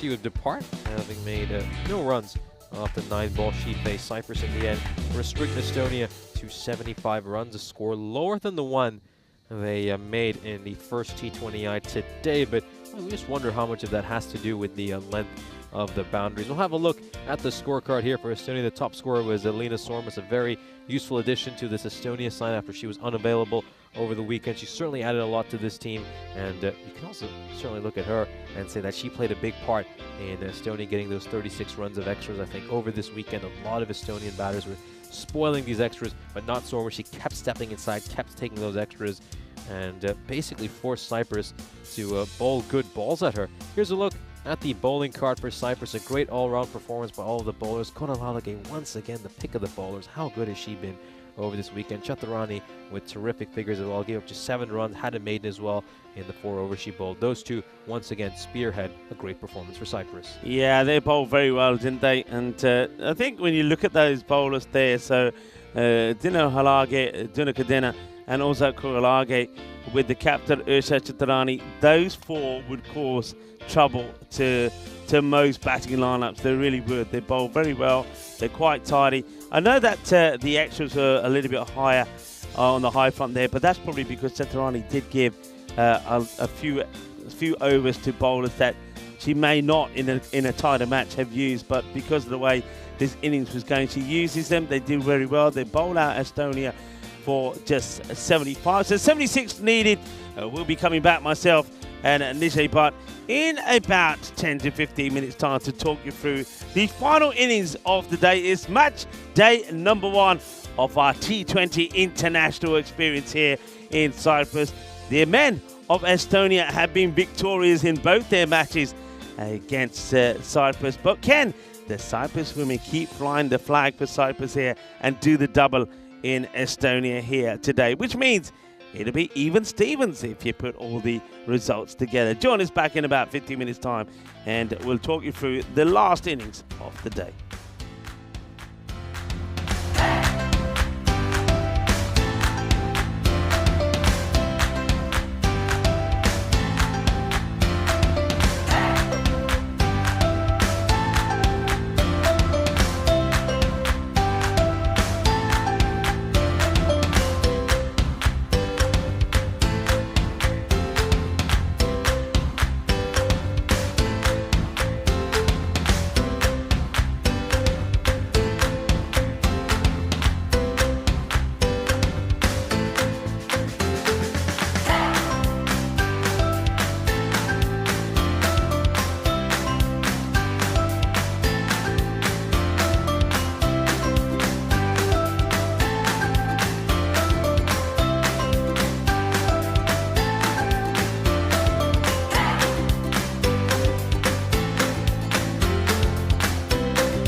This European Cricket Network event is proudly brought to you by HCL Software and Bizaway. Welcome back for our final innings of the day. What a day of cricket we've had here so far. Estonia have been the happier of the two countries. They picked up a couple of wins this morning, and now the women look to back up some of the efforts they saw from the men in our two big games. Of course, we were really privileged to see the fastest ever T20I century earlier today, hit by Chauhan, breaking Kyron Pollard's record. It came in just 27 deliveries, and it absolutely stunned Cyprus. And now, well, let's see if the Estonian women can pull off a special effort here with the ball in hand.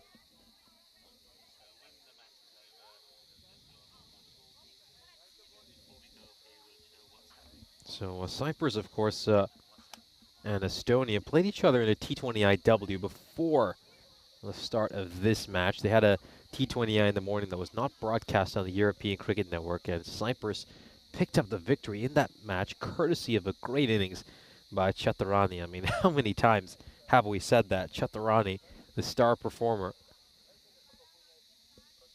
And in that match, she didn't come out right at the top of the order because she wanted to give a few other players a chance to bat. And because of that, Cyprus were in a bit of trouble. They were 59 for 6. But then Chaturani came in at number 7 and just played a remarkable innings, scoring 42 runs of just 37 deliveries. So Estonia, if they can run through this top order and maybe get rid of Chaturani when she comes in, could be a match. Here we go. First ball. And Jaya Cody is probably just spoiled to wide there. I think that's something Estonia really improved with today. They weren't spoiling as many wides as they did yesterday. In particular, Sornis, she was great. And stepping inside and taking every single one of those extra runs she could get. Oh, beautiful cut shot. Great hit. And are they going to come back for a second run here? It's certainly on. It's going to be a relay throw to the non-strikers, and it's 2 runs for Jaya Cody. Great hit over here. This is a terrific bit of cricket. The ball is it's a wider delivery. She cuts it well. And Kergay gives it a good chase.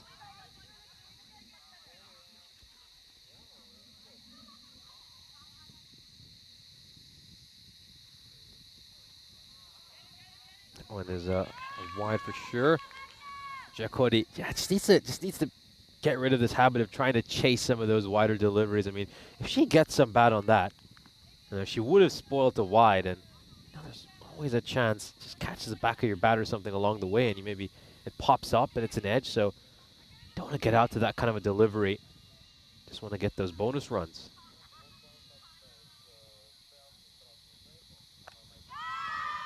Right away, this is going to be a single. Are they going to test the fielder's arm and come back for a second?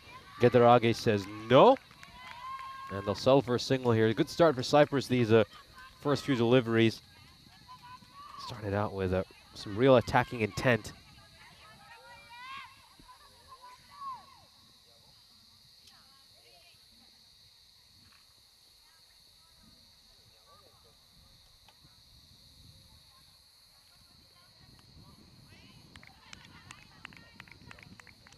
There's a dot ball by Vesic.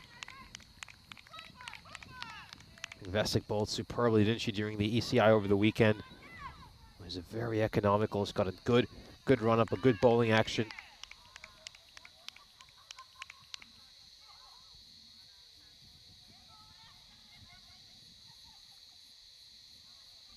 Oh, last one is quite wide down the leg side. And it's going to be a couple of runs over here, so it's a wide. And they'll get that single as well. Good over so far for Cyprus. Yeah, it's a tough one there for Shifa to try to get to that. It's a big challenge.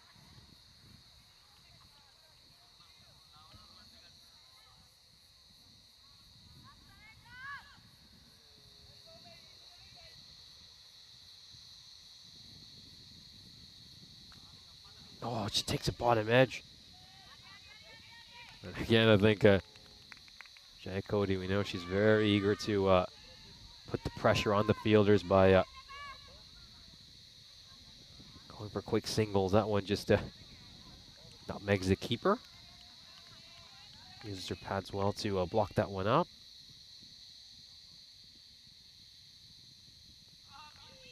Going for a big shot towards the offside. And is unable to connect. The first over brings 6 runs for Estonia. Beg your pardon, Cyprus? Yeah, some good batting in that over.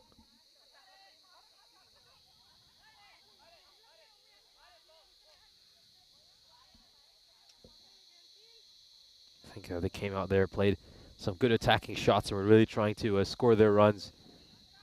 But yeah, Cyprus, you'd really fancy them to go on and chase us. I think it's going to take a special effort from Estonia. And I think the one thing that might be worth noting is that the boundary ropes here, the boundary length, I should say, is a lot longer than the one these two sides are playing in our first match of the morning. So there's a good chance that scores will be a lot lower in the second innings, and yeah, maybe Cyprus will find it a little bit more challenging this time around. Gederage strikes that one straight back to Mare Valner. Cross-batted shot, and it's well fielded by the captain, Sergeant Valner, as Rico calls her, of course, an NCO in the Estonian Army. She served for well over a decade.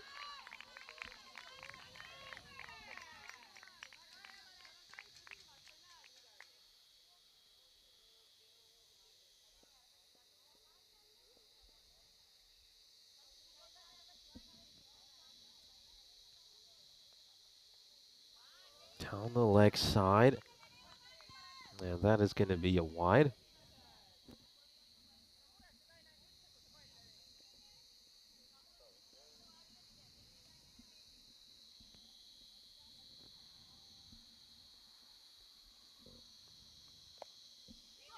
This is played out towards square leg.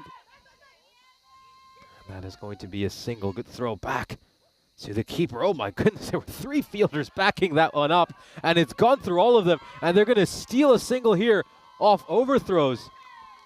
My word, so that was a terrific throw back. It was such a strong throw that there were 3 fielders backing it up, and it went through all of them. Have a look at this. Fires that one back there. That's Egelin Ellerma out in the deep. Goes past the keeper, goes past the 3 fielders who were there to back it up.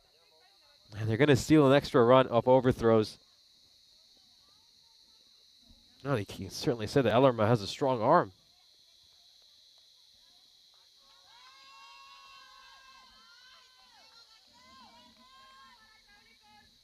Every run being cheered on here by Cyprus. They've brought their big squad once again for this match. They're all in the dugout watching this game, cheering every single run.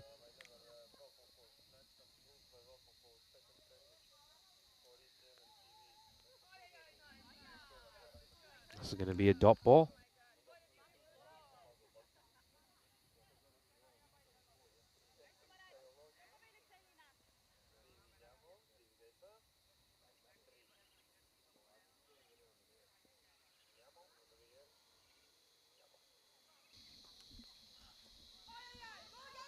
Just played towards flying leg, and yeah, they scamper across here for a quick single. Great running between the wickets.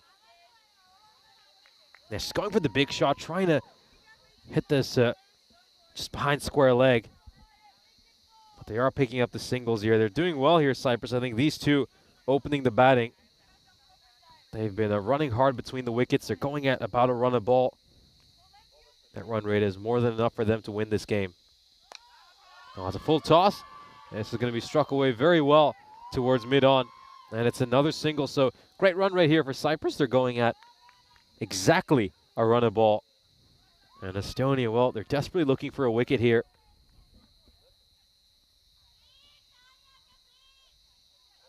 That's going to be the end of the over.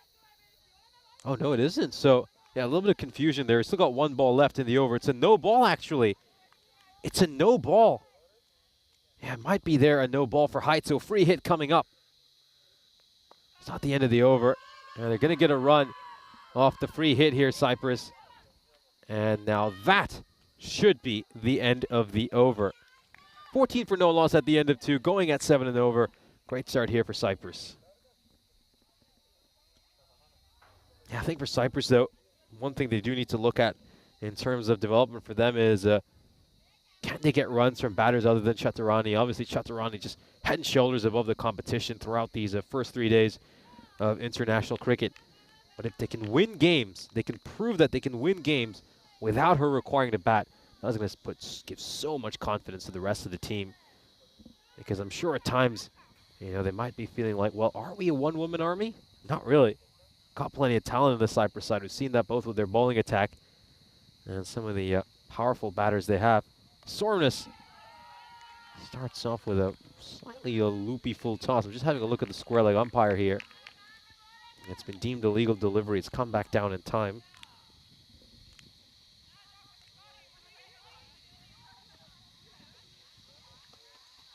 Yeah, a lot of these Estonian bowlers just love to flight the ball, don't they? I think it landed on the right spot. It's so hard to play because it just takes off. Yeah, good couple of balls here to start off for Sormus. Does some good fielding on that second delivery off her own bowling as well. I have to say, though, there's currently a deep cover at about 3/4, I should say. Just cover outside the rope. I'd bring her in. I don't really see what she's doing there. I mean, we're not seeing too many shots through that region. I'd have her in and maybe bring another catcher in, try to get someone in on the one. Estonia don't have too many runs to play with, so they have to be very, very attacking. Oh, that was so close. Just the ball gets between the gap between bat and pad, but because she's flighting the ball so much, it takes off and it goes over the stumps. Oh, any other bowler, that would have crashed onto the stumps. She's so unlucky there, Sormus. Flighted delivery. It doesn't. It's going to be a full toss. It hits towards square leg. Well fielded by Frey. And it's going to be a single. Currently got a Natalia Tikhonovova. A very short mid-wicket position, just to the right of your screen. And then at short cover is Egelin Ellerma. Looking to slog that one towards a mid-wicket here. Jayakodi. The over comes to an end. A good one by Sormus. Just a one run coming off that over. They needed that, Estonia. They needed a quiet over here after a couple of good overs to start off for Cyprus. But yeah, for me, that fielder was standing at cover. I can't see the back of her jersey, so I can't exactly tell you who she is.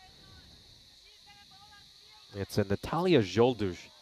I think she just needs to come in here, and they need to have everyone inside the ring and really look to put the pressure on Cyprus. Of course, we're at the end of the third over, and Estonia are 15 for no loss. It's a good chance to remind you that bringing you this broadcast is me, Nishay Bhatt, alongside Rico Full. Great to have you back, as Victoria Frey is just going to bowl this fourth over. Yeah, so batters that we haven't really seen too much of, Jakuri and Gdage are the two openers. And a good little spell there from Sormus. I like her over, just a one run from it. Victoria Frey, see if she can get the breakthrough. And that's down the leg side here. One thing, and you know what I'm going to say, they're going to have to be pretty good on is the extras, particularly when you're only defending a score of 75. See if they can get the breakthrough in here. But again, opportunities being given, I think, here by Ursha Chaturani to one or two of the other batters to try and get a knock in here. That's unlucky, bit of an edge. So the chase is on here. This ball is just going to hold up before the boundary. They're taking on the arm here. And this could be close. Oh, if it was, oh, well. It's all happening there. The batter slides to get back home. And it almost, well, she almost ends up headbutting the stumps. And then, well, she survives not headbutting the stumps. And then the ball is almost thrown onto her from the wicket keeper. It's all happening out there at the moment. So she dives to get in, and then there goes the ball, and it's, well, good job she's wearing a helmet, I suppose.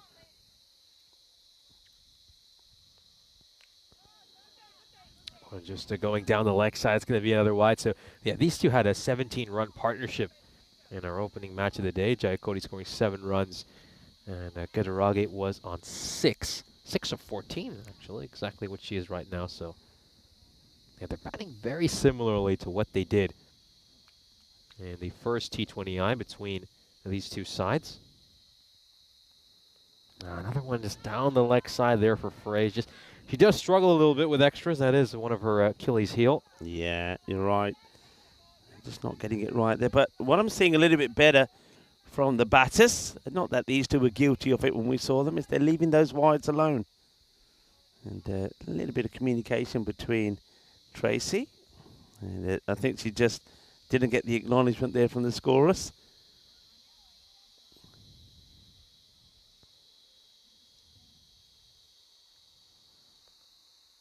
Well, just when I say they're better at not spoiling the wides, that one does get spoiled there by Gadarage. Didn't really have to play that. Here, Cyprus, I think. Yeah, that was, for me, the big improvement from Estonia was the fact that they didn't spoil as many wides as we saw them over the weekend. Sordas, in particular, was so good at stepping inside and taking those wides and leaving the ones that are wide on the offside alone as well.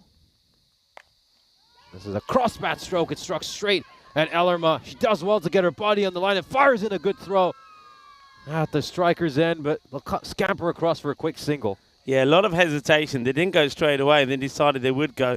This was hit really well. And Ellerma, she's a star in that spot. She really is. And they do eventually take her on. And I think if it was a slightly better throw, it certainly would have been an opportunity for a run-out. But what a good stop that is from Ellerma, certainly saving some runs. Yeah, both the square leg umpire, Sajith Tenakun and Tracy Pasquale, just go have a word with her, ask her if she's okay. She said it struck her on the top of the shoulder. That's what I read from that interaction. Oh, this is going to go past the keeper as well. It's going to be wide and some more runs. Yeah, I really like that from the two umpires. It's very important to also keep an eye on the welfare of the players, and if they think that a player could have been injured, both of them, they go over to check that the umpire is okay. So well done to Tracy and Sajith. But yeah, very good stop. So in the 20s already, 53 required, and once again, the extras seem to be the issue. They got plenty of them themselves, but they've already given away 10 wides and 1 no ball, and there's a leg bind there as well.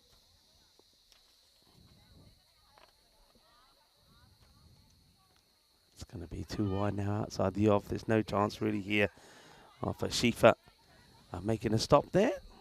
But, hope you've enjoyed the broadcast. Once again, because of a few technical issues, it's a shame that we haven't been able to invite you into the commentary box here.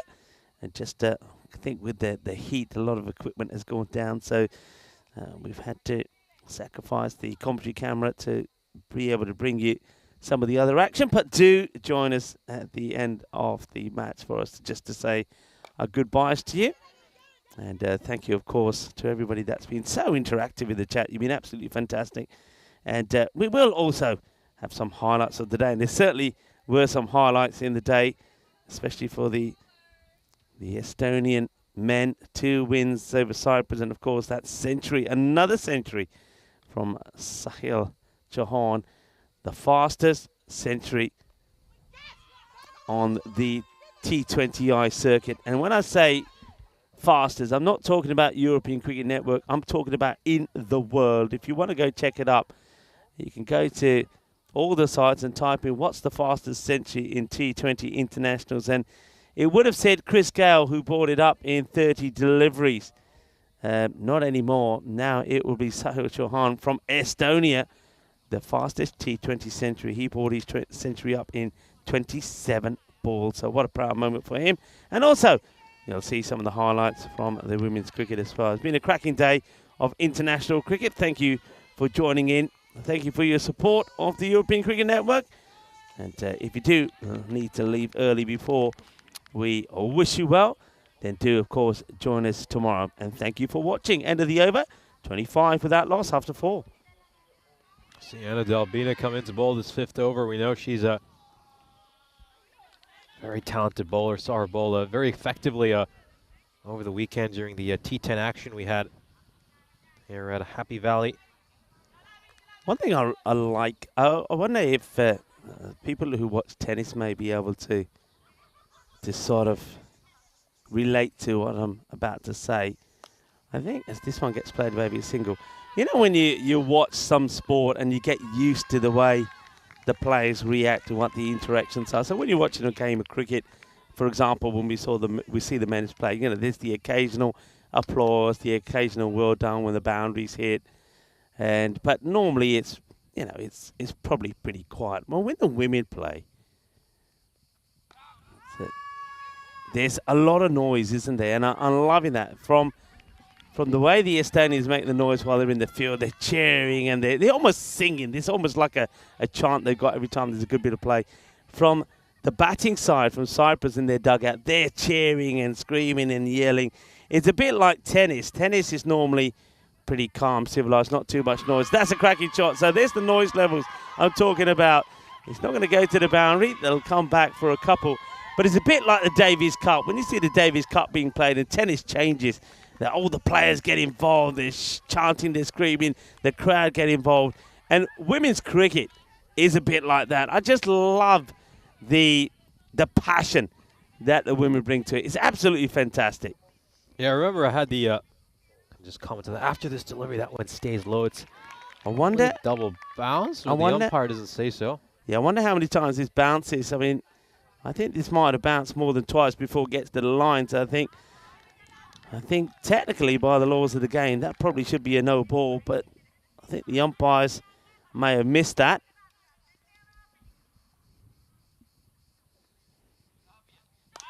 Oh, that's firmly hit. Now this one is gonna, the fingertips on there from Sormas, who does very well. Now, can she get a good throw in? She's got, it's just a little bit off target. If that was a little bit straighter, there was possibly a chance for a run out. That would have been all about Sormas there, because first of all, she gets a little hand to this to stop the boundary. Then she chases after it. It gets the throw in, and if it could have been a bit straighter, it could have been a sensational run out opportunity. It's not to be. It is the end of the 5th over, and the score moves to 32. Well, I don't know what's going on there. It's actually gone backwards for a moment. I have no idea. I didn't touch anything. So it's 20. It went from 28 and now it's gone to 30. Okay, got it. We must have been just a little bit ahead. The sun starts to come down now in this early evening. So approaching 6:45 now. It's going to be another late finish for us here. By the time we get back, I hope the shops are open by the time we get back. I'll have to try and get me ice cream. We haven't been able to get one here. We're gonna have to start a petition here with Mr. Whippy. I reckon next time, Mr. Whippy. Oh, that's out. That's gone. That's surely off. Yeah, it is. It's a great catch. What a fantastic catch that is from Shifa. That is top draw. Brilliant keeping. Probably one of the hardest catches that you have to take from behind the stumps. And that's going to be gone. And that's the end of Gadage. What a good catch this is. It's a wicket to Delbina, but this is all about the quality of the keeper. Oh, great work there. Very sharp by Shifa. Great moment for her. She plays with so much passion and enthusiasm. You're glad to see her get her moment in the sun. But this is exactly the point I made just 4 overs ago, that she's been chasing a lot of these wides. And I said that not only is she swallowing these wides, but one of them might catch the back of her bat, and she could be out. And unfortunately for her, that has happened. But a good partnership, you have to say, nonetheless, here for the opening stand. 30 runs between the two of them. They put Cyprus in a good position. I think, though, going back to the point about women's cricket in general, I had the great privilege of being able to do the award ceremony for the ECIs in Malta, when, of course, Estonia toured Malta, and we'll just talk about that after this ball. This one's a wide, although, of course, it was a private ceremony. It wasn't a broadcast on the network. I think one of the things I told them was that I loved the passion they played with, and they played with much more heart than the men often. I mean, sometimes amongst men, you get very competitive. The result doesn't go your way. Like, I hate this game. I don't want to play again. But I love the fact that even though results didn't go their way, they kept their head up. They enjoyed every moment. And I told them that the way they played just made us fall in love with the simple parts of the game again. Just little things like how much they enjoy fielding. Yeah. I mean, most men would say it's the worst part of the game. It's the most boring part of the game, quote unquote. But look at them out there. They're so excited for every ball. It really is infectious. Yeah, you're absolutely right. I think the first women's coverage I did was a few years ago in Italy when I covered some of the domestic finals there. And then after that, I did some at the Continental Cup. And that was the main thing, that the main vibe I got is that the teams within themselves, the way that they play, the way that they encourage each other, there's never any negativity. There's never any, oh, you dropped the catch, it's a misfield, you should have done that, you bowled wide. There's so much encouragement, there's so much love for each other there. But that's not just within the team, it's within all the teams. All the teams are just like one big family. They all help each other out. They help each other out. They try to coach each other, not just sometimes on the pitch, but even when they're behind the scenes, when they're in the coach, they're talking. And I remember that Continental Cup when some players were coming into bat, players that probably never or only had just recently started playing, so they had a lot to learn. And little things like, not holding the bat right. And I do remember one moment, a batter comes in, obviously hadn't played before, was standing sort of well away from the stumps, wasn't holding the bat right. And the bowler, who was actually on a hat trick, actually went up to the batter and said, no, stand like this is the way you do it. And I thought, this is really what sports should all be about. Yeah, you want to play, you want to win, but also you want to create an environment which is a good, healthy, friendly environment.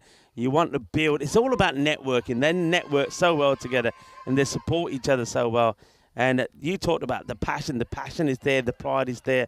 But also, you've got to remember one very important thing. Whatever you do in life, the fun factor and enjoyment has to be there.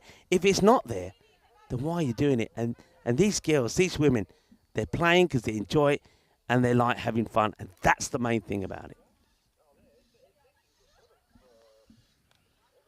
It's going to be another wide, which is very uncharacteristic, this from Vesic. Now, my immediate thinking here, Nish, is Vesic, who we saw bowl very well in the ECIs, but bowled, obviously, all of the cricket was from this to tower end. Maybe this Derbyshire Road end doesn't suit her too well. I'd like to see someone like Dalbina bowling for the Derbyshire Road end. She's quite tall. Maybe she could extract like an extra bit of bounce. We know she has a nice high release point as well. Yeah. That's much better by Vesic. I think that's where she needs to be. Yeah, much better. And you know what? You're talking about that, the bounce. You know who else would probably bowl very well from that end? It's a Paddington. She would really get the ball to bounce up. That's a Seely Paddington. So just look out for that, because she really does toss the ball up. And that one was down the leg side. And we were talking a little bit about Surmas, who's a very good player. We've seen her bowl well, bat well, and we were talking a little bit about some of the shots or one of the shots he needs to work on.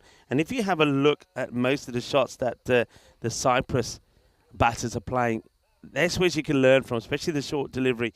And that's sort of it there. I mean, she doesn't quite get that in the right area, but they're the shots that she just plays defensively. She'll see that ball and just block it down because she's not able to play that shot. So I think while she's out there, that she'll be watching and learning from this. And that's the other key thing. Watch and learn from what other teams do, particularly what good players do. End of 6 overs, 39 for 1 after 6. A great run rate here for Cyprus, 6.5 these first 6 overs. It's actually a little higher than some of the run rates we even saw with the men in our first 3 innings. We'll have a look at the scorecard here. Jaya Cody going along very nicely, 10 runs. 15 deliveries for her. Chitrani once again just holding herself back, giving some of her teammates a chance to spend some time out in the middle. And so far they're certainly doing a good job here. It's another 37 runs needed for Cyprus. Already more than halfway there. Yeah, a long day coming up. What's your plans tonight? Because, of course, you've been kicked out of our hotel. You made too much noise, and you were like one of those rock stars where they said, we're not having you back, so you've got another place somewhere, haven't you? Yeah, I've been moved because the hotel's full, and my reservation was only until the 16th, so I'm out in an apartment somewhere up. Well, I believe quite a few kilometers away from our hotel. It's much further than I was initially told. Oh dear, that's not very good. Does that mean you don't have to get on the bus? You've got a private ride into the ground in the mornings? Yeah. So this one's well, it's been given a late wide decision there by umpire Tenekuna was just about to call him wide, hasn't been given a wide.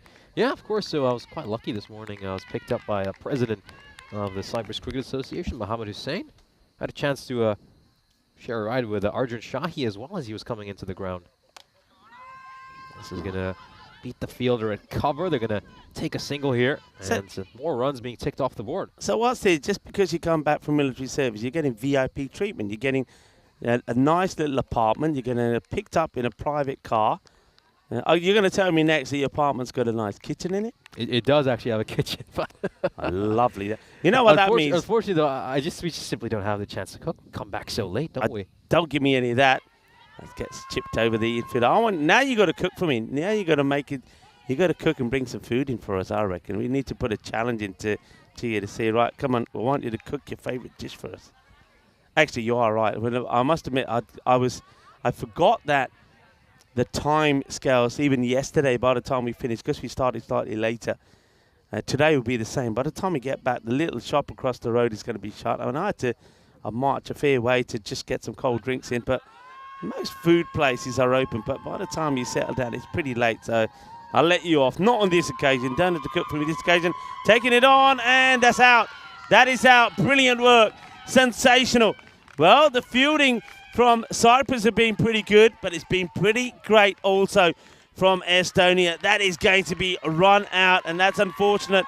Alexandra Taylor doesn't seem very happy, but there's the noise I'm talking about. I'm loving this atmosphere. It's like a fiesta of cricket from the women. Good pickup. Eventually gets the throw. It's a good strong up. I'm loving the technique. I'm loving the technique. If you want to know how to get a good throw in, so that's the batter is going to be pretty disappointed having to go back. Alexandra Taylor, watch this throw. So she doesn't get it first time. Look how she recovers. Watch the technique in this throw. That is perfect. That is a throw and a half. And then Valna does the rest. Brilliant work. Excellent seam work. Excellent run out. And you can see there, a lot of disappointment there from Taylor. She's not happy, is she? She's not happy. De Silva now gets an opportunity. And plays this one out. And now, they're running late. Couldn't she do it again? Oh, it could be two. It is 2-2. 2-2. Wow, it's the same combination. There was hesitation to go, and that is going to be a golden duck for Therma De Silva. So our Estonia causing a bit of a stir here. I reckon it's the same fielder involved. A brilliant pick up and throw. Look at the hesitation, though. They think about it. Shall we go? Shall we not? They wait, and then here she comes. She's done it once. Oh, look at that. That is perfect. And here's the throw. Gone. Brilliant. 2-2. So could we see a team hat-trick here? What a combination that is. That is a great throw right on top of the stumps. Absolutely perfect by Victoria Frey. She's absolutely delighted just in front of the square leg umpire right now, still celebrating that moment. Yeah, it's going for the big shot over there, out towards square leg. Perfect pickup. And look at that throw.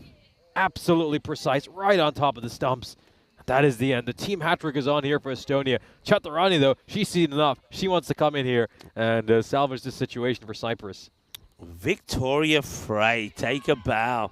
And that was all. That first one was created by Victoria Frey, you know, because the run out before, they thought, oh, it's Victoria again. Shall we go? And they thought, yeah, we better. And then they get done. Yeah, just need to make a correction here. Chaturani is at the non-strikers end. It's De Silva who is on strike. Yeah, I think that one's okay, you know. Yep. And that will be the end of the over. Yeah, I'm not sure why Chaturani's lights have gone out here now as well. So, yeah, so it's Jayakoti who is a run out. So both Jayakoti and Alexandra Taylor run out in that previous over. So all of the top three has been dismissed here by Estonia. And I think Chaturani saw those wickets falling and said, you know what, enough's enough. I'm coming out there. I'm going to settle this situation and try to guide my side to a victory. But hey, Estonia pick up her wicket here. It's game on. It's game on. It certainly is. You're right. They still need to go up 33 runs here. And then we do know, look, Chaturani, she has lost her wicket cheaply at times.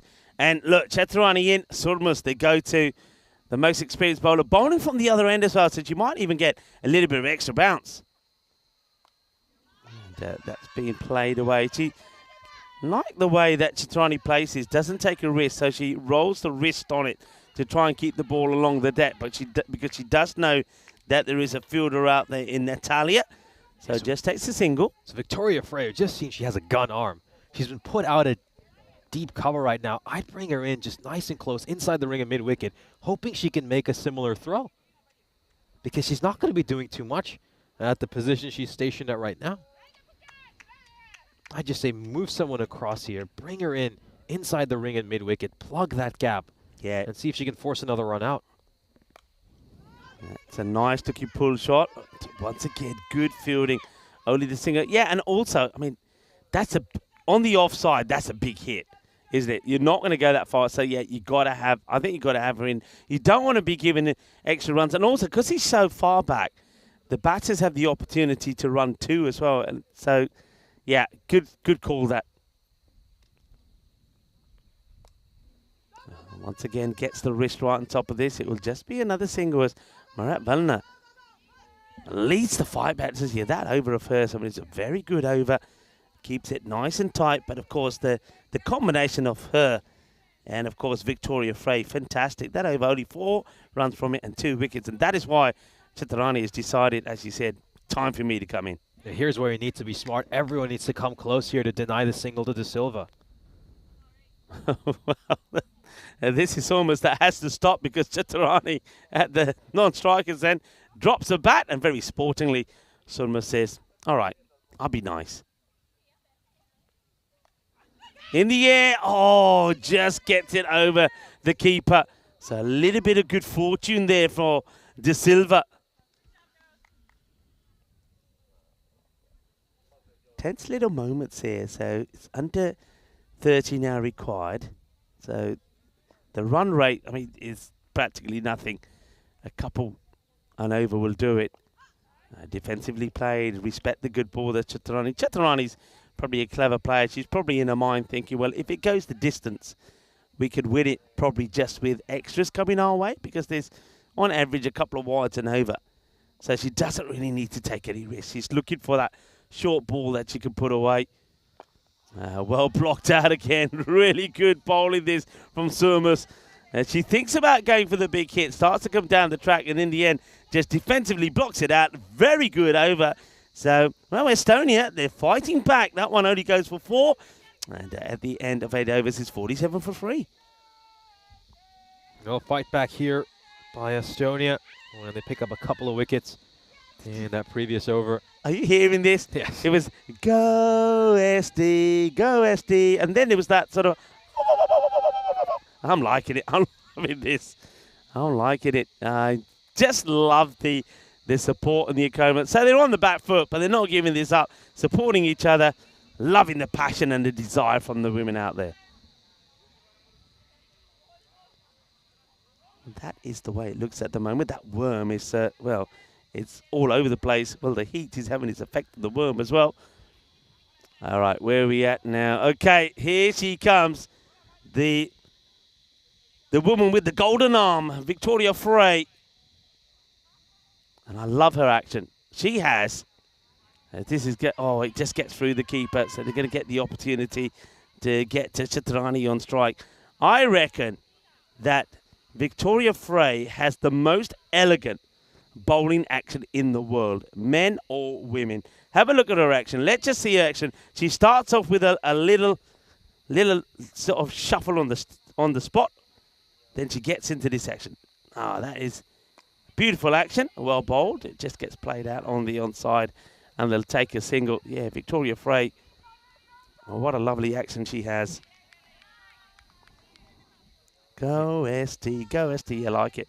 There was a bit of chat about, ST, and ST, of course, is the way that Estonians would refer to themselves as Estonia, and say, a few people have said on the chat, it's only Estonia in English. Oh, that one gets oh dear, it's going to get away from the keeper as well. It's a difficult one to stop because it sort of hits just about the edge of the pitch, and like that one that comes back, it just takes off.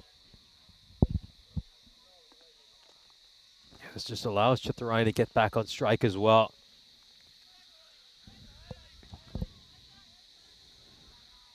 God, they've got a deep long on in place here for Chaturani.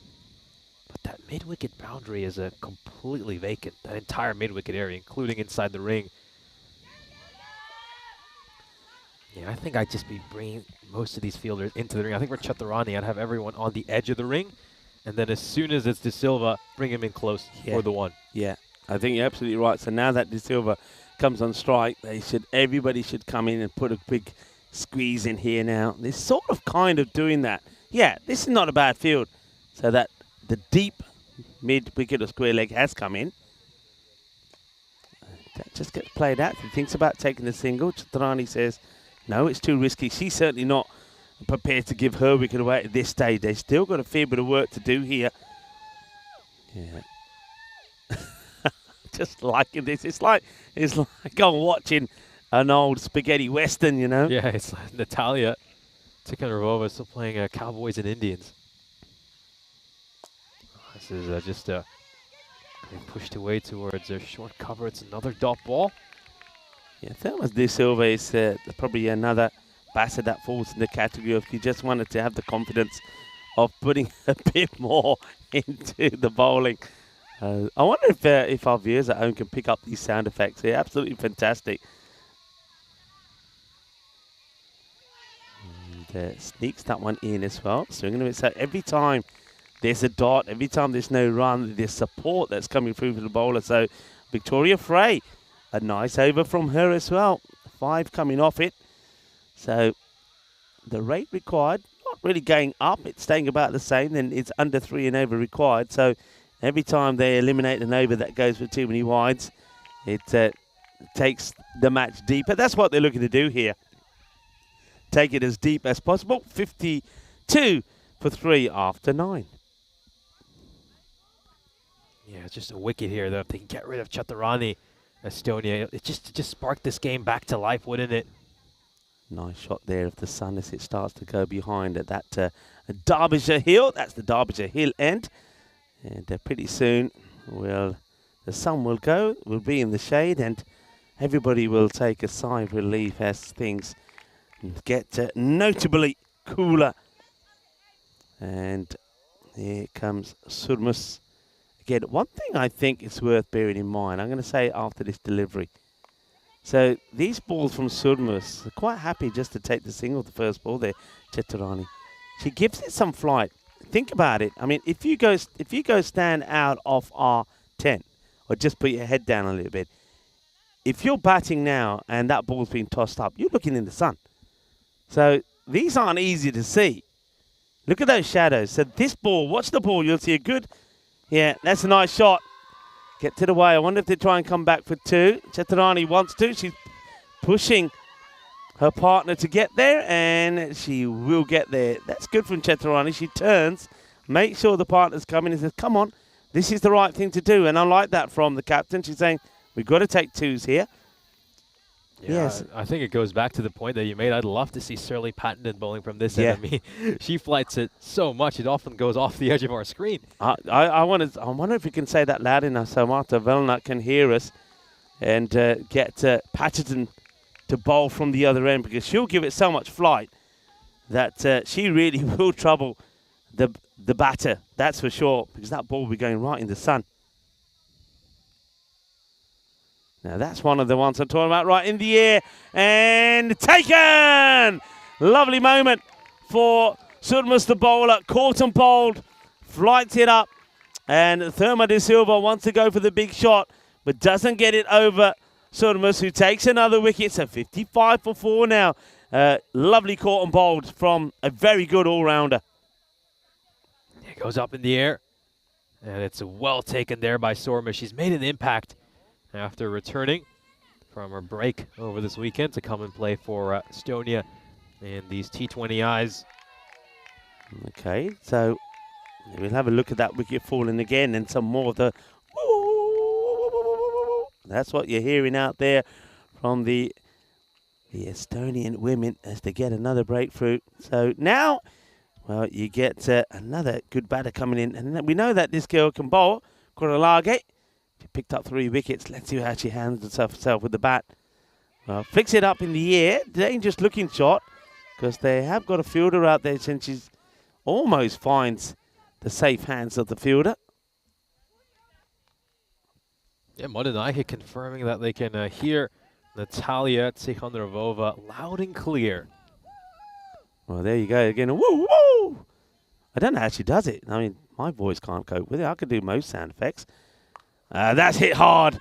And this one might even test his long boundary. It's going, and just pulls up short. They'll just take a couple. Yeah, that's a long hit, isn't it? They think about the third, actually, but that's good chase and a good throw. I like that. Good bit of team fielding.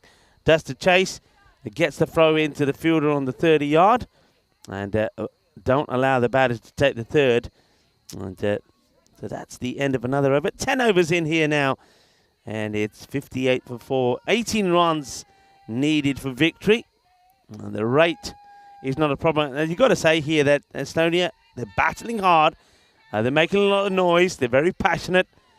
And the only way they win this match is to take wickets. And one lady that's been pretty good and bowling pretty well has been Delbina. And they're going to go with Anna Delbina to bowl this over. That's how she fares here. And, ooh, just gets it away from the wicket keeper. In comes the throw. Now, it's got to be careful here now because Korage hands the strike over to a captain, and this is where Chaturani can be dangerous because I think they've forgotten about putting somebody deep here to Chaturani. If this is too short, Chaturani will go with the big shot to the mid-wicket area. Oh, wow, that's not where she wanted this to go. And she says no. She actually goes for the shot down the 45, swivels all the way around, and it hits the back of the bat. She couldn't play this again if she tried. Watch this. Watch where she hits this. He hits it with the back of the bat, and it ends up going to third. Yeah, they just got to think about this field. Nobody there mid-wicket. If it ends up short on the leg side, Chaturani will look to go just there. And it's a good effort. The fielder goes down is Victoria Frey, of course. Now watch her arm. That's a really good arm. I'm loving the way that she throws that ball in. I wonder if Victoria Frey has played a bit of baseball in her time, because she certainly has got a really good throw. I love the way she's attempted to get to this. But that Grizzly just gets out of her grasp. And still not getting that field right. They need to get somebody in mid-wicket here, sort of at least on the edge of the circle, if not on the boundary. Just waiting. And I think, yeah, there you go. I think Victoria's trying to send the message to go back to square, but it's not. I think it's pushing Victoria back. I suppose she can cover all of that area, but they'll do well just to get another one out there. And that just clipped away for a single, and Chaturani quite happy just to hand the strike here to Korolage. Yeah, I think, in my opinion, everyone should probably be in the ring, but that mid-wicket should just be at the edge of the ring. And they don't have too many runs to play with here, Estonia. I think there are a few fielders who haven't really been making much of an impact on the game, and it's better to move one of them to plug that gap around mid-wicket. This one's gone up in the air. Is it going to land safely? Yes, it will. And Korolage will scamper across, get the single. Yeah, that's the drawback to the decision that Valna makes there to push Victoria Frey back. She then goes too far back to be in a catching position there. So she's far better off keeping Victoria Frey up at square, and when Chaturani is on strike, moving your mid-wicket to the edge and then giving a bit more protection out there on the leg side. So too many over really on the offside. So you've got somebody in short to Chaturani there on the offside. You don't need that to Chaturani. Let Chaturani get a single. So basically push the fielder that short mid-wicket to the boundary and get the fielder that short there to the other side. That's Elmar. That's what you need to be looking to do here. And that's why, because if you went with that field, this is going straight to that fielder. Nobody there. It will go to the boundary. That's a top shot from a top player. And little things like that, I think that Marta Velner needs to think about. One of the things that I'm not sure what are the regs with, I know we changed our regs recently with the ECLs and ECC to say that coaches can be at the boundary and talk. I don't know what the regulations are here with the T20Is, where the coaches can be on the edge of the boundary and talk to players. If they can, then I would like to see the coach just say to Verna, just from somewhere, hey, Verna, don't forget to this batter, number blah, blah, blah, have that fielder out there. I think you need to, and they should be able to do that as well. Don't forget, we're looking at teams here that are growing and are learning, so a little bit of encouragement there and a bit of support and guidance in the field could be useful. I certainly saw the men's coach giving feedback whenever he had the opportunity, or sending messages with some of the people who are giving her drinks. Not the case so far for the women's team. Yeah, so that's something that, get those messages across. Just help out to Valna with some of those decisions. That's not a bad delivery. And asking the question, not out. So they go back to Frey here with the ball. Yeah, we saw the first boundary he's seen hit so far this match, actually, by Chaturani right at the end of the previous over. You knew she wasn't going to go her innings without striking one to the boundary rope. And just leaves that one. Now, that one called wide, so I think Tracy's decided that from the moment it's left the hand, it was probably not going to hit the pads. Close one there. Korolage has shown that she's quite prepared to play shot on the leg side. She's got a good little stance here. And, yeah, that struck pretty nicely to the fielder. They will get the single. So Korolage looks like she, too, is a nice all-round player. Pretty useful with the bat. So they're getting close now, aren't they? Just 7 runs away from what would be their second victory. So I suppose the women of Cyprus seem to keep the upper hand against Estonia, whereas the men of Estonia have definitely had the upper hand over Cyprus here today. So I suppose it's 2-2 overall. That's nicely played. That's a good delivery, and thinks about the single, but doesn't get the backing up from Korolage that Chitarani would like, so decides not to take it. No point risking a run out for nothing. Yeah, I think for the Estonian women, this tour is really about growing, developing, just as much as it is for the Cypriot side. I think you can tell a lot of these Cypriot players have played quite a bit of cricket prior to joining up with this Cypriot national team. A lot of them, as just Chaturani, for example, have a history of playing cricket with their family as well. So, yeah, at times you do feel like Estonia might just be a little outmatched, a little outclassed in terms of cricketing experience. But they're certainly learning a lot from this, getting better game by game. I'll just get some bat on that. And it's going to be a dot ball.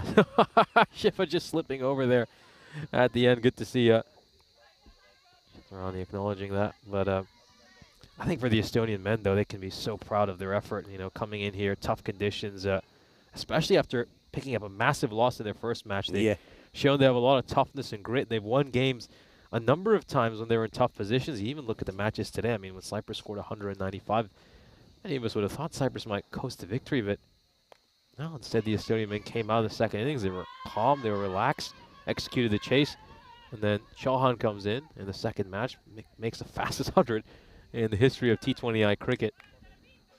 So there's certainly many things to be encouraged about for Estonian cricket in general throughout this tour. Very much so, not just from the players of the men and the women here, but just in general about the way cricket is growing in the country, and that's always a good sign. When you got juniors and youngsters getting into the sport, when it's been taken into the schools, and when they're turning up at the ground and they're playing cricket, they're hitting balls and throwing balls and taking catches, that's all a good sign for the future. And the future of cricket in Estonia is looking very good. And then also you got some key people like Regno, we've seen her in the chat, like Dave Robinson, who's here, Terry O'Connor, that's trouble with the team. They're people that are 100% behind developing and growing the game in their country, and that's going to make a huge difference to the developmental part of cricket in Estonia. So Estonia cricket certainly looking good. I know that here in Cyprus is very much the same. Big effort being made for cricket to be played in Cyprus. I know that our very own Alistair Priddle was going to join forces with the federation when there was some camps that were organised, but unfortunately that happened on the days when we had that severe weather extreme conditions, and we had the red alerts, and the government cancelled all outdoor activity on the day that we had to cancel our bronze final. So that didn't go ahead, but at least there is motion in place. This one is just going to be, is it a leg by? No, it's given us wide, so that's going to be 2 more on the board. So the scores here will be tied now, 75 to 75, I believe, once that wide gets registered. Either that or it's been put on there already. I think the good thing, though, for Alistair was just listening to some of his stories. He did get a chance to do some indoor training with a couple of players, and this game will end on a wide. Yeah. And that will be it. Yeah. And Cyprus will pick up another victory. There. Yeah, that should be it now. That should be it, because there was two wides. When a wide was given and they ran, that would have been 2 wides. That would have leveled the scores, and I believe that one now should be it. But I haven't seen that wide registered on the scorecard, so whether these umpires never communicated to that scorers. I think that's it. I think that's the match. The women don't mind. They'll carry on. They'll carry on playing till the end. But I do believe that should be, if the ball before was a wide as well, they ran as well, that's 2. That should be a wide, and I think that will be it. Yep. There comes the message now. So victory for Cyprus. So well done to them. Yeah, finish what you were saying about Alistair, because very important. Oh, it's certainly very interesting. I think he did tell us quite a bit about the chance he had to go play cricket with a number of people here in Cyprus. You know, a lot of young Cypriots would never even might have heard of cricket before in their lives. And I think in Cyprus, cricket traditionally was only played in a few private schools in Limassol, but he went to public schools, Greek-speaking schools as well, where a lot of children would never have had the chance to familiarize themselves with the game. And he went indoors. They did a lot of catching practice. He said they just enjoyed something as simple as catching, and they had an absolute blast doing that. And as we can see, the Estonian team just off camera as well, despite that loss, still very happy and great spirits. But Cyprus, of course, they will pick up the victory, and they'll go up 2-0 in this best-of-6 series. All I want to say is just look at the smiles. Smiles not just on the faces of the women from Cyprus, but from Estonia. This Terry O'Connor, one of the players who're talking about, the trainer here, he's going to be so proud of what his players are doing here, and he's going to be so proud, along with the coaching staff of Cyprus, the way that the women have gelled together, the friendship. The smiles tell you a story. They're happy to be here, happy to be in Happy Valley, of course they are, and happy to be playing cricket and having so much fun in doing so as well. Cyprus will be the winner in this match. They are 2-0 up in this series, but cricket is the winner here in Cyprus. There's no doubt about it. We've had a fantastic day. Let's talk through the highlights here. And Estonia, they know that they're probably missing some of the big strikers of the ball that Cyprus have. But still, they battle hard, they try hard. I mean, this was some good bit of fielding. And just have a look at some of the celebrations and some of the highlights that you see here. I mean, how about that stop? And that was Elmar. Hasn't she been a star? She's going to have a bruise to show for that one. And this one here could have been so close. But when those wickets came, along with those came the celebrations as well. So this one was hit pretty firmly by Jaya Cody. And, the ball just not going to the boundary. Jaya Cody, she was playing some nice shots actually. You can see why she's scoring runs. Captain running around, sprinting around, trying to make things happen. And that was a wonderful moment. What a catch that was from Shifa. Great keeper's catch. The hardest one to take. All keepers will tell you that. And then this. Have a look at this. This is brilliant. Victoria Frey never gives up. Watch the throw. Watch the action. And watch the delight here. And not only once, twice. It was. You're not watching a replay. They did it on 2 occasions. The same area, the same fielder, Victoria Frey. What a star, what a throw, what an arm, what a wicket, what a moment for Team Estonia. Incredible moment for Team Estonia. They're certainly going to look back at some of those positives. Their fielding was great because they would take a catch right here as well. Good cotton ball for Lena Sormus to get rid of Tamara De Silva. And at that point, Chaturani said, hold on, this situation is starting to get out of hand. I'm going to come out here and look to settle things and ensure my side gets to the victory. Chaturani, of course, just demoted herself down the order to give a few other batters a chance to see some time out in the middle. And when she came out to bat. Well, she struck the only boundary in this match. A very good shot over there. You can see Frey giving a good chase, but she's not able to get to it. And Chaturani would be there right at the end alongside Kodalalage, two star performers for this Cypriot team. The leading wicket taker from the ECI, along with the leading run getter.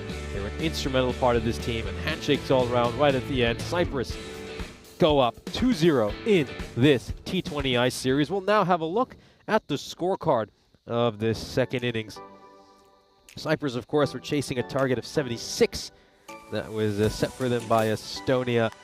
The top scorer was once again the captain, Chaturani, making a run of ball 15. She struck the only boundary. We saw this patch. Good opening partnership by Gedarage and Jaya Kodi. They were 30 for no loss when those two were out there. And of course, yes, Jaya Kodi played some really good looking shots, and certainly I think there's a lot she can be encouraged about. Then you look at these bowling figures for Estonia. Lena Sormus, terrific performance for her. She was obviously terrific with the bat in the first innings. They made 17 runs and then made an impact here with the ball as well. Got a cotton ball too. Figures of 1 for 11.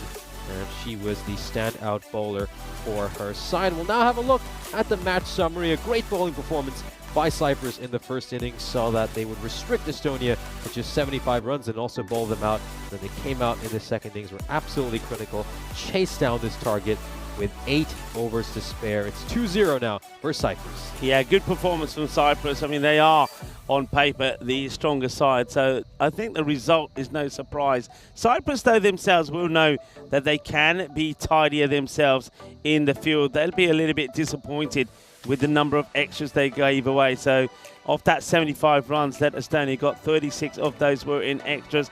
I'm going to leave you with a thought, though, with the Estonian women. They do battle hard. They fight hard. Their bowlers, when they get it right, do create chances. They've eliminated the number of boundaries that they were allowing the opposition to hit, and that tells me that they're bowling a better line. However, the issue there remains with the extras. So with still 47 balls to go in the innings, they gave away 28 runs in extras, 25 of those were wide. If they can eliminate those wides and carry on doing what they're doing, then they'll get closer and closer to giving Cyprus a good game. And if they can find a way to get the wicket of someone like Chaturani, they're certainly in with a shout. So they've still got, of course, 4 more matches to play, 2 tomorrow and also 2 on Wednesday. This is what's going to happen tomorrow. We will again start with the men, and the Cyprus men, they need to come back and win that first match. Because I think if they don't win that one, their tails will be so down that really they could end up losing this T20 International Series by going 4 down in the first 2 days. So the first match there is very important for them. At the same time as match number 3, the women will be playing their 3rd match. And good luck, of course, to Estonia. Let's see if they can keep continuing to improve. They also know that that's one that they've got to try and win as well. They don't want to go 3-0 down in the series. And then, of course, we will see the women play at the same time that we did here today. Some exciting action. We also have, of course, 5 matches coming to you from Czechia as well, as Brno will be taking on the Praha Dominators. Also, the Prague Tigers will be in action against the Barbarians. Moborevan will come into play. And Bohemians, I should say, also had a good start here to the day. Vinny Sandu and Danny Hudacek speaking and talking through the action for you there. So plenty of cricket coming up tomorrow. And just to finalise the day, it's been a good day of cricket, hasn't it? It's been a historic day. It's been an incredible day. Of course, we saw history made when we saw the fastest T20I century scored by Sahil Chauhan earlier today. We also had a good chance to have an interview with him, so make sure to go back and have a look at that. It was right before the start of our 3rd T20I of the day. So a great day for Estonian cricket, a proud day. They can certainly leave Happy Valley with their heads held high. Yeah, no doubt that the swim in the pool and some of the beverages that were taken tonight when the Estonian men got back tasted pretty good. The Cyprus women, they'll be celebrating tonight. Well, they were dancing on the field already, weren't they? As we know that Kodalalage likes to get a celebration in. But it's a good performance from them as well. But I think Estonia as well, especially the women, they should be very proud of the way that they're improving all the time. And I think I can see them there at the moment with Terry O'Connor, who'll be talking to them and say, look, great performance, loving the energy, loving the desire, loving the passion. They will get better. Maybe they might be able to cause a little bit of a surprise like they did in the ECIs. But let's just finish with reflecting on the Estonian men. not the Estonian men, beg your pardon. Well, on both Estonian men, they're going to be absolutely delighted with their performance. But the home side, the men from Cyprus, they're really going to have to turn it on tomorrow. What do you think their team talk would have involved today? It looked like it was a lot of sort of self-reflection. I mean, having seen how Scott Vertikin was after the match, he said he demanded more discipline from them in the side and also a lot more concentration and focus when they're out in the middle. Yeah, so let's see how that works for them. I think they're going to have a long night. There certainly would have been a lot of talk there, a lot of tactics. And let's see if they come back better tomorrow and perform better. We know that they have it within them. I think there's little things that they just didn't manage right. Sometimes with the bowling, sometimes with batting. Get the right batting line up right. Get some of those aggressive hitters to the top of the order like we've seen Estonia do. And maybe tomorrow could be a different day. But I want to say a big thank you to everybody. I hope that Tom and Steve, our umpires that started the day here, are feeling better. They, I think, just got a little bit of a heat exhaustion throughout the day. So well done to the likes of Tracy, to Nilkesh Patel, also to Sajith for managing things really well. It's not easy for the umpires to be out there in that heat. Also to Paul as well. Umpires did really well.